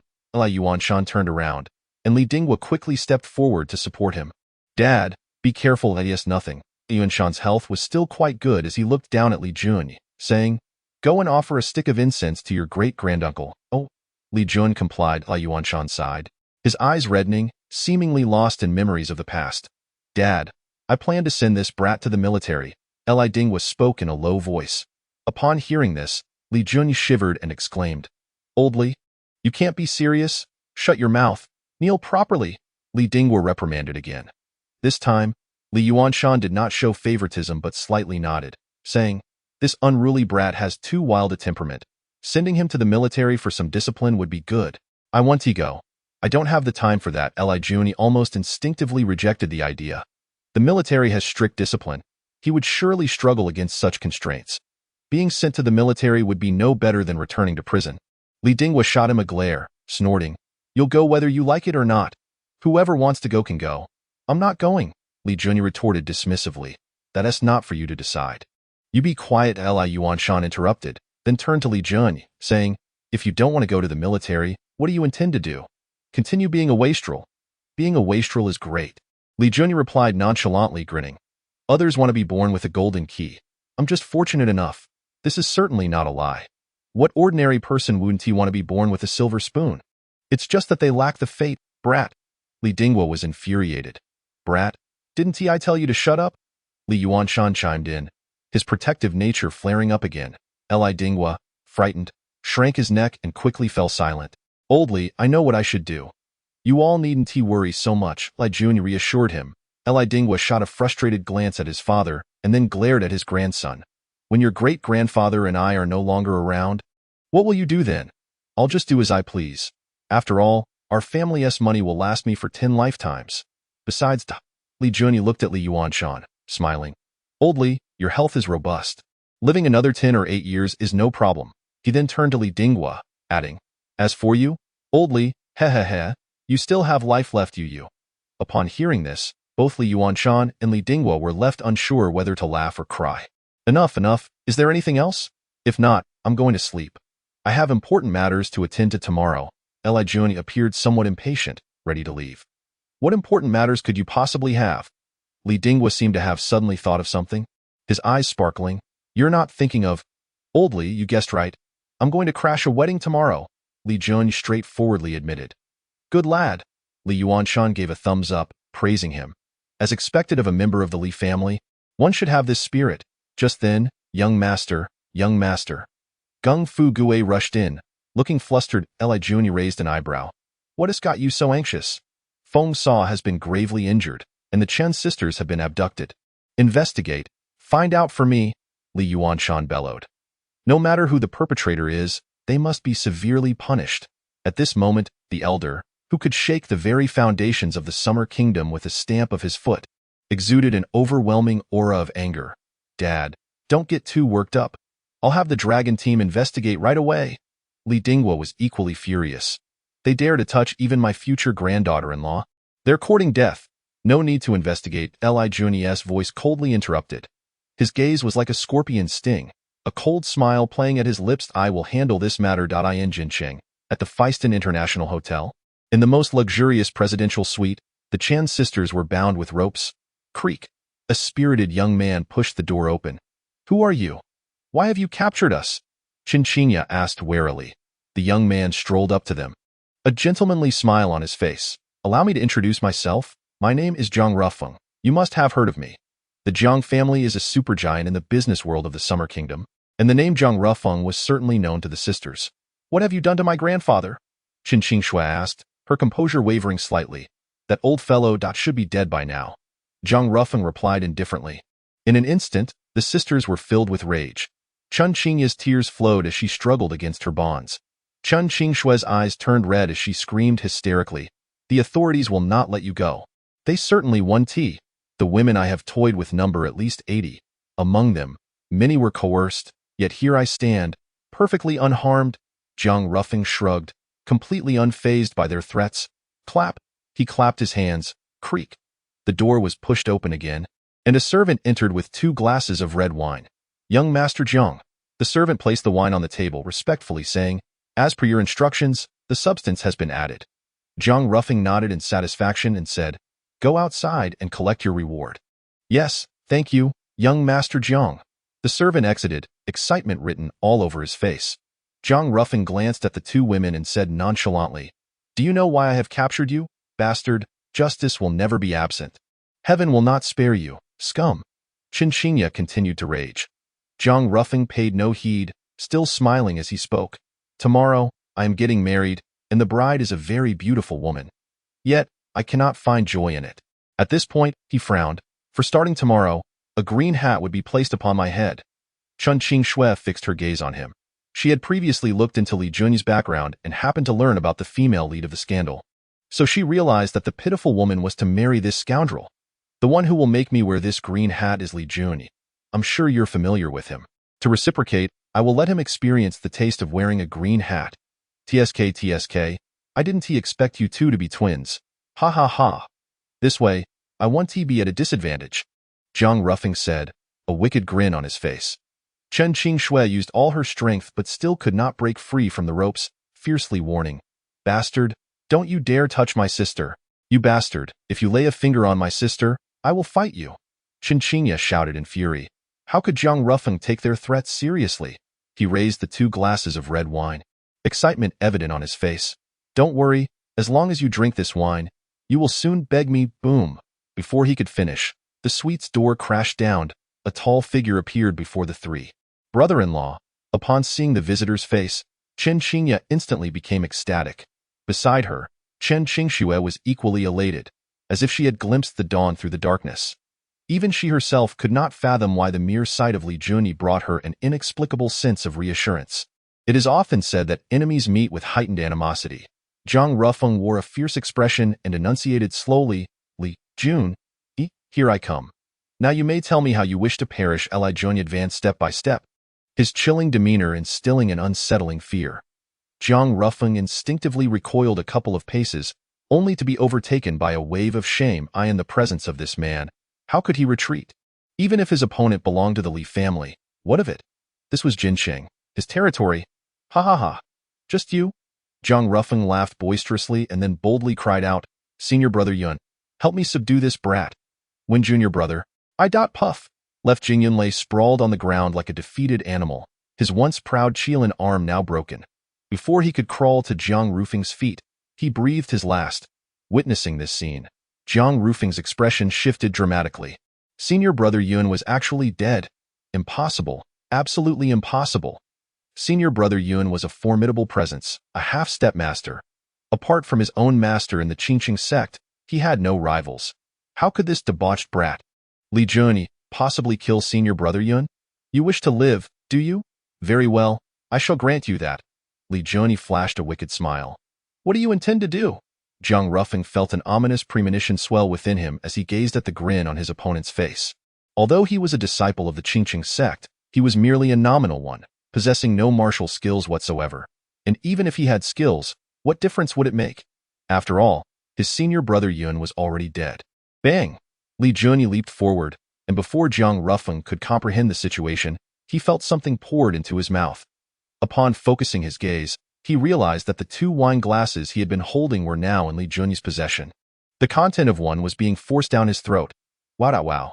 The 2 glasses of red wine were entirely consumed by Jiang Rufeng. Li Junyi released him and turned to Chen Qingxue and Chen Qingyao, unbinding the ropes that restrained the 2 women. You bastard, I will fight you. Chen Qingyao immediately sought to confront Jiang Rufeng, but was stopped by Li Junyi's brother-in-law. This scoundrel caused my grandfather's demise, she exclaimed. Her eyes reddening. Do not worry, grandfather is safe. Li Junyi reassured her before promising. You both return to Xuanqing first. I will handle this scoundrel. Yao, let us head home. Chen Qingxue displayed more practicality, recognizing that lingering here was ill-advised. Once the 2 sisters departed, Li Junyi turned his attention back to Jiang Rufeng. You, do not approach. This is Jinsheng, our Jiang family's domain. Though he threatened with words, the thought that even senior brother Yun had perished left Jiang Rufeng unable to maintain his composure. Bang! Li Junyi struck him with a swift chop, rendering him unconscious, and in an instant, he vanished from the suite, carrying Jiang Rufeng on his shoulder. Half an hour later, at an abandoned factory on the outskirts of Jinsheng. When Li Junyi arrived with Jiang Rufeng, Go Fuqi and Wu Xiangwang had been waiting for some time. Young master, where are the things I instructed you to prepare? Li Junyi inquired as they're locked in the room.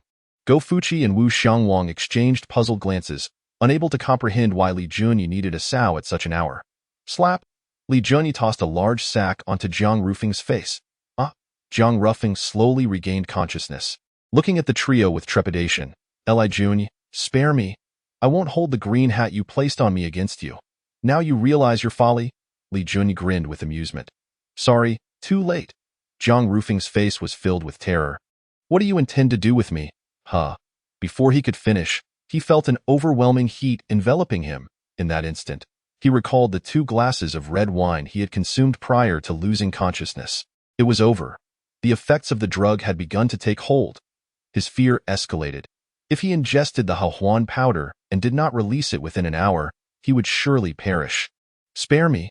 Let me find a woman, or I will die. Zhang Rufeng knelt, pleading for mercy. Go Fuqi and Wu Xiangwang exchanged glances, finally understanding why the young master had requested a sow at such a late hour. Rest assured, I would never allow you, Zhang young master, to die so easily, Li Jun assured him. I have prepared what you need. Go ahead and release yourself. Are there women here? Zhang Rufeng, clearly disbelieving of Li Jun's apparent kindness, nevertheless held fast to one certainty. Li Jun would not dare let him die. Hurry inside. A once-in-a-lifetime beauty awaits you. Indeed, we guarantee you an unforgettable experience. Under the urging of Go Fuqi and Wu Xiangwang, Zhang Rufeng, nearly losing his sanity, stepped into the room. Bang! Immediately, Wu Xiangwang locked the door behind him. Damn it! Li Jun, let me out! Inside the room, facing the sow, Zhang Rufeng finally understood why Wu Xiangwang had said it would be unforgettable. He pounded on the door desperately. Li Jun, I was wrong. Please, spare me. If you let me go, once I marry Yi Qingcheng tomorrow, you can continue to place that green hat on me. Cough, cough, cough. Cough, cough. The sow's tongue brushed against Zhang Rufeng's face, clearly having consumed something special as well. Gradually, as he received no response, Zhang Rufeng's face turned ashen, and his eyes began to redden, gazing at the sow with an intense yearning. I can't hold back anymore. I will ravage you. Zhang Rufeng completely lost control. Meanwhile, outside the door, Li Jun and the others were smoking. Go Fuqi glanced at the cramped room and lamented, alas, such a pristine sow is being defiled like this. Wu Xiangwang chuckled. Only the young master could conceive such a devious plan. Thank you for the compliment. Li Jun shamelessly remarked. Which of you will take a photo? I need this guy to make headlines tomorrow. Upon hearing this, Go Fuqi's mouth twitched violently. If those photos were to be leaked, Zhang Rufeng would wish for death. It was truly a matter of killing one's spirit. Li Jun rubbed his nose and asked the two, is this a bit too cruel? Both Go Fuqi and Wu Xiangwang nodded in agreement. Then let us blur the sow's face. After all, she is still a pristine sow and might be sensitive. Damn it! Go Fuqi and Wu Xiangwang nearly collapsed. Over half an hour later, the room fell silent. Suddenly, a sob broke the stillness. It was Zhang Rufeng. He was crying. Bang! Go Fuqi opened the door and dragged Zhang Rufeng out. Li Jun, I will remember this debt. Zhang Rufeng's eyes were filled with a murderous glare. He could hardly believe that one day he would engage with a sow. Even more infuriating was the thought that during the act, he had entertained the idea of experiencing it again. Despite it being due to the drug's effects, he still felt disgusted. The root cause of all this humiliation was that detestable man standing before him. Do you believe I can make you kneel and beg in an instant? Li Jun teased. Beg you? Dream on. Zhang Rufeng scoffed coldly. Now that the drug's effects had waned, he no longer feared the sow. And he was convinced that Li Jun would not dare kill him. Bro, take a look at this. Wu Xiangwang clapped Zhang Rufeng on the shoulder, illuminating his phone screen before him. Thud. Zhang Rufeng's expression changed in an instant, and he dropped to his knees.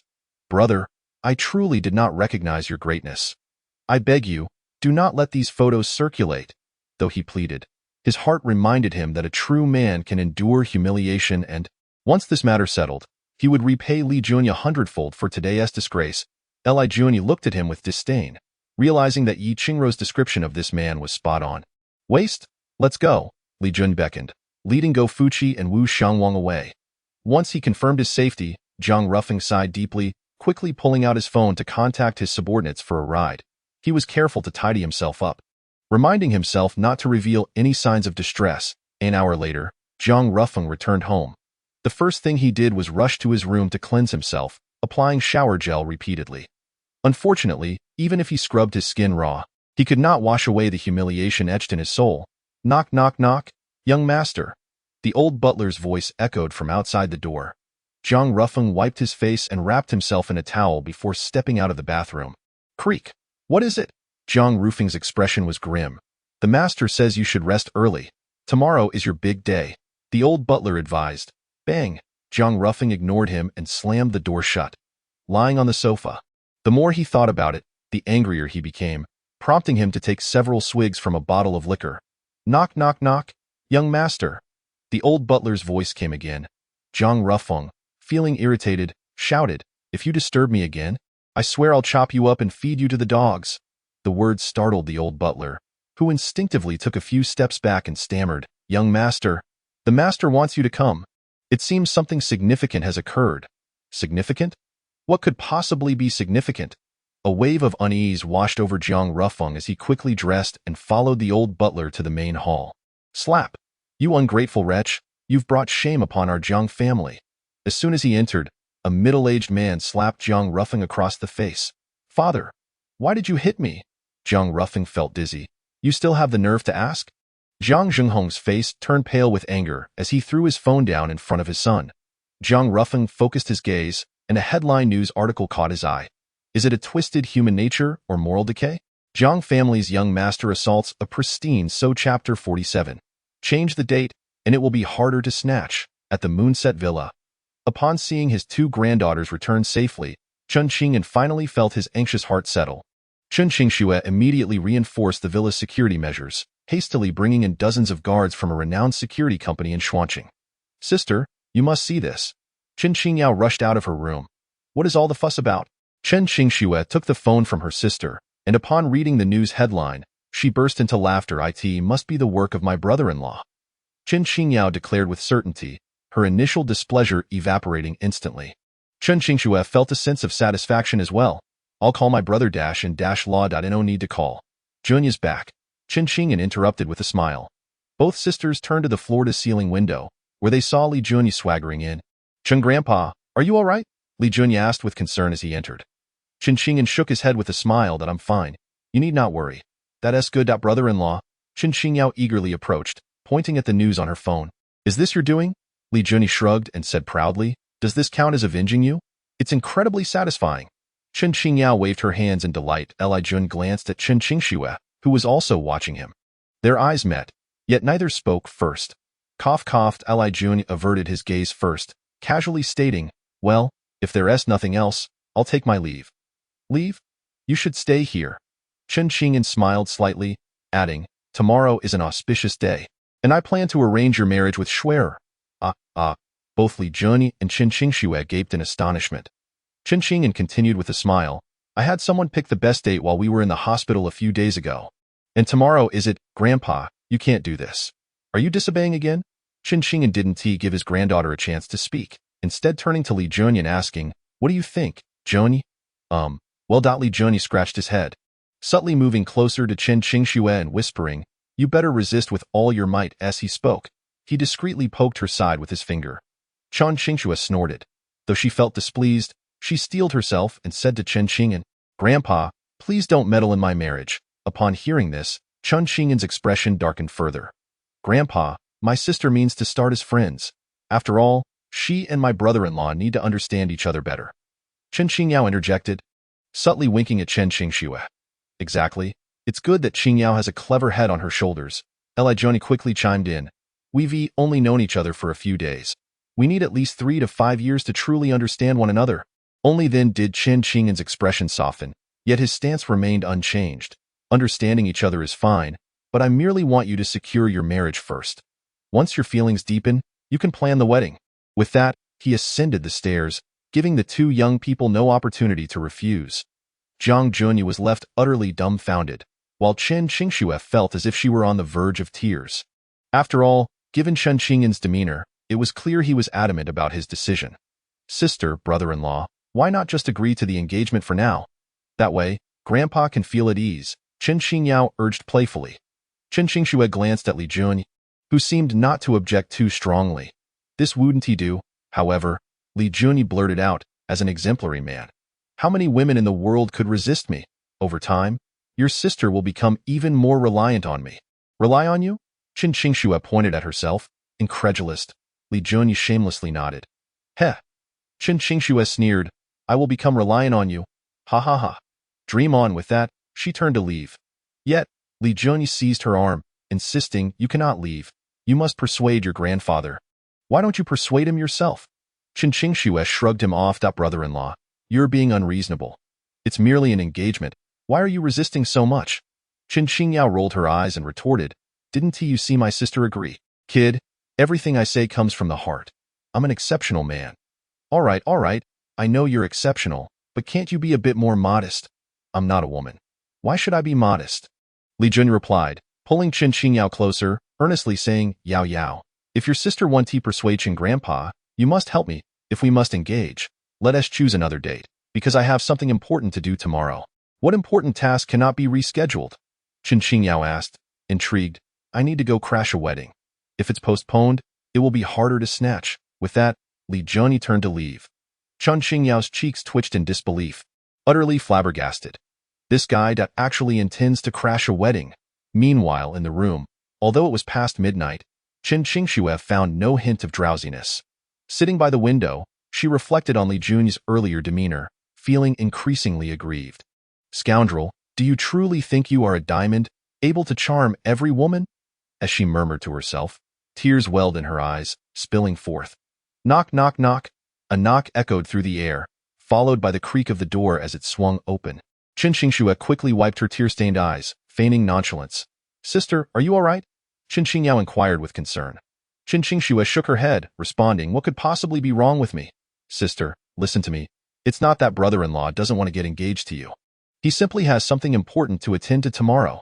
Qin Qingyao reassured her. Qin Qingshu scoffed, retorting, don't speak well of him. In her eyes, Li Junyi was nothing more than a good-for-nothing playboy.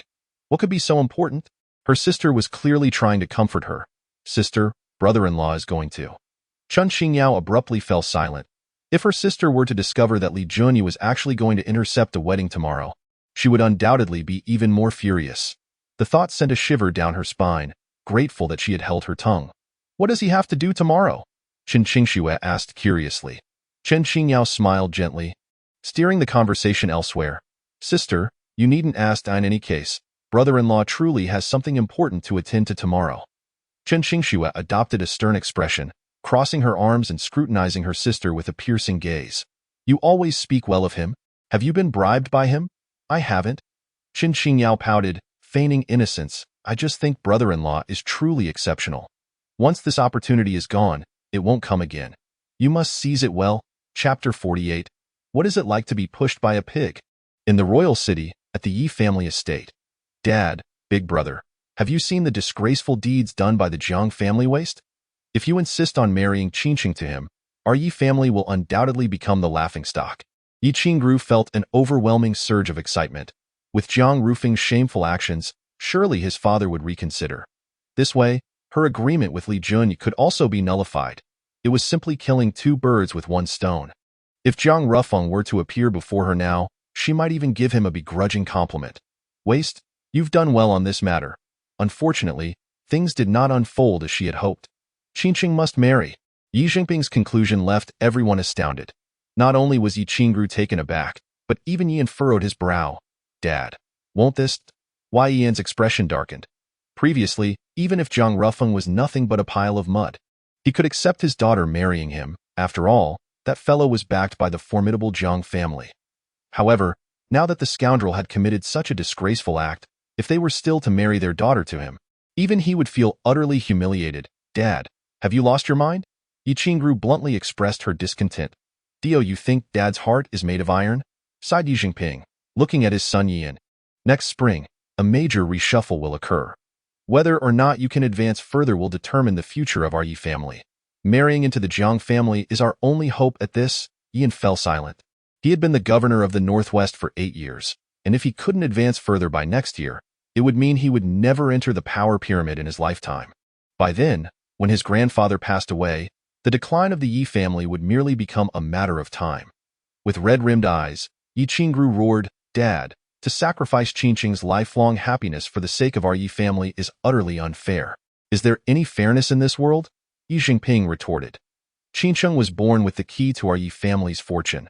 From that moment on, she had the life that ordinary people could only dream of. Even if she marries into the Jiang family, her future life will still be the best in the world. At this, Yi Jinping raised his voice suddenly. It's only about marrying her off to someone she doesn't love. It's not like we're sending her to hell. Upon hearing this, Yi Qingru felt as if her throat was constricted, unable to utter a single word, if not for the immense effort she had put in to achieve success in the military. Benefiting the Yi family, her fate might have been the same as her niece's. As she left the study, Yi Qingru felt as if her soul had been lost. She made her way directly to Yi Qingqing's room, and as soon as the door opened, she enveloped her niece in an embrace. "Qingqing, it's Auntie's fault for not being able to protect you. I'm sorry, truly sorry." Tears brimmed in Yi Qingru's eyes, ready to spill at the slightest blink. "Auntie." Yi Qingqing forced a smile, comforting her in return. "Please don't say that. You've already done enough for me. This is my destiny. Everything is predetermined." With a sudden burst of inspiration, Yi Qingru pushed her niece away, her eyes shimmering with hope. "No, there is still hope?" "Huh?" Yi Qingqing was taken aback. "The hope lies with that fellow, you mean?" "Yes, it's him." Li Junyi. The following morning, at the Peace Hotel in the royal city. After just one night, Zhang Rufeng seemed utterly dejected. First, he had sullied the reputation of a pristine young lady, and now he had made headlines, losing all face. Fortunately, news from his father indicated that the wedding would proceed as scheduled. Marrying the most beautiful woman in the royal city had always been his dream, even if she was no longer pure. More importantly, this incident revealed that the family had not given up on him. Dressed in a high-end tailored suit, with his slick black hair, Zhang Rufeng appeared invigorated, as if he had completely forgotten the events of the previous night. Just then, amidst the crowd, an elderly man, leaning on a cane, entered the hotel. Though he appeared frail, a keen observer would notice the clarity in his eyes, devoid of any murkiness, exuding an air of authority. This man was none other than Jiang Shangda, a self-made titan of the business world. He was known as the financial guru of the East, revered as a superman of commerce. "Grandfather," Zhang Rufeng hurriedly approached. Jiang Shangda maintained a stern expression, merely nodding slightly. "Pull yourself together. The Yi family will arrive shortly. Oh, not disgrace our Jiang family." A stern reminder came from Jiang Zhenghong. While the Yi family was a top-tier noble clan, the Jiang family was not to be underestimated either.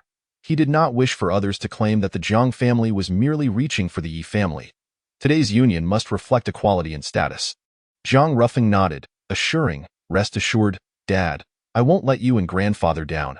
Meanwhile, the luxurious car convoy of the Yi family was approaching the Peace Hotel. In one of the silver Maybachs, Yin occupied the front passenger seat, while Yi Qingqing and Yi Qingru sat in the back, accompanied by a resplendent woman.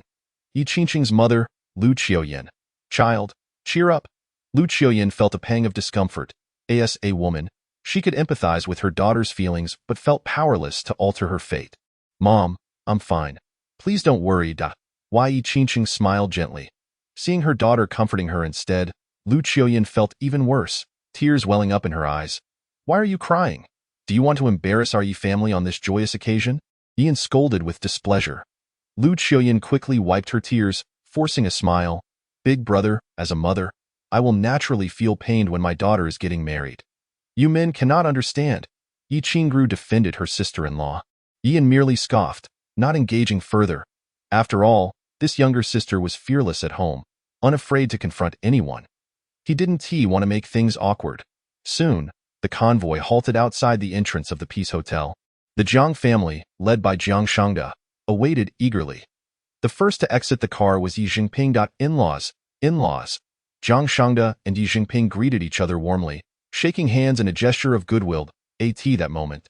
Zhang Rufeng also approached the car designated for the bride.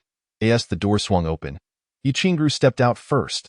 Zhang Rufeng felt a surge of desire, thinking how wonderful it would be to have this auntie as well. Noticing his lecherous gaze, Yi Qingru couldn't resist teasing. "Jiang, young master, how does it feel being pushed by a pig?" Chapter 49. "My courage has always been ample." Gasps filled the room. The expressions of the Jiang family members shifted dramatically. With Zhang Rufeng, the main character of the pig-pushing saga, paling the most. "Qingru, come here."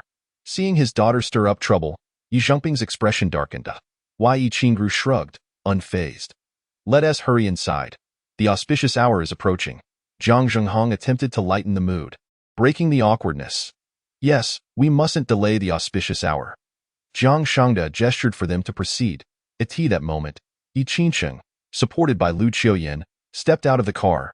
Dressed in splendid attire and light makeup, she radiated beauty. The once pale Jiang Rufeng found himself captivated, the word fairy flashing through his mind. Yet, remembering that this woman had tarnished his reputation before even entering his household, a surge of anger welled up within him. Most infuriating was that this scandal was orchestrated by the very person who had ensnared him in a pig-pushing scenario, Li Zhonyi.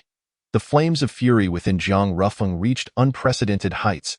He longed to see Li Zhonyi meet a gruesome end. Young master, one must remain calm. As the saying goes, a gentleman takes his time for revenge. A voice cautioned from behind. Jiang Rufeng nodded in acknowledgement, responding, Fubo, I'll find an opportunity soon. You must help me eliminate that scoundrel. Understood, Fubo replied with a smile. Under the watchful eyes of all, Lu Qiuyan and Yi Qingru escorted Yi Qingqing into the hotel. The bride's breathtaking beauty left everyone in awe, and her composed demeanor further captivated the women present. Jiang Rufeng followed closely behind, but the scene resembled more of an eager attendant trailing his master rather than a groom. The wedding MC took to the stage, microphone in hand, reciting the well-rehearsed script. Now, let us welcome today's bride and groom. At the Li residence, Li Yuanshan was watering vegetables in the field, glancing up at the sun in the sky. It's already late. Why hasn't that rascal gotten up yet? His brow furrowed with concern. The guard hesitated before speaking. Young master has woken up, but hasn't come out? Not come out? What is that boy doing? Li Yuanshan mused. Young master, the guard faltered, unable to finish. Just then, a voice called out, Young master, here is the order. Li Zhonyi set down his cards, brimming with confidence. The player across from him glanced at his cards, shaking his head, indicating he couldn't compete. If young master has the big king, it doesn't matter if I play or not. I'm out. Li Zhonyi, oblivious to the situation, boasted, my card skills are unparalleled. I could win any game. His companions, Guofuqi and Wu Xiangwang, chimed in, young master's card skills are indeed remarkable. If he entered the gambling championship, even Gao Jin would have to concede. Indeed, indeed. The gambling master of Xia country is none other than young master. They praised in unison. Pa? Li Zhonyi lit a cigarette, feeling quite pleased with himself. I'm just modest. You don't know that during my time in prison, no one could ever win money from me.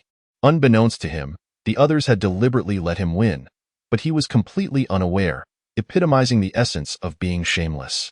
You little brat, do you have time to play cards today? A booming voice interrupted. Taken aback, Li Zhonyi turned to see Li Yuanshan approaching with an angry expression, wielding a Shaolin staff. Whoa! This scene nearly scared the wits out of the three of them. Old Li, calm down. What are you doing? Li Zhonyi retreated cautiously. What do you mean, what am I doing? Li Yuanshan growled. Have you forgotten what day it is today? Huh. Li Zhonyi looked at his two companions, bewildered. What day is it? Wu Xiangwang chuckled. Young master, today is the day of the union between the Yi family and the Jiang family. Whoa. I actually forgot about this, Li Zhonyi exclaimed in shock. Having just enjoyed a winning streak, combined with the flattering remarks from Guofuqi and Wu Xiangwang, he had completely overlooked this major event. Old Li, don't get worked up. I'll go right away. There's still time. Li Zhonyi extinguished his cigarette and prepared to leave. However, Li Yuanshan blocked his path, sternly asking, Are you planning to go alone? Why? Do you need more people? Li Zhonyi retorted. Whoa! Guofuqi and Wu Xiangwang exchanged horrified glances. The Yi and Jiang families were not to be trifled with. Going alone to disrupt their union was akin to courting death. Yet, Li Yuanshan raised his thumb in approval, declaring, What courage! Indeed, your great-grandson is known for his bravery, Li Zhonyi boasted with pride. But sometimes, mere courage is not enough. Li Yuanshan casually commanded, Go, bring me what I prepared. Yes, the guard replied respectfully. Old Li, what do you want to give me? Li Zhonyi asked, puzzled. Li Yuanshan smiled mysteriously. You'll know soon. Moments later, the guard returned, holding a wooden clothing box. With a creak, Li Yuanshan opened it, carefully extracting a worn military coat, faded and riddled with holes. Li Zhonyi instantly recognized it as the battle attire worn by Li Yuanshan during his service. Come, put it on, Li Yuanshan commanded solemnly. Li Zhonyi stepped forward, taking the coat. Old Li, this really isn't necessary. Put it on or I'll beat you, Li Yuanshan insisted impatiently. Ultimately, Li Junyi complied, donning the coat. As he looked at his impressive figure in the military garb, Li Yuanshan's eyes glistened with tears, reminiscent of his glorious days on the battlefield. All right, time is of the essence. I must head out. Li Junyi touched the coat, feeling a surge of mixed emotions. Wearing this garment meant that no blade or sword from Xia country would dare touch him. Chapter 50. I will take her away. Who is for and who is against? At the Peace Hotel, the venue was filled with guests. As tens of thousands of firecrackers ignited, the wedding ceremony commenced. Following the MC's invitation, the bride and groom ascended the stage in succession. Applause erupted like a tidal wave. Truly the most beautiful woman in the royal city, she was simply stunning. The bride dazzled all present, while the groom appeared somewhat overshadowed. Tonight marked the joyous union of the Jiang family's young master and the Yi family's daughter, and both were eager to express gratitude to their friends and family who had come to celebrate. The driver signaled to the newlyweds. Jiang Rufeng understood immediately and reached for Yi Qingqing's hand. However, Yi Qingqing did not grant him the opportunity, bowing instead to the audience below. Jiang Rufeng felt a bit awkward but quickly followed suit, bowing as well. Applause resounded once more. Jiang Shangde and Yi Jinping sat closely together, their faces adorned with faint smiles. In a few days, I will have Zheng Hong personally lead a team to the northwest for an inspection. Within a month, we should be able to finalize the investment project, and at that time, the capital invested by the Jiang family will not be less than this amount. Jiang Shangde spoke softly, raising a finger slowly. Upon seeing this, Yi Jinping squinted his eyes. 100 billion. Such an achievement would surely secure his son's position as the prime minister. Even if his father were to pass away, the Yi family would at least ensure 20 years of prosperity. The commercial development in the northwest has been sluggish, attributed partly to geographical reasons and partly to regulatory influences. Yi Jinping smiled and said, when the time comes, I will advise Yin to relax some regulations. The implication was clear. If you invest, we will cooperate fully. A win-win for both sides. Jiang Shangde smiled in satisfaction. Just then, the host concluded his rehearsed lines. Sitting beside Yin, Yi Qingru clenched her fists, occasionally glancing toward the entrance. Observing this, Yin couldn't help but ask, Xiaoro, what are you looking at? None of your business. Yi Qingru retorted sharply. Yin, feeling rebuffed, chose to ignore her. Now, may I invite the bride and groom to step forward? The host announced loudly. Jiang Rufeng took a step forward to the stage, followed hesitantly by Yi Qingqing. Amidst the celebratory firecrackers and delightful music, the couple walked hand in hand into the sanctum of marriage. Groom, do you take this lady beside you as your wife, to love and cherish her forever? I do. Jiang Rufeng interrupted before the host could finish. Applause erupted from the guests below. The host then turned to Yi Qingqing and asked, and you, do you take this gentleman as your husband, for better or for worse, until the end of time? Sitting in the audience, Yi Qingru felt her heart leap to her throat. That scoundrel still hadn't arrived. If he didn't show up soon, it would all be too late. Scoundrel, please hurry and appear on stage. Yi Qingqing lowered her head, tears streaming down her face like a broken dam. She had thought she could accept everything with grace, but at this moment, she realized she had only been deceiving herself. How she longed to be an ordinary person, at least able to dictate her own fate. Raising her head, Yi Qingqing glanced at her grandfather and father, both frowning with discontent. Witnessing this, despair engulfed her further. Closing her eyes, she opened them again, wiping away the tears at the corners of her eyes, seemingly resigned. Out of pose. A powerful voice rang out. Yi Qingru was the first to stand, her excitement unrestrained. Yi Qingqing on stage also trembled slightly, for she recognized that voice, one she could never forget in this lifetime. Everyone turned towards the entrance, where a young man clad in a tattered military coat emerged. He strolled in, hands in pockets, exuding an air of calm. The prodigal son, gasps filled the room. How dare he come here? Is he courting death? Clearly, the majority of the guests recognized the identity of the newcomer. Li Junyi, the last person who should be here. Yi Jinping narrowed his eyes. Jiang Shangde's expression also shifted dramatically, though he suppressed his anger. Li Junyi, what are you doing here? Someone, throw him out. Jiang Rufeng on stage was almost beside himself. If there was anyone he least wanted to see at this moment, it was undoubtedly Li Junyi. Jiang Zhenghong immediately led a group of bodyguards to block Li Junyi's path. You're not welcome here. Please leave at once, Li Junyi shrugged, speaking arrogantly. I'm just standing here. If you dare, come at me. As he spoke, he adjusted his military coat. Witnessing this, Yi Jinping stood up, raising his voice in warning. Don't act recklessly. What do you mean, in-law? Jiang Shangde furrowed his brow, confused. The coat he's wearing belongs to old Master Li, Yi Jinping explained. Upon hearing this, Jiang Shangde's brow furrowed even tighter. Yan, accompanied by several Yi family members, approached calmly, advising, Li Junyi, if you are here to celebrate the wedding, we can certainly make room for you. But we hope you can be sensible. Would Li Junyi be sensible? If he were, he wouldn't be here today. Casting a disdainful glance at his adversaries, he coldly replied, I don't want to talk to those who sell their daughters for glory. What did you say? Ian glared furiously. Li Junyi surveyed the crowd before shouting, I said, I don't want to talk to those who sell their daughters for glory. This statement struck like an invisible slap across the faces of the Yi family, silent yet painfully stinging. Even Yi Jinping turned crimson with rage. Li Junyi, unfazed by their reactions, fixed his gaze on Yi Qingqing on the stage, who was staring intently back at him. Their eyes met. Li Junyi pointed at Jiang Rufeng on the stage and bluntly asked, Do you want to marry that waste? Li Junyi. Jiang Rufeng's face contorted with anger at being publicly labeled as waste. I'm not talking to you. If you dare say another word, I will break your leg. The fierce glare from Li Junyi intimidated Jiang Rufeng into silence. Yi Qingqing's expression grew complex. 3 years had passed. Time had changed her, and the man before her was no longer the naive youth of yesteryear. She had thought they would never cross paths again, only to find that fate had other plans. Did he truly come for me? Yi Qingqing questioned herself, shaking her head slightly. I understand now. Li Junyi looked around the crowd again. I want to take her away now. Who is in favor? Who is against? Chapter 51. I, Li Junyi, will bear all consequences. Who is in favor? Who is against? His voice was not loud, yet it possessed an undeniable penetrating quality that reached the ears of everyone present. At this moment, Li Junyi had somehow maneuvered through the crowd to the stage. You, don't come any closer. Jiang Rufeng stumbled back a few steps, his fear of Li Junyi inexplicable. Perhaps it was a lingering shadow. Whoosh! A figure appeared before Jiang Rufeng. It was Uncle Fu. Jiang Rufeng felt a surge of joy, his confidence restored. Li Junyi, get lost now, or you'll regret it.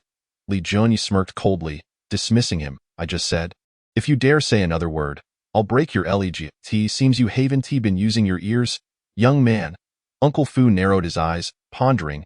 You wear the hero's coat. I cannot harm you, but do you believe I have 100 ways to strip you of that coat? Uncle Fu, break his legs and throw him out.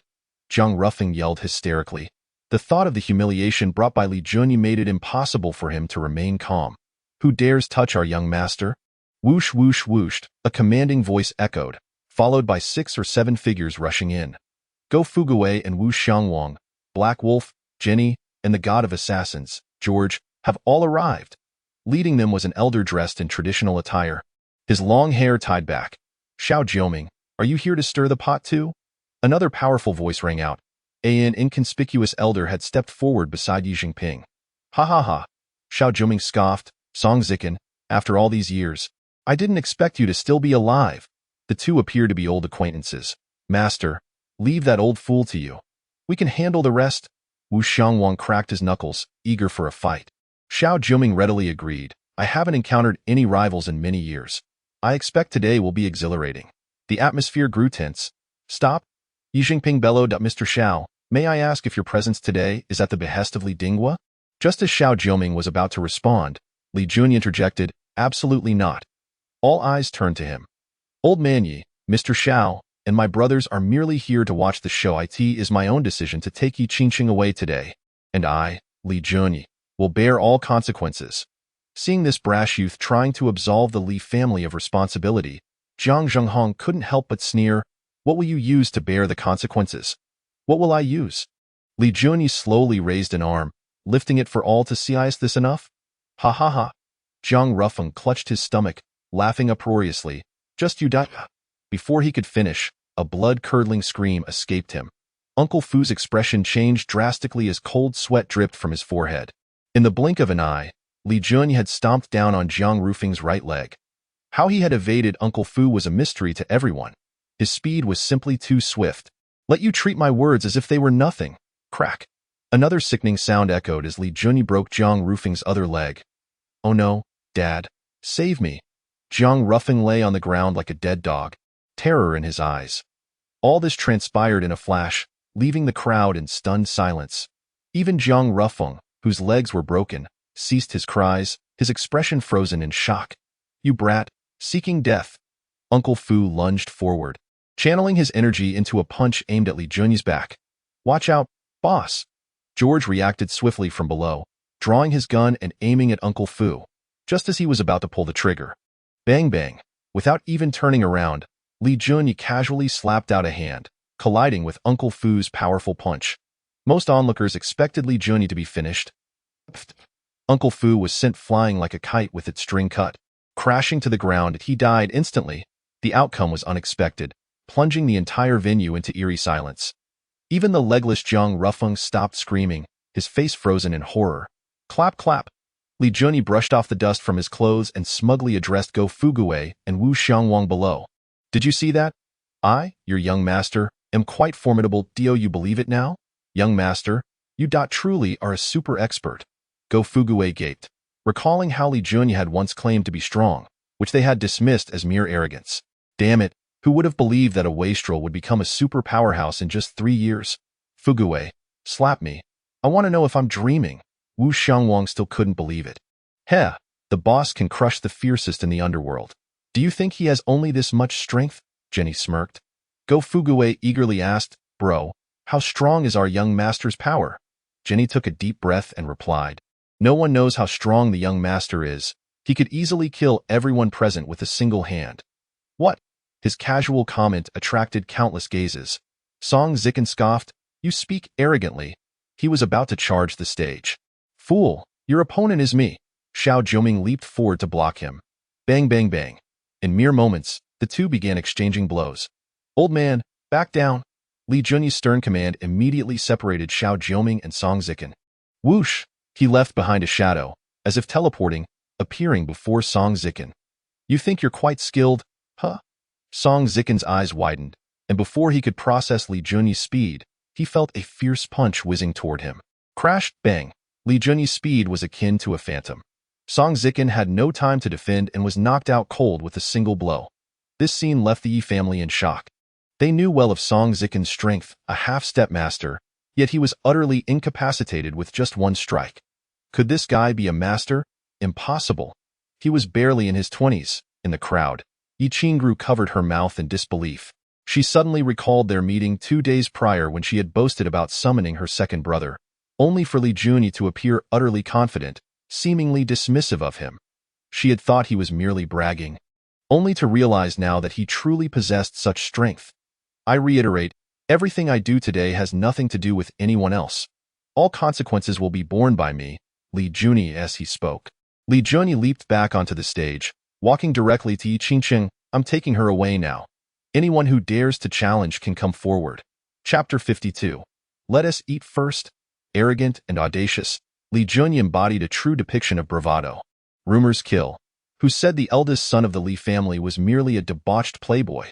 For the sake of a woman, he dared to offend the colossal Yi and Jiang families. How many men in the world possess such heroic spirit? If any man were to do this for me, I would gladly embrace death. Many female guests were moved to tears. Among them, the day's heroine, Yi Qingqing, felt a whirl of emotions. Had that incident 3 years ago not occurred, the Li family could have easily proposed to the Yi family, and they would have never refused. Why would this man lose his mind? Li Junyi. After a long silence, Yi Qingqing suddenly spoke, drawing all eyes, including Li Junyi's. Just go. Our grievances are now settled. After saying this, Yi Qingqing wiped the tears from her face. All the grievances she had endured over the past 3 years were released at that moment. She no longer held any hatred for him. Don't say anything. Just come with me. Li Junyi stepped forward, taking Yi Qingqing's hand. The Jiang family's dignity was being mercilessly trampled. If they didn't retaliate soon, they would become a laughingstock. Jiang Shangda leaned on his cane and stepped forward, proclaiming, Young man, if you leave now, we, the Jiang family, will overlook everything that just transpired. Despite Li Junyi's insistence that his actions had nothing to do with the Li family, who would believe such words? Thus, the Jiang family was reluctant to sever ties with the flourishing Li family unless absolutely necessary. I, Li Jun, dare to take responsibility. Whatever consequences you wish to pursue, I will accompany you to the end. As he spoke, Li Jun led Yi Qingqing down the stage, exuding an overwhelming presence. Jiang Shangda's face darkened as he pondered. You have disrupted my family's celebration today and harmed my grandson. Do you truly believe I will not act against you? Li Jun smirked dismissively. I just said, if you have the guts, try to stop me. Jiang Shangda's face tightened, yet he found himself unable to utter a word. What courage! Just then, a frail yet powerful voice rang out. The crowd turned to see an elderly man being supported by 2 guards. The patriarch of the Yi family had arrived. This was bound to be entertaining. The guests began to murmur among themselves. Father, grandfather, old Master Yi. Members of the Yi and Jiang families quickly gathered around. Yi Qingqing glanced up at Li Jun, only to find him still composed and unruffled. Clear the way, Yi Zhongtong commanded softly. At his word, the throng parted to create a path. With a sudden clatter, an antique Mauser pistol materialized in Yi Zhongtong's hand as he ambled toward Li Jun and Yi Qingqing. Witnessing this scene, reactions varied. Some were elated while others were distressed. Naturally, the Jiang family felt joy, for Li Jun donned the attire of a hero, which instilled a sense of trepidation in them. However, Yi Laote, the elder of the Yi family, seemed unfazed by such concerns. Zhang Rufeng, whose legs were shattered, harbored a desire for Yi Laote to eliminate Li Jun with a single shot. Young master, what shall we do? Should we retreat? Both Go Fuqi and Wu Xiangwang suggested in unison. Xiao Juming also cautioned, Yi Laote holds a unique status. We must tread carefully. Only Hailang and a few others remained silent. After all, at the command of Li Jun, they would not hesitate to abduct the ruler of Yinghua Nation to serve as a male concubine without even flinching. Grandfather, please remain calm. Yi Qingru was the first to step forward to persuade him. However, her expression, laden with worry, clearly indicated her inability to sway Yi Laotai. In contrast, Li Jun remained composed, a faint smile lingering on his face. Moments later, with the aid of security personnel, Yi Zhongtong finally approached the two-dead-old man. Are you attempting to stop me? Li Jun chuckled. Yi Zhongtong squinted, pondering, you little rascal. I spared your life back then, yet here you are, daring to confront the Yi family. Which eye of yours saw me bullying the Yi family? I am clearly assisting you. Li Jun feigned innocence. This remark incited the Yi family to the brink of fury. The alliance with the Jiang family was of paramount importance to them, yet he audaciously claimed to be helping. What audacity! Hit seems the apple doesn't fall far from the tree. You are as shameless as that old fogey, Li Yuanshan, Yi Zhongtong retorted scornfully. Who the hell are you cursing? Are you asking for a beating? A thunderous voice erupted. The crowd turned to see the furious Li Yuanshan striding into the venue. Closely followed by the formidable commander Li Dinghua. Li Laote had arrived. The atmosphere intensified once more. Li Yuanshan. Yi Zhongtong articulated each syllable with emphasis. As Li Yuanshan approached, he rolled up his sleeves, exclaiming, Come on, tell me, who just called me shameless? His demeanor suggested he was ready for a confrontation. Uncle Li, please calm down, Yi Jinping interjected, startled, stepping in front of his father. After all, given Yi Zhongtong's frail state, requiring assistance to walk, and Li Yuanshan's vigorous stride, it was no exaggeration to say that 10 of Yi Zhongtong would struggle against Li Yuanshan. Get out of my way! Li Yuanshan shoved Yi Jinping aside with ease. Yi Zhongtong's eyelids twitched as he retreated a few steps, discreetly hiding behind 2 security personnel, clearly intimidated by Li Yuanshan. Father, please don't get agitated. Li Dinghua cautiously grasped his father's arm. Regardless of the circumstances, Yi Zhongtong was a distinguished figure. Should a physical altercation ensue, it would reflect poorly on both families. Don't stop me. This old fogey dared to insult me. I won't let him off lightly, Li Yuanshan continued to bellow. Old man, if you have the guts, don't cower. Where did that intimidating presence go that scared my great-grandson? Who said I was hiding? If you have the courage, come over. Yi Zhongtong, despite his inner turmoil, forced himself to respond defiantly.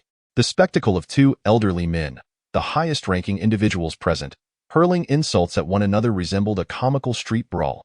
Li Jun exchanged a glance with Yi Qingqing, smirking, I tell you, if your great-grandfather keeps being obstinate, he'll surely be thrashed by old Li later. You should persuade your grandfather. Yi Qingru rolled her eyes. Yi Qingqing tugged at his hand, echoing, yes, you should hurry and convince him. Li Joni scratched his head, chuckling awkwardly. Could you two pause for a moment? I'm a bit hungry. Shall we eat first? Chapter 53. The dominantly Laute to speak such audacious words at this juncture, let's eat first, was utterly absurd. Were you reborn as a starving ghost? Numerous disdainful glances were cast at Li Juni. Yet, surprisingly, his light-hearted suggestion quelled the previously furious Li Yuanshan into calmness. That's a good idea. I'm hungry too, Li Yuanshan declared. Waving his hand with a rugged air, let the feast begin. All members of the Jiang family could only seethe in silence.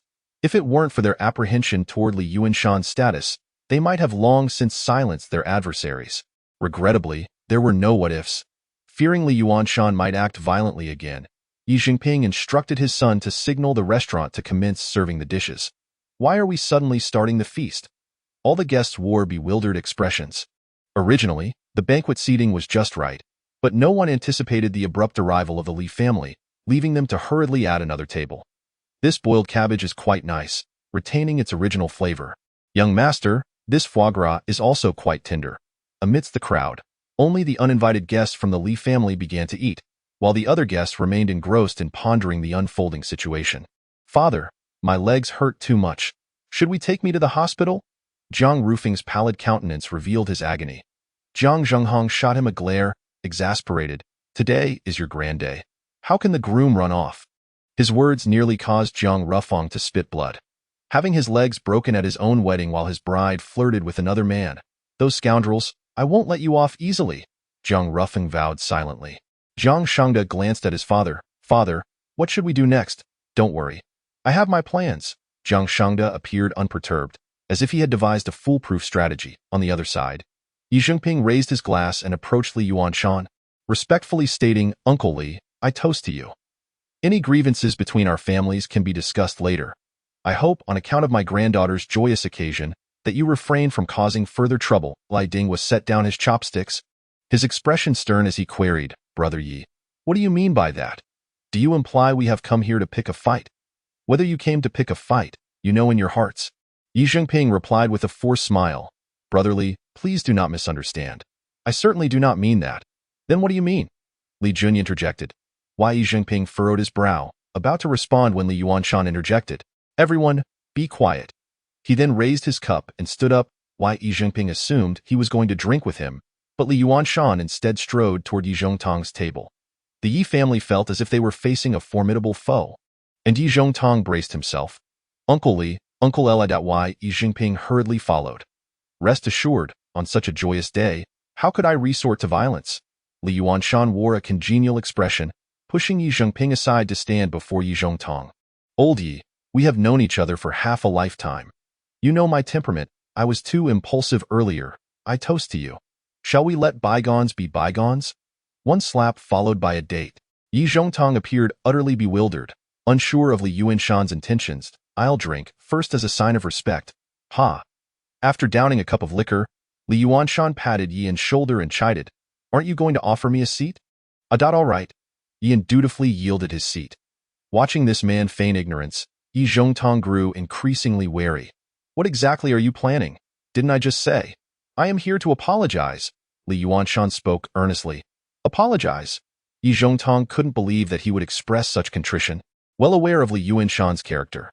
Since we've cleared the air, from now on, we are brothers. How about that? Li Yuanshan continued to keep him on edge. Just say what you need to say. Spare me the roundabout approach. Your manner makes me uneasy. The last sentence Yi Zhongtong withheld. All right, I appreciate your straightforwardness. Li Yuanshan called for Li Jun. Hey brat, bring Yi girl over here. Although Li Jun was uncertain of his grandfather's intentions, he nonetheless took Yi Qingqing's hand and walked over. Ladies and gentlemen, Li Yuanshan surveyed the guests, raising his voice. What do you think of my great-grandson and the Yi family's girl? Do they not resemble a pair of golden boys and jade maidens? Jiang Rufing's face contorted in discomfort. Today was his wedding, yet someone spoke of the bride as a golden girl with another man. What an affront! Old Li's vision is remarkable. Li Xiao and Miss Yi truly make a splendid couple. Indeed, Li Xiao is a fine figure, and Miss Yi is stunningly beautiful. Many guests expressed their honest opinions. After all, With Li Yuanshan leading the charge, the Jiang family could not fault them. Why Yi Qingqing is mine. She is my bride. Jiang Rufeng could no longer contain himself. Young Master Jiang, you are exceptional. I am sure you will find someone even better than me. Yi Qingqing replied apologetically, feeling a sense of relief. You shameless wretch. It is a blessing from your past life that I am willing to marry you. Have you become infatuated with that scoundrel? Fear not. I shall show you tonight that I am no worse than him. Jiang Rufeng appeared to have utterly lost his reason, bellowing in a frenzy. His words sent shockwaves through the Yi family. Though daughters of prominent families might be used as tools for alliances, Yi Qingqing was ultimately a member of the Yi family. To be so belittled before even marrying into the Jiang family. What would happen if she actually entered? Would she be treated as less than human? Shut your mouth, you fool! Jiang Zhenghong delivered a resounding slap across his son's face, unyielding. As the sting of the slap coursed through him, Jiang Rufeng seemed to awaken from a daze, realizing he had spoken out of turn. Sensing the rising anger in the Yi family's eyes, Jiang Shangda hastily reassured, Everyone, please do not take offense. My grandson has spoken indiscreetly. Kindly do not hold it against him.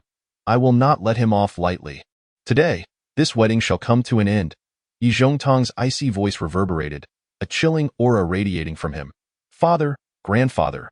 Both Yi Jinping and Yi An's expressions shifted dramatically. Silence. Yi Zhongtang's cold command resonated. I have long warned you that selling daughters for glory is not the act of a true gentleman. One must rely on oneself. Old Yi, your words resonate with me. I shall toast to you again. Li Yuanshan laughed heartily, personally pouring wine for Yi Zhongtang. Yi Qingqing felt a weight lift from her heart and glanced gratefully at Li Junyi. Thank you. IOU1. With that, Li Junyi turned, a playful expression crossing his face as he approached Jiang Rufeng, who persisted in his futile struggle. What an unbecoming sight. Chapter 54. Our young master is a divine doctor. Before anyone could comprehend the unfolding events, Li Junyi swiftly closed the distance to Jiang Rufeng. Stop, Jiang Zhenghong barked, but it was too late. Li Jun kicked out, landing squarely on Jiang Rufeng's third leg. Thus, the last eunuch of the Summer Nation was born. A heart-wrenching wail filled the restaurant as Jiang Rufeng collapsed from the pain, losing consciousness. Apart from courting a sow, you little clown are hardly my equal in any other regard. Li Junyi looked down at him, but alas, from this day forth, you won't even be able to court a sow. Li Xiao, what do you mean by this? Jiang Shangda struggled to contain his fury. Oh, you little rascal, how dare you strike someone? He waved his hand dismissively. Everyone, please do not mind. My grandson has been spoiled. I shall not let him off easily. When Jiang Rufeng had insulted Yi Qingqing earlier, Jiang Shangda had responded similarly. Now, Li Dingguo returned the favor in full. Yi Qingqing felt a surge of emotion. Despite the Yi family's fury at Jiang Rufeng's insults, no one had stepped forward to defend her. Yet now, it was Li Junyi and Li Dingguo who avenged her. Isn't it touching? Yi Qingrou's voice chimed in. Yi Qingqing nodded earnestly, her eyes glistening with unshed tears. This is intolerable. Jiang Shangda's fury was on the verge of eruption as he thundered, Seize that brat, regardless of life or death.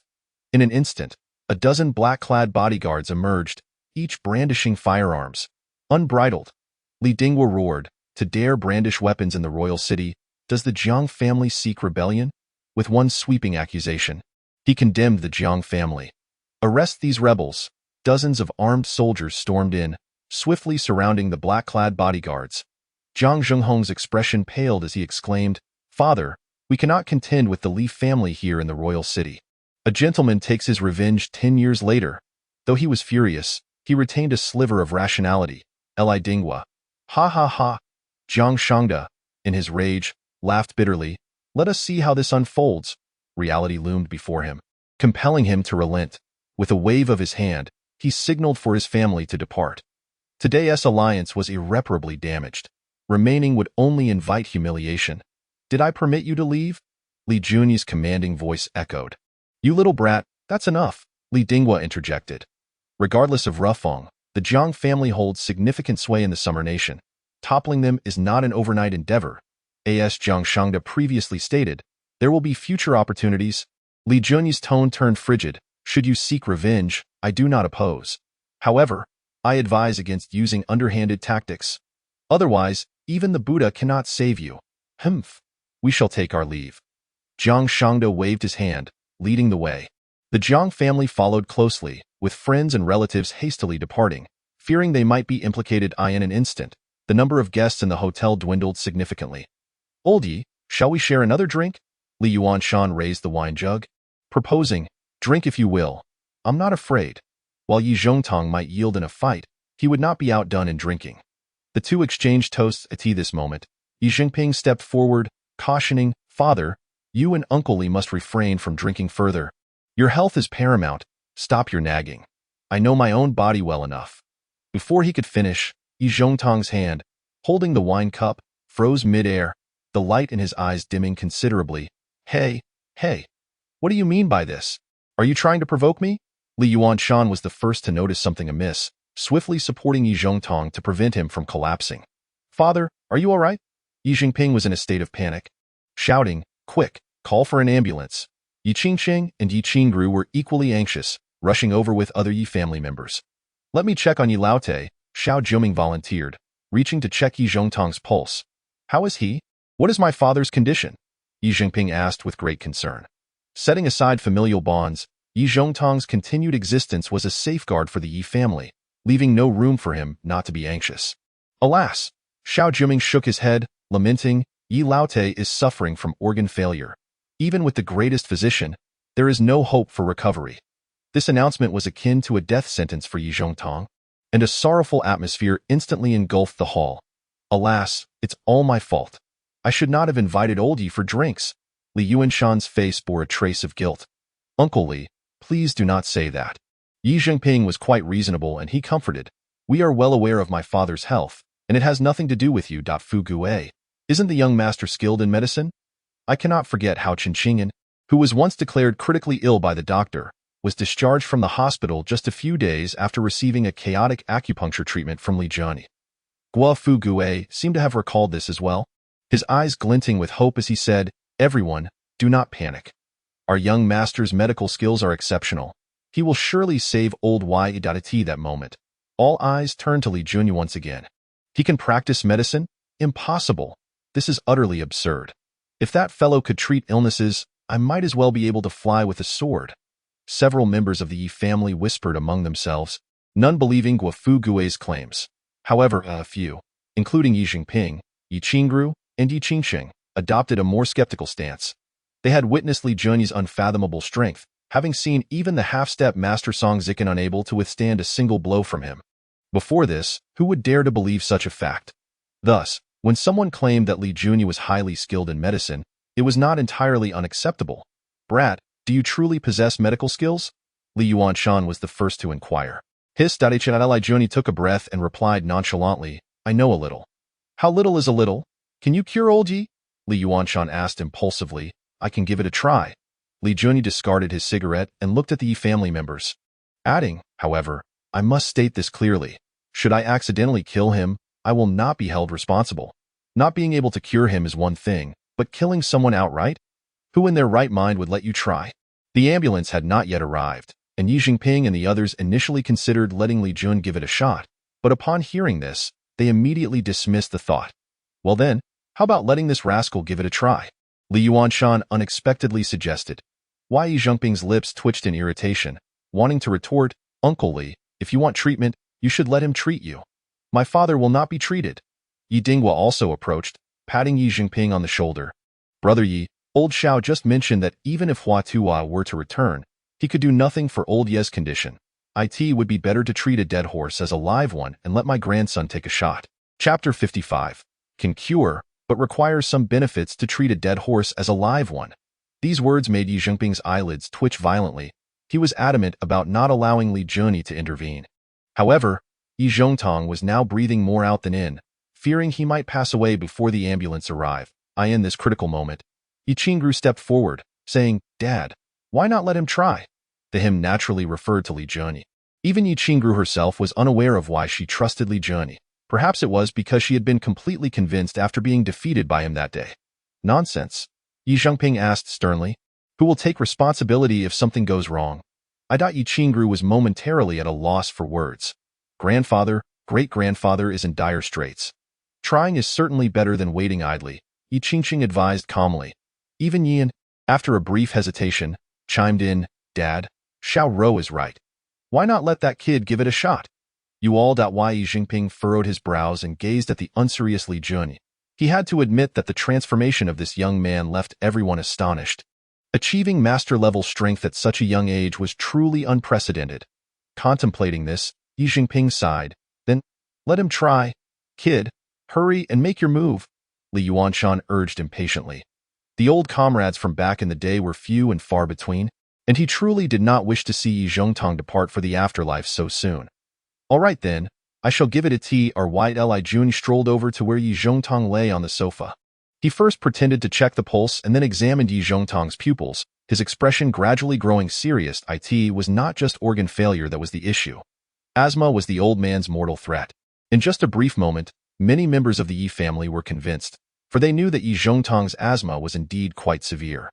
Young master, quickly take out your golden and silver needles and give him a few punctures, Guo Fu Gue said eagerly, genuinely wanting to see Li Junyi's skill in manipulating needles with QI.do. You think golden and silver needles are omnipotent?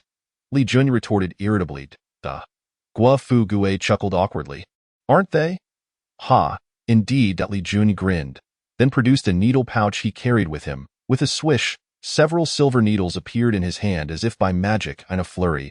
Before the onlookers could comprehend what was happening, Li Junyi had already punctured 6 acupuncture points on Yi Zhongtong. The upper point sealed the Qi Si, while the lower sealed the Yin Valley. A faint white aura emanated from Yi Zhongtong's Tianling point. In that instant, it was a spectacle that astonished all. Xiao Jiuming widened his eyes and said, You two truly did not deceive your master. Yi Dingguo was equally taken aback, curiously asking, Old Xiao, is my grandson's technique comparable to Master Mo's? Xiao Jiuming gulped and remarked, I feel that your grandson's technique seems even more refined than Master Mo's. Mo Shanghai, the foremost imperial physician, had reached the pinnacle of medical expertise. Hearing Xiao Jiuming claim that Li Junyi's technique surpassed Mo Shanghai's, Yi Dingguo couldn't help but feel secretly pleased. Why Yi Zhongtong's breathing suddenly grew rapid, as if he had been holding his breath underwater for too long, finally surfacing to gulp in fresh air. The situation was not optimistic, Li Junyi said bluntly. This is not a good sign.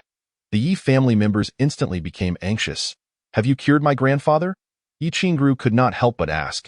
Everyone strained to hear, eagerly awaiting a definitive answer. It can be cured. But Li Junyi suddenly elongated his tone. Why? Ian asked anxiously. But what? Let me be straightforward with you. Li Junyi crossed his arms, speaking nonchalantly. I can treat old Ye's illness, but it will require considerable effort on my part, and since I have no familial ties with your Yi family, there is no reason for me to assist you for free. Yi Qingru frowned. What do you mean by that? Li Junyi shot her a glance, thinking that this woman was rather slow-witted. He had nearly written I want something in return on his forehead, yet she still did not understand. Cough, cough. You little rascal, saving lives is the duty of a physician. How can you propose conditions at this moment? Yi Dingguo feigned dissatisfaction as he admonished, then turned to the Yi family members, adding, however, my little rascal also stated that treating old Uncle Yi will require a significant amount of effort.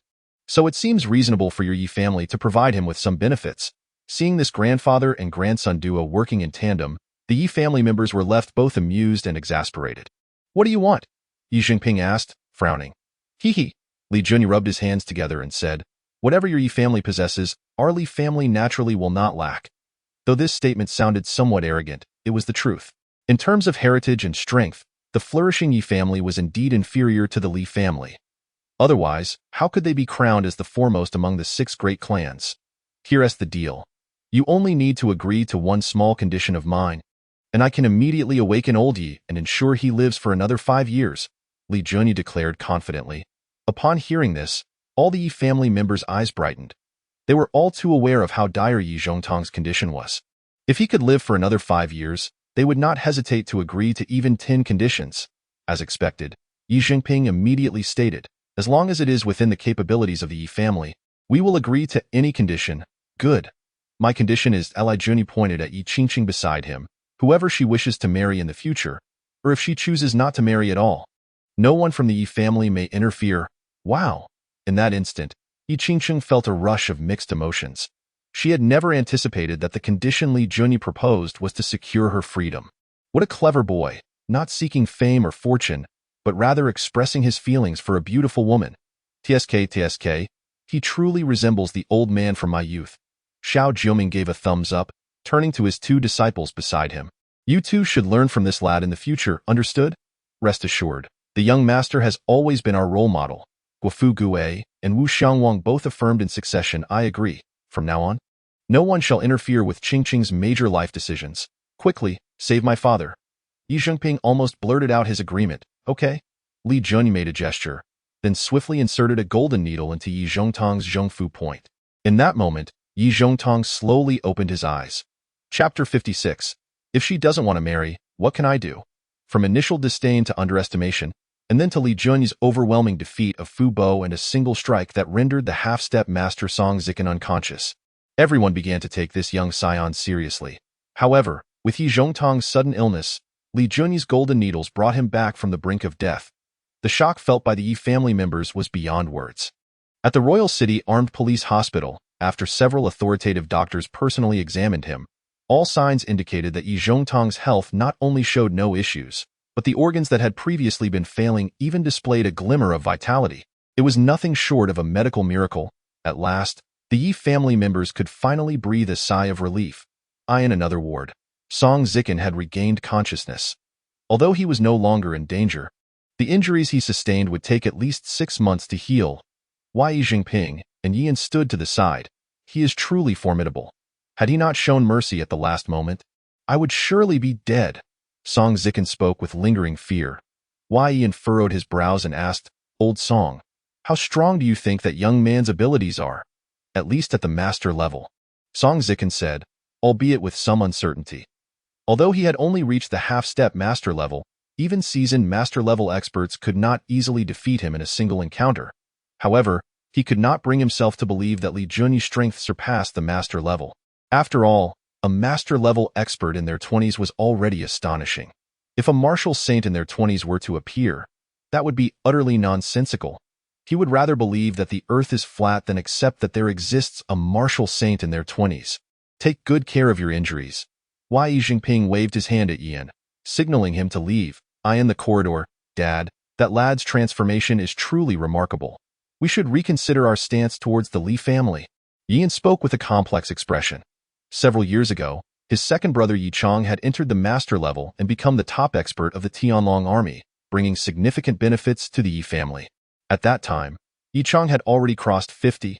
Yet, Li Junyi had become a master-level expert in his 20s, and his future achievements in martial arts were incalculable. Moreover, this fellow possessed extraordinary medical skills. Many influential figures in the world existed, but who could guarantee that their health would not encounter unforeseen issues? The impact Li Junyi could have with his miraculous medical skills was unimaginable. It is not an exaggeration to say that with such a dragon emerging from the Li family, no one would be able to shake the Li family's position as the foremost clan for the next 30 years. Your foresight is impressive. It seems that your experiences in the Northwest over the years have taught you much, Yi Zhengping said with satisfaction. Although Li Junyi had disrupted the union between the Yi and Jiang families, he harbored no intention of severing ties with them. In fact, he considered it a blessing in disguise. Yian smiled slightly. Earlier at the restaurant, that lad standing next to Qingqing truly resembled a pair of golden children. Indeed, I feel the same. Yi Zhengping laughed heartily. The father and son exchanged knowing glances, seemingly on the same wavelength. Meanwhile, at the Li family residence, Li Yuanshan and Li Dinghua exchanged scrutinizing glances. Opposite them, Li Junyi squirmed uncomfortably, forcing a sheepish smile. Well, if you have any questions, just ask directly, Li Dinghua eagerly inquired. Where did you learn all your skills? In the 3 years I was in prison. Where do you think I could have learned? Li Junyi countered with a question. Don't play coy with me. I'm asking who you learned from, Li Dinghua asked with curiosity. This is a long story. When I first arrived at that hellish prison, I encountered 3 hermit masters who had seen through the mundane. You wouldn't believe it. Those 3 fellows claimed that I possessed extraordinary potential and was a once-in-a-millennium martial arts talent, begging to take me as their disciple. Initially, I rejected them, but eventually, I succumbed to their persuasion, with promises that once I mastered my skills, I could control the world and enjoy the company of beautiful women. Li Junyi recounted his experiences. By the end of his tale, both Li Yuanshan and Li Dinghua were left utterly astounded. Li Junyi shrugged, saying, And that's how it is, my dear grandson. Li Dingwa swallowed hard, curious. How strong are you now? Well, Li Juni scratched his head. Honestly, I don't know how strong I am. All I know is that my 3 masters together can't defeat me. They claim I am invincible in this world, but I'm not sure if they're just flattering me. This was the truth. Ever since he perfected his dragon control technique, he had yet to encounter anyone capable of forcing him to go all out. Li Dingwa looked at Li Yuanshan with excitement, saying, "Dad, we must enlist this lad into the military." "I think so too." Li Yuanshan nodded in agreement. "You know I've been free all my life and cannot stand constraints. So you should abandon this thought early on." Li Jun raised his hands in a gesture of refusal. "Our family has served in the military for generations with a burning passion to serve the country. Now that you have acquired such skills, it is even more imperative for you to contribute to the nation." "Exactly. We cannot allow this tradition to end with your generation," Li Yuanshan and Li Dingwa urged in succession. Li Jun continued to shake his head, firmly stating, "Life is but a few fleeting autumns. I simply wish to live as a carefree young master without such grand ambitions." "You rascal," Li Dingwa began to reach for his belt. Old Li is here. "Do you dare to hit me?" Li Jun retorted defiantly. However, unexpectedly, Li Yuanshan did not come to his defense this time. Instead, he encouraged, "If you misbehave, punishment is warranted. Give him a good beating." Hey, you two cannot do this." Li Jun, frightened, took a few steps back, then proposed, "How about this? If one day the country and the people need me, I will not refuse." Hearing this, Li Yuanshan and Li Dingwa exchanged glances and nodded in agreement. "Since you do not wish to serve in the military, then you should settle down and start a family." Li Yuanshan shifted the conversation. "Find a day to marry the girl from the Qin family." As the foremost clan, the Li family enjoyed boundless glory, yet the only shortcoming was a lack of heirs. Thus, he was eager for Li Jun, this great-grandson, to become a breeding stallion and expand the Li family tree. Again, Li Jun felt like crying without tears. "Regardless, you have 2 choices. Either enlist in the military or settle down. You decide." Li Dingwa's thoughts mirrored those of his father. Li Jun sighed, saying, "A forced marriage is never sweet. Besides, the young lady probably doesn't fancy me anyway." "Doesn't fancy you?" Li Yuanshan was taken aback. "You are unaware, but not long ago, I specifically traveled to Xuanqing to visit that young lady. Guess what happened?" At this point, Li Jun displayed an expression of helplessness. "The young lady, upon realizing my status as the #1 scion in the ranks of the wealthy elite, resorted to threatening Grandpa Chun with her life, declaring her unwillingness to marry me under any circumstances." Chapter 57. Winning her heart with my charisma Chu. In Xuanqing, Chen Qingxue, who was engrossed in her work, suddenly sneezed. It struck her that it must be someone thinking of her. Chen Qingyao, standing nearby, teased, "Sister, someone must be missing you." Chen Qingxue rolled her eyes and retorted, "Stop spouting nonsense and get back to your tasks. Sister, tell me honestly, do you feel any spark with brother-in-law?" Upon hearing this, Chen Qingxue fell silent. However, the figure of Li Jun involuntarily surfaced in her mind. Knock, knock, knock. Just then, there was a knock at the office door. "Come in." Chen Qingxue quickly regained her composure and shot a warning glance at her sister to behave appropriately. Creak. The door swung open, and the female secretary entered with Mr. Michel. "Mr. Michel." Chen Qingxue immediately stood to show her respect. Mr. Michel smiled and inquired, "Is President Chen available at the moment? I would like to introduce you to a few friends." "Friends? I have time," Chen Qingxue replied without hesitation. Anyone who could befriend Mr. Michel would undoubtedly possess significant clout, a network that any businessman would covet. After a brief pause, Chen Qingxue asked, "May I inquire where Mr. Michel's friends are?" "They are downstairs," Mr. Michel replied casually.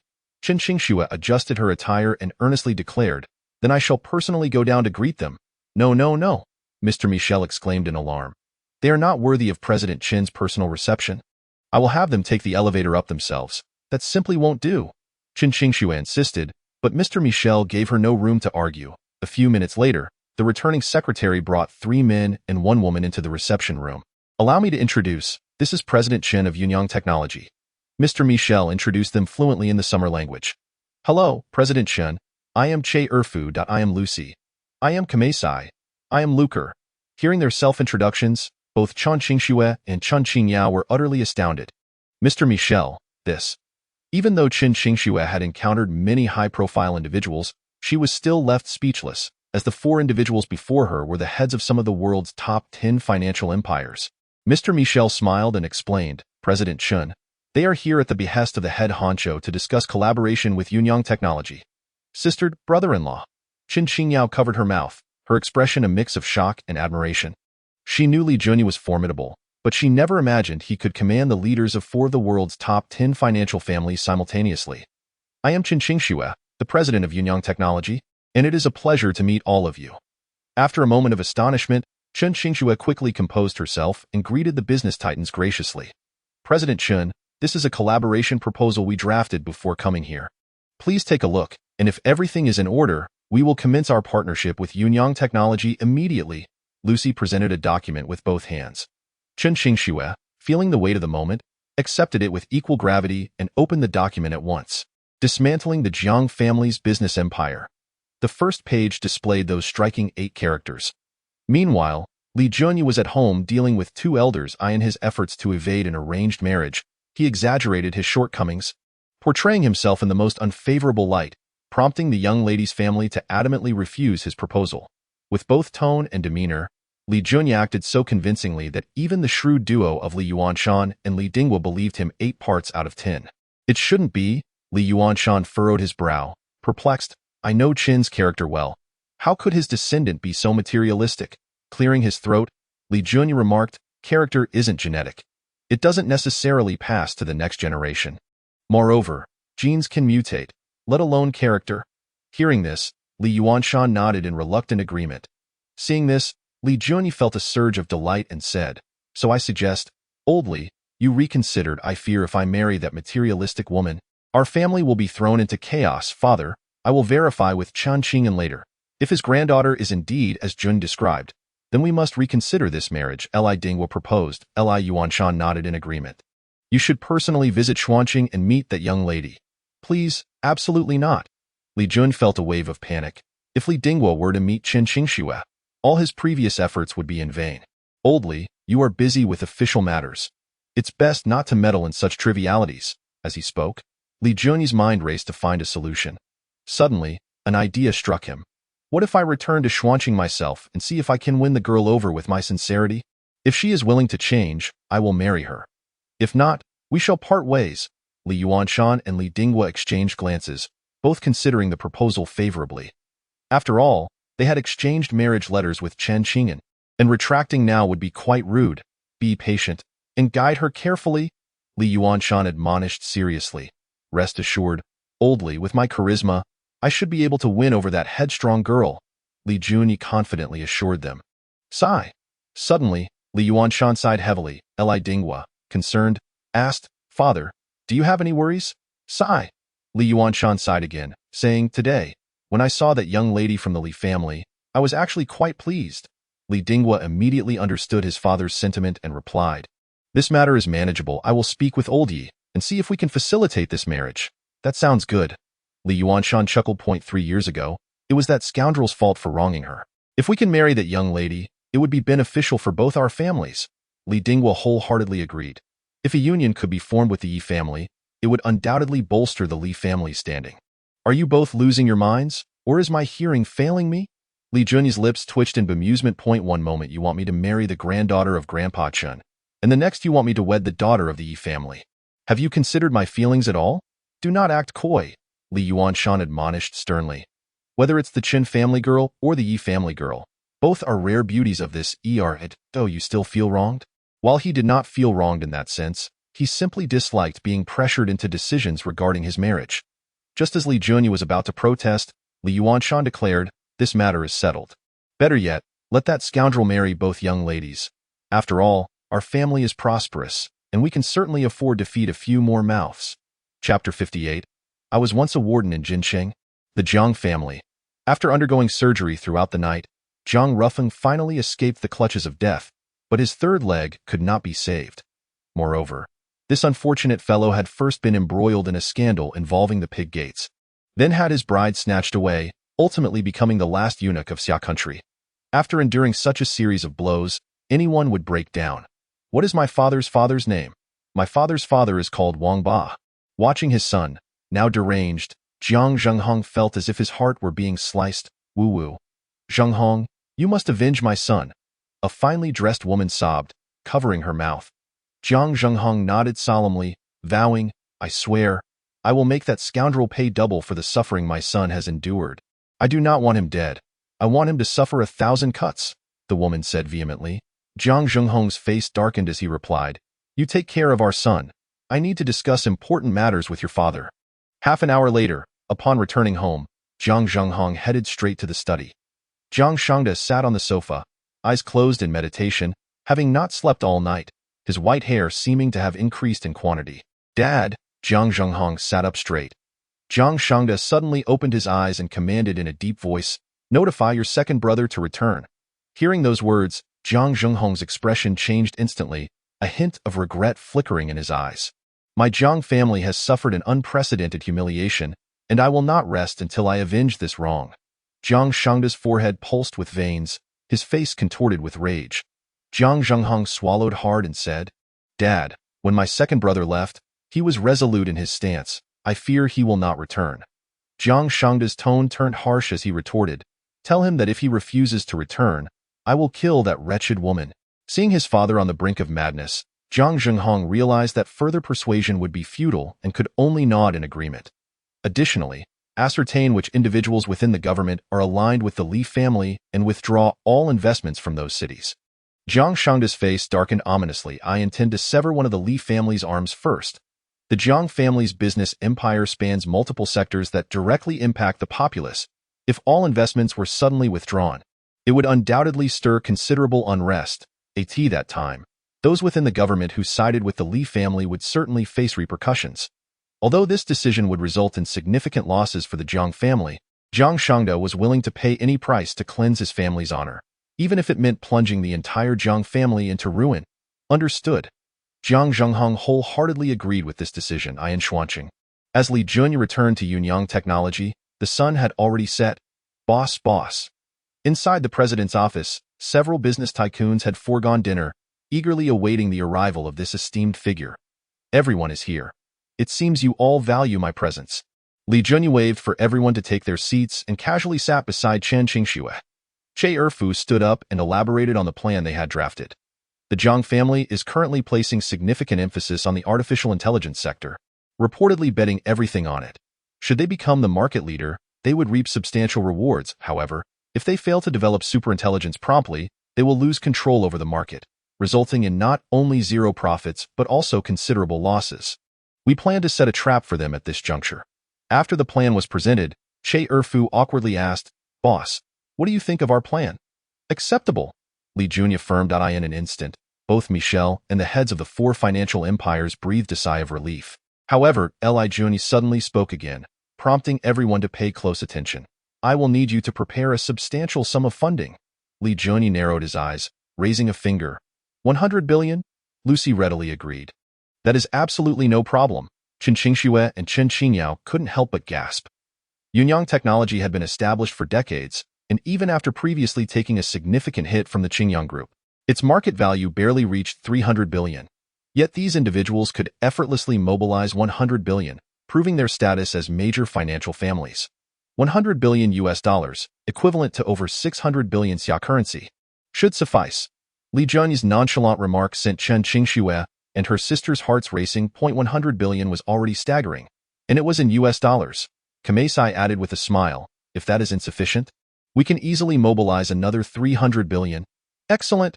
Li Jun nodded in satisfaction and then casually instructed, You may return now. I have no interest in the process. I only desire results. Understood. They all affirmed. After the group departed, Chen Qingyao could no longer contain her curiosity and plopped down beside Li Jun, brother-in-law.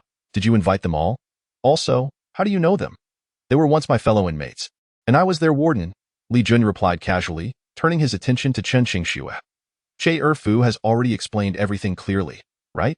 They will need Yunyang Technology as a springboard. Cooperate well, and I promise you will not be disappointed once we achieve our goals. Furrowing her brow, Chen Qingxue asked, Are you planning to take action against the Jiang family? Indeed, Li Jun replied candidly. After a moment's contemplation, Chen Qingxue softly inquired, Could you tell me why you wish to target the Jiang family? Li Jun, growing impatient, responded, "Why must there be so many questions?" Qin Qingshua's expression grew complex as she pressed on. "Is it because of me?" Upon hearing this, Li Junyi was utterly bewildered, unable to comprehend why she would pose such a question. Noticing his prolonged silence, Qin Qingshua's brow furrowed even tighter. Previously, she had suspected that Li Junyi's motives for targeting the Jiang family stemmed from their abduction of her and her sister. Now, it seemed that suspicion was indeed accurate. Perhaps forget it? Qin Qingshua's worry deepened. While Che Erfu and his associates were financially robust, the Jiang family was a colossal titan in Xia's business realm. Dislodging such a giant from its foothold was no simple task.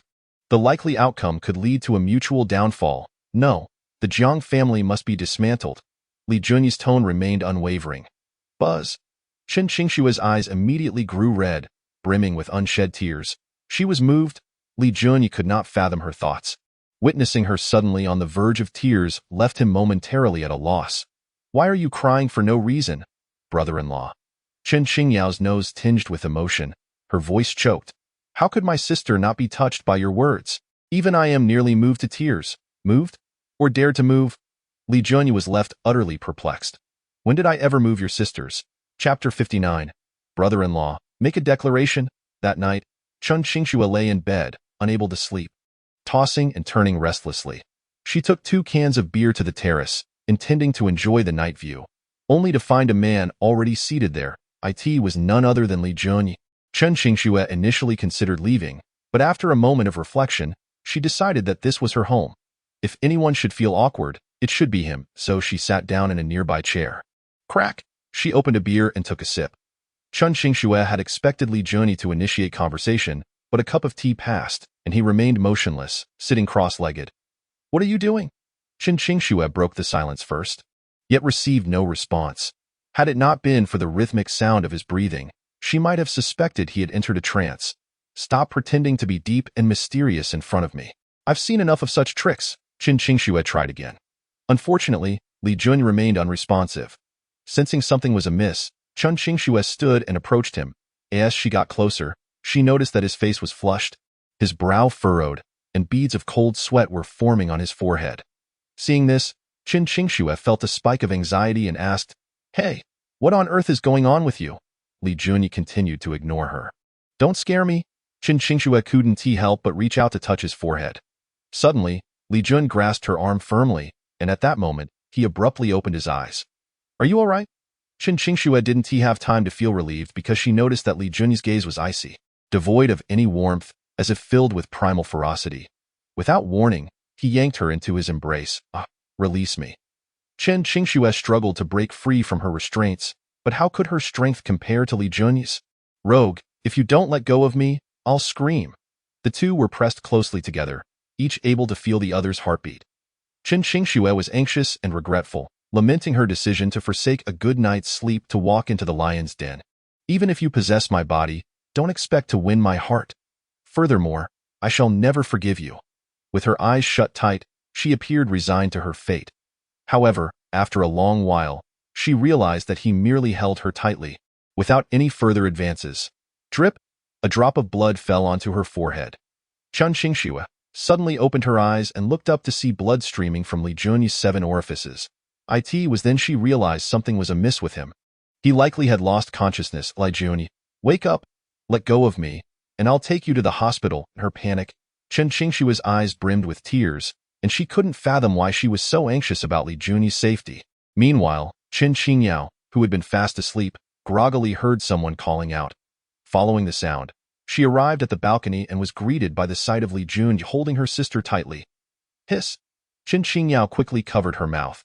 Due to the distance, she failed to notice anything amiss, assuming Li Junyi was secretly courting her sister in this secluded spot.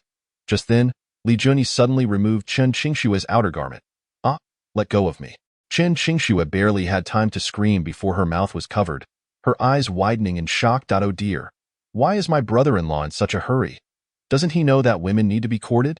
Seeing the two of them locked in a kiss, a blush instantly spread across Qin Qingyao's face as she contemplated whether to intervene.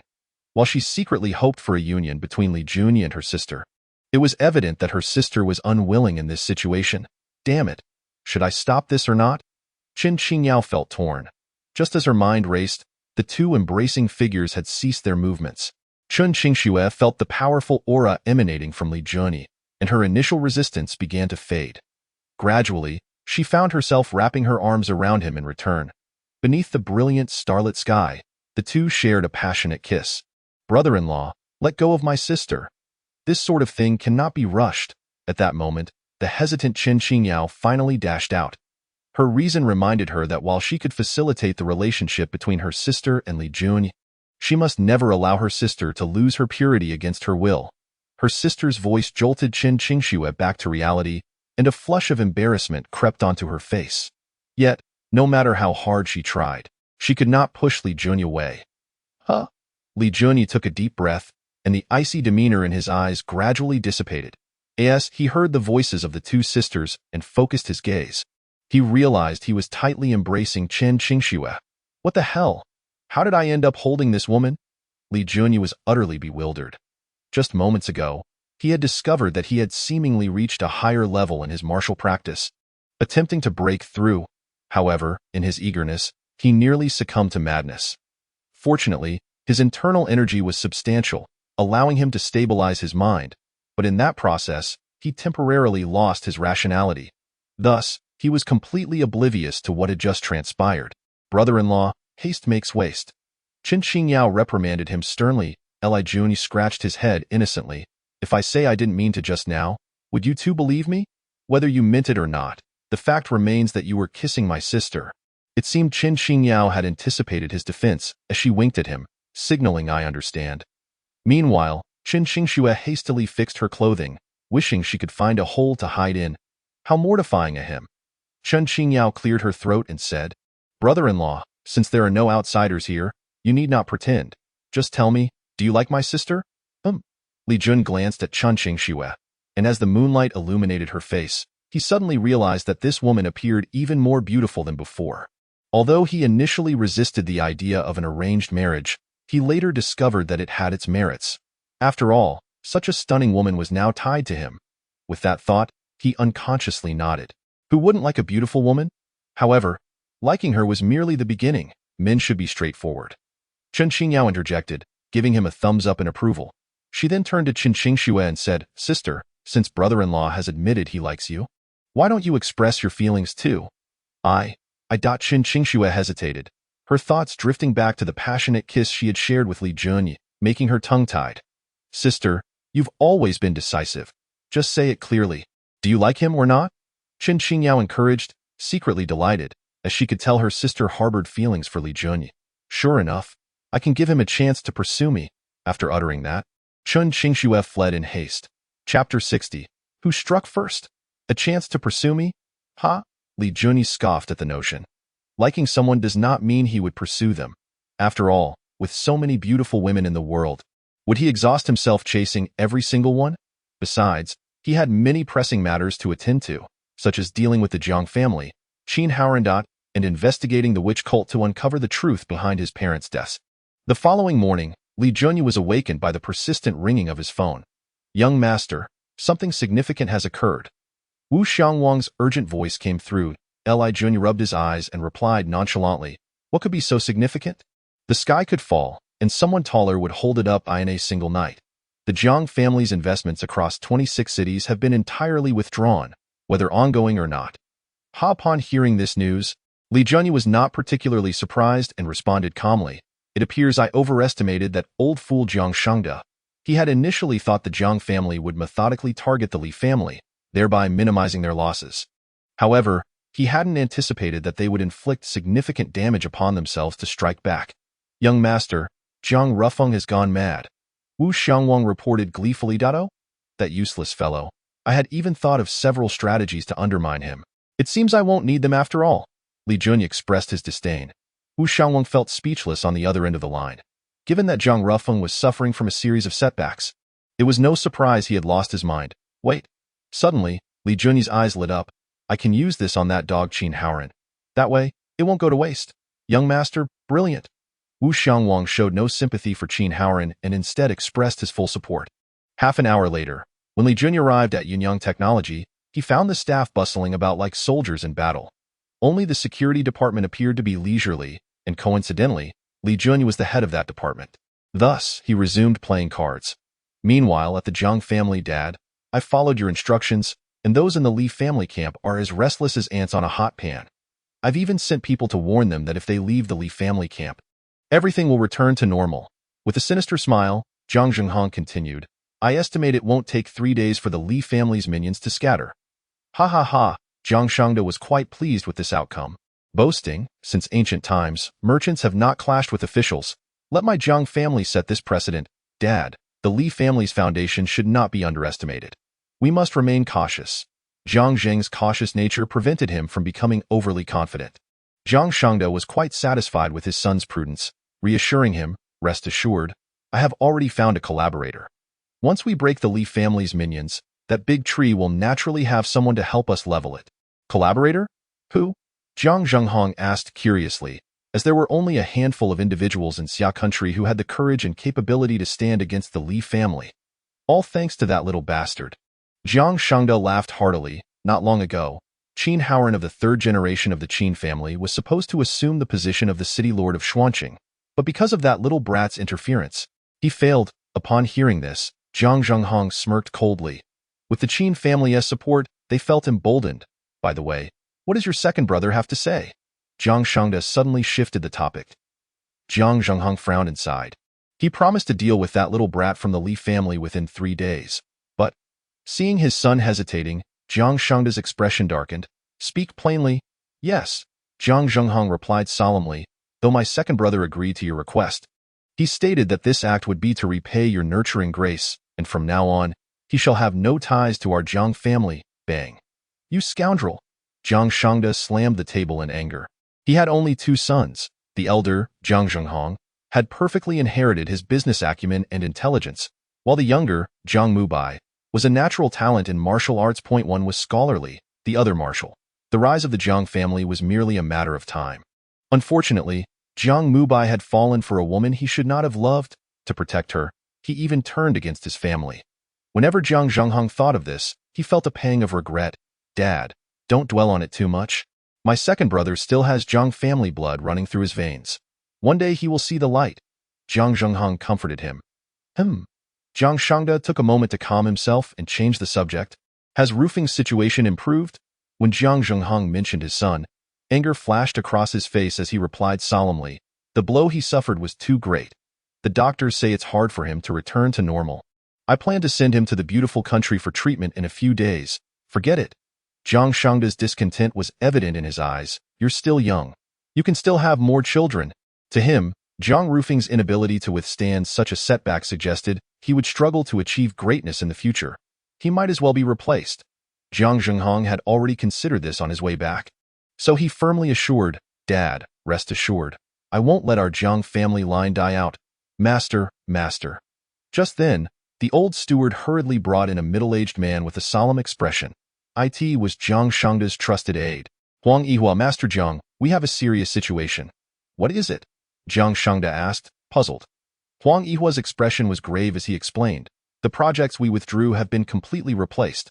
What? Upon hearing this news, both Zhang Shangda and Zhang Zhenghong's expressions changed. They had lost over 1,000 billion in a single day to dismantle the Li family, and now the Li family had plugged all those holes. Who is behind this? Zhang Zhenghong asked urgently. To block over 20 holes, at least 300 billion is required. Although the Li family is deeply rooted, we are certain they cannot produce this amount of money. Only the Zhang family in Xia country can mobilize such vast resources. Yunyang technology, Huang Yihua spat out 4 words. Hearing this, Zhang Shangda and his son exchanged glances. While Yunyang technology had some notoriety, it was hardly in their line of sight, which made them skeptical of their capabilities. Has the mastermind been identified? Zhang Zhenghong asked instinctively. Huang Yihua nodded seriously. It is the Pinuo family. What? Zhang Shangda narrowed his eyes, realizing that the Pinuo family was indeed involved, and it seemed related to that little bastard from the Li family. They don't know their place. Zhang Zhenghong smirked coldly. While they would not dare confront the Pinuo family internationally, in Xia country, the outcome was still uncertain. Master Zhang, besides the Pinuo family, there are also, Huang Yihua hesitantly added, the Gambi family, the Edward family, and the Walter family. What did you say? Zhang Shangda nearly leapt from his seat, unable to maintain his composure. Chapter 61. A Beauty Seeks Li Dezangia. The Jiang family's swift strike against the Li family sent shockwaves throughout Xia country. While others watched with a sense of detachment, the Yi family unexpectedly announced their allegiance to the Li family, leaving many astonished. After all, the 6 top families of the imperial city have always been at odds beneath a facade of harmony. If the Li family were to suffer significant losses, the other families would have a chance to vie for the top position. Had the Yi family lost their senses? Not only did outsiders think so, but Yian also found it incomprehensible. Dad, why not sit back and watch the fight, and let us be the fishermen? Anur, let me ask you, between the Jiang family and the Li family, who do you favor? Yi Zhengping countered with a question. Of course, the Li family. Yian replied almost instinctively. Many believed the Jiang and Li families were 2 tigers vying for supremacy, but he thought it resembled a confrontation between a wolf and a tiger. Even though the Jiang family, as a wolf, had decent combat capabilities, they were clearly no match for the king of beasts, the tiger. Even if the wolf paid with its life, it could only tear off a piece of flesh from the tiger, while the tiger, although wounded, would not die. However, Yian paused before adding, I heard the Qin family has also taken action. The Qin family's movements were well concealed. They managed to evade detection by others, but not by the top families. So you no longer favor the Li family? Yi Zhengping asked pointedly. Although Yian did not respond, his expression suggested he felt that way, and no matter how much trouble the Li family encountered, as long as old Master Li was alive, the Li family's fortunes would remain unshaken. Yi Zhengping articulated the crux of the matter, and Yian's eyes lit up with understanding. I see now that my perspective was too narrow. But then he pondered, still perplexed, even though the Li family won't fall, why should we tie ourselves to them? Yi Zhengping smiled knowingly. Since the Li family won't fall, then the only family that will is the Jiang family. Suddenly, Yian seemed to have realized something, chuckling as he sighed, Dad, there's likely another reason. Isn't there? Looks like you've guessed it. Yi Zhengping beamed with approval. As long as old Master Li is alive, the Li family will never collapse. As long as that fierce dragon remains, the Li family will only grow stronger. Yian appeared enlightened. In this world, there might be many who add embellishments, but those who offer timely assistance are indeed rare. At such a critical juncture, the Yi family's declaration of support for the Li family meant that they too could share in the benefits that the Li family would reap from the Jiang family in the future.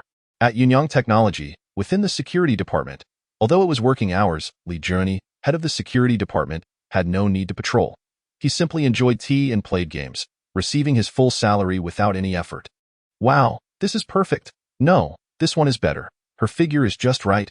Go Fuqian and Wu Xiangwang, both dressed in security uniforms, sat together admiring a magazine featuring glamorous women. Big boss. Suddenly, a voice from the side interrupted. Li Zheni put down his teacup and asked, Is it done? With me personally handling it, success was guaranteed. Jeannie replied proudly, It has already been sent to your email. Li Zheni immediately took out his phone to check his email, and a cold smile spread across his face. The email contained evidence of the Jiang family's shady dealings over the years. Even the talented hacker Jeannie had taken 2 days to procure this information, which spoke volumes about how tightly the Jiang family had guarded these secrets.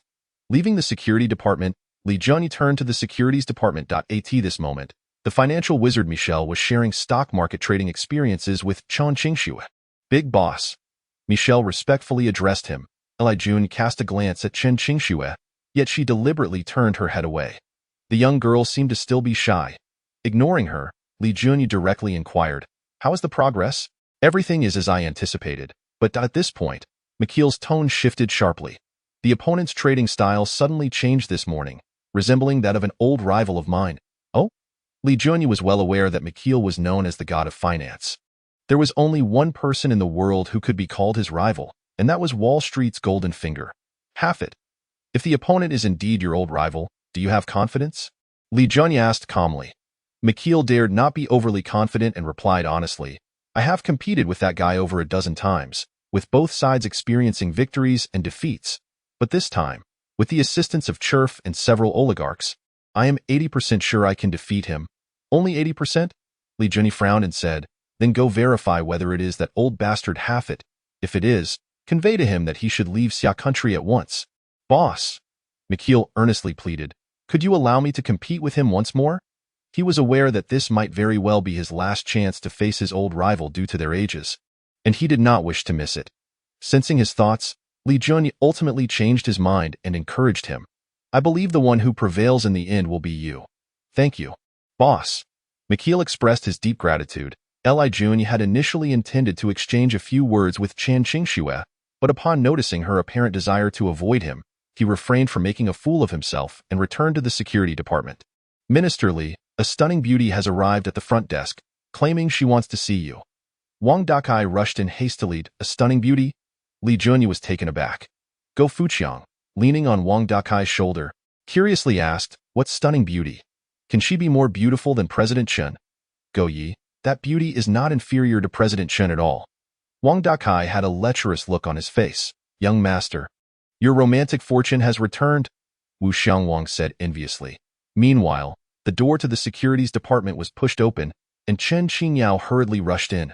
Sister, something's wrong. Seeing her sister in a state of panic, Chen Qingxue anxiously asked, what happened? Is it Grandpa's health? No. Chen Qingyao denied. Upon hearing this, Chen Qingxue let out a sigh of relief. As long as it was not a matter concerning Grandpa's health, even the gravest of issues would not cause her to panic. A woman has come to our company. Chen Qingyao furrowed her brow and said, and she is an exceptionally beautiful woman.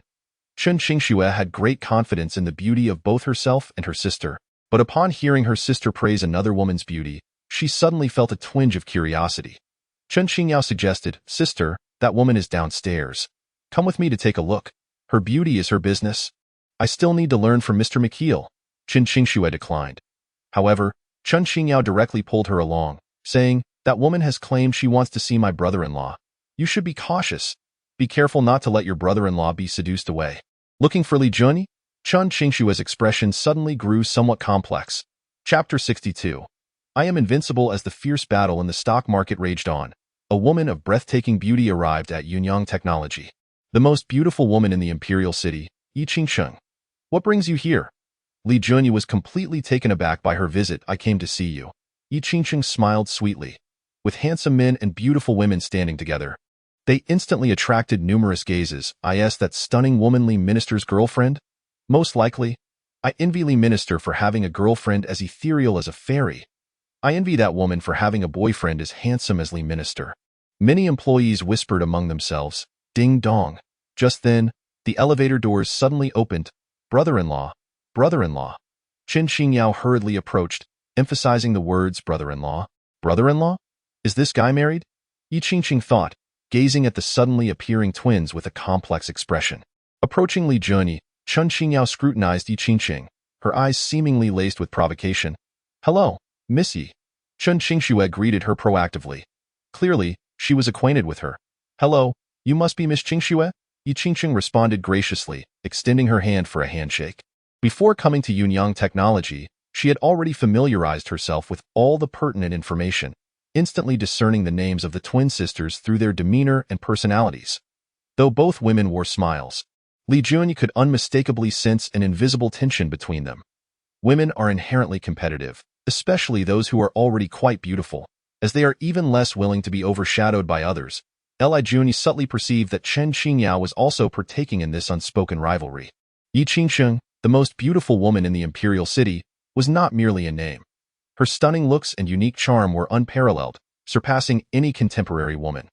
While neither Chen Qingxue nor Chen Qingyao could quite match Yi Qingsheng's beauty individually, the striking similarity between the twins enhanced their allure. Li Junyi felt that if he were to judge, it would be exceedingly difficult to declare a victor.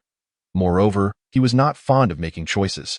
As that was a child's game out of him, Li Junyi cleared his throat, shifting his gaze to Yi Qingsheng and asked, Did you come to see me for something? I hope you can assist me with a favor. Yi Qingsheng revealed her purpose. I heard that Mr. McKeel is at Yunyang Technology, and I would like to learn some financial knowledge from him. Could you introduce me? Sorry, Mr. McKeel is very busy. Before Li Junyi could speak, Chen Qingyao had already responded first. Yao Yao. Chen Qingxue expressed mild displeasure at her sister's rudeness. Chen Qingyao pouted and remained silent. All right, Li Junyi readily agreed. Setting aside the delicate relationship with Yi Qingsheng, he felt it inappropriate to refuse this minor request, especially since the Yi family had publicly aligned themselves with the Li family this time. Thank you. Yi Qingsheng's smile. One smile could captivate a city. Li Junyi suddenly found himself somewhat entranced. Brother-in-law. Chen Qingyao rolled her eyes in frustration. Li Jun regained his composure and looked at Chen Qingxue. She is my friend. Please introduce her to Mr. McKeel on my behalf. I have matters to attend to, so I must take my leave. Brother-in-law, brother-in-law. Chen Qingyao watched Li Jun leave, stomping her feet in irritation. She then turned to Yi Qingcheng and provocatively stated, Miss Yi, allow me to formally introduce my sister, Chen Qingxue, who is Li Junyi's fiancée, Yi. Is that so? Congratulations. Yi Qingcheng offered a polite smile. On the surface, she appeared unperturbed, but only she could sense her heart being tightly squeezed at the utterance of the words congratulations. It was a mix of bitterness and pain. On another note, upon returning to the security department, Li Jun received a message. The Earth-ranking master, Jiang Mubai, had sent him a challenge letter. Young master. This Jiang Mubai is the second son of Jiang Shangda. His strength is formidable. Are you confident? Spread the news. I accept his challenge. Li Junyi directly interrupted Wu Xiangwang's words. Go Fuqiang, looking worried, said, Young master. I have heard my master speak of Jiang Mubai. At 20, he reached the small. At 30, the large. And before 50, he broke through to the master realm. His martial arts talent is at least equal to that of Long Qianjun. So what? Li Junyi scoffed. He had no interest in the opponent's strength. In his eyes, he was invincible. Wu Xiangwang insisted, Young master, we have the advantage in numbers. Why should we face him in a one-on-one duel? Xiangwang is right. Go Fuqiang chimed in, Young master, think about it. Anyone could challenge you. Wouldn't that diminish your worth? Li Junyi chuckled. Then I must accept this challenge even more. It's a perfect opportunity to make an example out of that so-called Earth-ranking master. Seeing his unshakable confidence, Wu Xiangwang curiously asked, Young master, could you share with us just how strong you really are? Do you genuinely wish to know? Li Junyi teased. Yes, Wu Xiangwang almost blurted out, beside him. Go Fuqiang perked up his ears. Heh, I am invincible. Li Junyi replied with utmost seriousness. Go Fuqiang and Wu Xiangwang exchanged glances, clearly perceiving this as a dismissive remark.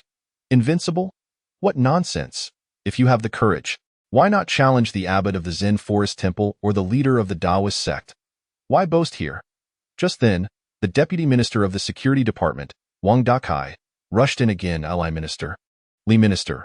Wang, how many times must I remind you to remain calm in a crisis? Why do you never learn? Go Fuqiang scolded Wang Dakai. Wang Dakai had suffered at the hands of these two before, so he could only nod submissively. Go Gu is right. I will remember next time. Go Fuqiang wore this child can be taught expression and said lightly, Now, what is it that you need from our young master? Taking a deep breath to steady himself, Wang Dakai replied, Someone is looking for Li minister.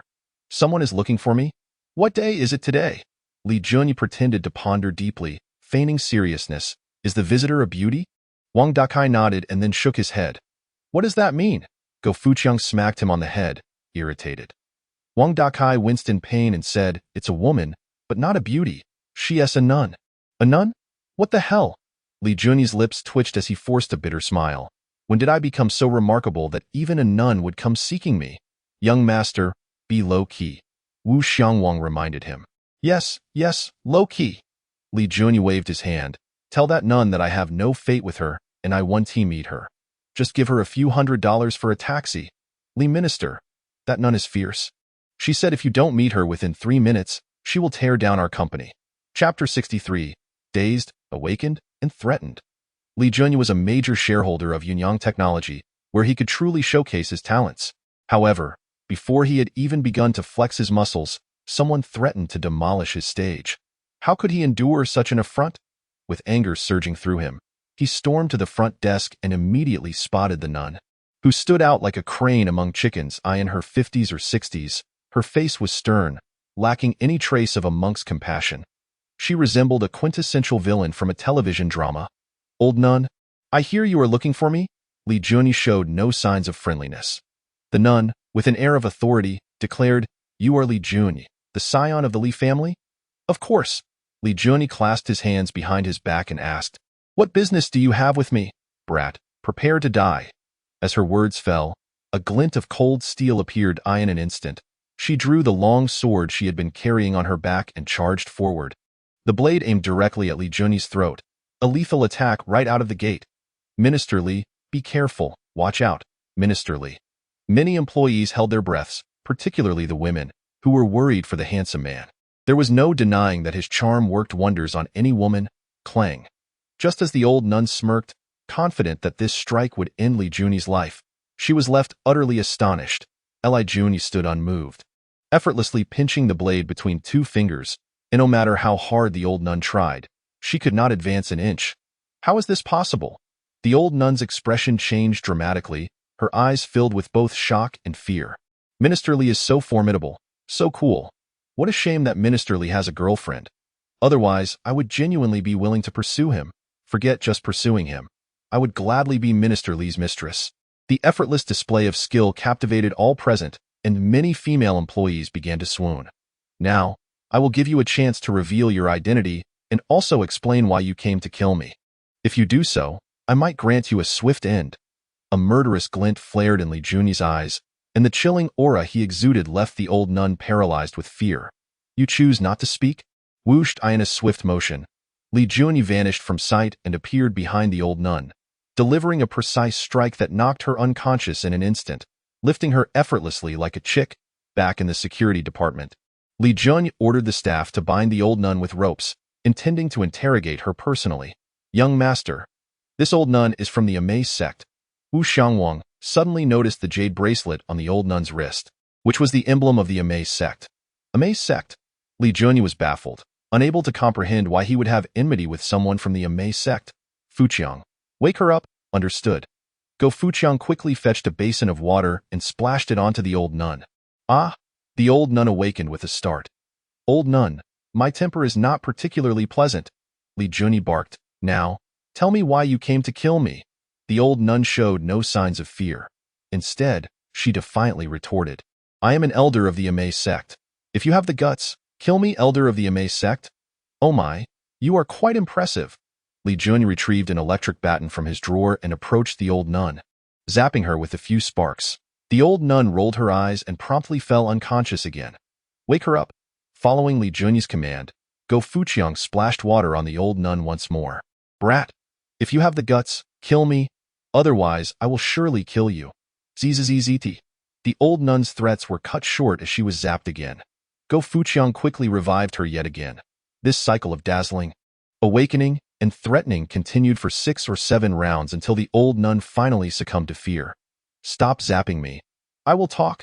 The old nun no longer exhibited any arrogance, resembling a wilted eggplant. Li Juni crouched down, grinning as he asked, I have had no grievances with your Amaze sect in the past, nor do I have any enmity recently. If you do not provide a reasonable explanation today, I will flatten your Amaze sect. You dare? The old nun attempted to act tough, but upon catching the fierce glint in Li Juni's eyes, she quickly wilted again. There was no denying that the sensation of being electrocuted was quite unpleasant. I am Huiyun, an elder of the Amaze sect. My junior sister sent me to kill you. The old nun responded with trepidation. Li Juni listened, utterly perplexed, and curiously asked, Who is your junior sister? My junior sister is Qianer. Which Qianer? Qianer? Yes. The old nun nodded sheepishly. Li Juni's face was instantly filled with confusion. Wasn't that enchanting woman from the witch cult? How could she also be a disciple of the Amaze sect? However, upon further reflection, he understood that one could possess multiple identities simultaneously. Just as he himself was an unrepentant playboy in Xia country, the leader of the underworld in the dead prison, and a figure feared throughout the dark world of the West. Li Juni's mind was clear. Qianer, fully aware of his formidable strength, still sent this incompetent to seek his death, clearly aiming to use him as a pawn. He could not help but chuckle. Are you and your junior sister not on good terms? Huiyun was taken aback and asked, How do you know? She had always had a contentious relationship with Qianer, and she had only agreed to kill Li Juni because Qianer had paid her a hefty sum.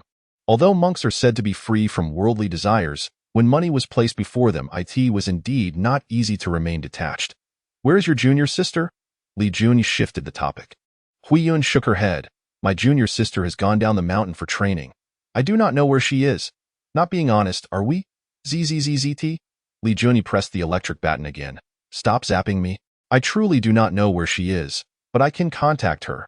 Huiyun quickly curled up in fear. Li Juni deftly severed the ropes binding Huiyun with his long sword, subsequently pressing the tip against the latter's neck. Commanding, contact your junior sister immediately. All right. Huiyun retrieved her phone, poised to dial a number. Wait, Li Junyi interjected, then nodded towards Jenny, who promptly understood and produced a computer to go ahead. Only then did Li Junyi allow Hui Yun to make the call. Beep. N01 answered. Hui Yun lamented, on the verge of tears.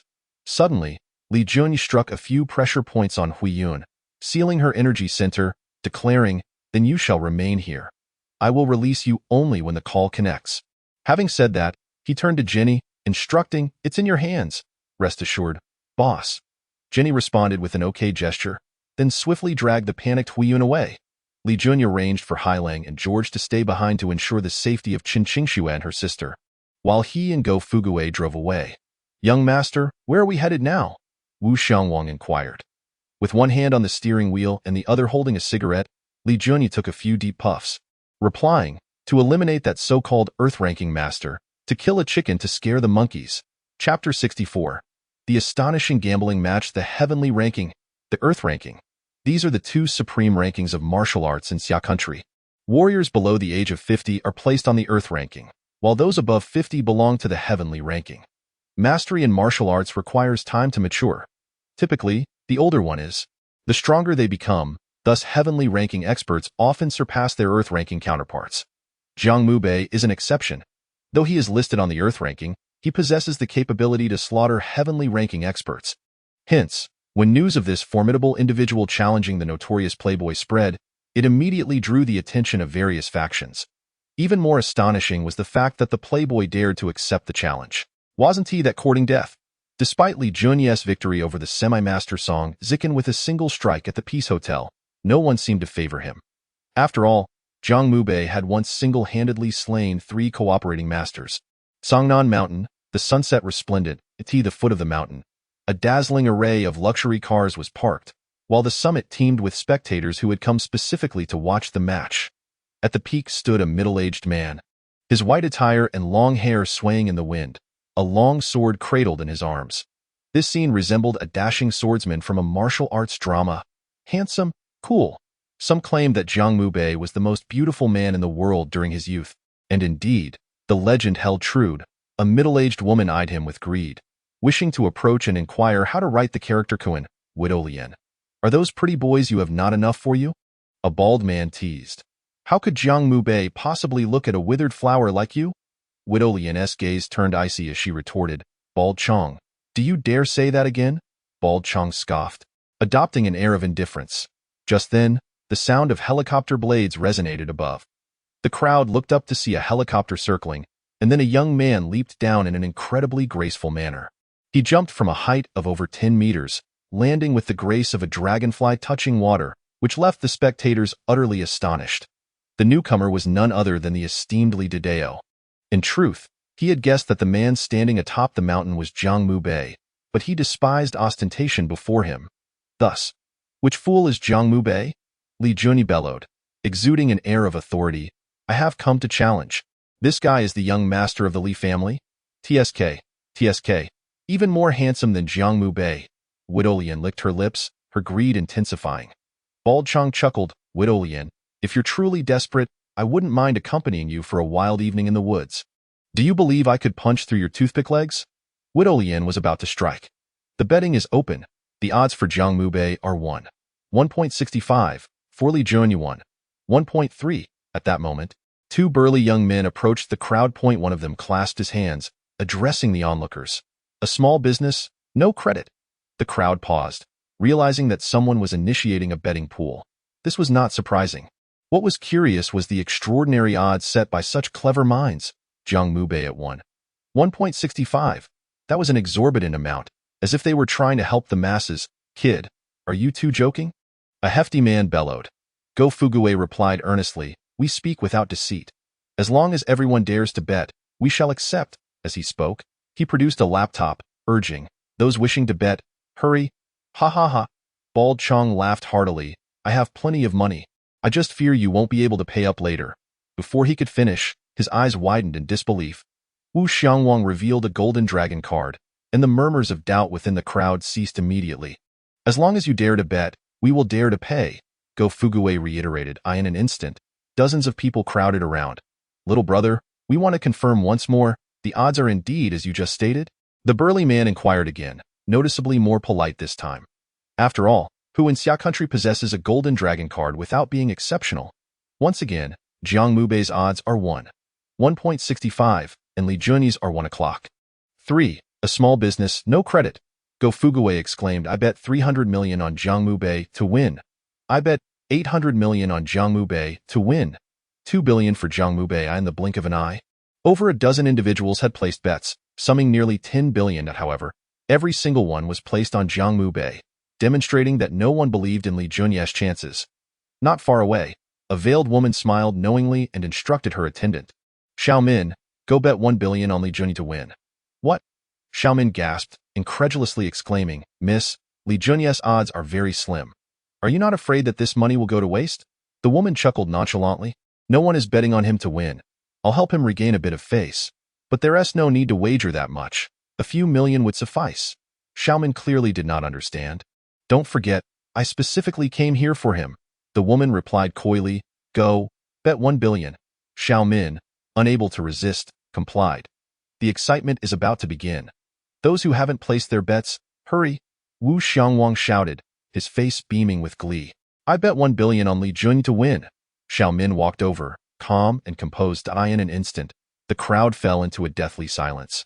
Was there truly someone betting on Li Junyi? Had they lost their minds? Little girl, that kid Li Junyi has no chance of winning.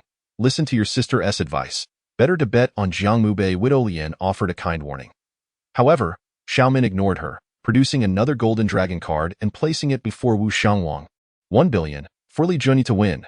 Go Fuguwei scratched his head, advising, Beauty, I think it's best you heed that woman's advice. Betting on Jiang Mubei to win is more prudent. Just bet on Li Junyi to win. Will you accept or not? Xiaomin insisted resolutely. Go Fuguwei and Wu Xiangwang exchanged glances, ultimately left with no choice but to reluctantly accept the wager. However, it was not a significant issue. 10 billion at a 0. 3 odds would require them to pay out 3 billion, still yielding a substantial profit. Is there anyone else wishing to bet? Go Fuguwei closed the laptop, preparing to conclude the betting. Yet at that moment, I bet 20 billion on Li Junyi to win. Ba, I bet 20 billion on Li Shizhu to win.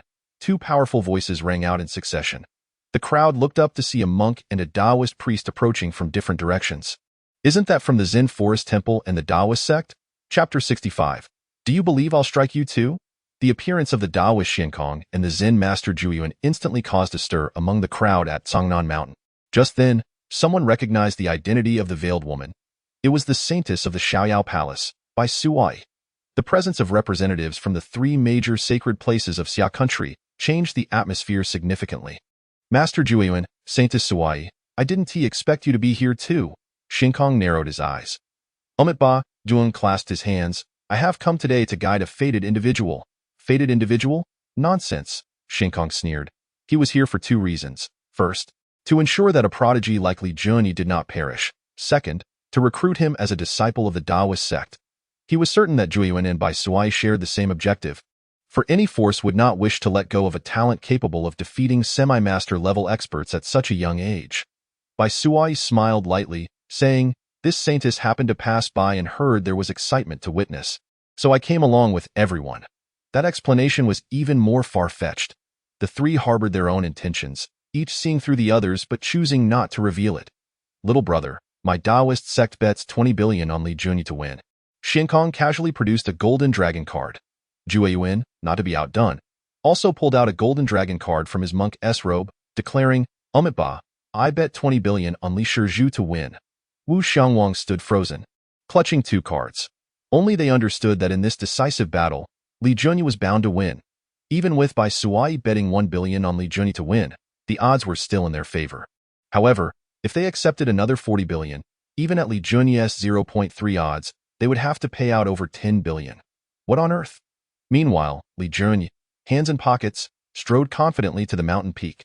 Jiang Mubei's piercing gaze was fixed upon him, nodding in appreciation. Indeed, heroes emerge from youth. This young brother impresses Jiang. Spare me the flattery, Li Junyi replied nonchalantly. Make your move. Let us end this quickly. I don't want to miss dinner. Jiang Mubei paused, then with a tone of regret said, Young brother, you are an extraordinary talent in this world. Jiang would prefer not to harm you, but alas, My father has commanded me, and I must comply. With that, with a clang, the long sword in his hand was unsheathed.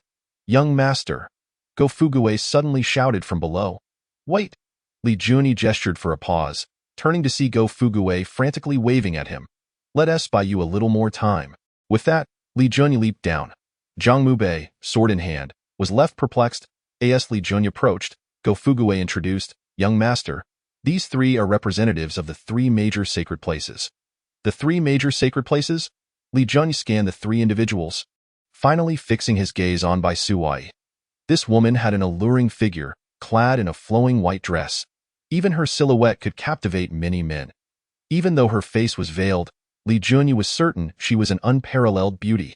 Young Master Li, this is our saintess of the Xiaoyao Palace. Xiaomin smiled as she introduced her. Bai Suai nodded slightly in acknowledgement. Young Hero Li, I am Xinkong, elder of the Longhu Mountain Taoist sect. Xinkong saluted, appearing exceedingly polite. The monk Juan followed suit, introducing himself. I am Jue Yuan of the Zen Forest Temple. Witnessing the three major factions treating Li Juni with such courtesy shocked the onlookers. Coupled with the fact that all three were betting on Li Juni to win, the atmosphere grew increasingly peculiar. Yo, you think Li Juni has any chance of winning? Absolutely not. Zhang Mubei had long been famous, possessing the strength to slay heavenly-ranking experts. How could he lose? The crowd whispered among themselves. Young master, they all wish to bet on you. Wu Xiangwang relayed the events leading to this moment. Upon hearing this, Li Juni furrowed his brow. He had initially thought to seize this opportunity to make a small profit, but now that representatives from the three major sacred places were betting heavily on him, it was clear they were there to disrupt the match. Are you three out of your minds? Li Juni scowled. Any clear-eyed person can see I'm bound to lose, yet you still wish to bet on me? Is your money so plentiful that you have nowhere else to spend it? Seeing him lose his temper, Xinkong and the others were somewhat displeased. Young Master Li, our saintess saw that no one was betting on you to win, so we wish to spend some money to help you regain a bit of face. Why do you refuse to appreciate our goodwill? Xiaomin expressed her displeasure, revealing the truth.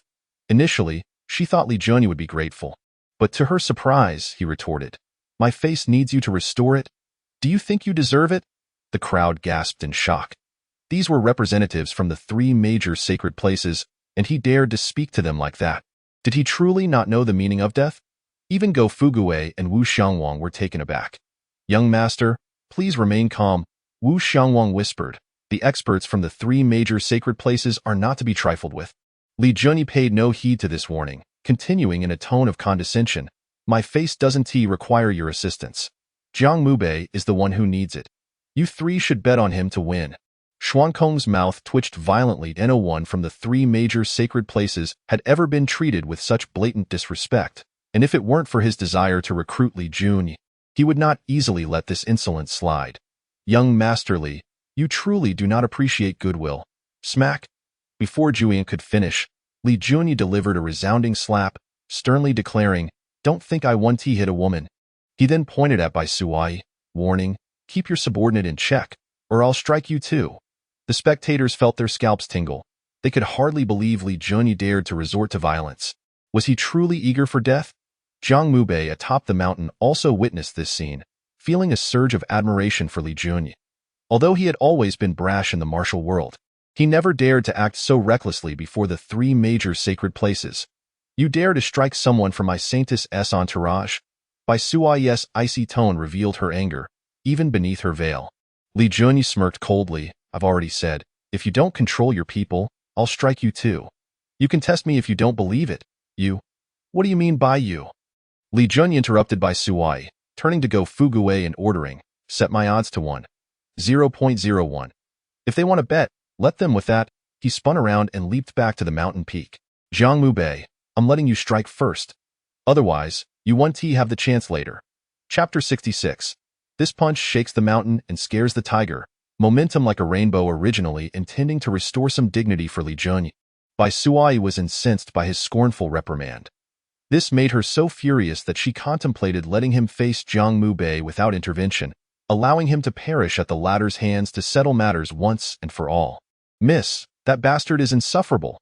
Xiaomin fumed. As Bai Suai's attendant, her status within the Xiaoyao Palace was not low, and receiving such a slap for merely speaking a word was intolerable. All right, Li Junyi's odds are set at 1 o'clock. 0-1, and Jiang Mubei's odds are at 1.99. Is there anyone else wishing to bet? Wu Xiangwang shouted energetically. This time, the representatives from the three major sacred places refrained from seeking further humiliation. Meanwhile, at the mountain peak, both parties prepared to engage. Jiang does not strike at unarmed individuals. Reveal your weapon, Jiang Mubei proclaimed, not out of arrogance, but to show Li Junyi the respect he deserved. Li Junyi raised his hand in a gesture, smiling lightly. This is my weapon. Some individuals excel in the art of wielding a knife, while others prefer the elegance of a sword. There are also those whose extraordinary skills lie in martial arts. For a martial artist whose expertise is in hand-to-hand combat, insisting that they adopt a weapon is akin to adding unnecessary embellishments, preventing them from fully realizing their potential, I see. Jiang Mubei nodded and remarked, I am considerably older than you. It would not be inappropriate for me to address you as junior. How about this? I shall grant you 30 moves. Revealing one's weapon is a mark of respect to an opponent, and by stating his age and then voluntarily allowing the other party 30 moves, Jiang Mubei demonstrated great magnanimity. Just from these 2 points, Jiang Mubei's character left many martial artists watching discreetly feeling inferior. He was indeed quite confident in his own abilities. An elderly man murmured, Isn't that obvious? The age of the young master of the Li family is apparent. No matter how exceptional his talent, it would be nothing for Jiang Mubei to grant him 30 moves, a middle-aged man concurred. Very well then, I shall grant you 60 moves. Li Junyi's voice rang out among the crowd, his words bold enough to astonish all. To dare to utter such a boast against a top-tier opponent was either the bravado of a newcomer or sheer foolishness. Het seems this young brother wishes for a fair battle with me. It would be inappropriate for Jiang to be overly pretentious. Jiang Mubei chuckled, his laughter carefree and natural. Come now, let me witness the strength of this rare martial genius of a century. Make it quick. Unleash your attacks. Li Junyi appeared impatient. Below, Xuanxin Daoist's whisk subtly swayed, and the monk Jueyuan began to gather his strength. The two prepared to intervene at any moment. Only Bai Suyi hesitated, contemplating whether to step in. Ultimately, reason triumphed over impulse. She resolved not to allow Li Junyi to perish here. After all, she had promised her master that she would ensure this fellow joined the Xiaoyao palace. Clang. Without further ado, Jiang Mubei's sword danced through the air, thrusting directly towards Li Junyi. This strike seemed ordinary, yet the speed of the swordplay was astonishingly swift, like a fleeting shadow. In the realm of martial arts, only speed is invincible. Jiang Mubei's sword strike undoubtedly embodied the essence of swordsmanship. The young master of the Li family likely could not even withstand a single blow. Those observing exchanged whispers. Li Junyi's back arched like a dragon, his bones crackling audibly. With ambition in his heart, he sought only battle, embodying that very spirit. Witnessing this scene, the onlookers fell silent. This young man's courage was commendable. No wonder he dared to accept Jiang Mubei's challenge. No matter how strong he was, could he truly defeat Jiang Mubei? Even the formidable trio of the Billis brothers had ultimately been slain by Jiang Mubei. Yet, despite this, no one held high hopes for Li Junyi. One Jiang Mubei wishing to defeat our young master. Spare me the dreams. Wu Xiangwang dismissed the comments of the crowd with disdain. He and Go Fuqi held unwavering confidence in Li Junyi. Just then, Jiang Mubei's sword was already upon them, its blade straight yet exuding a sense of agility. Faced with the fierce momentum of the sword, Li Junyi did not retreat but advanced, throwing a punch. Had this fellow lost his mind? Even if his fist were made of steel, he would not withstand Jiang Mubei's sword.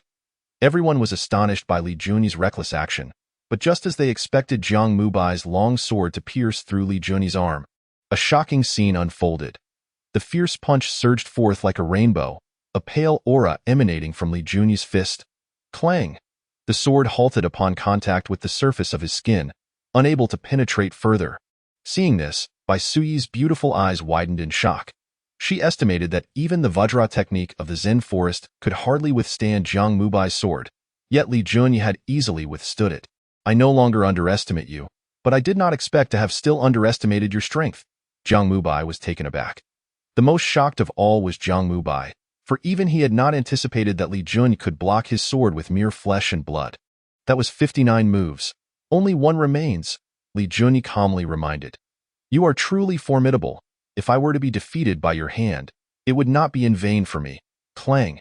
As he spoke, Jiang Mubai gripped his sword tightly, declaring with a resonant tone, "Now, I shall unleash my most powerful strike. I hope you can withstand it. Why all the unnecessary chatter?" Li Junyi replied impatiently. Heavens slash. Jiang Mubai leapt into the air, his sword emitting a dragon's roar. His sword lacked dazzling techniques and could only be described with one word: swift. In the blink of an eye, the previously distant cold light surged forth, and anyone who witnessed it could almost feel the chill emanating from the blade. "Slice for me," Jiang Mubai commanded fiercely, the sword intent within him seemingly reaching its zenith, a brilliant light radiating from the blade. Peak of the Grandmaster realm. Just from this aura and speed, Xuanxin Daoist could discern Jiang Mubai's strength. A Grandmaster under 50 years of age, this level of martial arts prowess was rarely seen in the world. It was no exaggeration to say that Jiang Mubai could certainly ascend to the martial saint realm in the future. Even should the young master of the Li family be extraordinary, he would soon find himself outmatched, doomed to relish only a fleeting moment of glory. What a pity, what a pity. Everyone believed Li Junyi was doomed, including Bai Suyi and her companions. Jue Yuan, save him. Ba. Xuanxin Daoist and Jue Yuan the monk acted in unison, intent on rescuing Li Junyi from the sword of Jiang Mubai. Bai Suyi dashed forward as well, though the youngest among them, her speed, complemented by the unique footwork of the Xiaoyao Palace, matched that of Xuanxin Daoist and Juan. "None of you should interfere. Stand back." Li Junyi's fierce voice startled Xuanxin and the others, causing them to halt. He then turned and unleashed a punch towards Jiang Mubai. 60 moves have passed. "Now it is my turn." This punch surged forth with the might of a tempest, as if it carried the power to devastate the heavens and annihilate the earth. The onlookers gazed in disbelief, their faces reflecting the sentiment of "how is this possible?" For in sheer momentum, Li Junyi completely overshadowed Jiang Mubai. Boom. In an instant, Jiang Mubai's sword momentum faltered, especially upon noticing an elusive aura enveloping Li Junyi, his heart roiling like a tempest. This fellow had actually cultivated the legendary protective chi. All held their breath, fixated on the two combatants. Clang! First came the sound of metal fracturing, followed by the explosion of stones from the mountaintop. As the swirling dust began to settle, only one figure remained standing, while the other knelt, sword in hand. "Young Master Li has won? This cannot be." The crowd was left speechless, seemingly unable to accept this outcome. After all, Jiang Mubai was one of the most radiant new stars in the martial arts world of the Xia country in recent years, with a significant chance of reaching the pinnacle of martial arts in the future. Such a legendary figure had actually been defeated by a debauched young scion. Who would dare believe this fact? "You have won." Jiang Mubai lifted his head in disbelief, his gaze towards Li Junyi a mixture of respect and fear. That individual, at such a young age, possessed such terrifying strength. His own proud heavens slash had been shattered in a single exchange. Li Junyi brushed off the dust from his clothes, saying, "Will you rise on your own? Or shall I assist you?" To this, Jiang Mubai's eyes were vacant. "No need. I shall manage myself." As he spoke, he struggled to rise, positioning the long sword against his throat. "Stop!" A voice echoed from afar, resonating like a dragon's roar, sending chills down the spines of the crowd. They looked up to see a figure soaring down the mountain path. Dragon King. Someone immediately recognized the identity of the newcomer. In a brief moment, Long Qianjun weaved through the crowd, swiftly reaching the mountaintop. "Jiang Mubai cannot die." A casual statement conveyed Long Qianjun's intent. "He must die." Li Junyi pointed at Jiang Mubai, his tone resolute. The crowd regarded Li Junyi with admiration. Not only did he rebuke the 3 sacred lands, but he also showed no deference to the dragon group. He'll confront the heavens and the earth. This fellow was truly formidable. Cough, cough. Long Qianjun approached Li Junyi. Speaking softly, "The dragon group needs individuals like him. Can you grant me this favor?" In all of Xia country, there were scarcely a handful of people capable of causing the Dragon King to speak in such a manner. At that moment, Xuanxin Daoist swiftly approached, stating, "Young Master Li, could you grant our Daoist sect a favor and spare Jiang Mubai's life?" Ba. Zhu and the monk followed suit, his expression one of compassion. "Heaven has a virtue of mercy. I hope you will let go of your grievances and spare Master Jiang." Li Junyi, "You cannot kill Jiang Mubai," Bai Suyi added, joining the fray. Seeing the 3 sacred lands and the dragon group intercede on Jiang Mubai's behalf, the crowd believed Li Junyi would relent. However, unexpectedly I have said it, he must die. Li Junyi showed no regard for the pleas of the various powers. You? Bai Suyi glared in anger. Li Junyi cast a glance at the group, indifferent, and declared, "Today, I shall kill Jiang Mubai. If you wish to test the strength of your necks, feel free to try and save him from my hands." This showed a blatant disregard for the 3 sacred lands and the dragon group. One word, arrogant. Nonetheless, many still admired Li Junyi's courage. After all, the 3 sacred lands held a high status in the martial world. Who would not show them some respect? The dragon group, a government organization wielding life and death power, was feared by all. That it was the first time anyone witnessed someone daring to confront these powerful factions simultaneously. Handle it yourself. Li Junyi coldly directed his gaze at Jiang Mubai. Jiang Mubai had already severed ties with the Jiang family. Why must you kill him? Long Qinjun questioned discontentedly. Xuanxin Daoist clasped his hands in greeting, saying, "Young hero Li, Jiang Mubai is a once-in-a-millennium martial talent. Should he die, it would be a grave loss for the martial arts of our Xia country." Zhuan joined in, hands together. "I hope young Master Li will not be stubborn and will spare Master Jiang." Li Junyi. Bai Suyi's tone was sharp. "As long as I am here, you cannot kill Jiang Mubai." Ha ha ha! Did I in the face of the relentless entreaties and threats from the various factions? Li Junyi laughed heartily, a sound dripping with disdain. "Though my education may be lacking, I understand a simple principle. If one does not offend me, I shall not offend them. If one offends me, I will not spare them." As he spoke, Li Junyi pointed at Jiang Mubai, turning to Long Qinjun, enunciating each word. "I have no enmity with him. Why must he come to kill me today? Is he not merely representing the Jiang family? Do you still dare to say he has severed ties with them?" This. Long Qinjun was momentarily at a loss for words. Li Junyi then surveyed Bai Suyi and the others. Clearly, he sought to kill me first. Now that he has been bested by my hand, I am the one at fault for wanting to kill him. What kind of reasoning is this? Do not think for a moment that I am unaware of your little schemes. You simply desire to recruit Jiang Mubai for your own purposes, having seen his extraordinary skills. I tell you, Jiang Mubai must die today. Even the deities cannot save him. With that, Li Junyi vanished in place, appearing before Jiang Mubai in the blink of an eye. "If you have any final wishes, speak now. I will grant what I can." Realizing Li Junyi was resolute in his intent to kill him, Jiang Mubai bore no resentment. Upon entering the martial world, one sinks deep into its depths. He had taken countless lives, some deserving of death. Yet there were also many innocents he had wrongfully slain. A killer must be prepared to face the consequences of being killed. After a brief contemplation, Jiang Mubai smiled. "There is a woman named Xiao Qianqiu in Jinling City. She is my only concern. I assure you, she shall live a life free of want and worry." Li Junyi promised. "I will see to it." "Then I thank you." Jiang Mubai bowed earnestly, then once more positioned the long sword at his throat. Swish, a flash of cold light streaked past. Under the gaze of the multitude, Jiang Mubai, smiling, collapsed to the ground. Sigh. Xuanxin and Zhuiyuan both exhaled, their expressions filled with regret. Long Qinjun furrowed his brow, his expression complex. Only Bai Suyi remained cold, casting an unsatisfied glance at Li Junyi. Yet, Li Junyi did not spare them a glance, walking directly down the mountain. "Stop!" Bai Suyi called out. Li Junyi halted but did not turn back, stating, "I understand the intent of your 3 sacred lands, but I advise you not to harbor delusions. Should I become enraged, I might just raze your establishments to the ground." Chapter 68. This cannot be. The stock market in Xia country had been tumultuous in recent days, with fierce battles erupting without pause. In had anticipated that Yunyang technology, typically unassuming, would boldly confront the Jiang family's business empire, shocking many titans of industry. However, some could surmise that Yunyang technology had undoubtedly received support from the Li family, given the complete rupture of relations between the Li and Jiang families. Yet, this strange phenomenon did not end there.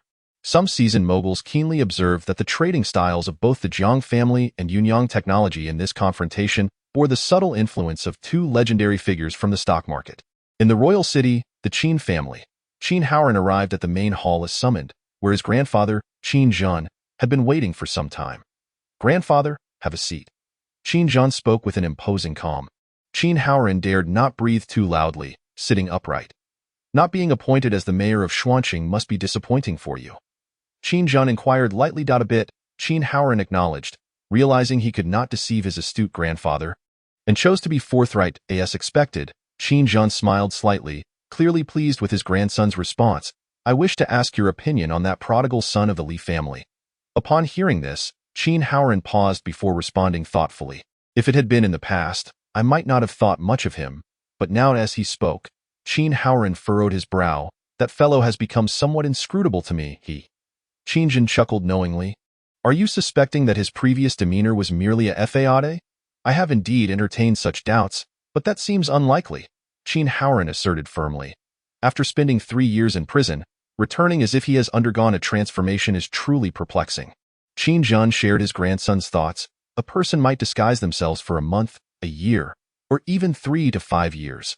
But to maintain a fade for over 20 years, such a person is indeed formidable. Whether he is acting or not is no longer significant, Qin Haoran smirked ominously. Indeed, it is no longer important. Qin Zhan also wore a cunning smile. With the Jiang family's 2 sons involved, there was no chance for Li Junyi's survival. A dead man was hardly worth their effort to analyze. Grandfather, with the Jiang family engaging the golden finger, Yunyang technology will soon be swallowed up. At that point, the Li family's monkeys will scatter as well. We should. As Qin Haoran spoke, he mimed cutting with his hands. Qin Zhen narrowed his eyes, grinning. It is possible to take a sizable chunk from the Li family, but bringing them down is not so easy. The old master of the Li family would not die. Thus, the Li family would not fall. This point was clear to him. However, taking a piece from the Li family would suffice, allowing them to seize the position of the foremost family. Swish! Just then, an elder appeared out of thin air in the main hall. Old Wei. Qin Haoran immediately stood and respectfully bowed to the elder. Old Wei did not respond, his expression grave. The 2 sons of the Jiang family are dead.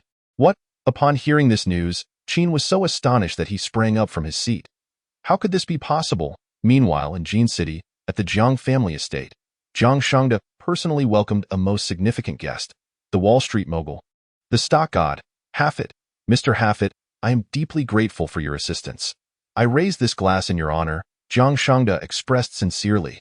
The alliance of the 4 major financial families instilled a profound fear in him. Yet he never anticipated that the stock god Hafit would travel such a great distance to lend him a helping hand. Moreover, considering the timing, his second son had already slain that wretched Li Junyi. Everything was proceeding smoothly, and in this confrontation with the Li family, the scales of victory were gradually tipping in favor of the Jiang family. The 2 clinked their glasses together, and after a few rounds of drinks, Jiang Shangda could no longer contain his curiosity and awkwardly inquired, Mr. Hafit, if I may be so bold, what prompts you to extend your support to the Jiang family? Because of an old rival. Hafit explained with a smile. Jiang Shangda, possessing a high intelligence, swiftly unraveled the mystery behind those words. The situations of the stock god Hafit and the financial titan Mikeir were akin to a rivalry of equals, where neither would yield to the other, each striving to outdo the other.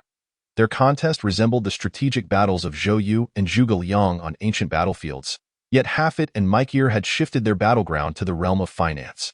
A decade ago, Mr. Hafit triumphed over Mikeir. This time, I believe the victor will surely be you. Ha ha ha, I share that belief. Jiang Shangda and Hafit exchanged knowing smiles. Dad, Dad. Suddenly, Jiang Zhenghong burst into the room. Jiang Shangda's brow furrowed immediately, and he scolded discontentedly. Do you not see that I am dining with Mr. Hafit? My apologies for interrupting your esteemed gathering, Mr. Hafit, Jiang Zhenghong quickly offered, disregarding the other's reaction as he approached Jiang Shangda and leaned in to whisper. Second brother is dead. What did you say? Jiang Shangda's expression darkened, his eyes nearly bulging out of their sockets.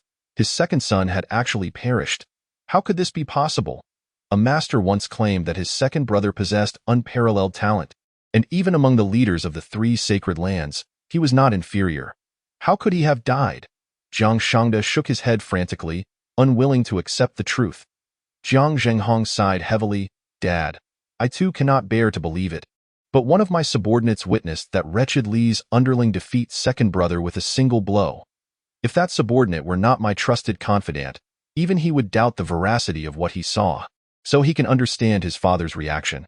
How could that wretched creature be so powerful? Jiang Shangda slumped into his seat, feeling as though he had aged decades in that instant. Father, no matter how strong that wretched creature may be, As long as we can dismantle the Li family's minions and join forces with the Qin family to bring the Li family down from their pedestal, we can still exact our revenge. Jiang Zhenghong comforted him. Hearing this, Jiang Shangda began to regain his composure and looked at Hafit with utmost seriousness. Mr. Hafit, the hope of our Jiang family rests upon your shoulders. Rest assured, Mr. Jiang, I have thoroughly studied my old rival over the years. The victor in this confrontation will certainly be me, Hafit assured confidently. Jiang Shangda finally exhaled a heavy sigh of relief. Just as Jiang Zhenghong had said, the outcome remained uncertain. As long as they could topple the Li family, they could still redeem their honor. Hafit took a sip of his red wine, secretly observing Jiang Shangda and his son with eyes filled with sympathy. Even if he defeated Mikeir, the one to suffer would merely be the Jiang family's commercial empire.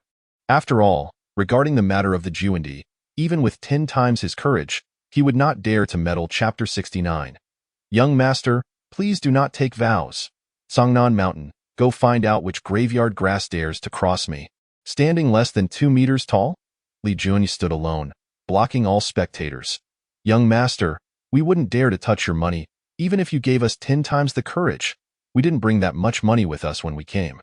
If you give us 2 hours, I guarantee we will bring you the money. Please believe us, young master. A group of bigwigs appeared rather helpless.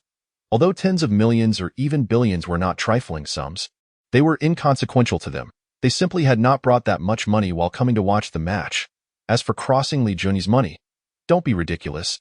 Even the super-strong Jiang Mubai was defeated in an instant, and even if they were related to the King of Hell, they wouldn't dare to do so.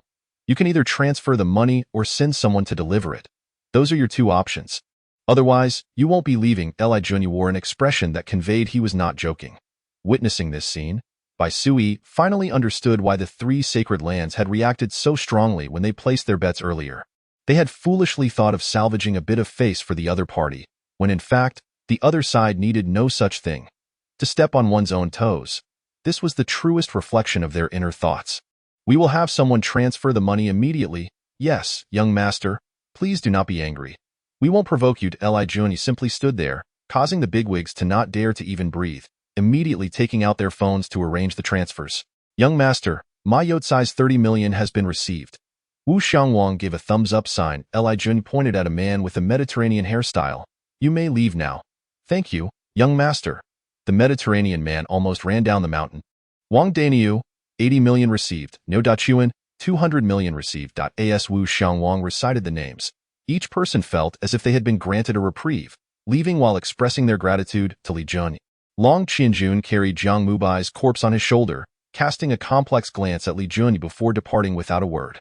Soon, the once bustling Songnan Mountain was left with only Bai Sui and a few others. Having earned over 10 billion in an instant, Li Junyi was in a good mood. He turned to Bai Sui and the others, saying, "Aren't you leaving, young master?" The Xuanqin Taoist bowed in greeting, saying, "Our sect leader has stated that if you are willing to join our Tao sect, he will personally take you as his disciple. Have you truly not considered it?"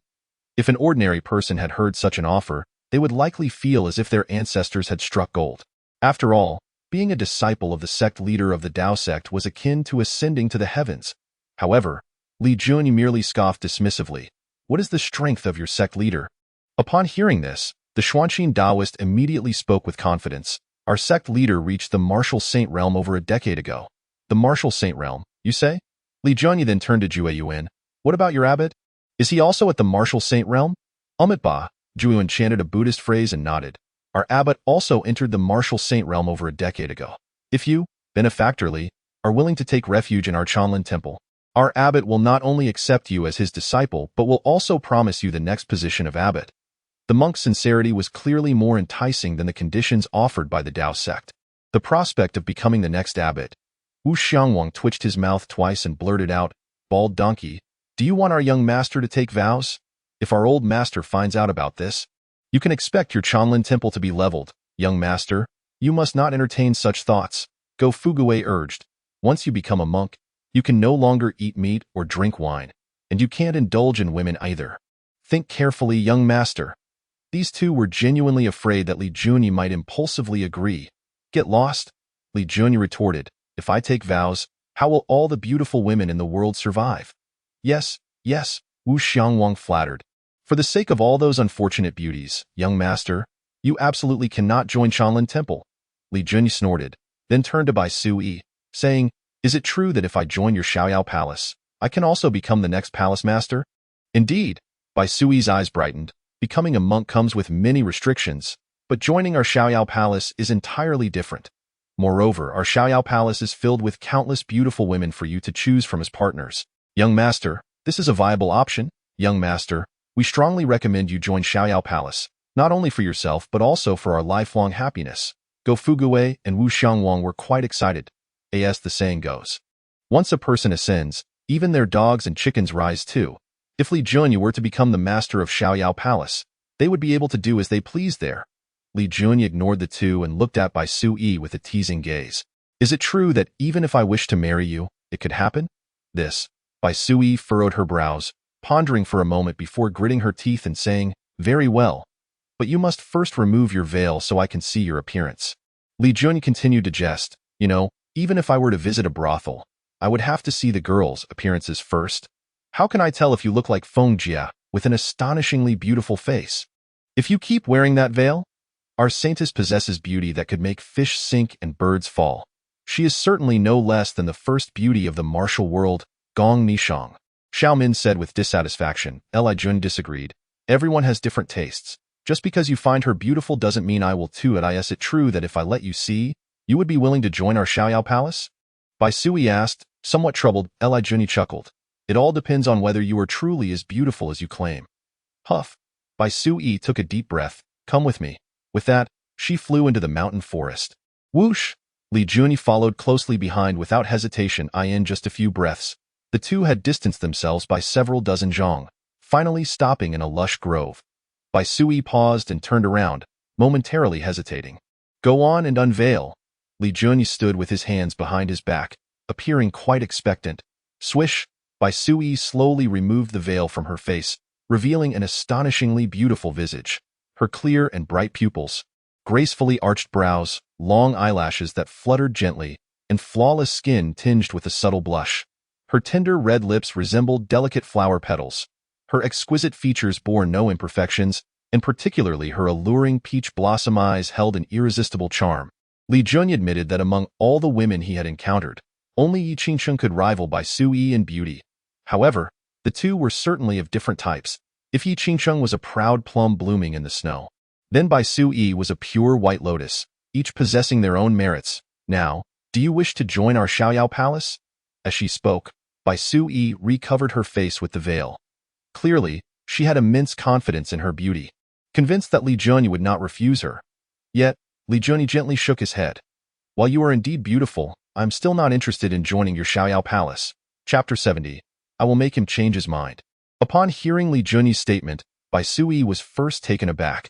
Then anger filled her gaze. Li Junyi, you cannot go back on your word. Since you have seen my appearance, you must take responsibility. What nonsense. Li Junyi scoffed. Just because I've seen you means I have to take responsibility? What kind of logic is that? You. Bai Sui was infuriated. The Xiaoyao Palace had a rule that the saintess's appearance could only be seen by one partner. This meant that since Li Junyi had seen her face, she could only marry him for the rest of her life. But now, seeing Li Junyi's demeanor, it was clear he was toying with her. I'll fight you, Bai Sui shouted, slamming her palm toward him. Whoosh! Li Junyi effortlessly dodged, kindly advising, I suggest you calm down, as you are no match for me. If you provoke me further, I can't guarantee that I will show mercy. This remark immediately made Bai Sui regain her composure. She was acutely aware that even Zhang Mubai was no match for Li Junyi, so she had no hope of defeating him. Yet, being toyed with like this left her feeling unsatisfied. Li Junyi, if you refuse today, then from this day forward, you shall be our Xiaoyao Palace's enemy. Bai Sui's words were laced with threats, and no matter. There are plenty of people who wish to kill me, and I don't care if you add one more enemy in Xiaoyao Palace. However, Li Junyi's tone shifted. I advise you not to play with fire, or I won't hesitate to reduce the 3 sacred lands to 2. His attitude was utterly arrogant. The 3 sacred lands had existed for 1,000 years. How could they be so easily toppled? Bai Sui retorted defiantly, do you think a wealthy family from the secular world is something to be proud of? In our Xiaoyao Palace's eyes, we can also make your Li family disappear from this world. Make the Li family disappear. Li Junyi's expression darkened immediately, his tone turning icy. Then you might as well try. Bai Sui was about to say something more when she suddenly sensed the overwhelming killing intent radiating from Li Junyi, sending a chill down her spine. The voice in her mind warned her to refrain from provoking this man any further, or he might truly kill her. Young master. The voice of the Xuanxin Taoist echoed from afar. We also have many beautiful female disciples in our Tao sect, as long as you are willing. Li Junyi shot Bai Sui a glance, then turned and soared back up the mountain. Fugui, Xiangwang, let us go. Young master, benefactorly. Xuanxin and Zhuiyuan still wished to say something. Li Junyi waved his hand, cutting them off. I am accustomed to freedom and will not join any faction. You might as well give up that thought. Seeing his resolute stance, Zhuiyuan and Xuanxin found themselves at a loss. If he were an ordinary person, they would have long resorted to force, but unfortunately, Li Junyi's strength was formidable. Even Jiang Mubai had been defeated in an instant, and they lacked the courage to act against him. Thus, under the watchful eyes of several onlookers, Li Junyi and his companions strode down the mountain with confidence. This young man is too unruly to be tamed, sighed the Xuanxin Taoist, vanishing in a flash. Amitba. Zhuiyuan recited a Buddhist phrase, leaving with a sense of deep resignation. Xiaomin waited at the spot for a moment, then saw Bai Sui flying back over. Saintess, where is that guy? Bai Sui surveyed her surroundings, not spotting Li Junyi. He has left, Xiaomin replied awkwardly. Where did he go? Did he join the Tao sect or Chanlin temple? Bai Sui inquired with concern. He did not join either sacred land. Xiaomin relayed Li Junyi's words before departing. Bai Sui's expression turned unusually complex. Saintess, did that guy see your? Xiaomin hesitated to finish her sentence. Bai Sui understood but deliberately changed the subject, saying, I will definitely make that guy change his mind. Her tone was exceptionally resolute. Yunyang Technology, Securities Department. Zhongfa Technology has purchased 10 million shares. Otai shares have sold 4 million shares. Mikeir's eyes were bloodshot, intensely staring at the index on the screen. Mr. Mikeir, according to the index, Zhongfa Technology should be selling. Are you certain about buying? Chen Qingshui asked earnestly. While others are fearful, I am greedy. When others are greedy, I am fearful. This has always been the style of the golden finger, he replied. Yi Qingqing interjected. Mr. Mikeir has predicted the other's prediction. Miss Ye's analysis is quite astute. Mikeir glanced at Yi Qingqing with admiration. Among all the traders I have encountered, your talent is the most exceptional. Meanwhile, Chen Qingshui frowned slightly, feeling a twinge of frustration. Women have a natural tendency to compare, and this rivalry extends beyond mere appearances to other realms, such as talent. Yi Qingqing was the most beautiful in the capital, and simultaneously, she was an outstanding business elite. Chen Qingshui does not believe she is inferior to her opponent. After all, under her leadership, Yunyang Technology's market value has multiplied several times in just 3 short years. Mr. Michel is being overly complimentary, Yi Qingqing responded with a calm yet dignified demeanor, secretly relishing her own triumph. Yet even she could not fathom why she harbored ambitions of competing with Chen Qingshui. Could it be due to that individual? More than half an hour later, the results unfolded as predicted by Mr. Michel, with Zhongfa Technology's stock commencing a meteoric rise. Sell off 1 million shares of Zhongfa Technology. Mr. Michel suddenly declared. Yi Qingqing, taken aback, inquired, Mr. Michel, the upward trend of Zhongfa Technology is unmistakable. Why sell now? Because Mr. Michel does not wish to gamble, he replied. Why selling now? We stand to gain at least 10 billion. Delaying could very well ensnare us in a trap set by our adversaries. Chen Qingshui's analysis was astute. Mr. Michel smiled in agreement, stating, President Chen is absolutely correct. In Western Europe years ago, I fell victim to that old scoundrel's trap and was utterly defeated. Receiving praise, a subtle smile graced Chen Qingshui's lips, coincidentally observed by Yi Qingqing. The two women locked eyes, each seemingly unwilling to concede. Creak. What is the situation? Li Junyi pushed the door open, immediately sensing a palpable tension in the air. Yi Qingqing and Chen Qingshui simultaneously averted their gazes towards Li Junyi. What brings you here? They both queried in unison. How absurd. Li Junyi was momentarily taken aback, retorting, I am a major shareholder of this company. Is it unlawful for me to visit my own enterprise? This remark left both women momentarily speechless. Boss, give me no more than 7 days, and I will ensure the complete collapse of the Jiang family's commercial empire. Mr. Michel's tone was filled with confidence. 7 days is too long. I intend to dismantle them tonight. Li Junyi smirked coldly. It is time for the Jiang family to be expunged from Xia country. Chapter 71. A night on the rooftop. If defeated, Mr. Michel and Hafid engaged in a strategic battle reminiscent of Sun Tzu's art of war within the stock market, while Li Junyi had no time to spare for their prolonged contest. It was a decisive game. Whoever emerged victorious would undoubtedly bring the Jiang family to its knees. Regrettably, the Jiang family remained oblivious to this imminent outcome. At this moment, Jiang Shangda and his son treated Hafid with utmost reverence, placing all their hopes upon him. Hafid stared at the screen, racking his brain yet unable to decipher the strategy Mr. Michel was employing. After much contemplation, he finally realized that his opponent sought to compete directly with him. Is Junyi becoming impatient? Hafid murmured to himself. Jiang Zhenghong, sweating profusely, nervously asked, Mr. Hafid, what did you just say? You are all fools. Hafid refrained from voicing this sentiment, instead offering a calm smile. Nothing of significance. I merely discerned my opponent's intentions. Is that so? Jiang Zhenghong, perplexed, remained oblivious to the underlying tension in a high-stakes duel. A single detail could dictate the outcome. Thus, understanding one's opponent's thoughts is undeniably crucial. Hafid inquired, what is the extent of funds the Jiang family can mobilize? Without disrupting the operations of our subordinate companies, we can mobilize approximately 350 billion xia currency.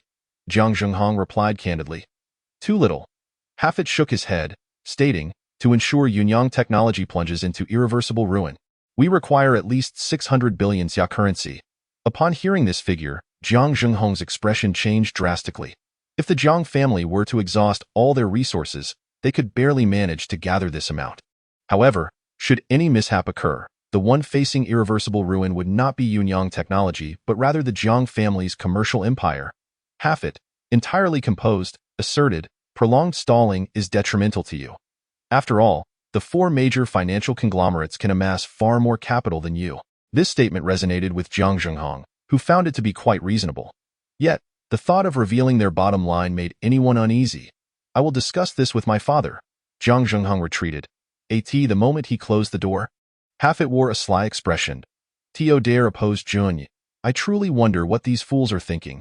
At Yunyang Technology, following Li Junyi's instructions, Mr. Michel opted to confront Hafid, this formidable adversary, in a battle to the death.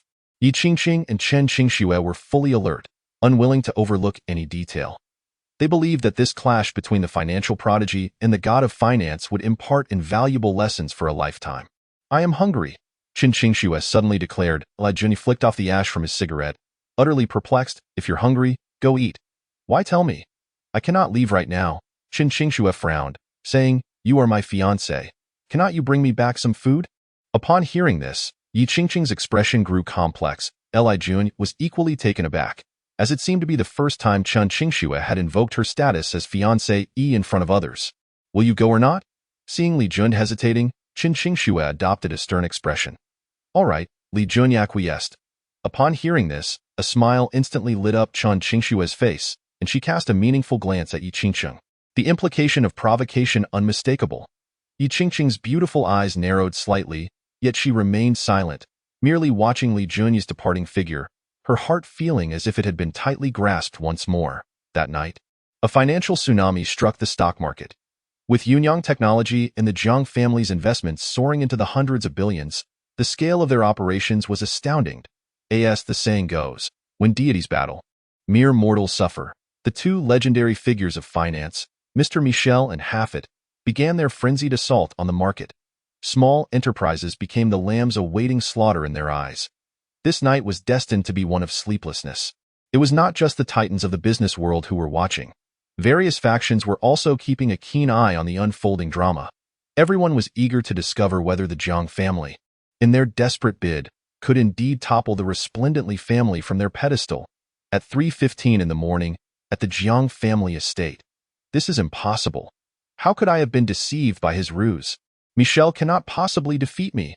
Hafid fixed his gaze on the data on the screen, his eyes reddening with intensity. Jiang Shangda, observing the results displayed, staggered and sank into the sofa. Dad! Jiang Zhenghong rushed over to support him. How could this be happening? Jiang Shangda's gaze was glazed, his body trembling. No, there is still a chance. Hafid suddenly shouted sharply. Jiang Shangda and Jiang Zhenghong turned their attention toward him simultaneously. Mr. Hafit, do you still have a plan? Jiang Shangda inquired, hope glimmering in his eyes. You are a financial prodigy. Surely you have a way to salvage this. Jiang Shangda pleaded earnestly. Hafit nodded firmly. Yes, if you can provide me with 300 billion more, I can immediately recover our previous losses, and I have thoroughly grasped Michel's schemes. He is destined to lose 300 billion more. Jiang Shangda's lips twitched violently. The 600 billion they had already gathered was the Jiang family's absolute limit. If they lost this substantial amount, at least half of their subordinate companies would go bankrupt. Yet even so, the Jiang family's commercial empire would not collapse. However, now Hafit was demanding 300 billion more. It would not be an exaggeration to say that if Hafit were to fail, everyone in the Jiang family would need to flee to the rooftops that very night. Dad, let's take a gamble, Jiang Zhenghong urged, clenching his fists. Jiang Shangda's lips quivered slightly. Son, what if we lose? Jiang Zhenghong pondered.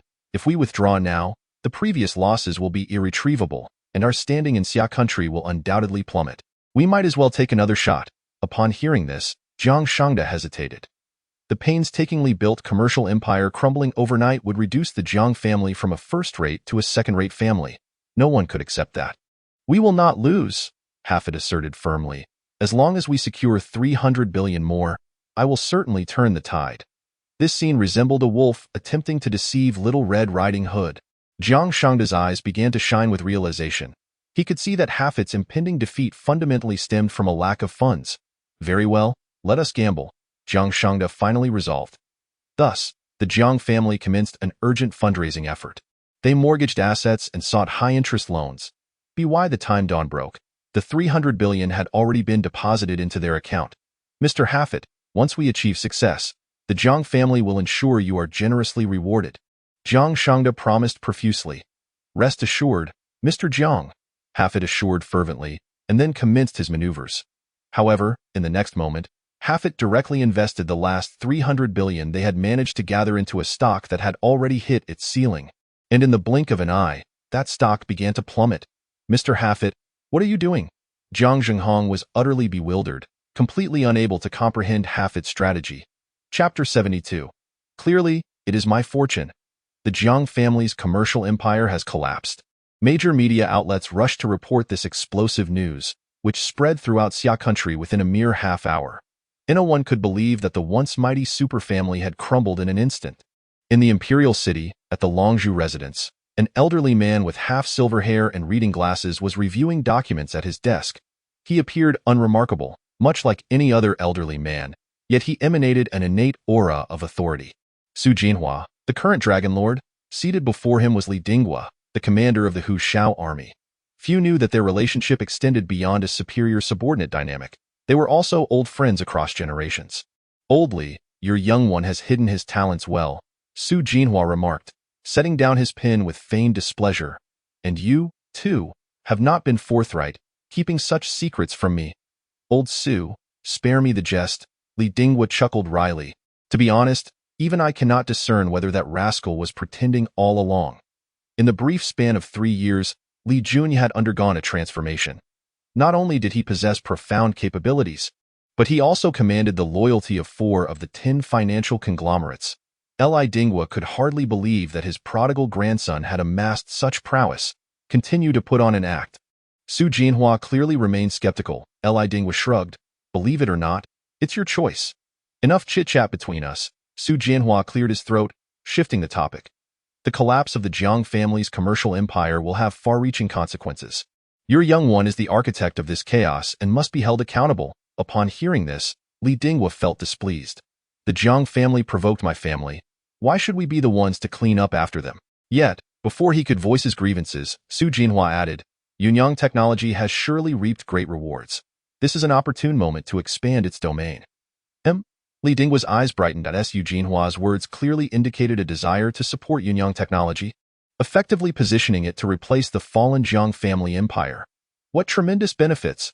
Li Dinghua laughed heartily. Su Jinhua rolled his eyes, clarifying, this is not favoritism towards your family. After all, among the numerous enterprises in Xia country, only Yunyang technology has the capital to expand its operations. Indeed, you are correct. Li Dinghua understood the implication. While other enterprises lacked sufficient funds for expansion, with Su Jinhua's endorsement, banks would likely extend limitless credit, making it merely a matter of time before a new commercial empire emerged. Ultimately, this benefit would still redound to the Li family. Ahem. Su Jianhua cleared his throat, cautiously inquiring. I heard from old Long that your young one's abilities are quite impressive. Is that true? Heh. Li Dinghua beamed with pride. You know that Song Zikan, a master from Yi Zhongping's household? He knocked my grandson unconscious in a single encounter. Ha, Su Jianhua chuckled. Though internally he thought defeating Song Zikan was trivial compared to the fact that Li Jun had severely injured Long Qingfeng in one punch. However, he refrained from voicing this, as Long Qingfeng, being the founder of the Long Group, deserved some respect. Su Jianhua, with a knowing glint in his eye, remarked, Have you considered bringing him into the military? A bit of proper training could see him inherit your legacy. Sighing, Li Dinghua expressed his concerns. That rascal has changed so much. His playful nature remains the same. I've tried to persuade him. He then recounted his efforts to convince Li Jun. After listening, Su Jianhua furrowed his brow slightly. Rest assured, old Su, Li Dinghua reassured, waving his hand, that rascal has promised that if the nation or the people ever need him, he will not hesitate to answer the call. Su Jianhua's worry finally lifted. After all, he was indeed the heir to a prominent family, and deep down, he still possessed a love for his country. With the collapse of the Jiang family's commercial empire, Yunyang technology experienced a windfall of unprecedented proportions. Chen Qingshua's excitement was palpable.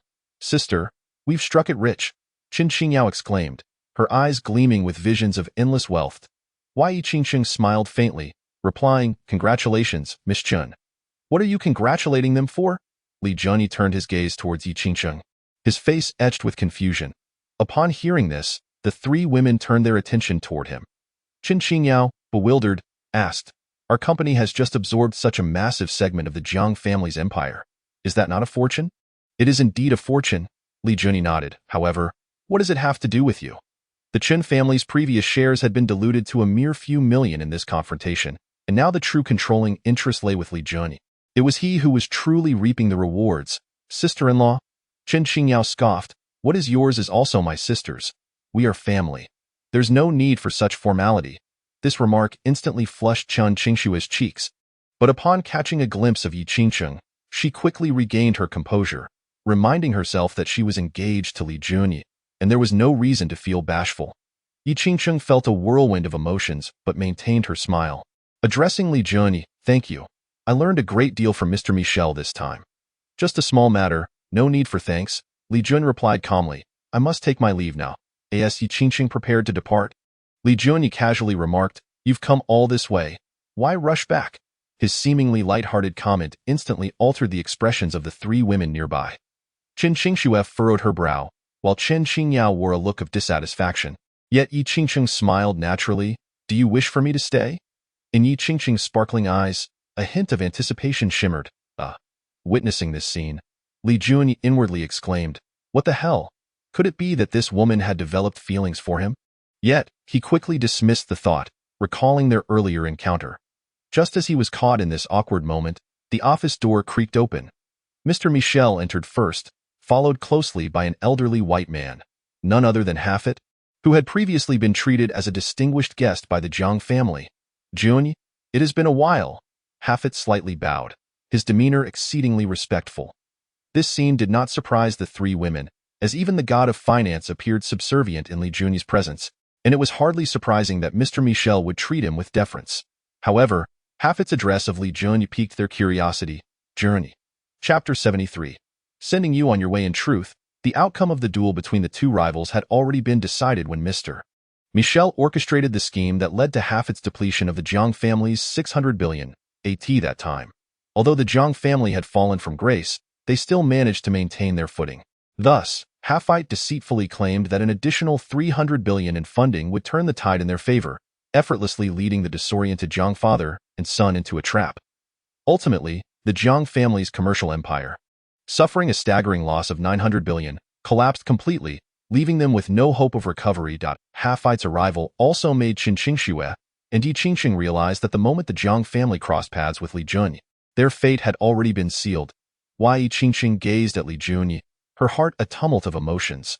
Had she not witnessed everything firsthand? She would never have believed that the debauched Playboy from 3 years ago was the same person as the formidable figure before her. Meet Sai, congratulations on your victory. Last time, I fell for your scheme. This time, you've stumbled, so we're even. Half-Fight and Meet Sai embraced, sharing a carefree laugh that dissolved past grievances. Your Majesty, if there's nothing more, I shall take my leave. Half-Fight inquired cautiously. Li Juni nodded in agreement, stating, Thank you for your hard work. If I ever find myself in the beautiful nation, we shall reconnect. Awaiting your esteemed presence, I believe the entire beautiful nation will become exceedingly lively, Half-Fight said, his words heartfelt. His welcome to Li Juni was genuine, yet he understood that the latter was a restless soul, incapable of settling anywhere. Li Juni feigned displeasure, remarking, I suspect you, old fellow, are mocking me. Not at all. Half-Fight slightly bowed. Li Juni patted his shoulder and said, I have other matters to attend to. I cannot see you oft. I wish you safe travels. Thank you, Your Majesty, Half-Fight sighed in relief. Meanwhile, Meet Sai spoke up, Boss, I am quite fond of the mysterious nation of Xia. May I stay by your side? Li Juni replied nonchalantly, Even if you wish to leave, I wouldn't permit it, no? Meet Sai understood immediately. Do you have further instructions? In a couple of days, you will have your hands full. Li Juni chuckled that Li Dinghua had already informed him of the government's plans to support Yunyang technology in replacing the Jiang family, so he still needed talents like Meet Sai. Let me see Half-Fight off, Meet Sai suggested. Li Juni agreed. After the two financial legends departed, Yi Qingqing chose to take her leave once more. Wait, Li Juni suddenly called out. Yi Qingqing halted and turned, asking, Is there something else? Well, Yunyang Technology is currently seeking partners to collaborate with. Your Yi family's Longshan group might be interested, right? Li Juni's words filled Yi Qingqing's heart with joy. It was only a matter of time before Yunyang Technology became a business giant. The benefits of collaborating with them would be unimaginable. Absolutely. Yi Qingqing nearly blurted out in her eagerness. Li Juni pointed at Chun Qingxue, awkwardly adding, Since you both know each other, you can discuss the specifics of the collaboration. Although the Yi family hadn't actively participated in the rivalry between the Li and Jiang families, his gratitude for their public support prompted him to offer them a slice of the pie. Yi Qingqing wanted to say more, but Li Juni interrupted. No need for thanks. Weren't you headed back to the Imperial City? Let me escort you. Moments later, Li Juni drove Chun Qingxue's Maserati to take Yi Qingqing to the airport. The journey was silent, yet it was evident that both wished to speak but were unsure where to begin. Upon finally reaching the airport, just as Yi Qingqing was about to exit, she could no longer hold back and asked, Miss Qian is so beautiful. You must love her dearly, right? Li Juni was momentarily at a loss for words, neither affirming nor denying his feelings. A bittersweet smile crept onto Yi Qingqing's lips, interpreting his silence as tacit agreement. You two are quite the match. I wish you both happiness. With that, she opened the door and stepped out alone. However, at that very moment, the observant Li Juni clearly saw a tear fall to the ground. Suddenly, he felt an urge to chase after her and embrace her from behind. Unfortunately, he remained seated until Yi Qingqing disappeared into the airport. Meanwhile, at the Jiang family residence, Jiang Shangda sat helplessly on the sofa, his hair disheveled and eyes vacant, resembling a ghost. Dad, let's go. Jiang Zhenghong approached with a suitcase in hand. The Jiang family was utterly finished. Soon, countless creditors would come knocking, and they could no longer remain in Xia, leaving them no choice but to flee abroad. Dad is old. You all should leave. Jiang Shangda shook his head slightly. Dad, please don't say that I transferred a significant amount of assets overseas. It's enough for us to live comfortably. Though Jiang Zhenghong was reluctant, he realized there was no other choice. If only he could turn back time, he would never have provoked the Li family. But alas, there were no do-overs. You all go. I will not accompany you. Jiang Shangda's tone was resolute. Please, Dad, I beg you. Jiang Zhenghong knelt down, pleading, If we don't leave now, we won't have time. I won't leave. Jiang Shangda sighed deeply. They say the elderly wish to return to their roots. Thus, even in death, he did not want to perish in a foreign land. Dad, if you don't want to go, then don't. Jiang Zhenghong's words were interrupted by a cold voice that entered the room. In an instant, both Jiang Shangda and Jiang Zhenghong's expressions changed, for they recognized the voice of the newcomer. Boom. The villa's door was kicked open. Li Juni stepped in with his hands clasped behind him, advancing step by step. With each step he took, Jiang Zhenghong felt an increasing pressure, his face growing pale. Li Juni, what do you want? Jiang Zhenghong stammered in fear. However, Jiang Shangda's face contorted with rage, his eyes brimming with hatred. You little beast. Do you come here to mock me? What would I gain from ridiculing an ant like you? Li Junyi replied disdainfully. Then what brings you here? Jiang Zhenghong swallowed hard, clearly displaying his anxiety. Li Junyi shrugged and said, I am here to send you on your way. This declaration instantly made Jiang Zhenghong alert, his internal fear multiplying exponentially. Are you trying to eliminate us entirely? Ha ha ha, do not forget that this is Xia. Your Li family cannot dominate here. Jiang Shangda laughed maniacally. But the next moment, Li Junyi leisurely retrieved a dossier from his body. This document detailed every single crime committed by the Jiang family. The sum of these offenses warranted the annihilation of their entire clan. Chapter 74. The all-knowing in the Jianghu Jiang Shangda could hardly fathom that Li Junyi had unearthed his most deeply hidden secrets. At that moment, he felt all hope of survival vanish. How ruthless! Jiang Shangda's face turned ashen. Thud. Suddenly, Jiang Zhenghong knelt, almost begging, Young Master Li, we were wrong. Please spare us. Get up, you scoundrel, Jiang Shangda exclaimed, his heart aching as he saw his son grovel before their sworn enemy. How can you beg him? Yet, Jiang Zhenghong, oblivious to his father's distress, continued to bow and plead, as if he would sacrifice his father's life just to appease Li Junyi. The distortion of humanity was starkly evident in that moment. Now you regret it? It's too late. Li Junyi shook his head slightly, declaring, even if I were inclined to spare you, those you have oppressed and harmed would never agree. Young Master Li, grant me a chance for redemption. I still have tens of billions in assets abroad. If you let me go, I will give it all to you. Jiang Zhenghong was genuinely terrified. He had not yet fully indulged in a life of excess, and he did not wish to die. Unfortunately, Li Junyi offered him no opportunity. Boom! With a single strike, Jiang Zhenghong's head hit the ground before he could even lift his gaze, and he was gone. Spare the agony. Jiang Shangda's eyes widened in fury, trembling as he pointed at Li Junyi, but no words escaped his lips. It's your turn. Li Junyi stepped closer. Young brother, spare me. I beg you. At that moment, an elderly voice came from outside the villa, followed by a septuagenarian entering with his hands clasped behind his back. Mu. Mr. Mu. Upon seeing the newcomer, Jiang Shangda's eyes lit up. The elder gestured for him to remain calm, then fixed a sharp gaze on Li Junyi, saying, as the Buddha teaches, the heavens favor the kind-hearted. Young brother, at such a young age, you possess such a heavy aura of killing intent. It seems you carry a significant amount of karmic debt. What business is it of yours? Li Junyi shot back, utterly dismissive. Are you looking to be the hero? Mr. Mu, this little beast killed Mu Bai. You must avenge him. Jiang Shangda cried out in anguish, his face twisted with anger. The elder nodded gently, sighing. The Buddha teaches that karma is predestined. Mu Bai's death was also preordained. He then turned his attention back to Li Junyi, shifting his tone. Young brother, as the saying goes, when will grievances end? May I doubt what the hell? Before he could finish his sentence, Li Junyi launched a heavy punch. Bang! The elder reacted swiftly, slapping out in self-defense. The collision of their strikes generated a powerful shockwave that shattered the coffee table. Boom! Under Jiang Shangda's watchful eyes, the elder was sent flying, crashing against a supporting pillar. PFF! The elder braced himself with one hand and coughed up a mouthful of blood, the shock evident in his eyes. He could hardly believe that his strength was insufficient to withstand even one of Li Junyi's blows. Li Junyi looked down at the elder, enunciating each word.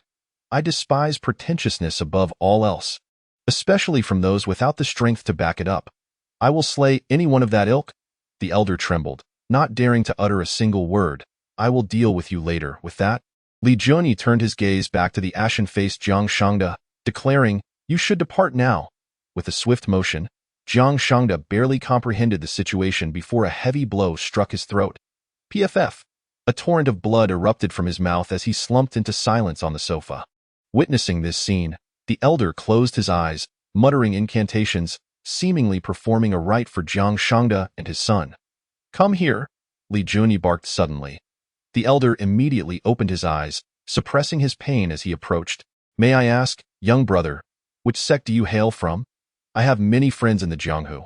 Perhaps I know your master. To him, Li Junyi's remarkable strength at such a young age could only be attributed to having an extraordinary mentor. It was akin to a prodigy versus a failure. Without guidance, There would be little distinction between the two. In a bid to save his life, he had to ingratiate himself. You know many people in the Jianghu? Li Junyi asked, somewhat surprised. Indeed. The elder clasped his fists in respect, saying, I am Mu Hongsheng, and after decades in the Jianghu, I have made many acquaintances. Young brother, you might as well tell me your master's name. It is likely that I am an old friend. My master is a reclusive expert. Even if I told you, you would not know him, Li Junyi responded dismissively. When he was in the depths of prison, his three masters had warned him never to mention their names in front of outsiders, at the time. He suspected that they might be notorious villains in the Jianghu, and he had readily agreed to keep their identities secret to avoid entanglement. Young brother, I am known as the all-knowing in the Jianghu.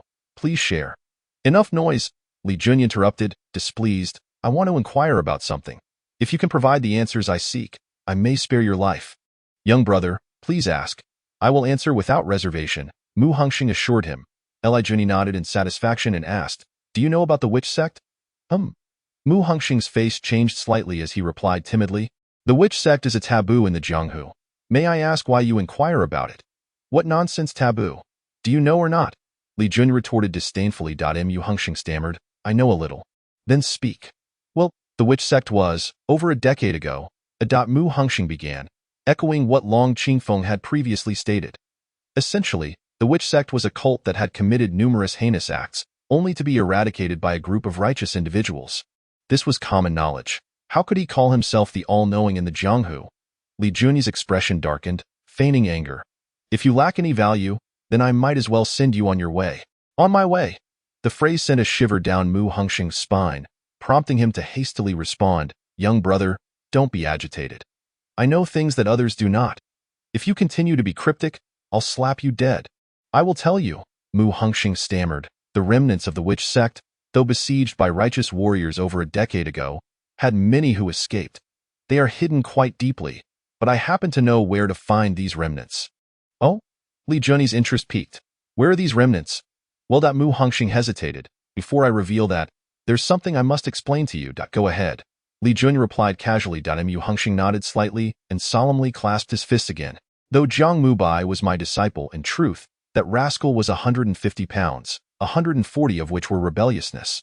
Young brother, killing him was truly an act of justice. Chapter 75.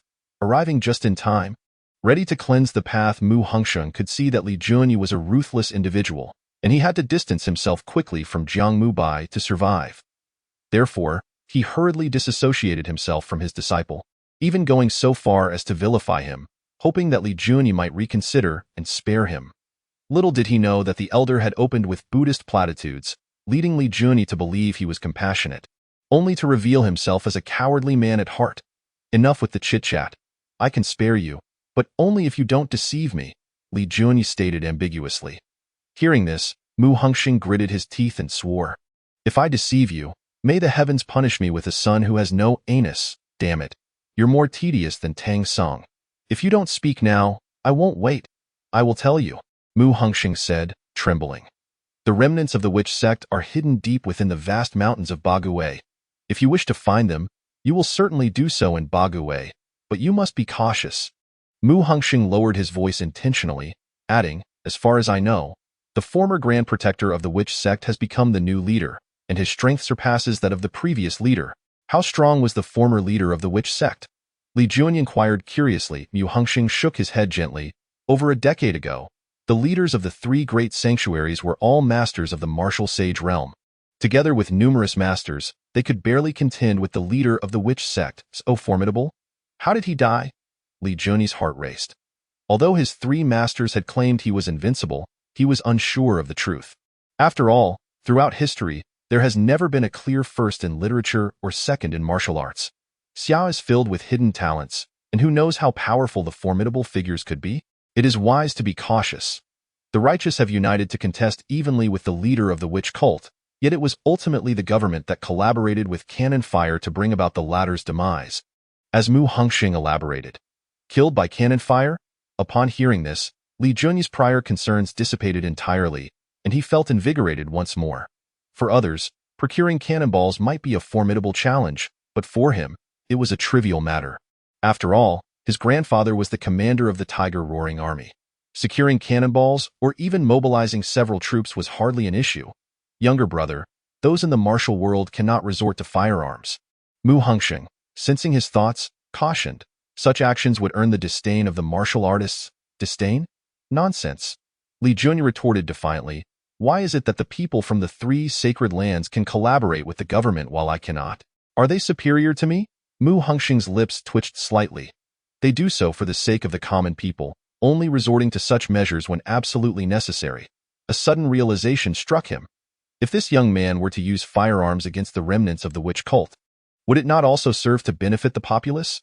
With this thought, Mu Hongxing found himself at a loss for words. Ahem. Li Jun cleared his throat and said, since you know where the remnants of the witch cult are, lead the way. Once I capture them, I shall release you. With a thud, Mu Hongxing suddenly knelt, his voice filled with despair as he pleaded, younger brother, I have an elderly parent above and a grandchild under 1 month old below. I implore you to show mercy and spare me. I promise never to act pretentiously again. What kind of absurd joke is that? Li Jun scoffed. The former Grand Protector was more formidable than the current leader. Allowing him to lead would be akin to offering his neck for slaughter. What are you afraid of? I shall bear any danger. Li Jun regarded him with disdain. He held a deep contempt for those lacking in resolve. Had this old man not held some utilitarian value, he might have already dealt him a fatal blow. Mu Hongxing attempted to speak further, but was cut off by Li Jun's dismissive gesture. You can either die now or lead me. The choice is yours. Li Jun presented him with an ultimatum. After much hesitation, Mu Hongxing chose to lead, but he stipulated one condition. He needed time to recover from his injuries. Although Li Jun was eager to uncover his mother's connection to the witch cult, he understood that over a decade had passed. Haste would yield no immediate results, and thus he acquiesced. Very well, I shall take my leave for now. Once I'm healed, I will come to find you, younger brother. Mu Hongxing intended to flee. Regrettably, Li Jun had no intention of granting him that trust. With a sharp motion, he pinched the corners of Mu Hongxing's mouth, swiftly producing a dark pill from his person and forcing it into the latter's mouth. Chomp, chomp. Unable to resist, Mu Hongxing chewed a few times before swallowing, panic overtaking him. What have you made me consume? A super revitalizing pill? Quite valuable, Li Jun chuckled. Your injuries do not affect your vital organs. A few days of recuperation will suffice for recovery. Remember to find me at Yunyang Technology in Xian City once you are well. With that, he vanished from the villa in a flash. Hey! Mu Hongxing was now in a state of panic. He could scarcely believe what he had ingested, convinced it was a poison concocted by Li Jun to control him. At that moment, he regretted not having slapped himself several times. Initially contemplating leveraging the death of his disciple to extract some retirement funds from the Jiang family, he had not anticipated the plan would backfire. Damn it! Infuriated, Mu Hongxing kicked Jiang Shangda a few times on the other side. Having departed the Jiang family villa, Li Jun encountered members of the Dragon Group, led by Long Qianjun. What brings you here? Long Qianjun was taken aback upon seeing Li Jun. What a coincidence, Dragon King!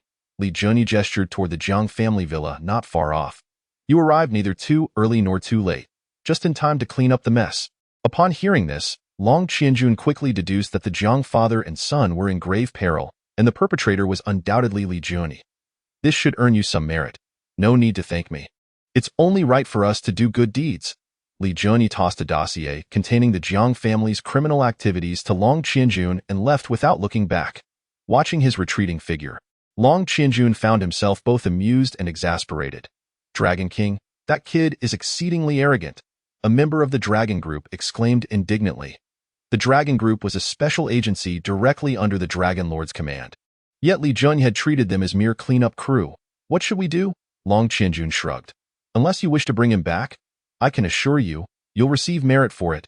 The Dragon Group member quickly shook his head. With Jiang Mubai already dead at Li Jun's hands, he had no desire to court death himself. With the demise of the Jiang father and son, and the disappearance of Jiang Rufin and her child, the once formidable Jiang family was effectively eradicated from the Summer Kingdom. This monumental clash of super families allowed the Li family to incontrovertibly establish their status as the foremost aristocracy. However, many were acutely aware that the Li family's effortless obliteration of the Jiang family was fundamentally attributed to Li Jun. Once a notorious wastrel, he had now made a name for himself worldwide. In the Dragon Group, Bang, the highest authority, Long Qingfeng slammed his fist onto the table, asserting without a hint of doubt, regardless of the circumstances, I must secure your grandson. Should he be willing to join the dragon group, I will immediately step down and let him take the position of Dragon King. Dragon King? What is so impressive about that? Li Dinghua, seated opposite, displayed an expression of disdain. It was known that even the olive branch offered by the Dragon Lord Su Jianhua had been dismissed by Li Jun. What does a mere Dragon King amount to? Old Li, I'm asking you as a friend. We truly need talents like your grandson in the dragon group. Long Qingfeng, realizing that a hard approach would not work, opted for a softer tactic. Initially, he thought Li Junyi was merely a figure of remarkable strength. However, upon learning of the events surrounding the conflict between the Li and Jiang families, he recognized Li Junyi's considerable influence abroad. This was evidenced by the deference shown to him by the heads of the 4 major financial clans and the financial magnate Michel. The Dragon Group frequently undertook missions abroad, and Li Junyi's inclusion would undoubtedly bolster their efforts. Old Long, to be candid. Master. Just as Li Dinghua began to speak, the office door swung open, as if summoned by fate. Long Qingfeng entered, accompanied by the laid-back Li Junyi. Oh, Old Li, what a surprise to see you here. Li Junyi expressed his astonishment. Li Dinghua was equally taken aback. What brings you here, you brat? Indeed, have you changed your mind and decided to join our dragon group? Long Qingfeng inquired excitedly, pointing at Long Qianjun and earnestly promising. I just told your grandfather that if you join the dragon group, his position is yours. Ah! Long Qianjun's mouth fell open, and his eyelids twitched. He was acutely aware that his honorary title of Dragon King had been hard-earned through perilous endeavors. How could it be stripped away so easily? Let us stabilize this brat first. Perceiving his disciple's emotional turmoil, Long Qingfeng quickly leaned in and whispered, In a few years, when I pass, my position will be yours. At this, Long Qianjun's furrowed brow gradually relaxed. Wait a minute, master. You're in robust health. If you were to pass, wouldn't that be decades from now? Long Qianjun felt utterly bewildered. Old Long, spare me the nonsense. Li Junyi waved his fist, issuing a warning. How many times must I say it? I cannot abide constraints. If you dare bring this up again, I'll knock you out. Believe it? Calm down. Long Qingfeng was immediately startled. He had been caught off guard by Li Junyi's last punch, and his injuries had yet to heal. Another blow might very well send him to the afterlife. Brat, do not disrespect your elders. Li Dinghua admonished sternly. Realizing Li Dinghua's presence, Long Qingfeng regained his composure, emboldened by the fact that he had little to fear from him. Thus, he boldly retorted, You little punk, do you not understand the importance of respecting your elders? Bullying an old man like me in his 70s or 80s. What kind of martial ethics is that? Humph. Old Li may protect you for a time, but he cannot shield you forever, Li Junyi reminded with a smile. The moment his smile fell upon Long Qingfeng, the latter felt a shiver run down his spine, internally exclaiming, What a formidable character! Few would dare to challenge him so brazenly in the dragon group. All right, enough of this. Let us discuss serious matters. Li Junyi reined in his playful demeanor and shifted the subject. I have returned to inform you of something important. What is it? Upon observing his solemn expression, Long Qingfeng ceased his light-hearted banter. I know where the remnants of the witch cult are located. Li Junyi spoke with deliberate emphasis.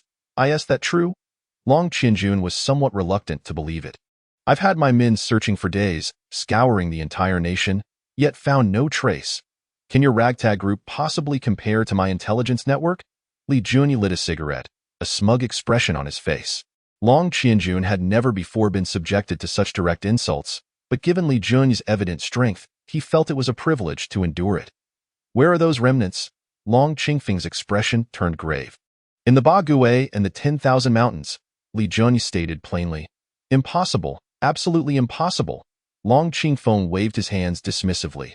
Long Qianjun echoed. The Bagui and the 10,000 mountains serve as the witch cult stronghold. They would never dare. The moment the discussion reached this point, both Long Qingfeng and Long Qianjun exchanged knowing glances, realizing the most dangerous places are often the safest. Master, if any remnants of the witch cult still exist, they might indeed be hiding in their original stronghold, Long Qianjun admitted sheepishly, because aside from the Bagui and the 10,000 mountains, I have essentially searched the entire country. Indeed. Long Qingfeng nodded in agreement. Before turning to Li Junyi, how did you come by this information? That's not something for you to pry into. Li Junyi chuckled. In any case, my purpose in coming to the dragon group is twofold. To inform you and to request your cooperation. Cooperate with you in what? Long Qianjun blurted out. Li Junyi shot him a look, as if he were a fool. What else but to assist me in capturing the remnants of the witch cult? Long Qianjun finally understood, feeling somewhat embarrassed. Old Li, there's something I need to ask you. Li Junyi then surveyed Long Qingfeng and his disciple, stating, we have family matters to discuss. Could you please excuse us? At this, Long Qingfeng's lips twitched with irritation. You can't just discuss family matters here. This is the dragon group, my territory. Do you dare to ask me to leave? Old Long, given our relationship, borrowing your office for a moment should be acceptable, right? Li Dinghua, more attuned to social niceties, provided Long Qingfeng with an escape route. As expected, Long Qingfeng's expression softened immediately. Qianjun, let's go. With a wave of his hand, he led his disciple out of the room. With the door closed, Li Junyi settled beside Li Dinghua, asking, Old Li, I want to know how my father died all those years ago. Upon hearing this, Li Dinghua's expression turned serious. Your father died in battle? No. Li Junyi shook his head, his tone resolute. My father was the first war god of the great Xia, a man of formidable strength. Who could possibly have stealthily slain him on the battlefield? Li Shenjun, the first war god of the Summer Kingdom. He was a formidable figure, instilling terror in enemies on the battlefield. He was both brave and clever, guarding the frontier for many years without allowing a single enemy to breach their territory. He was revered by the soldiers, the shining star of the Summer Kingdom's military. It was unfathomable that such a legendary figure could be quietly slain on the battlefield. At the time, Li Dinghua also found the incident suspicious. Thus he personally investigated for 3 months, ultimately discovering that Li Shenjun had been killed by a poison dart. My father died 3 months later, and then my mother abandoned me.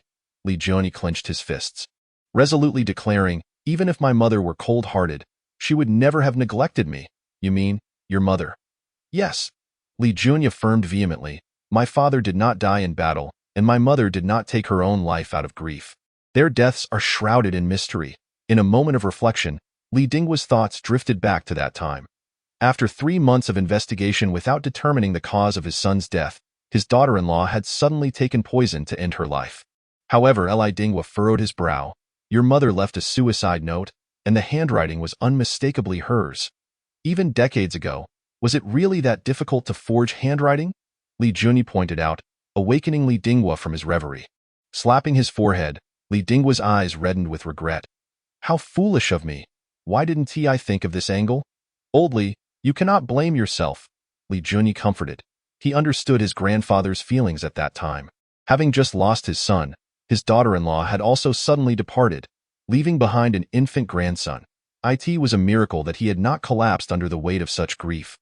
Old Li, take a look at this photo. Li Junyi produced an old yet well-preserved photograph. In it stood a man and a woman. The man in a Zhongshan suit, exuding charisma, while the woman wore an elegant black dress, embodying grace and nobility. These two were Li Shenjun and Lu Xinlan, Li Junyi's parents. You've seen this photo countless times. What is amiss? Li Dinghua pondered. Li Junyi pointed to a plum blossom mark on Lu Xinlan's left shoulder. Though not very clear, it was still recognizable, he elaborated. I previously encountered a remnant of the witch cult. That woman's left shoulder bore a similar plum blossom mark, which she claimed was a distinctive emblem of witch cult members. Such a revelation? Li Dinghua's pupils dilated. He understood that Li Junyi would not jest about such matters, and if what he said was true, it would imply that his daughter-in-law was also a member of the witch cult. This is why I need the dragon group's assistance in capturing the remnants of the witch cult. Li Junyi narrowed his eyes. Taking a deep breath, Li Dinghua patted his shoulder earnestly. Pursue whatever you intend to do with boldness. Even if the heavens were to fall, your grandfather and I will stand by you. I will uncover the truth, no matter who the adversary may be. As he spoke, a cold smile crept across Li Junyi's face, his eyes glinting with murderous intent. I shall ensure the annihilation of his entire clan. At Little Shumi Mountain, in the Carefree Palace. Knock, knock, knock. Bai Suai was in the midst of meditation when someone suddenly knocked on her door. Come in, creak. Xiao Min pushed the door open, announcing, Saint, the palace master has emerged from seclusion and requests your presence in the Carefree Hall. The master has emerged? Upon hearing this, Bai Suai's face displayed a hint of confusion, but she quickly responded, I will go at once. She rose from her seat, donned her shoes, and hurried toward the carefree hall. Meanwhile, in the carefree hall, the most sacred and solemn place of the carefree palace, a woman cloaked in a red mantle sat upon a grand chair adorned with intricate carvings of a dragon and a phoenix. She appeared to be in her 50s, her long black hair elegantly pinned up with silver hairpins. Even at her age, her figure remained unblemished. Observing her exquisite features, one could discern that she had once been an extraordinarily beautiful woman in her youth. She was none other than Phoenix, the current palace master of the carefree palace. Yet, she was not as youthful as she appeared. In truth, she had surpassed a century in age. Disciple pays respects to master. Bai Suyi trotted into the grand hall and knelt on one knee below. The Jade Phoenix smiled faintly and said, "No need for excessive formalities. Rise." "Thank you, master." Bai Suyi stood, noticing that there were no others present in the hall, and thus ascended the steps to stand before the Jade Phoenix. "Master, you have only been in seclusion for a few days. I suddenly felt a sense of unease and decided to postpone matters for a time," the Jade Phoenix explained. Bai Suyi wore a look of realization. "By the way, how has the matter I entrusted you with progressed?" the Jade Phoenix inquired, shifting the topic. Bai Suyi naturally understood that her master was referring to the invitation extended to Li Junyi to join the free and easy palace. She couldn't help but furrow her brow slightly. "Master." Observing her disciple's hesitation, the Jade Phoenix instantly surmised that the task had likely gone awry and asked with a heavier tone, "Could it be that the young man looks down upon our free and easy palace and has instead aligned himself with the Taoist sect or the Zen temple?" "Not at all."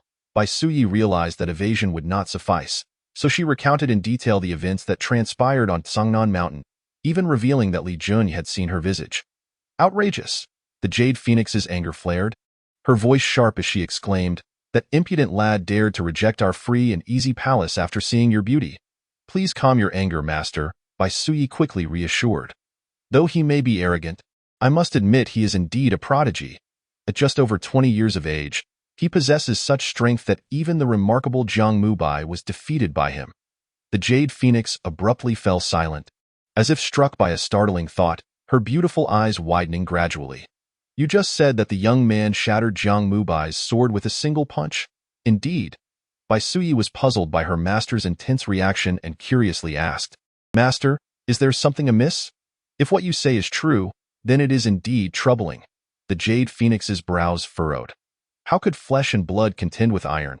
Even the mightiest external technique of the Zen temple, the diamond divine skill, could not accomplish such a feat. There is only one divine skill capable of this, but that skill has long been lost. "Qingfeng, Huofeng, heed my command." The Jade Phoenix suddenly shouted sternly. Whoosh! Two figures swiftly entered from outside the hall. Palace Master, Su Yi, Qingfeng and Huofeng will accompany you into the mortal realm. You must bring that young man back to see me. Chapter 78. Xianer, the Enchantress, long time no see in the outskirts of Xuanqing. At a private villa. "Do. I've got through. Hui Yun, disheveled, shouted joyously, her happiness akin to that of a fool. Yet, had anyone experienced her encounters over the past few days, they would understand her current elation. Days prior, she had been brought here by Jenny, her acupoints sealed. Initially, she had strutted about like a proud peacock, maintaining the dignity of an elder from the Amei sect, convinced that Jenny dared not kill her. And indeed, Jenny did not kill her, but nearly drove her insane. These days, Hui Yun had been incessantly yearning to connect with her junior sister over the phone, desperate to escape this cursed place. Now that she finally got through, how could she not be overjoyed? "Talk to her, try to stall for time," Jenny instructed as she activated a device. Hui Yun dared not refuse, nodding in understanding.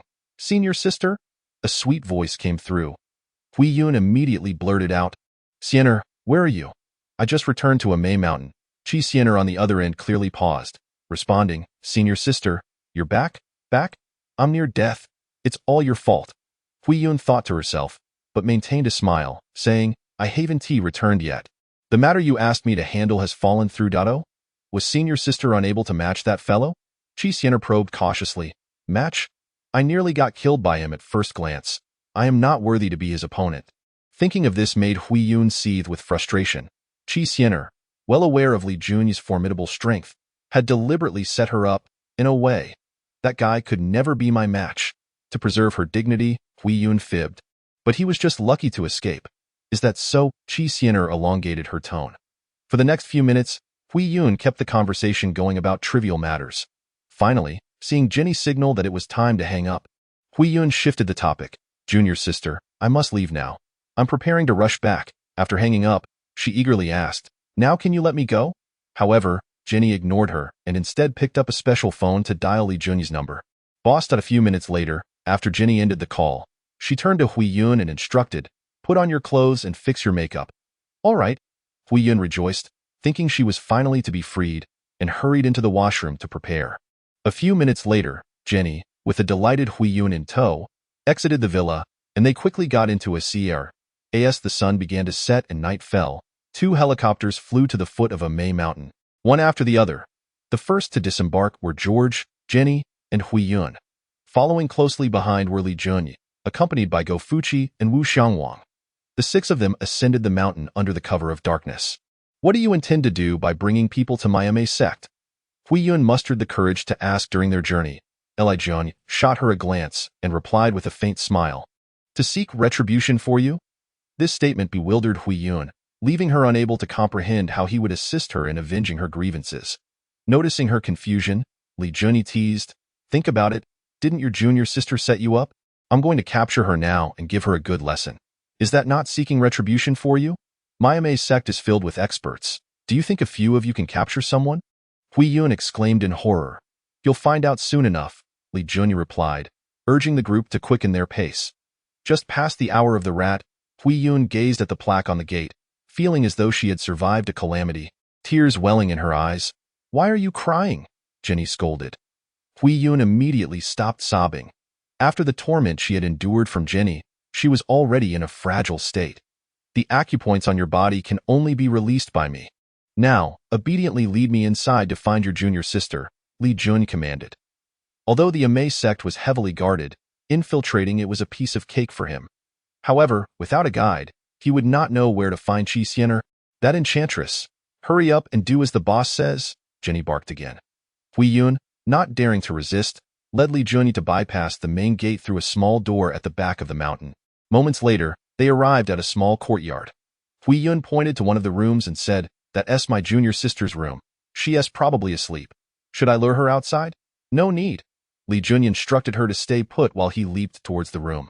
However, after merely glancing inside, he deduced that no one was present, and thus he returned to Hui Yun's side. Where could your junior sister have gone at this late hour? Hui Yun, equally perplexed, replied, That shouldn't be. Did she deceive me and not return at all? No, she did not deceive you, Li Junyi asserted firmly. Earlier, when Hui Yun spoke on the phone with Chi, Jenny confirmed that the call's IP address was indeed from Amei Mountain. Could she be at the hot springs? Hui Yun speculated uncertainly. Whenever my junior sister returns from the mountain, she always goes to soak in the hot springs at the back. Lead the way, Li Junyi commanded Eye in the night. The two made their way to the forest behind the mountain. Soon, a steaming hot spring came into view, and with his exceptional eyesight, Li Junyi clearly saw a woman rising from the water, her alluring figure accentuated by her long, damp hair cascading down her back. Just then, the woman turned around, and Li Junyi found himself entranced. With a swift motion, he immobilized Hui Yun, rendering her unable to speak. Li Junyi approached cautiously, resembling a thief poised to strike. Meanwhile, Chi, hastily dressing due to the chill in the air, sensed a pair of eyes watching her but could not identify any unusual presence. A gust of wind swept by, sending a chill down her spine. Just then, having enjoyed the spectacle, Li Junyi revealed himself. Ah! Startled by his sudden appearance, Chi instinctively screamed, her voice trembling, Who are you? Are you human or ghost? Could there be a ghost as handsome as I? Li Junyi smirked, Siener, the enchantress, long time no see. Chapter 79. Your junior sister wants to elope with me. Upon seeing Li Junyi, Chi was immediately filled with rage. She was certain that the person who had been observing her while she dressed was none other than Li Junyi. Though she longed to inflict 1,000 cuts upon this scoundrel, her reason prevailed, and she chose to flee instead. Still trying to escape? Li Junyi taunted, leisurely pursuing her with the electric baton in hand. Whooshed at eye in the dark, the two figures weaved through the forest. Chi realized that she had no means to defend herself against Li Junyi, and that fleeing was her only option. If only she could return to find her master. She would be safe. Oh, look at you, little tigress, running quite fast. Li Junyi chuckled. Though he could easily outpace her, kichRebellious was familiar with the terrain, allowing her to evade capture for the time being. Minutes later, breathless, kichRebellious felt she was close to safety, but just then, a shadow emerged like a specter, blocking her path. With your speed, why not try out for the Olympics? Li Junyi joked, pressing buttons on his electric baton. kichRebellious raised an eyebrow, a hint of fear creeping into her heart. Li Junyi, don't do anything reckless. This is a May sect. If you dare to harm me, my master won't let you off. Threatening me now? Li Junyi remarked playfully. If your master discovers that her prized disciple is a remnant of the witch sect, I wonder what kind of righteous justice she would mete out. Upon hearing this, kichRebellious's body trembled. In her moment of panic, she had forgotten that Li Junyi was aware of her other identity. To put it bluntly, if the May sect learned of her connection to the witch sect, she would undoubtedly become a pariah, despised by all. However, kichRebellious scoffed. Do you think anyone would believe your words? Li Junyi raised an eyebrow. I am a disciple of the May sect. Do you think they would believe you or me? kichRebellious said confidently. The witch sect had been eradicated over a decade ago. Her fellow disciples would never believe that any members remained. You make a fair point. Li Junyi scratched his head, then added, but why should I care whether they believe me or not? His voice, though low, brimmed with authority. kichRebellious narrowed her beautiful eyes warily and asked, Li Junyi, why do you insist on pursuing me? Am I pursuing you? Li Junyi retorted, hands on his hips, scoffing. Do you think just because you have a bit of charm, every man would fancy you? Ha! kichRebellious did not mean it that way. Yet Li Junyi led her thoughts to that direction, prompting her to ask, are you a eunuch? She held absolute confidence in her beauty, believing only a eunuch could remain unmoved by her allure. Li Junyi's anger flared. Who are you calling a eunuch? Say that again, and I'll show you just how much of a man I am. As he spoke, he stealthily approached her. Don't come any closer. kichRebellious warned, swallowing hard. Go ahead and shout. Even if everyone from May sect shows up tonight, let us see who can protect you. Li Junyi disregarded her threats entirely. Master, save me, kichRebellious shouted at the top of her lungs. The mountains echoed her voice. In a swift motion, Li Junyi seized her throat, easily subduing her. Zzz. kichRebellious rolled her eyes back as she was shocked by the electric baton. You bastard, let me go. Zzz. I'll fight you. Zzz. Each time kichRebellious threatened him, Li Junyi would unhesitatingly retaliate with a couple of jolts. In no time, kichRebellious was left weak and limp in Li Junyi's arms, her faint fragrance wafting toward him. He embraced her, intending to carry her away. Unfortunately, fate had other plans. Whoosh, whoosh, whooshed in the darkness, several figures swooped toward them. Who dares to wreak havoc in my May sect? The voice belonged to a commanding nun. Li Junyi realized kichRebellious's scream had alerted the May sect members, but he remained unfazed. If it comes to it, I'll just fight my way out. I am Li Junyi. All of you. Get lost, or I'll bring 2 tanks tomorrow and flatten your May sect. Such words would undoubtedly intimidate many in the outside world. Yet here in the May sect, it fell flat. A group of nuns, rarely engaging with worldly news, naturally did not recognize him. Li Junyi? Never heard of you in the martial world. kichRebellious observed, enough chit-chat. Capture him. The leading nun, kichRebellious, declared, hurry and release my junior sister, or I shall slay you today. Li Junyi chuckled, as the saying goes, better to destroy 10 temples than a single marriage. Your junior sister and I are deeply in love, so we decided to elope. With that, he carried the limp kichRebellious and made to escape. Chase, kichRebellious commanded, waving her hand, and her fellow disciples immediately pursued. Whoosh, whoosh, whoosh. Dozens of figures raced through the forest, chasing after Li Junyi. With his speed, he easily left the May sect disciples far behind. You better let me go, or else you'll regret it, kichRebellious weakly warned. Then we shall see who is right, Li Junyi chuckled, not taking her threat seriously. Soon enough, they circled around and returned to the entrance of the May sect. Young master boss. Upon seeing Li Junyi arrive, Gofuchi and his companions rushed over. Li Junyi set kichRebellious down and commanded, keep an eye on her. If she dares to run, shoot her on the spot. After issuing his orders, he turned to confront those unruly May disciples. Hey, where have you hidden my junior sister? I advise you to surrender. Otherwise, you will surely regret it. kichRebellious, seeing only Li Junyi and not her sister, began to grow anxious. Regret? You'll regret it. As the words fell, Li Junyi sprang forth like an arrow. Bang! 2 punches were thrown in succession, immediately sending 2 Amei disciples flying through the air with astonishing speed. Huichuan and the other disciples were taken aback. Boom! Li Junyi charged into the fray like a tiger among sheep, and with every punch he threw, at least 1 Amei disciple was sent hurtling away. Outrageous! Clang! Although Huichuan was shocked, she immediately drew her sword to confront him. Chapter 80. Li Dazangjia borrows a sword having already attained the mastery of a grandmaster. Huichuan, the nun, clearly looked down upon Li Junyi. After all, the disparity in their ages was evident. How strong could he possibly be? Yet, in the next moment, she realized how naive her thoughts were. Clang! Li Junyi unleashed a casual punch. Huichuan's long sword shattered in an instant. And before she could react, his fist crashed into her body. Ah! Huichuan spat out a mouthful of blood midair. Senior sister. The 2 or 3 Amei disciples still able to stand were quick to retreat with Huichuan. Clearly, they never expected that their master, a grandmaster, would fail to withstand even a single encounter with Li Junyi. Who on earth are you? Why have you dared to intrude upon my Amei sect? Huiyun lay in the arms of her junior sisters, her face filled with astonishment as she gazed at Li Junyi. I am here to uphold justice on behalf of heaven, Li Junyi declared, looking down upon them with an imposing demeanor. Yet you, instead of cooperating, dare to obstruct me. Do you not fear the wrath of heaven? You would do well to refrain from any rash movements, for I am quite prepared to erase your Amei sect from the map of Xia country. Outrageous! Suddenly, a fierce shout rang out. In the next moment, a figure dashed in with remarkable speed. Master, master! Huichuan and the others were filled with joy at the sight of the arriving old nun. The old nun surveyed the scene, her expression darkening as she noted the injuries sustained by her disciples. Her gaze then fixed upon Li Junyi.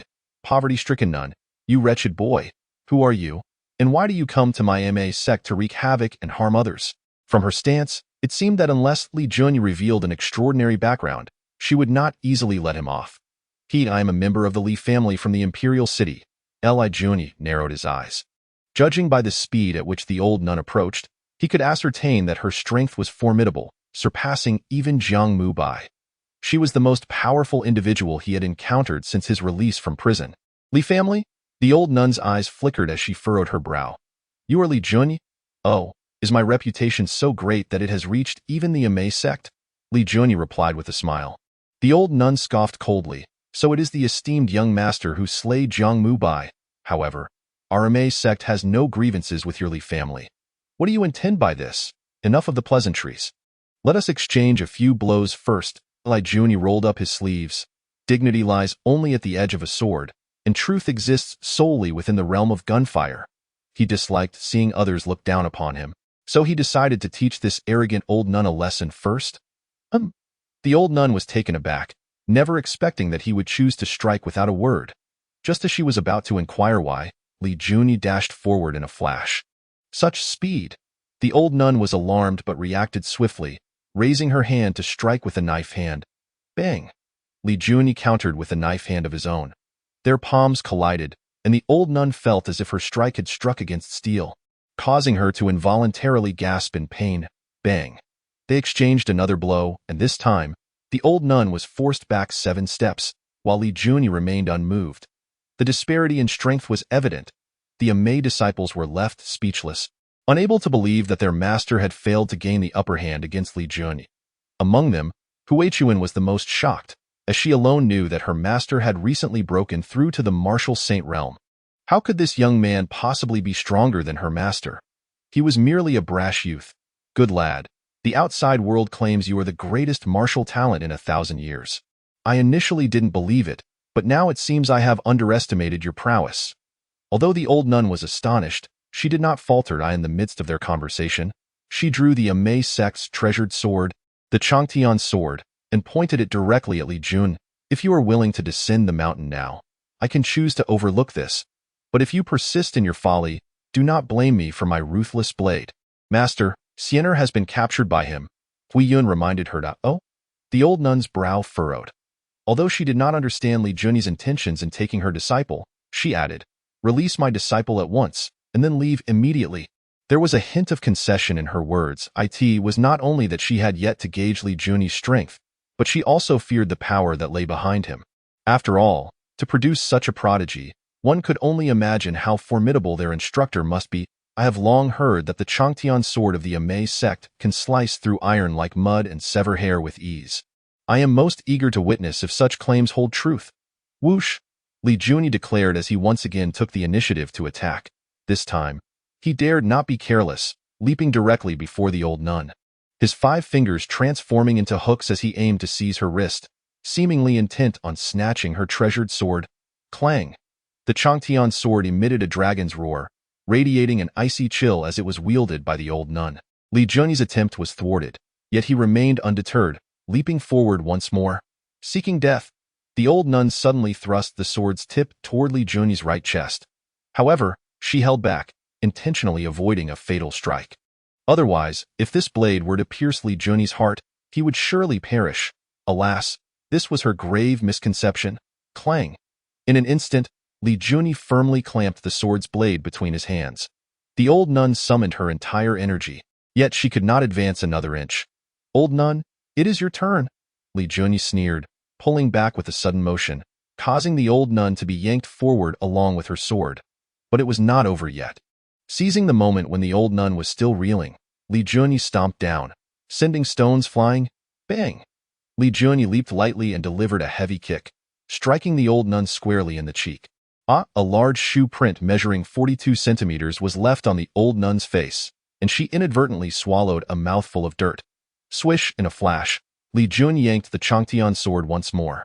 The old nun was caught off guard, her grip loosened, and the sword was snatched away by Li Junyi. Return my sword. The old nun attempted to reclaim it, but Li Junyi countered with a swift slap across her face. The old nun tumbled backward, landing in a most undignified manner. Li Junyi ran his fingers along the blade of the Changtian sword, his eyes sparkling with delight. A sword befitting a hero. This one is splendid. This is the Amei sect's treasured sword. Return it to me. The old nun was filled with both fear and fury. Why must a monk be so petty? Li Junyi shrugged and chuckled. This sword and I share a connection. Let me borrow it for a few days. Chapter 81. Old thieving nun, you should die were it any ordinary item. The old nun might have considered lending it to him, given his overwhelming strength. However, the Changtian sword was the Amei sect's treasured possession, passed down for centuries. She could neither afford to nor dare to agree. Besides, Li Junyi claimed it was alone, yet his demeanor clearly indicated he intended to keep it. If he truly took the sword away, it would undoubtedly become a case of borrowed but never returned. Thus, the old nun's patience wore thin, and she urged, Young Master Li, if you are willing to return the Changtian sword to me, we can discuss matters amicably. Seeing her soften, Li Junyi no longer acted with arrogance, replying casually, Master, this sword truly resonates with me. Why not sell it to me directly? The price is negotiable, young Master Li. Do not jest. If I were to sell this sword, I would become an eternal sinner in the annals of the Amei sect. Refusing an offer of goodwill? Li Junyi's patience reached its limit as he snorted. The sword is in my possession. If you have the courage, come and take it from me. But allow me to remind you, the last person who attempted to seize something from me now has grass growing over their grave. This was an unmistakable threat. The old nun felt a surge of anger mixed with fear. Clearly, it was he who had stolen her sword, yet he now painted her as the thief. Were it not for her apprehension of Li Junyi's monstrous power, she might have long since dealt with him with a single palm strike. Li Junyi, do not push me.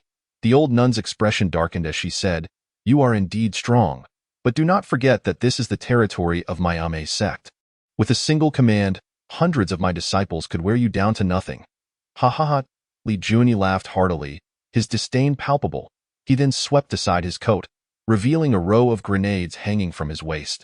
Let us see whether you have more people or I have more grenades, Li Junyi declared with unyielding bravado. Seeing this, Huichuan and the other Amei disciples instinctively took several steps back. Even the old nun was taken aback. Though she still bravely shouted, Do you dare to use ammunition against us martial artists? Do you not fear becoming the enemy of the martial world? What of it, when dealing with evil and heretical forces? Is it wrong to use ammunition? Li Junyi countered, turning the tables and leaving the old nun and her companions utterly baffled. evil and heretical forces? Are you blind? The absurdity of it all, the old nun, infuriated, retorted. Who in the world does not know that a May is a prestigious sect? How could it be sullied by the words of a mere youth? Once perhaps, but no longer, Li Jun asserted with certainty. Seeing the conviction in his words, the old nun questioned. What do you mean by that? Humph. You old thieving nuns still have the audacity to ask me. Li Jun pointed the Changtian sword at the old nun, his voice full of indignation. As a righteous sect, you secretly conspire with the remnants of the witch cult. Tell me, should the Amei sect not be eradicated? Absurd. The old nun was furious. When did we conspire with the remnants of the witch cult? Huichuan, the nun, echoed. Master, this fellow is clearly slandering us. The witch cult was eradicated over a decade ago. Indeed, the old nun said, her anger boiling over. Li Jun, do not attempt to tarnish our Amei sect. If you do not return the Changtian sword and release my disciple today, we shall be enemies until the end. Ha ha ha, am I the one who is slandering? Come, follow me, and I shall show you the truth. With that, Li Jun turned and swiftly made his escape. Simultaneously, the old nun pursued him. Huichuan glanced at her injured sisters and commanded, those who are injured, return to recover and notify all disciples to assemble. The rest shall follow me to assist our master. Meanwhile, Li Jun had already returned to the entrance of the Amei sect when, almost instantly, the old nun caught up with him. Master, save me! Xianer exclaimed joyfully. You go too far. This is intolerable. The old nun, seeing her crouching pupil, was filled with rage. Release my disciple at once. Old thieving nun, Li Jun shouted, deeply pained. At this point, you still refuse to see the truth. It seems I must expose your crimes to the martial world, so that you shall have no face to confront the ancestors of the Amei sect in the afterlife. Do not smear me with your accusations. It is futile. The old nun was bewildered, unable to comprehend why Li Jun insisted she was guilty and why he seemed to imply that she should willingly accept death to atone for her crimes. Do you not wish to know what your crimes are? Li Jun gestured toward Xianer, who was curled up on the ground. Ask your precious disciple. In that instant, Xianer trembled slightly. Xianer, what does he mean? The old nun frowned. Master, Xianer lowered her head, lacking the courage to meet the old nun's gaze, since she would not dare to speak. Then it was up to him. Li Jun fixed his gaze upon the old nun, articulating each word. Your treasured disciple is a remnant of the witch cult. What? The old nun's pupils dilated in disbelief as she stared at Xianer. If I am not mistaken, she is likely an undercover agent of the witch cult placed within your Amei sect. Li Jun revealed his conjecture. Xianer, tell me this man is lying. The old nun shook her head vigorously, unable to believe that the disciple she had nurtured for over a decade was a traitor implanted by a heretical cult. Master, Xianer raised her head to look at her master, pleading, please, tell me this is not true. The old nun's eyes brimmed with hope as she interrupted. Xianer, tell me this is not true. Xianer hesitated before finally raising her head, tears welling in her eyes like a river, and with a choked voice, she nodded. Master, I am sorry. She knew that if she continued to deceive her master, the old nun would choose to believe her, but upon seeing the latter's gaze, she realized she could no longer hide the truth. In that moment, the old nun seemed as if her heart had shattered. Staggering back several steps, Master, fortunately, Huichuan and the others arrived just in time to support her. Master, it is I who am sorry, Xianer cried, tears streaming down her face. Huichuan, unsure of what had transpired, initially assumed that Li Jun had bullied her junior sister, and she angrily threatened, you insolent wretch will soon learn that Amei is not a place where just anyone can wreak havoc. As her words fell, the ancient doors slowly creaked open, and a throng of Amei disciples surged forth in a dense wave. Oh my, young master, the 36 stratagems suggest retreat. Go Fuchi pulled Li Jun, eager to flee. Chapter 82. Only I can heal her. As the Amei sect's hundreds of disciples streamed out, Go Fuchi and Wu Xiangwang were thrown into a panic. George and Jenny swiftly opened their coats, revealing the row of grenades at their waists. Whoever is not afraid of death, step forward, Jenny declared fiercely, ready to throw a grenade at any moment. Young master, it seems you were prepared all along. Wu Xiangwang felt emboldened now. Go Fuchi loosened his grip on Li Jun, provocatively challenging, come, let's see whether you have more people or we have more grenades. The numerous Amei disciples immediately hesitated, waiting for the old nun's command. "Everyone, stand down," the old nun shouted sternly, her eyes fixed on kichRebellious. "Have I ever wronged you?" In that moment, she recalled the stormy night many years ago when she had encountered a trembling little girl on the road back to the mountain. Though called poverty-stricken nun, she was far from heartless. She had personally taken the girl back to the Amei sect, ensuring she was well-fed and clothed, imparting all her skills, and even intending to pass on the position of sect leader to this most talented disciple. Yet, she had never expected it would end like this. No. kichRebellious shook her head desperately. "Master has treated me with the utmost kindness. It is I who have wronged you." "Ha ha ha." The old nun laughed through her tears, heartbroken. Suddenly, she spat a mouthful of blood. "Master, Master." With kichRebellious at the helm, the disciples of Amei were all filled with trepidation. "Stand aside," kichRebellious bellowed, stating, "The old nun is in a fit of rage. If she is not treated soon, she may very well succumb to madness, and no one will be able to save her." As he spoke, he advanced to offer his healing to Master kichRebellious. However, the Amei disciples resolutely barred his path. kichRebellious nun furiously retorted, "If it weren't for your arrival at our Amei sect, my master would not be in this predicament, I tell you. If anything happens to my master, we will not let you off, even if it means we perish together." Her righteous indignation ignited the anger of the other Amei disciples, who glared at kichRebellious with hostility. If anyone were to take the lead and strike, the rest would surely follow suit. kichRebellious furrowed his brow and declared, "I can heal the old nun, but if you continue to obstruct me, she will undoubtedly die." In that moment, kichRebellious suddenly recalled how kichRebellious had helped her expel the poisonous insects from her body and chose to trust him, urging, "kichRebellious, this man truly possesses medical skills. Let him examine our master." "Silence." kichRebellious glared at kichRebellious, exclaiming in indignation, "My master has treated you like a daughter, and we have all cared for you as sisters. How can you betray her like this?" "kichRebellious, if anything befalls our master, we will never forgive you, even in death." kichRebellious observed kichRebellious's words and actions closely and inadvertently caught a glint of cunning in her eyes. A scent of conspiracy wafted through the aired in a flash. kichRebellious maneuvered around the Amei disciples and reached Master kichRebellious's side. "Let me..." Clang. Just as kichRebellious was about to command the others to attack kichRebellious, she found her throat ensnared by the Longtian sword. The previously eager Amei disciples hesitated, daunted by the sudden turn of events. "Release kichRebellious, you scoundrel. If you dare harm a single hair on kichRebellious, we will not spare you." Several disciples closely allied with kichRebellious threatened him in succession. Yet, kichRebellious paid them no heed, casting a cold smirk at kichRebellious and taunting, "Do you think that if the old nun dies, you can ascend to the position of Amei's leader? What a joke. Believe it or not, I could send you to meet the king of hell right now." Upon hearing this, all the Amei disciples were momentarily stunned, including kichRebellious, who turned to stare at kichRebellious. "Oh, not slander me."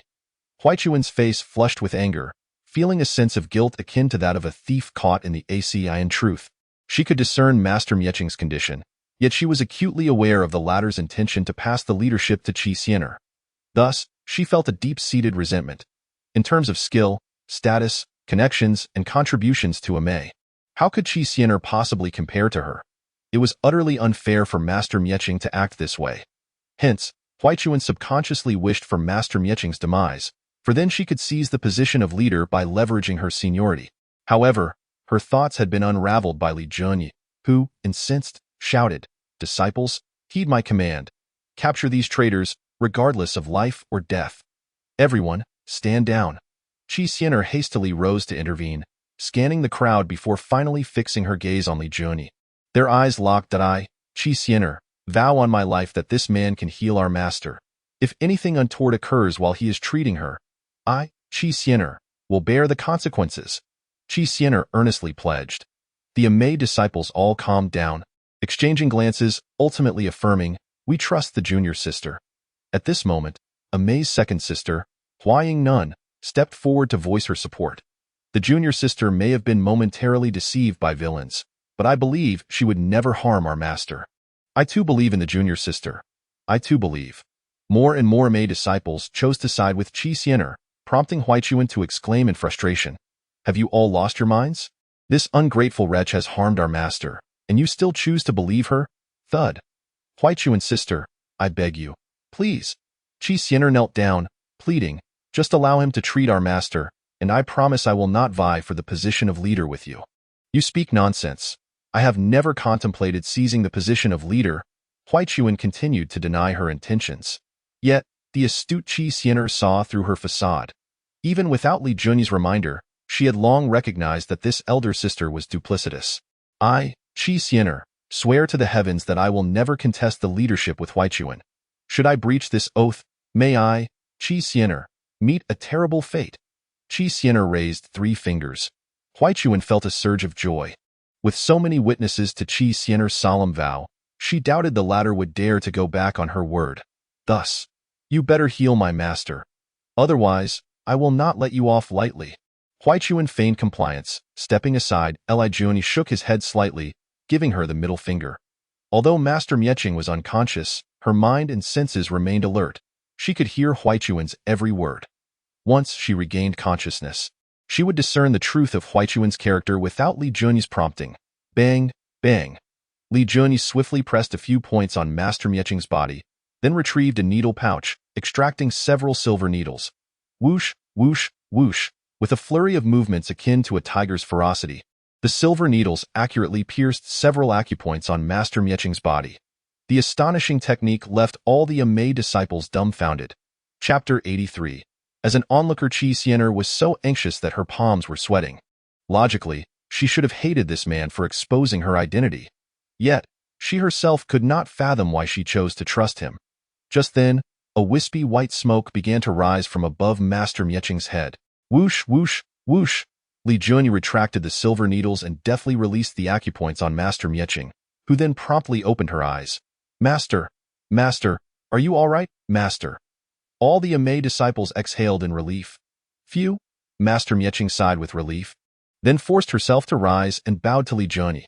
Thank you, young hero Li, for your timely assistance. At that moment, she had already changed her address for Li Junyi from Li de Xiao to Li Xiao Xia, indicating that she no longer held any animosity towards him. She understood that if not for Li Junyi's intervention, she could have easily succumbed to madness or suffered a lifetime of disability. Handle your matters first. We shall have a proper discussion afterward. Li Junyi returned to the side of Go Fu Gue and his companions, preparing to be a mere observer. Master Mieching slightly nodded, her sharp gaze piercing Huichuan. Master? Huichuan felt a pang of guilt, instinctively retreating a few steps. Huichuan, oh Huichuan, you truly are a good disciple of mine. Master Mieching, with reddened eyes, lamented, if it weren't for today's incident, I would have never known that your conscience had been devoured by dogs. Master, why would you say such a thing about your disciple? Huichuan attempted to feign ignorance. Do not pretend any longer. I am fully aware of your actions. You wish to seize the position of leader? Ha! Dream on. The more furious Master Mieching became, the more she declared. For the sake of our master-disciple bond, you may leave. From this day forth, you are no longer an Amei disciple, Master. Thud. Huichuan knelt down, choking back tears as she pleaded. Master, you cannot treat me this way. Your disciple harbors no treachery against you, Master. Get lost, Master Mieching interrupted angrily. Seeing her master resolute, Huichuan dropped her pretense, standing up to protest. Master, this is unfair. Master Mieching glared at her but remained silent. What merit or capability does the junior sister possess to become our Amei's leader? Just because of her exceptional talent? Haha, that I broke through to the Grandmaster level before I turned 50. How many in this world possess better talent than I? All of this is merely your biased excuse. The more Huichuan spoke, the more agitated she became, suddenly pointing at Qi with a cold laugh. You never anticipated that the chosen heir would be a remnant of the witch cult infiltrating our Amei. Whoosh, whoosh, whoosh. Her words stirred up a tempest. Previously, the Amei disciples were unaware of Qi affiliation with the witch cult. Now, hearing this shocking revelation, they all stared at her in disbelief. Aside from me, who else could bear the heavy burden of revitalizing Amei? Huichuan screamed in hysteria. If you expel me from the sect now, the decline of Amei is merely a matter of time, and then I shall see what face you have to meet our ancestors. Qi, as a member of the witch cult, cannot be the leader of Amei, and she is the best disciple in terms of talent aside from Qi. If Master Mieching were to pass the leadership to her, Perhaps she could lead May to rival the 3 great sacred grounds in her lifetime. But if passed to any other disciple, let alone contend with the 3 great sacred grounds, they would be lucky not to fall into decline. Scoundrel, witnessing Huaichuan's threats, Master Mieching was incensed. Master, please do not be angry, Huaying Nun anxiously advised. Ahem. Well, Master Mieching, might I offer a word of counsel? After a long silence, Li Junyi suddenly spoke up, drawing a multitude of gazes. Master Mieching frowned and replied, Young hero Li, speak freely. Li Junyi cleared his throat and said, Well, I believe it is accurate that Qi Xianer is a remnant of the witch cult. But perhaps she has her reasons. Why not let her explain? Qi Xianer felt a tumult of emotions, as she had never expected Li Junyi to speak on her behalf. What is there to explain? It is an undeniable fact that she is a remnant of the witch cult. Huaichuan angrily interjected. At that moment, Huaying Nun urged, Master, the junior sister may genuinely have her reasons. Perhaps you could grant her the opportunity to explain. Master Mieching hesitated for a moment, then replied coolly, Very well, I shall give you a chance to explain. This is unfair. This is utterly unjust. Huaichuan shouted again. Why does she get a chance to explain while I am cast out without hesitation? This is not fair. Slap, slap. Before she could finish her sentence, she felt a sharp sting on her cheek. Raising her eyes to see Li Junyi had unexpectedly appeared beside her. If you dare utter another word, I will cleave you in 2 with my sword. As he spoke, Li Junyi brandished the Longtian sword. Huaichuan was immediately terrified, stumbling backward and hastily covering her mouth. She sensed a terrifying murderous intent from Li Junyi, a voice in her mind warning her that he was capable of killing. Enough. You may now begin your defense, or rather, your explanation. Li Junyi grinned at Qi Xianer. His actions once again filled Qi Xianer with gratitude. She nodded slightly and then turned to Master Mieching. Master, I am indeed a member of the witch cult. Whoosh. Upon hearing Qi Xianer admit her true identity, an uproar erupted in the crowd. Huaichuan had intended to shout further, but upon meeting Li Junyi's warning gaze, she swallowed her words. The disciples were threatened by the witch cult, who had coerced them into infiltrating Amei to secure the leadership position, facilitating their control over Amei. However, I swear, up until now, I have never done anything to betray Amei. If I utter a single falsehood, may I meet a terrible fate. Qi Xianer's eyes glistened with unshed tears as she choked out. I now place my fate in your hands. Master, no matter what, I shall never voice a single complaint, only lament that I have betrayed your high expectations, and I hope you do not grieve for this sinner. At this moment, Master Mieching was already shedding tears of sorrow. According to sect rules, she had to expel Qi Xianer, but after so many years of bond between master and disciple, how could she bring herself to do it? All present listened as she declared, From this day forth, I expel Qi Xianer from the Amei sect. Henceforth, her actions shall have no connection to Amei. Merely uttering this sentence seemed to drain all her strength, leaving her utterly spent. Wait. Suddenly, Li Junyi raised his hand to interrupt once more. I have a method that allows the master to avoid expelling Qi Xianer from the Amei sect. Chapter 84. Miss Qi, you must marry our young master. Master Mieching's 6 major disciples were each raised under her guidance. She was intimately familiar with their characters, personalities, and talents. Yet, she never anticipated that her eldest disciple, Huaichuan, would plot her demise for the sake of the leadership position. Reflecting on their master-disciple bond, she could not bear to expel her, hence only sought to cast her out of the sect. In comparison to Huaichuan, Master Mieching favored Qi Xianer more. This youngest disciple was exceptionally gifted and also a promising martial arts prospect. She believed that under Qi Xianer's leadership, Amei could surely thrive, perhaps even reclaim its status as one of the 3 great sacred grounds, overshadowing the Xiaoyao Palace. Alas, despite all calculations, no one expected Qi Xianer to be a remnant of the witch cult. The blow of this revelation was far greater than Huaichuan's betrayal. At that moment, upon hearing Li Junyi claim to have a solution that would spare Qi Xianer from expulsion, Master Mieching was filled with unanticipated joy. Young Li, do you truly have a method that serves both interests? I do, Li Junyi replied with calm confidence. Impossible. Huaichuan, previously silenced, could no longer contain herself and cried out hysterically. Qi Xianer is a remnant of the witch cult. If we do not expel her from Amei, I will announce this to the martial world, making Amei a target of scorn. It was evident that her hatred for Qi Xianer was profound. In her eyes, if it weren't for Qi Xianer, she wouldn't have been expelled, and the leadership position would have been within her grasp. Her current plight was entirely due to kichRebellious, thus she was determined to drag the latter down with her. A classic case of a petty person wishing to ensure that no one else has it good. Slap. You think you can treat my words as mere wind? Slap. Are you deaf? Li Junyi swiftly closed the distance to Huichuan, capturing her and delivering slaps left and right. Soon, Huichuan's hair was disheveled, and her once fair face was swollen in several places. She would likely need the return my beautiful face technique to restore it. Young hero Li, stop. Master Mieching, unable to bear it any longer, intervened, then commanded Huichuan. Leave the Amei sect immediately and never return. Terrified, Huichuan felt as though she had received a pardon. Her previous arrogance dissolved as she hurriedly fled down the mountain. However, the venomous glare she cast before leaving indicated that she would not rest until she had her revenge. Master Mieching might show mercy, but Li Junyi would not. He discreetly signaled to George and Jenny, who understood and quietly slipped away from the crowd. To eradicate the threat completely, that was Li Junyi's modus operandi. Though Huichuan was formidable, he had already sealed her energy points, rendering her as defenseless as an ordinary person for the time being. With George and Jenny's intervention, her demise was assured. Young hero Li, please, do share your method. Huaying Nun urged impatiently. Qi too looked at Li Junyi with hope. As Huichuan had mentioned, if the martial world learned that Amei harbored a remnant of the witch cult, it would surely bring ruin upon Amei. She was genuinely curious about how Li Junyi could allow her to remain within the sect without consequence. The method is quite simple. I will protect you.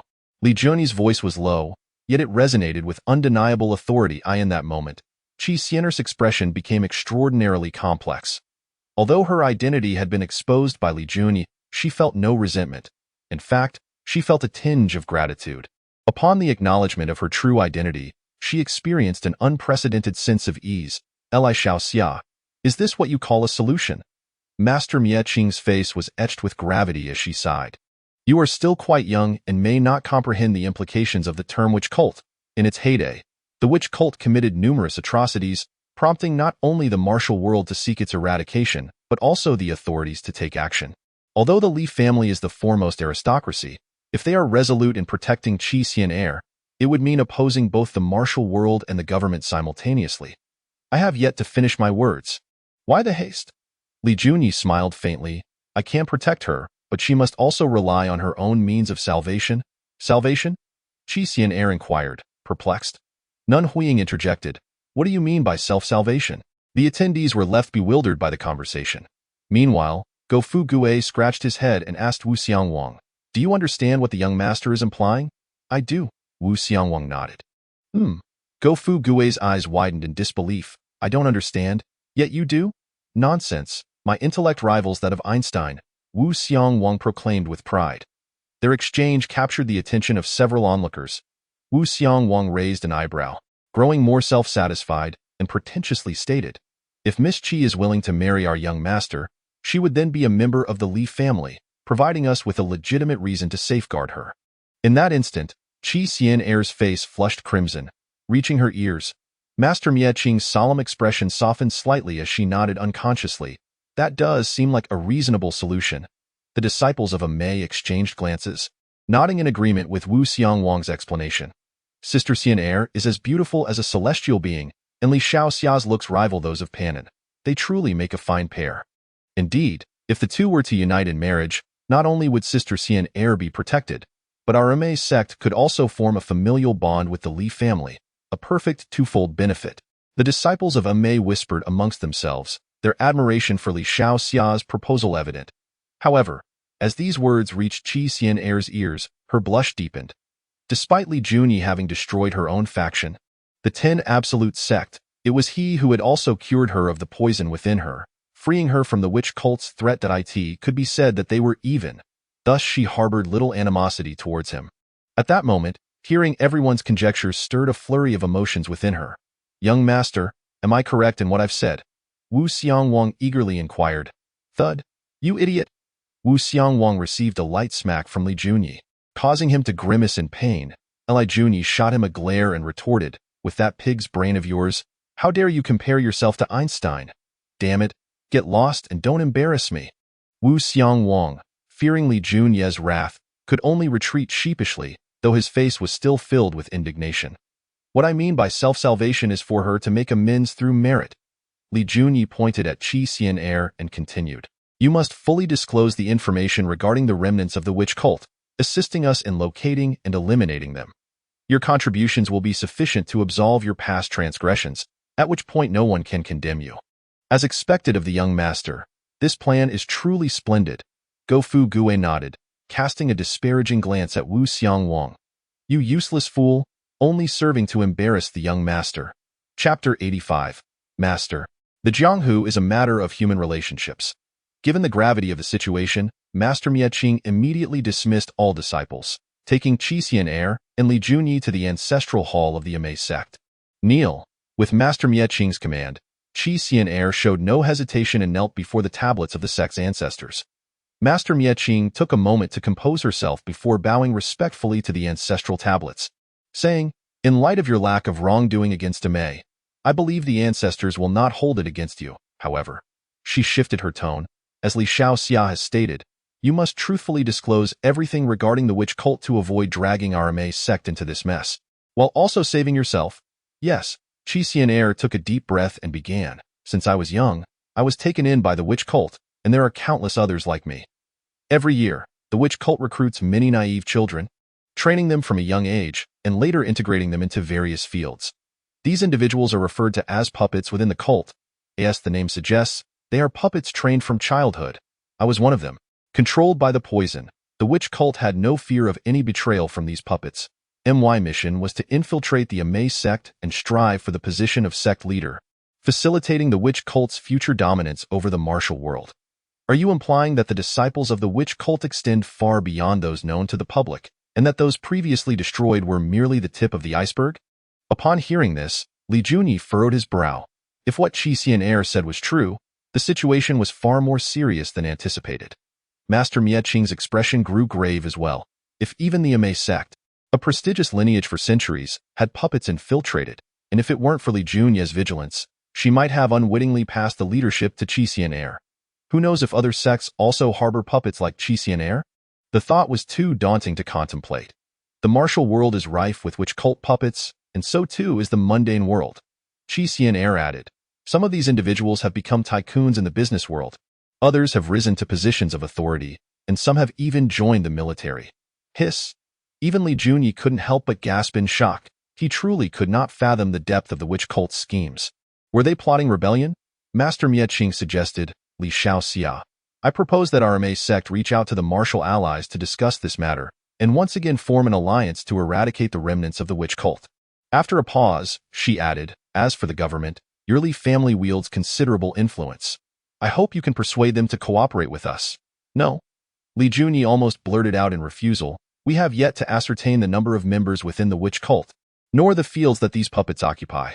Acting rashly would only serve to alert the enemy. You make a valid point. Master Mieching nodded, then turned to Qi Xian'er, questioning, can you obtain a list of these individuals?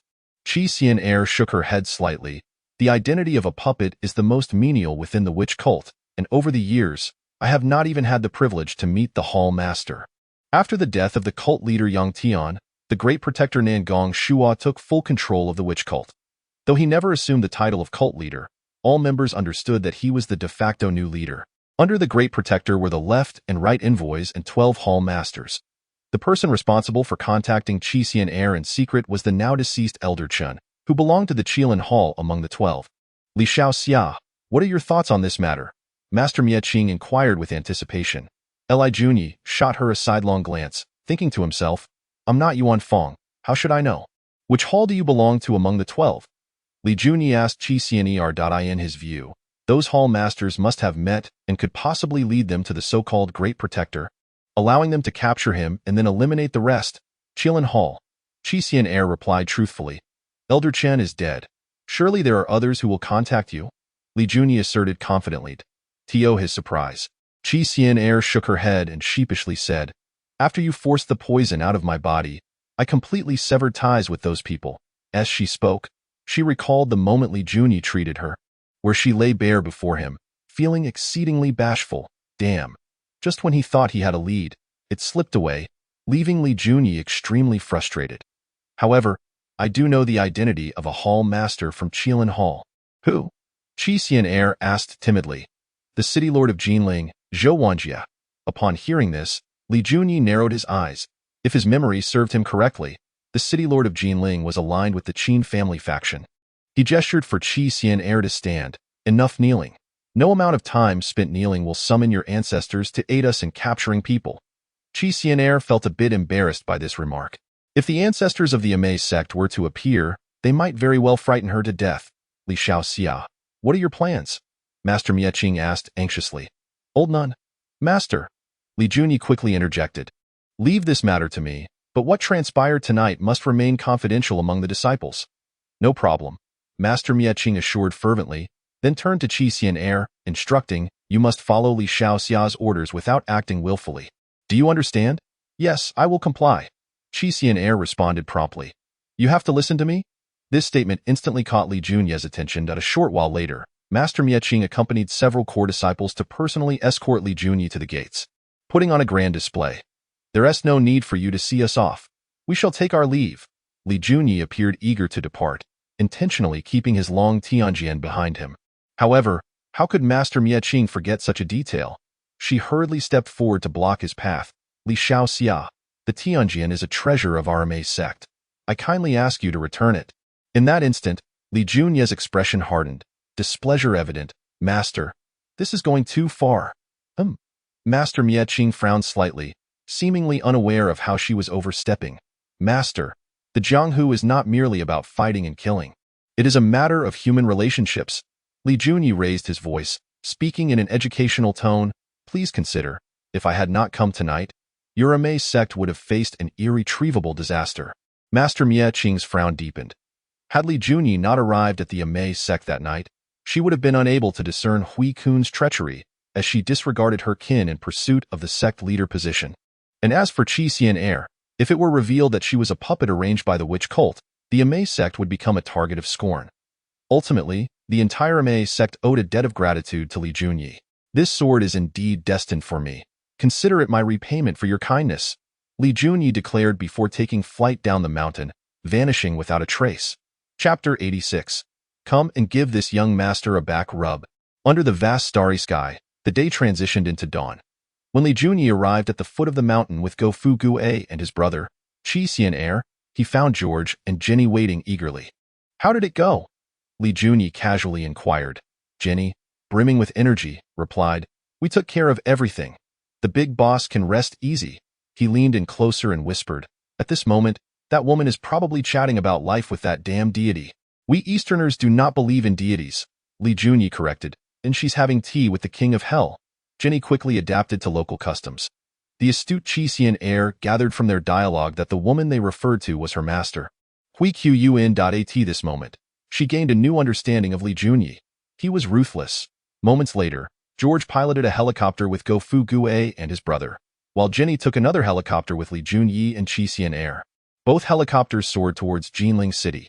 On board the plane, Li Junyi lounged with his legs crossed, casually instructing, Xian'er, my back feels a bit sore.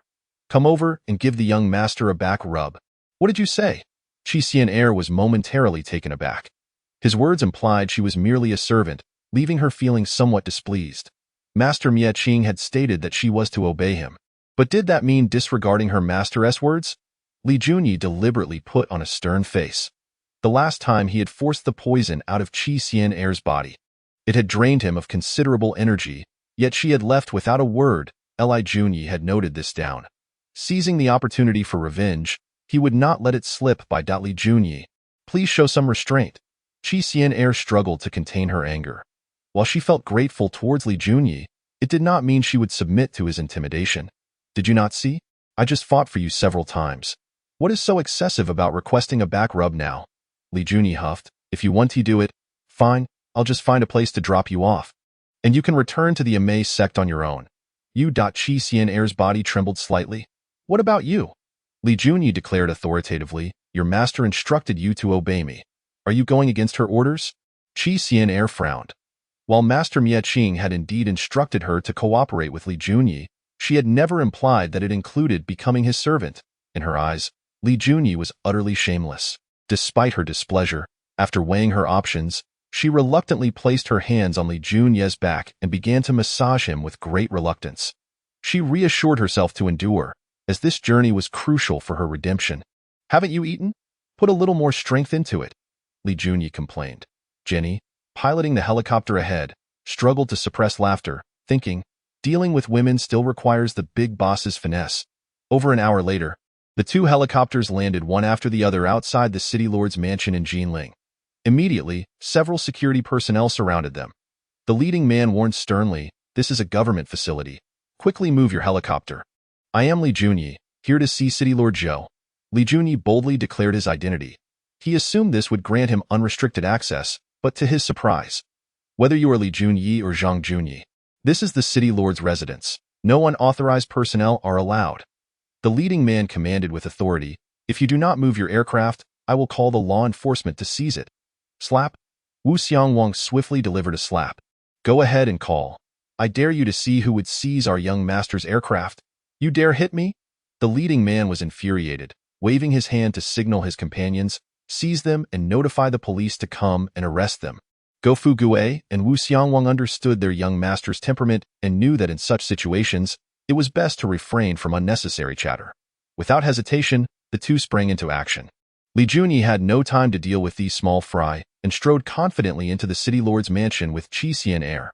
Others attempted to obstruct them but were swiftly handled by George and Jenny. Bang! Li Junye kicked open a door to a room. A woman's scream pierced the AI art. As Li Junye entered, he found a man and woman engaged in a compromising situation. "Oh, City Lord Zhou? You certainly have exquisite taste. Early in the morning, and you are already tending to the fields, bastard. Who the hell are you to barge in here? Are you seeking death?" A man with a receding hairline, his face twisted in rage, was none other than Zhou Wanjie, the city lord of Jinling. "I am Li Junye." Li Junye reiterated his identity. This time, it was different. The security personnel may not have recognized him due to their lower status, but Zhou Wanjie certainly would. "You are Li Xiao." Zhou Wanjie swallowed hard. Li Junye shot a glance at the woman on the bed. "You can leave now. This does not concern you." The woman looked at Zhou Wanjie questioningly, who immediately urged, "Are you deaf? Li Xiao has asked you to leave." Yes. The woman hastily donned her outer garments and departed. Li Junye's gaze lingered on her for a few moments, driven by a purely masculine instinct. However, this scene did not escape Qi Xian'er's notice. "Humph! Lecherous scoundrel, big pervert. Li Xiao, what brings you to my humble abode?" Zhou Wanjie had dressed and adopted a very respectful demeanor. Li Junye casually plopped himself onto the sofa, exuding an air of dominance as he playfully remarked, "Should I refer to you as City Lord Zhou or Hall Master Zhou?" "Hall Master?" In an instant, Zhou Wanjie's pupils constricted, a flicker of panic flashing in his eyes. "Ephemeral, Li Xiao, I am at a loss for your words." Zhou Wanjie concealed himself quite adeptly. "Come here," Li Junye beckoned. Zhou Wanjie, filled with trepidation, steeled himself and took a seat beside Li Junye. Suddenly, with a swift motion, Li Junye tore apart the other's shirt. "Li Xiao, what are you doing?"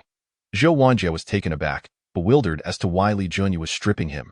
Ignoring the protest, Li Junye's gaze fixated on the plum blossom mark on his left shoulder.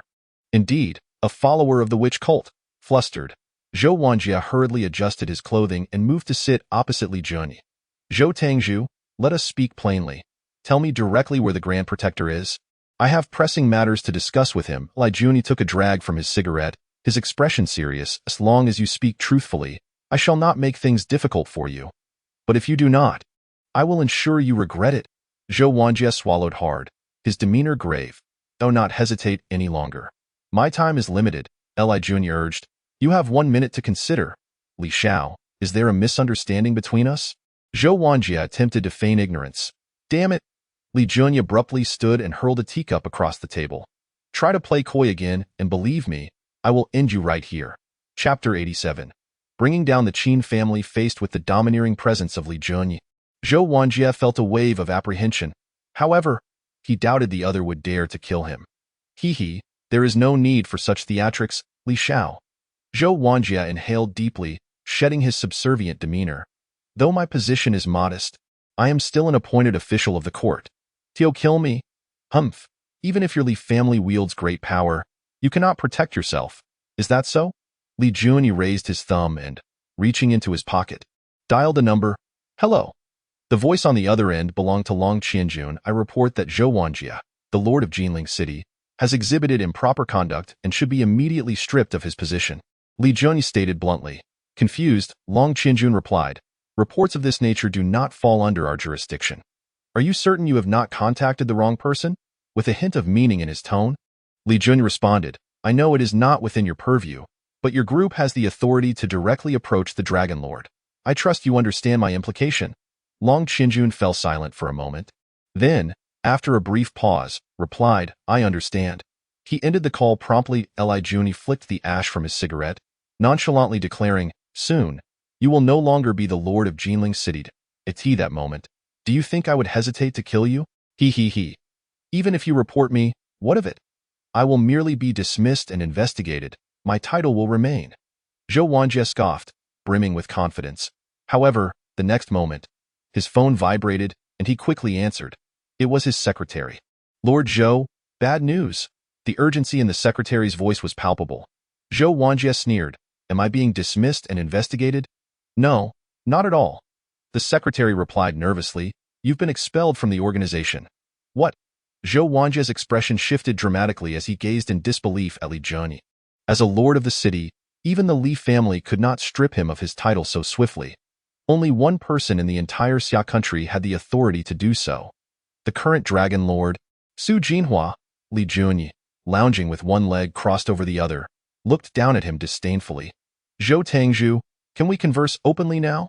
Sweat beaded on Zhou Wanjie's forehead, his eyes reflecting terror. Li Shao, do you realize the fire you are playing with? Xiener, I do not appreciate arrogance in my presence. Break both of his legs. Li Junyi said coolly. Xiener remained silent, her actions speaking volumes as she advanced toward Zhou Wanjie step by step. Zhou Wanjie, unwilling to remain passive, opted to strike first. Bang bang. The two exchanged blows. Xiener staggered back a few steps, clearly weaker than Zhou Wanjie. This outcome did not surprise Li Junyi. After all, Zhou Wanjie had risen to the position of a hall master, indicating he was no ordinary adversary. Just as Xiener prepared to charge again, Li Junyi raised a hand to stop her. Let me handle this. As he stood, he regarded Zhou Wanjie with contempt. Initially, I intended only to break your legs, but since you chose to resist, I now decide to sever all your limbs. With little hesitation, Zhou Wanjie chose to flee. He understood that Li Junyi had defeated Jiang Mubai. Even if he combined forces with 10 others, they would still be no match. Flight was the wisest option. Halt! Li Junyi's commanding voice resonated like a dragon's roar, sending shivers down the spines of all present. Zhou Wanjie felt as if his feet were weighed down by 1,000 pounds, unable to take another step. Come back! Li Junyi bellowed once more. In that instant, Zhou Wanjie felt an overwhelming aura of killing intent emanating from Li Junyi, compelling him to return against his will. Li Junyi, with sheer presence, had him under his thumb. Bang, bang, bang. A series of crisp, bone-cracking sounds echoed. Ah. Zhou Wanjie's anguished cries filled the air. Li Junyi looked down upon him. Now, you may reveal to me the whereabouts of the Grand Protector. I don't know. I truly don't. Zhou Wanjie wailed. I haven't seen the Grand Protector in many years. I have no right to inquire about his whereabouts. Both Li Junyi and Xiener were taken aback, clearly not expecting the Grand Protector to be so well concealed that even Zhou Wanjie, a hall master, was unaware of his location. Very well, then who is the master of the Qilin Hall? I shall seek him out myself. Li Junyi resolved to follow the trail, unwilling to believe he could not uncover the Grand Protector of the witch cult. Zhou Wanjie shook his head vigorously. I do not know. Just kill me. Please, kill me. Would you rather die than confess? TSK? You would rather die than reveal anything. Li Junyi frowned. Are you such a fool? If you fear death, what else do you have to worry about? The parasites within him will make his life worse than death, Xiener explained. Zhou Wanjie turned to her, incredulous. You are also a follower of the witch cult? How dare you betray us? Do you not fear the lack of an antidote? The parasite within her has already been neutralized by me. Li Junyi squatted down, coaxing. Tell me who the hall master is, and I can alleviate your concerns. You can rid me of the parasites within? Zhou Wanjie was incredulous, as he had sought out renowned doctors worldwide for years, to no avail. Even the most advanced medical equipment could not detect the parasites. Li Junyi pointed at Xiener. The evidence is clear before you. Do I need to deceive you? But no buts. Li Jun interrupted forcefully. I give you two choices. Either tell me the answer, and I will remove the parasites, or I choose the first. Zhou Wanjie interjected hastily. Excellent. Li Jun's expression reflected satisfaction. Go on. The master of our Qilin Hall is the head of the Qin family. This revelation left Li Jun utterly astonished. Who was the head of the Qin family? That would be the commander of the Tianlong army. If he was also one of the witch cult's infiltrators, how many high-ranking officials in Xia country remained unaware of their ties? Li Xiao. Can you truly help me rid myself of the parasites? Zhou Wanjie asked, his face filled with anticipation. Crack! The response came in the form of Li Jun's merciless kick. With a single blow, Zhou Wanjie was rendered lifeless. Did you not say you would save him? Xiener gazed at him in disbelief, shocked by Li Jun's betrayal. If he lives, I cannot expose the grand protector of the witch cult. Li Jun sighed lightly. The Qin family is not to be trifled with, as they stand on equal footing with the Li family. I cannot simply storm the Qin family as I did with Zhou Wanjie. Then what shall we do?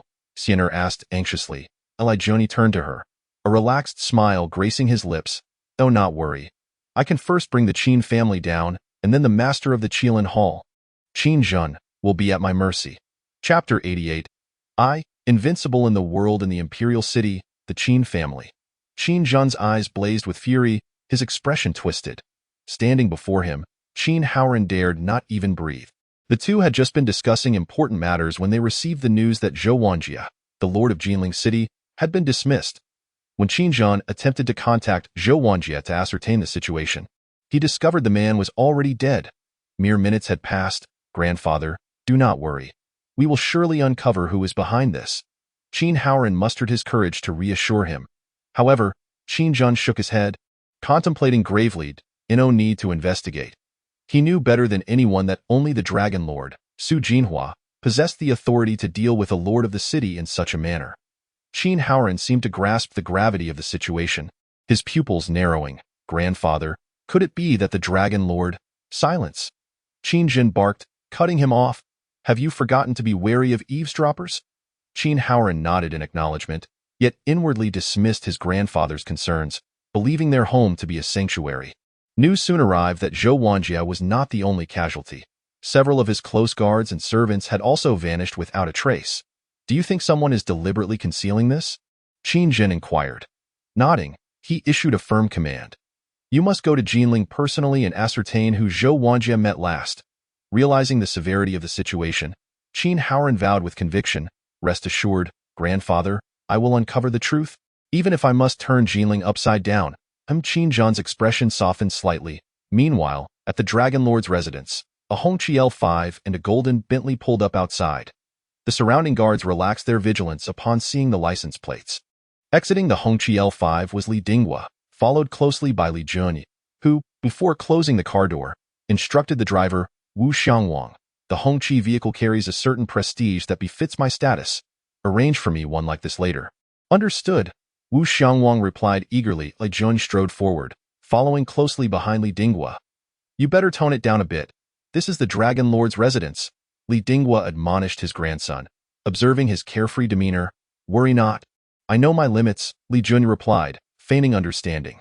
The two were led by the guards to the main hall, where Su Jinhua had been waiting. Upon Li Jun's entrance, Su Jinhua's gaze remained fixed on him, scrutinizing him thoroughly before finally uttering 4 words. Pillar of the nation? Thank you for the compliment. Li Jun graciously accepted the praise, showing no sign of modesty. This bemused Li Dinghua, though he felt a swell of pride at his grandson receiving such commendation from Su Jinhua. Boldly, have a seat, Su Jinhua then gestured for Li Jun to sit as well. The three took their seats in succession. Li Dinghua began. Old Su, as I mentioned over the phone, my grandson has matters to report to you. He shot Li Jun a knowing glance. However, Su Jinhua waved his hand, interjecting, it must pertain to the witch cult, correct? Indeed, the Dragon Lord is perceptive, Li Jun replied with a smile. The witch cult was eradicated years ago. Why has it resurfaced? Su Jinhua narrowed his eyes slightly. Over a decade ago, when he was still the deputy Dragon Lord, the witch cult was a matter he had tangentially dealt with. Thus he was not entirely unfamiliar with the subject. This is a long story. I shall keep it brief. Li Jun wasted no time, succinctly relaying the information he had gathered. Upon finishing, Li Dinghua's face turned pale. Brat, This is no joking matter. Do you have evidence? Su Jinhua frowned similarly. Do you think I have nothing better to do than come before the Dragon Lord with frivolous claims? Li Junyi rolled his eyes, responding irritably, I currently lack evidence, but give me some time. And I am confident I can substantiate my claims. Su Jinhua and Li Dinghua exchanged grave looks, both clearly skeptical of Li Junyi's assertions. If the witch cult had truly developed into such a formidable force, any misstep could undermine the very foundation of the nation, leaving no room for error. Your purpose in visiting today must extend beyond merely sharing this information, correct? Su Jinhua inquired, his tone laden with significance. Li Junyi chuckled dryly. You truly are the Dragon Lord. I have something else to reveal, but I hope you are prepared for it. Su Jinhua remained composed. After so many years alongside your grandfather, what storms have we not weathered? Speak freely. After a moment's contemplation, Li Jun glanced at the two men. There is a high-ranking individual who is likely a member of the witch cult. This. Both Su Jinhua and Li Dinghua perked up their ears. The commander of the Tianlong army, Qin Zhen, Li Jun stated slowly. In an instant, both Li Dinghua and Su Jinhua shot up from their seats. Brat, you can't speak carelessly. Such words can bring calamity. Old Qin is a national hero. Both men struggled to accept this revelation. Li Junyi raised his hands, signaling for calm. I only suggested it as a possibility. I have not confirmed it. Who? Su Jinhua exhaled slowly, gradually regaining his composure. Li Dinghua, anxious, lit a cigarette, offering one to Su Jinhua before lighting his own. Ha. After taking a few puffs, Su Jinhua asked solemnly, how did you come by this information? I assume the Dragon Lord can surmise that Zhou Wanjie is actually the one I killed. Li Jun countered with a question. Su Jinhua nodded slightly. I expect a reasonable explanation for this. Zhou Wanjie was a hall master of the Qilin Hall within the witch cult, and he informed me that the master of the Qilin Hall is none other than the commander of the Tianlong army, Qin Zhen. Understanding that he required Su Jinhua's support to bring down the Qin family, Li Junyi was forthright. Upon hearing this, Su Jinhua was somewhat convinced. Li Jun continued. Whether Zhou Wanjie Qin Zhen remains to be investigated. But if I wish to expose the Grand Protector of the witch cult, I cannot reveal my identity too soon. What do you mean? Su Jinhua asked in a low voice. Li Junyi exchanged glances with Li Dinghua, who offered him a supportive nod. Thus, Li Junyi spoke without reservation. The Li family is prepared to go to war with the Qin family. Hearing this, Su Jinhua's brows furrowed even deeper as he chain-smoked, contemplating. After a moment, he suddenly looked up at Li Junyi. You claim the Grand Protector of the witch cult is immensely powerful. Are you confident you can contend with him? Li Junyi smiled confidently. Rest assured, Dragon Lord. I am invincible in this world. Chapter 89. Even as a dog, one must choose their master in a private club in Jinling City. A line of elegantly slender and voluptuous high-class models stood arrayed, each wearing a sycophantic smile. Qin Haoran lounged with his legs crossed, a hefty cigar dangling from his lips, exuding an air of grandeur. Beside him, Luo Chongqing grinned, eager to please. Qin Xiao, these are all top-quality selections from Jiangnan. How do they strike you? Not bad. Qin Haoran took a puff of his cigar, his gaze sweeping over the array of beauties. Each was captivating in her own right, making it difficult for him to choose, yet accepting them all would prove overwhelming for his constitution. Qin Xiao, why not draw lots tonight? Leave the ones not chosen for next time. Luo Chongqing possesses an exceptionally keen ability to read the room, offering suggestions that resonate profoundly. Qin Haoran nodded in satisfaction, deeming the proposal quite commendable. While waiting for Mama Sang to retrieve the sign, Luo Chongqing took the initiative to toast twice, not shying away from a touch of flattery. Qin Xiao, things are increasingly difficult in Xuanqing. I sincerely wish to seek refuge with you. He subtly conveyed his intentions. Qin Haoran responded with a faint smile. Isn't this matter easily resolved? Tomorrow, the new appointment documents will be issued. And this time, I shall firmly secure the position of the Lord of Jinling City. Zhou Wanjie had not only been dismissed but had also met his demise. Yet, he remained a member of the Zhou family faction. Through Qin Zhan's efforts, the title of Jinling City Lord had fallen to him. Tio Qin Haoran. Zhou Wanjie's death still held some value. Congratulations, Qin Xiao. You are undoubtedly the youngest city lord in the history of Xia country. As Luo Chongqing extolled him, he deliberately mentioned the phrase youngest city lord, aiming to remind Qin Haoran of his experiences in Xuanqing. As anticipated, Qin Haoran's expression darkened, and he retorted coldly, if it weren't for that useless Li Jun back then, I would have already become the city lord of Xuanqing. There is no need for Qin Shao to be angered by such a worthless individual. It diminishes your stature, Luo Chongqing consoled. In my view, he isn't even worthy of licking your toes. Despite recognizing the flattery, Qin Haoran still relished the compliment. Chongqing, I have harbored a fantasy in my heart. Do you know what it is? A glint of cunning flashed in Qin Haoran's eyes. Luo Chongqing's mind raced, and he tentatively inquired, are you referring to the Qin family twins, Qin Shao? Ha ha ha, you truly understand me best. Qin Haoran erupted into hearty laughter. Luo Chongqing's expression shifted slightly, yet his smile remained intact. That's simple. As long as you, Qin Shao, speak, I guarantee they will obediently appear before you by tomorrow evening. During the commercial gala in Xuanqing, Li Jun had nearly ruined him, and at that moment, he had silently vowed to avenge himself. Although he was also infatuated with Qin Qingxue, he unhesitatingly chose vengeance over romance. Oh? Qin Haoran's eyes lit up. You have a plan? Luo Chongqing assured him with a pat on his chest. Leave it to me. Ha ha ha. Qin Haoran burst into satisfying laughter. What an imbecile. How can you still laugh? Suddenly, a mocking voice rang out. Qin Haoran's expression darkened, and he turned to see someone he least wanted to encounter entering the private room. Led by Mama Sang, Li Jun. Qin Haoran's face contorted with fury. Luo Chongqing's pupils contracted, a flicker of fear surfacing within him. Click, click. Li Jun did not make a move, but his companion, Go Fuqian, snapped pictures left and right. Qin Shao, what's wrong? You look as if you've lost your parents. Come on, give us a smile. Strike a pose. Click. Go Fuqian continued snapping photos while guiding him. Only then did Qin Haoran regain his composure. Roaring hysterically, stop. Who told you to take those? Give me that camera. Is this your camera? Who says I should give it to you? Go Fuqian shouted defiantly. Furious, Qin Haoran commanded, someone, seize them. Just as he uttered those words, he abruptly fell silent. Originally, he intended to have his bodyguards apprehend Li Jun and his companions, but he quickly realized that Li Jun had even slain Zhang Mubai. His own inept bodyguards were utterly useless. Li Jun, what exactly do you want? Qin Haoran struggled to suppress his anger. Li Jun smiled faintly. I merely wish to let the populace know about your lifestyle.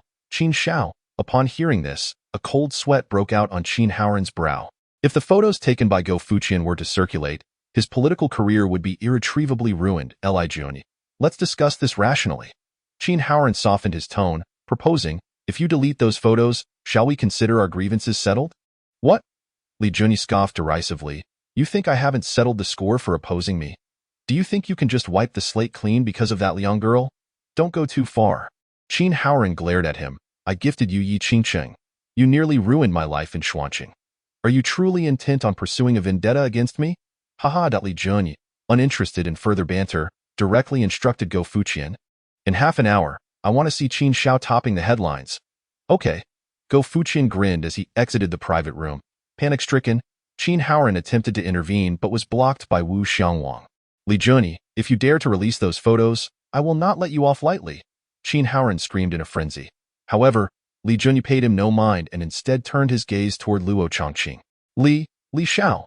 Luo Chongqing swallowed hard. I believe I just heard you mention wanting to find my fiancé. Li Shao, please don't misunderstand. I have no ulterior motives toward Miss Chen. Luo Chongqing stammered defensively. I merely wish to discuss a business collaboration with her. Is that so? Li Jun narrowed his eyes, a palpable aura of menace emanating from him. Luo Chongqing's heart raced, and he fell to his knees, begging, Li Shao, I was wrong. Please spare me. I promise I won't dare again.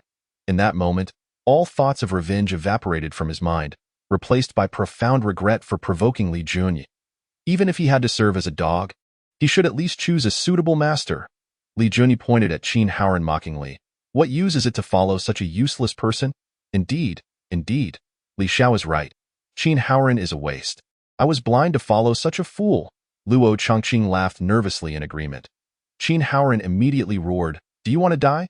Luo Chongqing dared not breathe. Although his actions had irreparably offended Qin Haoran, a voice within him warned that if he did not comply with Li Jun's wishes, he might very well meet his end that night. Yet, he felt mistaken. Oh, you know. The dragon has its reverse scales. To touch them is to invite death. Li Jun looked down at Luo Chongqing. declaring that anyone who dared touch the dragon's reverse scales would never have the opportunity to repent. As his words fell, he swiftly struck, crushing Luo Chongqing's neck. Chapter 90. The Li family officially declares war on you with Luo Chongqing's demise at the hands of Li Junyi. Qin Haoran's eyes revealed a clear terror. At that moment, Go Fuqian returned. All done. Go Fuqian grinned. In just a few minutes, Qin Shao has garnered more fame than an average internet celebrity. In a flurry, Qin Haoran hastily retrieved his phone. A headline reading Qin family young master indulges in the extravagance of fireworks had surged across all major news outlets, amassing over 5 million views in mere minutes. With the numbers continuing to climb, it's over. This was the singular thought reverberating in Qin Haoran's mind. Forget about becoming the youngest city lord in the history of Xia country. His political career was now effectively terminated. Not only that, but he could also envision how his family would abandon him. All of this was the fault of the man before him, Li Junyi. Let us perish together today. In his madness, Qin Haoran seemed to forget the terror of Li Junyi, wishing only to drag him down with him. Bang! Wu Xiangwang delivered a swift kick, sending Qin Haoran crashing against the wall. A mouthful of blood spewed forth as 6 or 7 of his ribs shattered from a single blow. Li Junyi approached, crouching down to grasp Qin Haoran by the hair, sneering, "Are you blaming me for ruining your path to power?" Despite the pain, Qin Haoran glared at him with eyes filled with resentment. Li Junyi scoffed. "If you had been upright and had a heart for the people, could I have so easily destroyed you?" At his words, Qin Haoran trembled. It was as if Li Junyi's statement had struck him like a heavy slap, awakening him from a stupor. If he had conducted himself with integrity, how could he have given others leverage against him? Regret was futile. Leaving behind a final remark, Li Junyi stood to depart. Wu Xiangwang turned to Go Fuqian, asking if they should call for an ambulance. Go Fuqian rolled his eyes. "Isn't it you who put him in this state?" Wu Xiangwang paused, self-deprecating. "Right? It seems I did that. Well, I might as well call for an ambulance. Damn it, I really am too soft-hearted." Hearing their conversation as they left, Qin Haoran nearly spat out another mouthful of blood. "So I should thank you?" The following morning, news of Qin Haoran's expulsion from the organization spread quickly, shocking countless dignitaries, including the top families of the imperial city. The Ning family estate. The elderly Ning Wuchang practiced Tai Chi while listening to his butler report the news. Despite being over 70, he remained robust, executing a set of punches without breaking a sweat. "Master, the hope of the third generation of the Qin family has been completely dashed. Qin Zhan will surely not let this slide," the butler speculated. Ning Wuchang wiped the sweat from his brow, smiling faintly. Li Dingwa is no pushover either, and with old Master Li supporting him, if Qin Zhan knows the bigger picture, he will have to swallow his anger. When two tigers fight, one will surely be injured. And these are two fierce tigers. Ning Wuqiang was quite pleased to see the Qin family and the Li family at odds. Ultimately, the other 4 families would be the ones to benefit. However, he was certain that Qin Zhan would not act impulsively.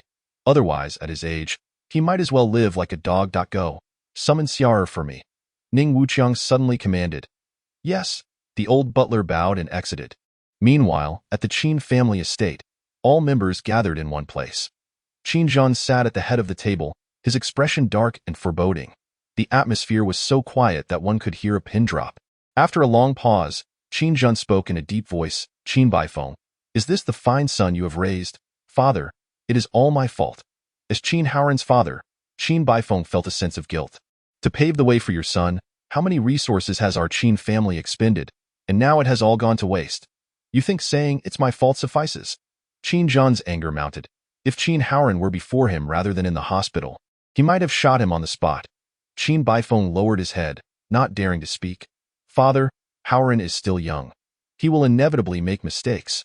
But all of this is due to that little beast from the Li family." Qin Baifeng's second son, Qin Bailong, stepped forward, attempting to redirect their father's ire. Although he appeared furious, he was secretly elated, as Qin Haoran's downfall meant his son would ascend as the leader of the third generation of the Qin family. "Father, my second brother is right. All of this should be blamed on that little beast from the Li family." Qin Baifeng quickly chimed in. Qin Zhan took a deep breath, saying, "Haven't I taught you all not to leave others with leverage? If Haoran had been more disciplined, would we be in this situation?" Hearing this, everyone present fell silent. However, Qin Zhan furrowed his brow, shifting his tone. "The Li family has dealt us this heavy blow. if I don't retaliate. Others will think the Qin family is a soft target. Father, are we going to war with the Li family? Father, this matter must not be taken lightly. Qin Baifeng and Qin Bailong spoke in succession. The former wished to provoke a conflict with the Li family, for with his son ruined, he felt no fear of the consequences. The latter, however, held an entirely opposite view. If the Qin family went to war with the Li family, they would undoubtedly incur great losses, potentially endangering the entire family. This matter will not pass quietly. Qin Zhen's eyes narrowed. Master, master, someone wishes to see you. Just then, the old butler rushed in. Seeing the butler's flustered demeanor, Qin Baifeng frowned. Zhengbo, can't you see we are discussing important matters? We won't see anyone. The butler appeared troubled, hesitating to speak. It's fine. Who wishes to see me? Qin Zhen, understanding the butler's character, knew that he wouldn't be so anxious unless it was someone significant. The Li family de Li Juni, the old butler replied nervously. What?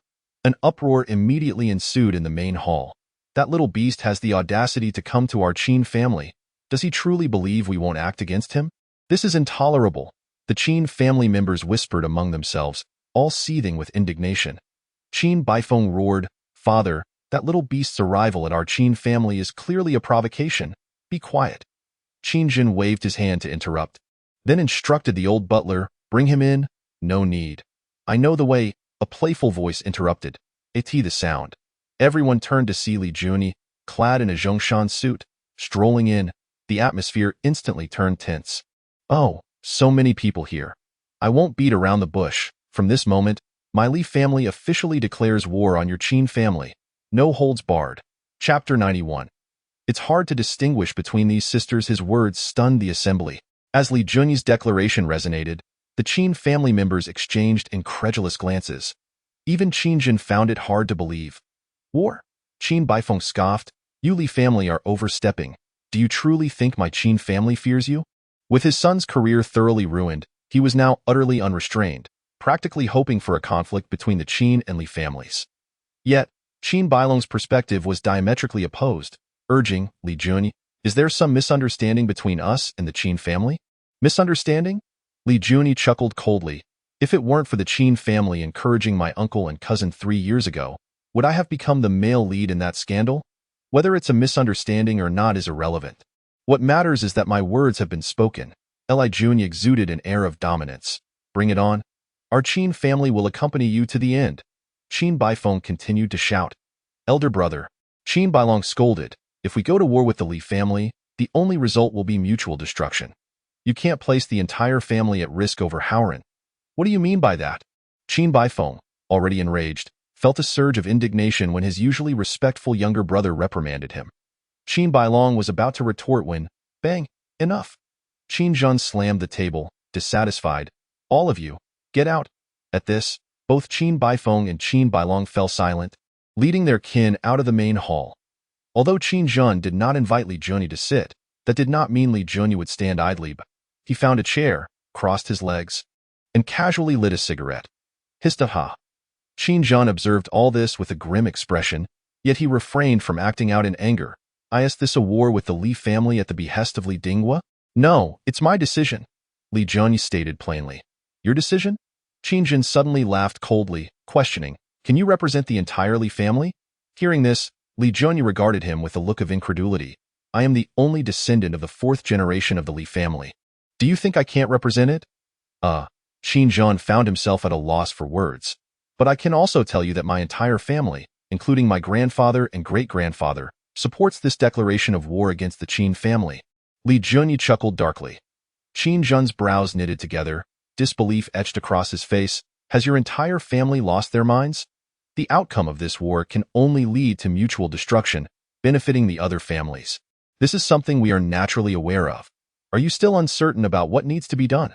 Qin Zhen was increasingly perplexed. Who, after all, has lost their mind? Li Juni initially intended to directly confront the other party regarding their identity as the master of Qilin Hall. But he hesitated, fearing that the latter might deny it and alert others, ultimately suppressing his impulse. Qin Zhen's gaze remained fixed upon him, stating, I advise you to remain calm. If there is any misunderstanding, we can discuss it amicably. This scene was decidedly absurd. His grandson's future had been utterly ruined because of Li Juni, and logically, the Li family should be the ones to apologize to the Qin family. Yet, it was the Li family that took the initiative. This felt entirely amiss. Qin Zhan could not help but wonder if the Li family was afraid of retribution from the Qin family, hence their tactic of using the notion of war to intimidate him in return. Old fool, even at this juncture, do you still wish to feign innocence before me? Suddenly, Li Junyi shifted his tone. 3 years ago, your Qin family ensnared me in a scandal in the imperial city, resulting in 3 years of imprisonment, nearly causing the Yi family and us to mutually perish. Was that also a misunderstanding? Putting aside other matters, my grandson Howren's life has already been ruined. I have yet to seek retribution from your Li family. Though Qin Zhan's gaze was sharp, he dared not look directly at Li Junyi. Deep down, he understood that after Li Xiu and his son vanished without a trace, the Li family must have realized that the true mastermind behind the scandal was indeed the Qin family. Hence, there lingered a sense of guilt. Ha ha, I shall give you no consideration. Let us engage in direct conflict instead. After speaking, Li Junyi prepared to rise and depart. Wait. Seeing the other party's resolute attitude, Qin Zhan furrowed his brow even tighter. Speak quickly. Li Junyi's tone was exceedingly domineering. Qin Zhan suppressed his fury, his voice icy as he said, Convey a message to your grandfather for me. Li Junyi narrowed his eyes. Qin Zhan enunciated each word carefully. Although your Li family has the old masterly overseeing matters, do not presume that you are truly the foremost family. If he continues to act obstinately, it will not be our Qin family that ultimately falls. Upon hearing this, Li Junyi's conviction strengthened. Qin Zhan is indeed affiliated with the witch sect. After all, given the Qin family's resources, they would not dare to express such confidence unless this old fool has some hidden card up his sleeve. Let us wait and see. Having gleaned the outcome, Li Junyi chose not to waste any further time and strolled out of the Qin residence. As he watched Li Junyi's departing figure, Qin Zhan's fingers tapped rhythmically on the table, concealing his thoughts. Meanwhile, after leaving the Qin family, Li Junyi made his way directly to the airport, chartering a private plane to Xuanqing. Over 2 hours later, as he exited the airport, a Maserati came to a halt before him. Li Junyi was momentarily taken aback. He had arranged for Black Wolf to pick him up, yet it was unexpectedly Chen Qingyao who arrived. Taking his seat in the passenger side, Li Junyi instinctively reached for a cigarette and lit it. Chen Qingyao quickly rolled down the window while covering her nose with her hand, expressing her displeasure. Could you refrain from smoking in my car? Li Junyi paused, taking a moment to scrutinize her. Then asked, Are you Qin Qingxue? Qin Qingxue rolled her eyes, responding with irritation, Young Master Li, how can you forget someone so easily after just a few days? Cough cough, Li Junyi choked slightly, hastily discarding the cigarette butt. Chuckling awkwardly, don't misunderstand. I thought you were Qin Yao. Among the two sisters, he had a closer rapport with the latter, while Chen Qingxue always presented herself as aloof. He never imagined that it would be this ice queen who came to pick him up. An explanation is merely a cover. Chen Qingxue let out a soft hum, preparing to accelerate. Wait! Li Junyi suddenly called out. Chen Qingxue turned her head, about to speak. Whoosh! In a swift motion, Li Junyi produced a gold needle and a silver needle from his hand, deftly piercing them into the center of Chen Qingxue's brow. What do you think you're doing? Chen Qingxue exclaimed in shock, daring not to move an inch. Li Junyi chuckled. You two sisters are truly difficult to tell apart. Allow me to mark you, so I won't mistake you again. As he spoke, he channeled his energy into the two needles, which ultimately entered Chen Qingxue's brow. A red beauty spot began to materialize, faint yet distinct. Chapter 92. The storm approaches. Chen Qingxue's fair skin was suddenly accentuated by the newly added beauty spot, transforming her entire aura remarkably. All right, I won't mistake you again. Li Junyi put away the needles, feeling quite satisfied with his handiwork. Chen Qingxue gazed into the mirror, her heart a mix of surprise and curiosity upon seeing the beauty spot on her brow. Do you think it makes me look more beautiful? Li Junyi inquired with a smile. Chen Qingxue turned to him, her gaze inadvertently revealing a hint of affection. The atmosphere in the car shifted, becoming subtly charged. Cough cough. Li Junyi cleared his throat, saying, Well, let us head out. We should stop by the company first. Oh. Chen Qingxue snapped back to reality, a faint blush gracing her cheeks as she quickly started the car. About 10 minutes later, they returned to Yunyang Technology. Black Wolf had been waiting downstairs. Upon seeing Li Junyi, he immediately approached, stating, Boss, it was President Chen herself who insisted on picking you up. Upon hearing this, Li Jun cast a sidelong glance at Chen Qingxue, who, however, lacked the courage to meet his gaze, seemingly shy. Witnessing this scene, Li Jun concluded that this woman had completely fallen for him. Tonight, my grandfather wants you to come home for dinner. He has something important he wishes to discuss with you. After leaving this message, Chen Qingxue hurriedly departed. Black Wolf chuckled lightly. Boss, I fear I can no longer address her as President Chen. I'll have to call her sister-in-law. Oh, when did you become so witty?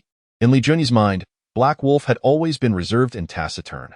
Black Wolf explained, people change. After all, the two entered the company building one after the other and headed straight to Michelle's office. What would you like to drink, boss? Coffee? Tea? Michelle inquired courteously. Tea, please, Li Jun casually replied. Michelle personally brewed 2 cups of tea for him and Black Wolf before taking a seat. 90% of the Jiang family's assets have now been absorbed by Yunyang Technology. Additionally, I've invited a team from the Eagle Nation to assist in managing the sectors previously handled by the Jiang family, and progress is going well. Within 6 months, everything should stabilize completely. Li Jun wasn't well versed in business but could tell that everything was heading in a positive direction. Knock, knock, knock. There came a knock at the door. Come in. Just as Michelle finished speaking, Yi Qingqing walked in, holding a file folder. Li Jun was momentarily taken aback and exclaimed, What brings you here? Our Longshan group has commenced cooperation with Yunyang Technology. To facilitate the handover, I've relocated our office to Xuanqing. Yi Qingqing explained with a smile. Li Jun nodded in understanding. I see. By the way, why Yi Qingqing changed the subject. My grandfather asked me to express his gratitude to you and to invite you to the Yi family when you have time. He has some matters to discuss with you. What could old Yi possibly want to discuss with him? Li Jun genuinely could not fathom. Smack? Yi Qingqing placed the folder in front of Li Jun and turned to leave. What is this? Li Jun inquired suspiciously. Why? Yi Qingqing paused, glancing back with a teasing air. Open it and see for yourself. With that, she exited. Confused, Li Jun promptly opened the folder, revealing a small stack of information. After studying it for a while, he still couldn't comprehend what it contained. It was Michelle who browsed through it and explained, Boss, this is a detailed introduction to over a dozen companies, including their founding dates and the sectors they are involved in. Li Jun was baffled, unsure of Yi Qingqing's intentions in providing him with this information. Just as he contemplated pursuing her for clarification, Michelle added, These companies are all under the Qin family's consortium in Xia country. The Qin consortium. Only then did Li Jun grasp Yi Qingqing's intent. Although only a few hours had passed since he declared war on the Qin family, those who needed to know were already aware why Yi Qingqing's actions were, in essence, a declaration of allegiance to the Li family. Simultaneously, at the Ning family in the imperial city, Qin Zhan stepped out of his car, personally welcomed by Ning Wuqiang. Old Qin, what brings you to my Ning family today?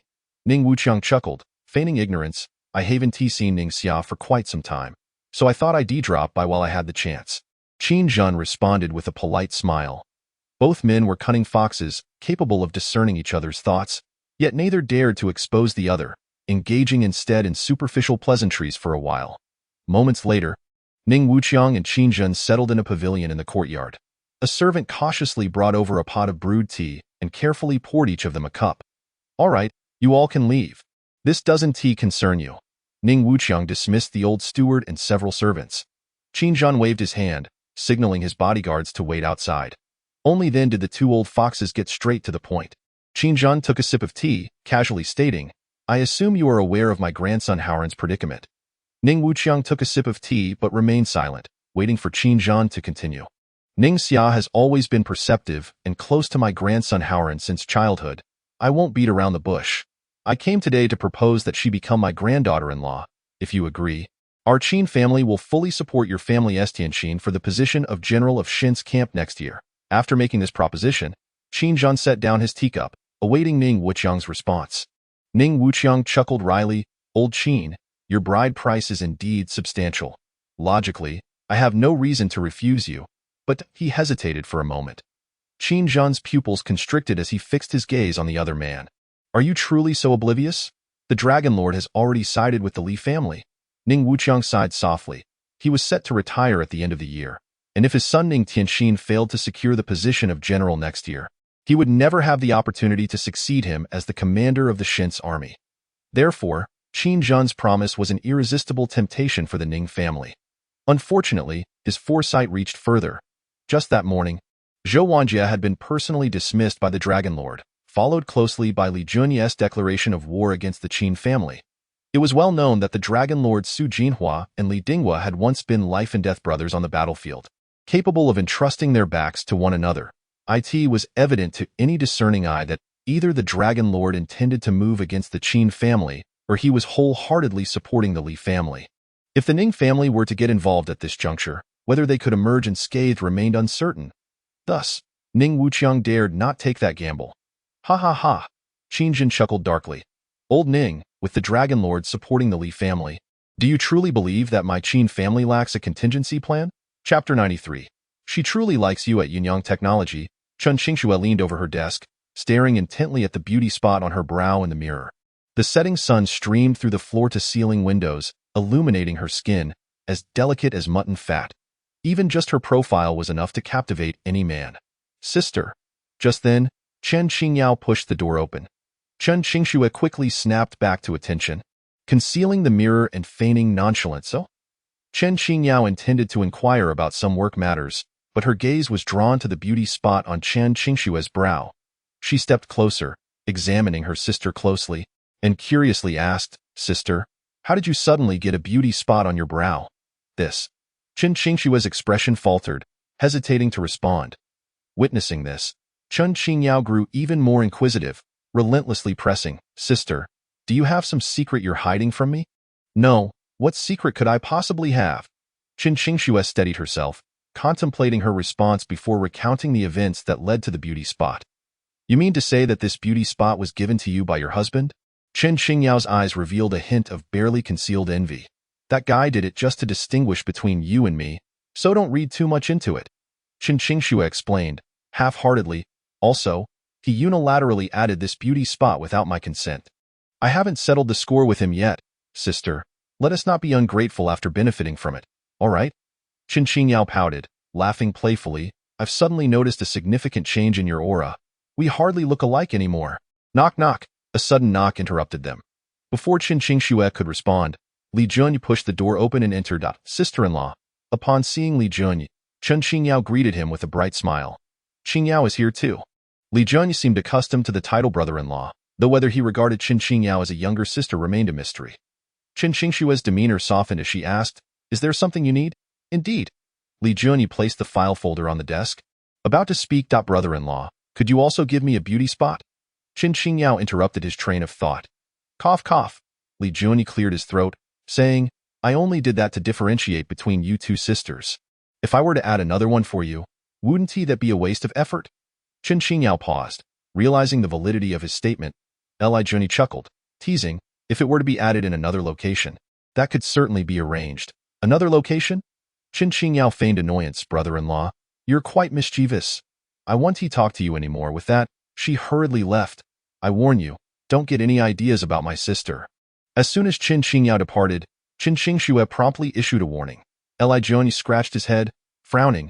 Unmarried men and women. What's wrong with me having my sights set on her? Is it illegal? You can always report me, you. Chen Qingxue was momentarily at a loss for words. Li Junyi continued with a grin. What, do you also consider me your sister's brother-in-law? Chen Qingxue was taken aback, finally realizing that Li Junyi was teasing her, and she shot him a glare. You better not get any delusions. I will never like you. Then why did you come to pick me up in person today? Li Junyi smiled and replied. Isn't that a sign of affection? Chen Qingxue stammered, struggling to conceal her feelings. That's because Black Wolf borrowed my car, and I happened to be out. When I returned, it coincidentally aligned with your arrival. Is that truly the case? Li Junyi remarked with amusement. Chen Qingxue seemed somewhat flustered, unable to meet his gaze, yet she could distinctly feel her breath quickening. Let us talk business. Li Junyi decided to shift the conversation back to serious matters, stating, immediately sever all ties with the Qin Consortium for any company collaborating with Yunyang Technology. What has happened? Chen Qingxue's expression turned serious. Li Junyi did not hold back, succinctly explaining the declaration of war between the Li family and the Qin family.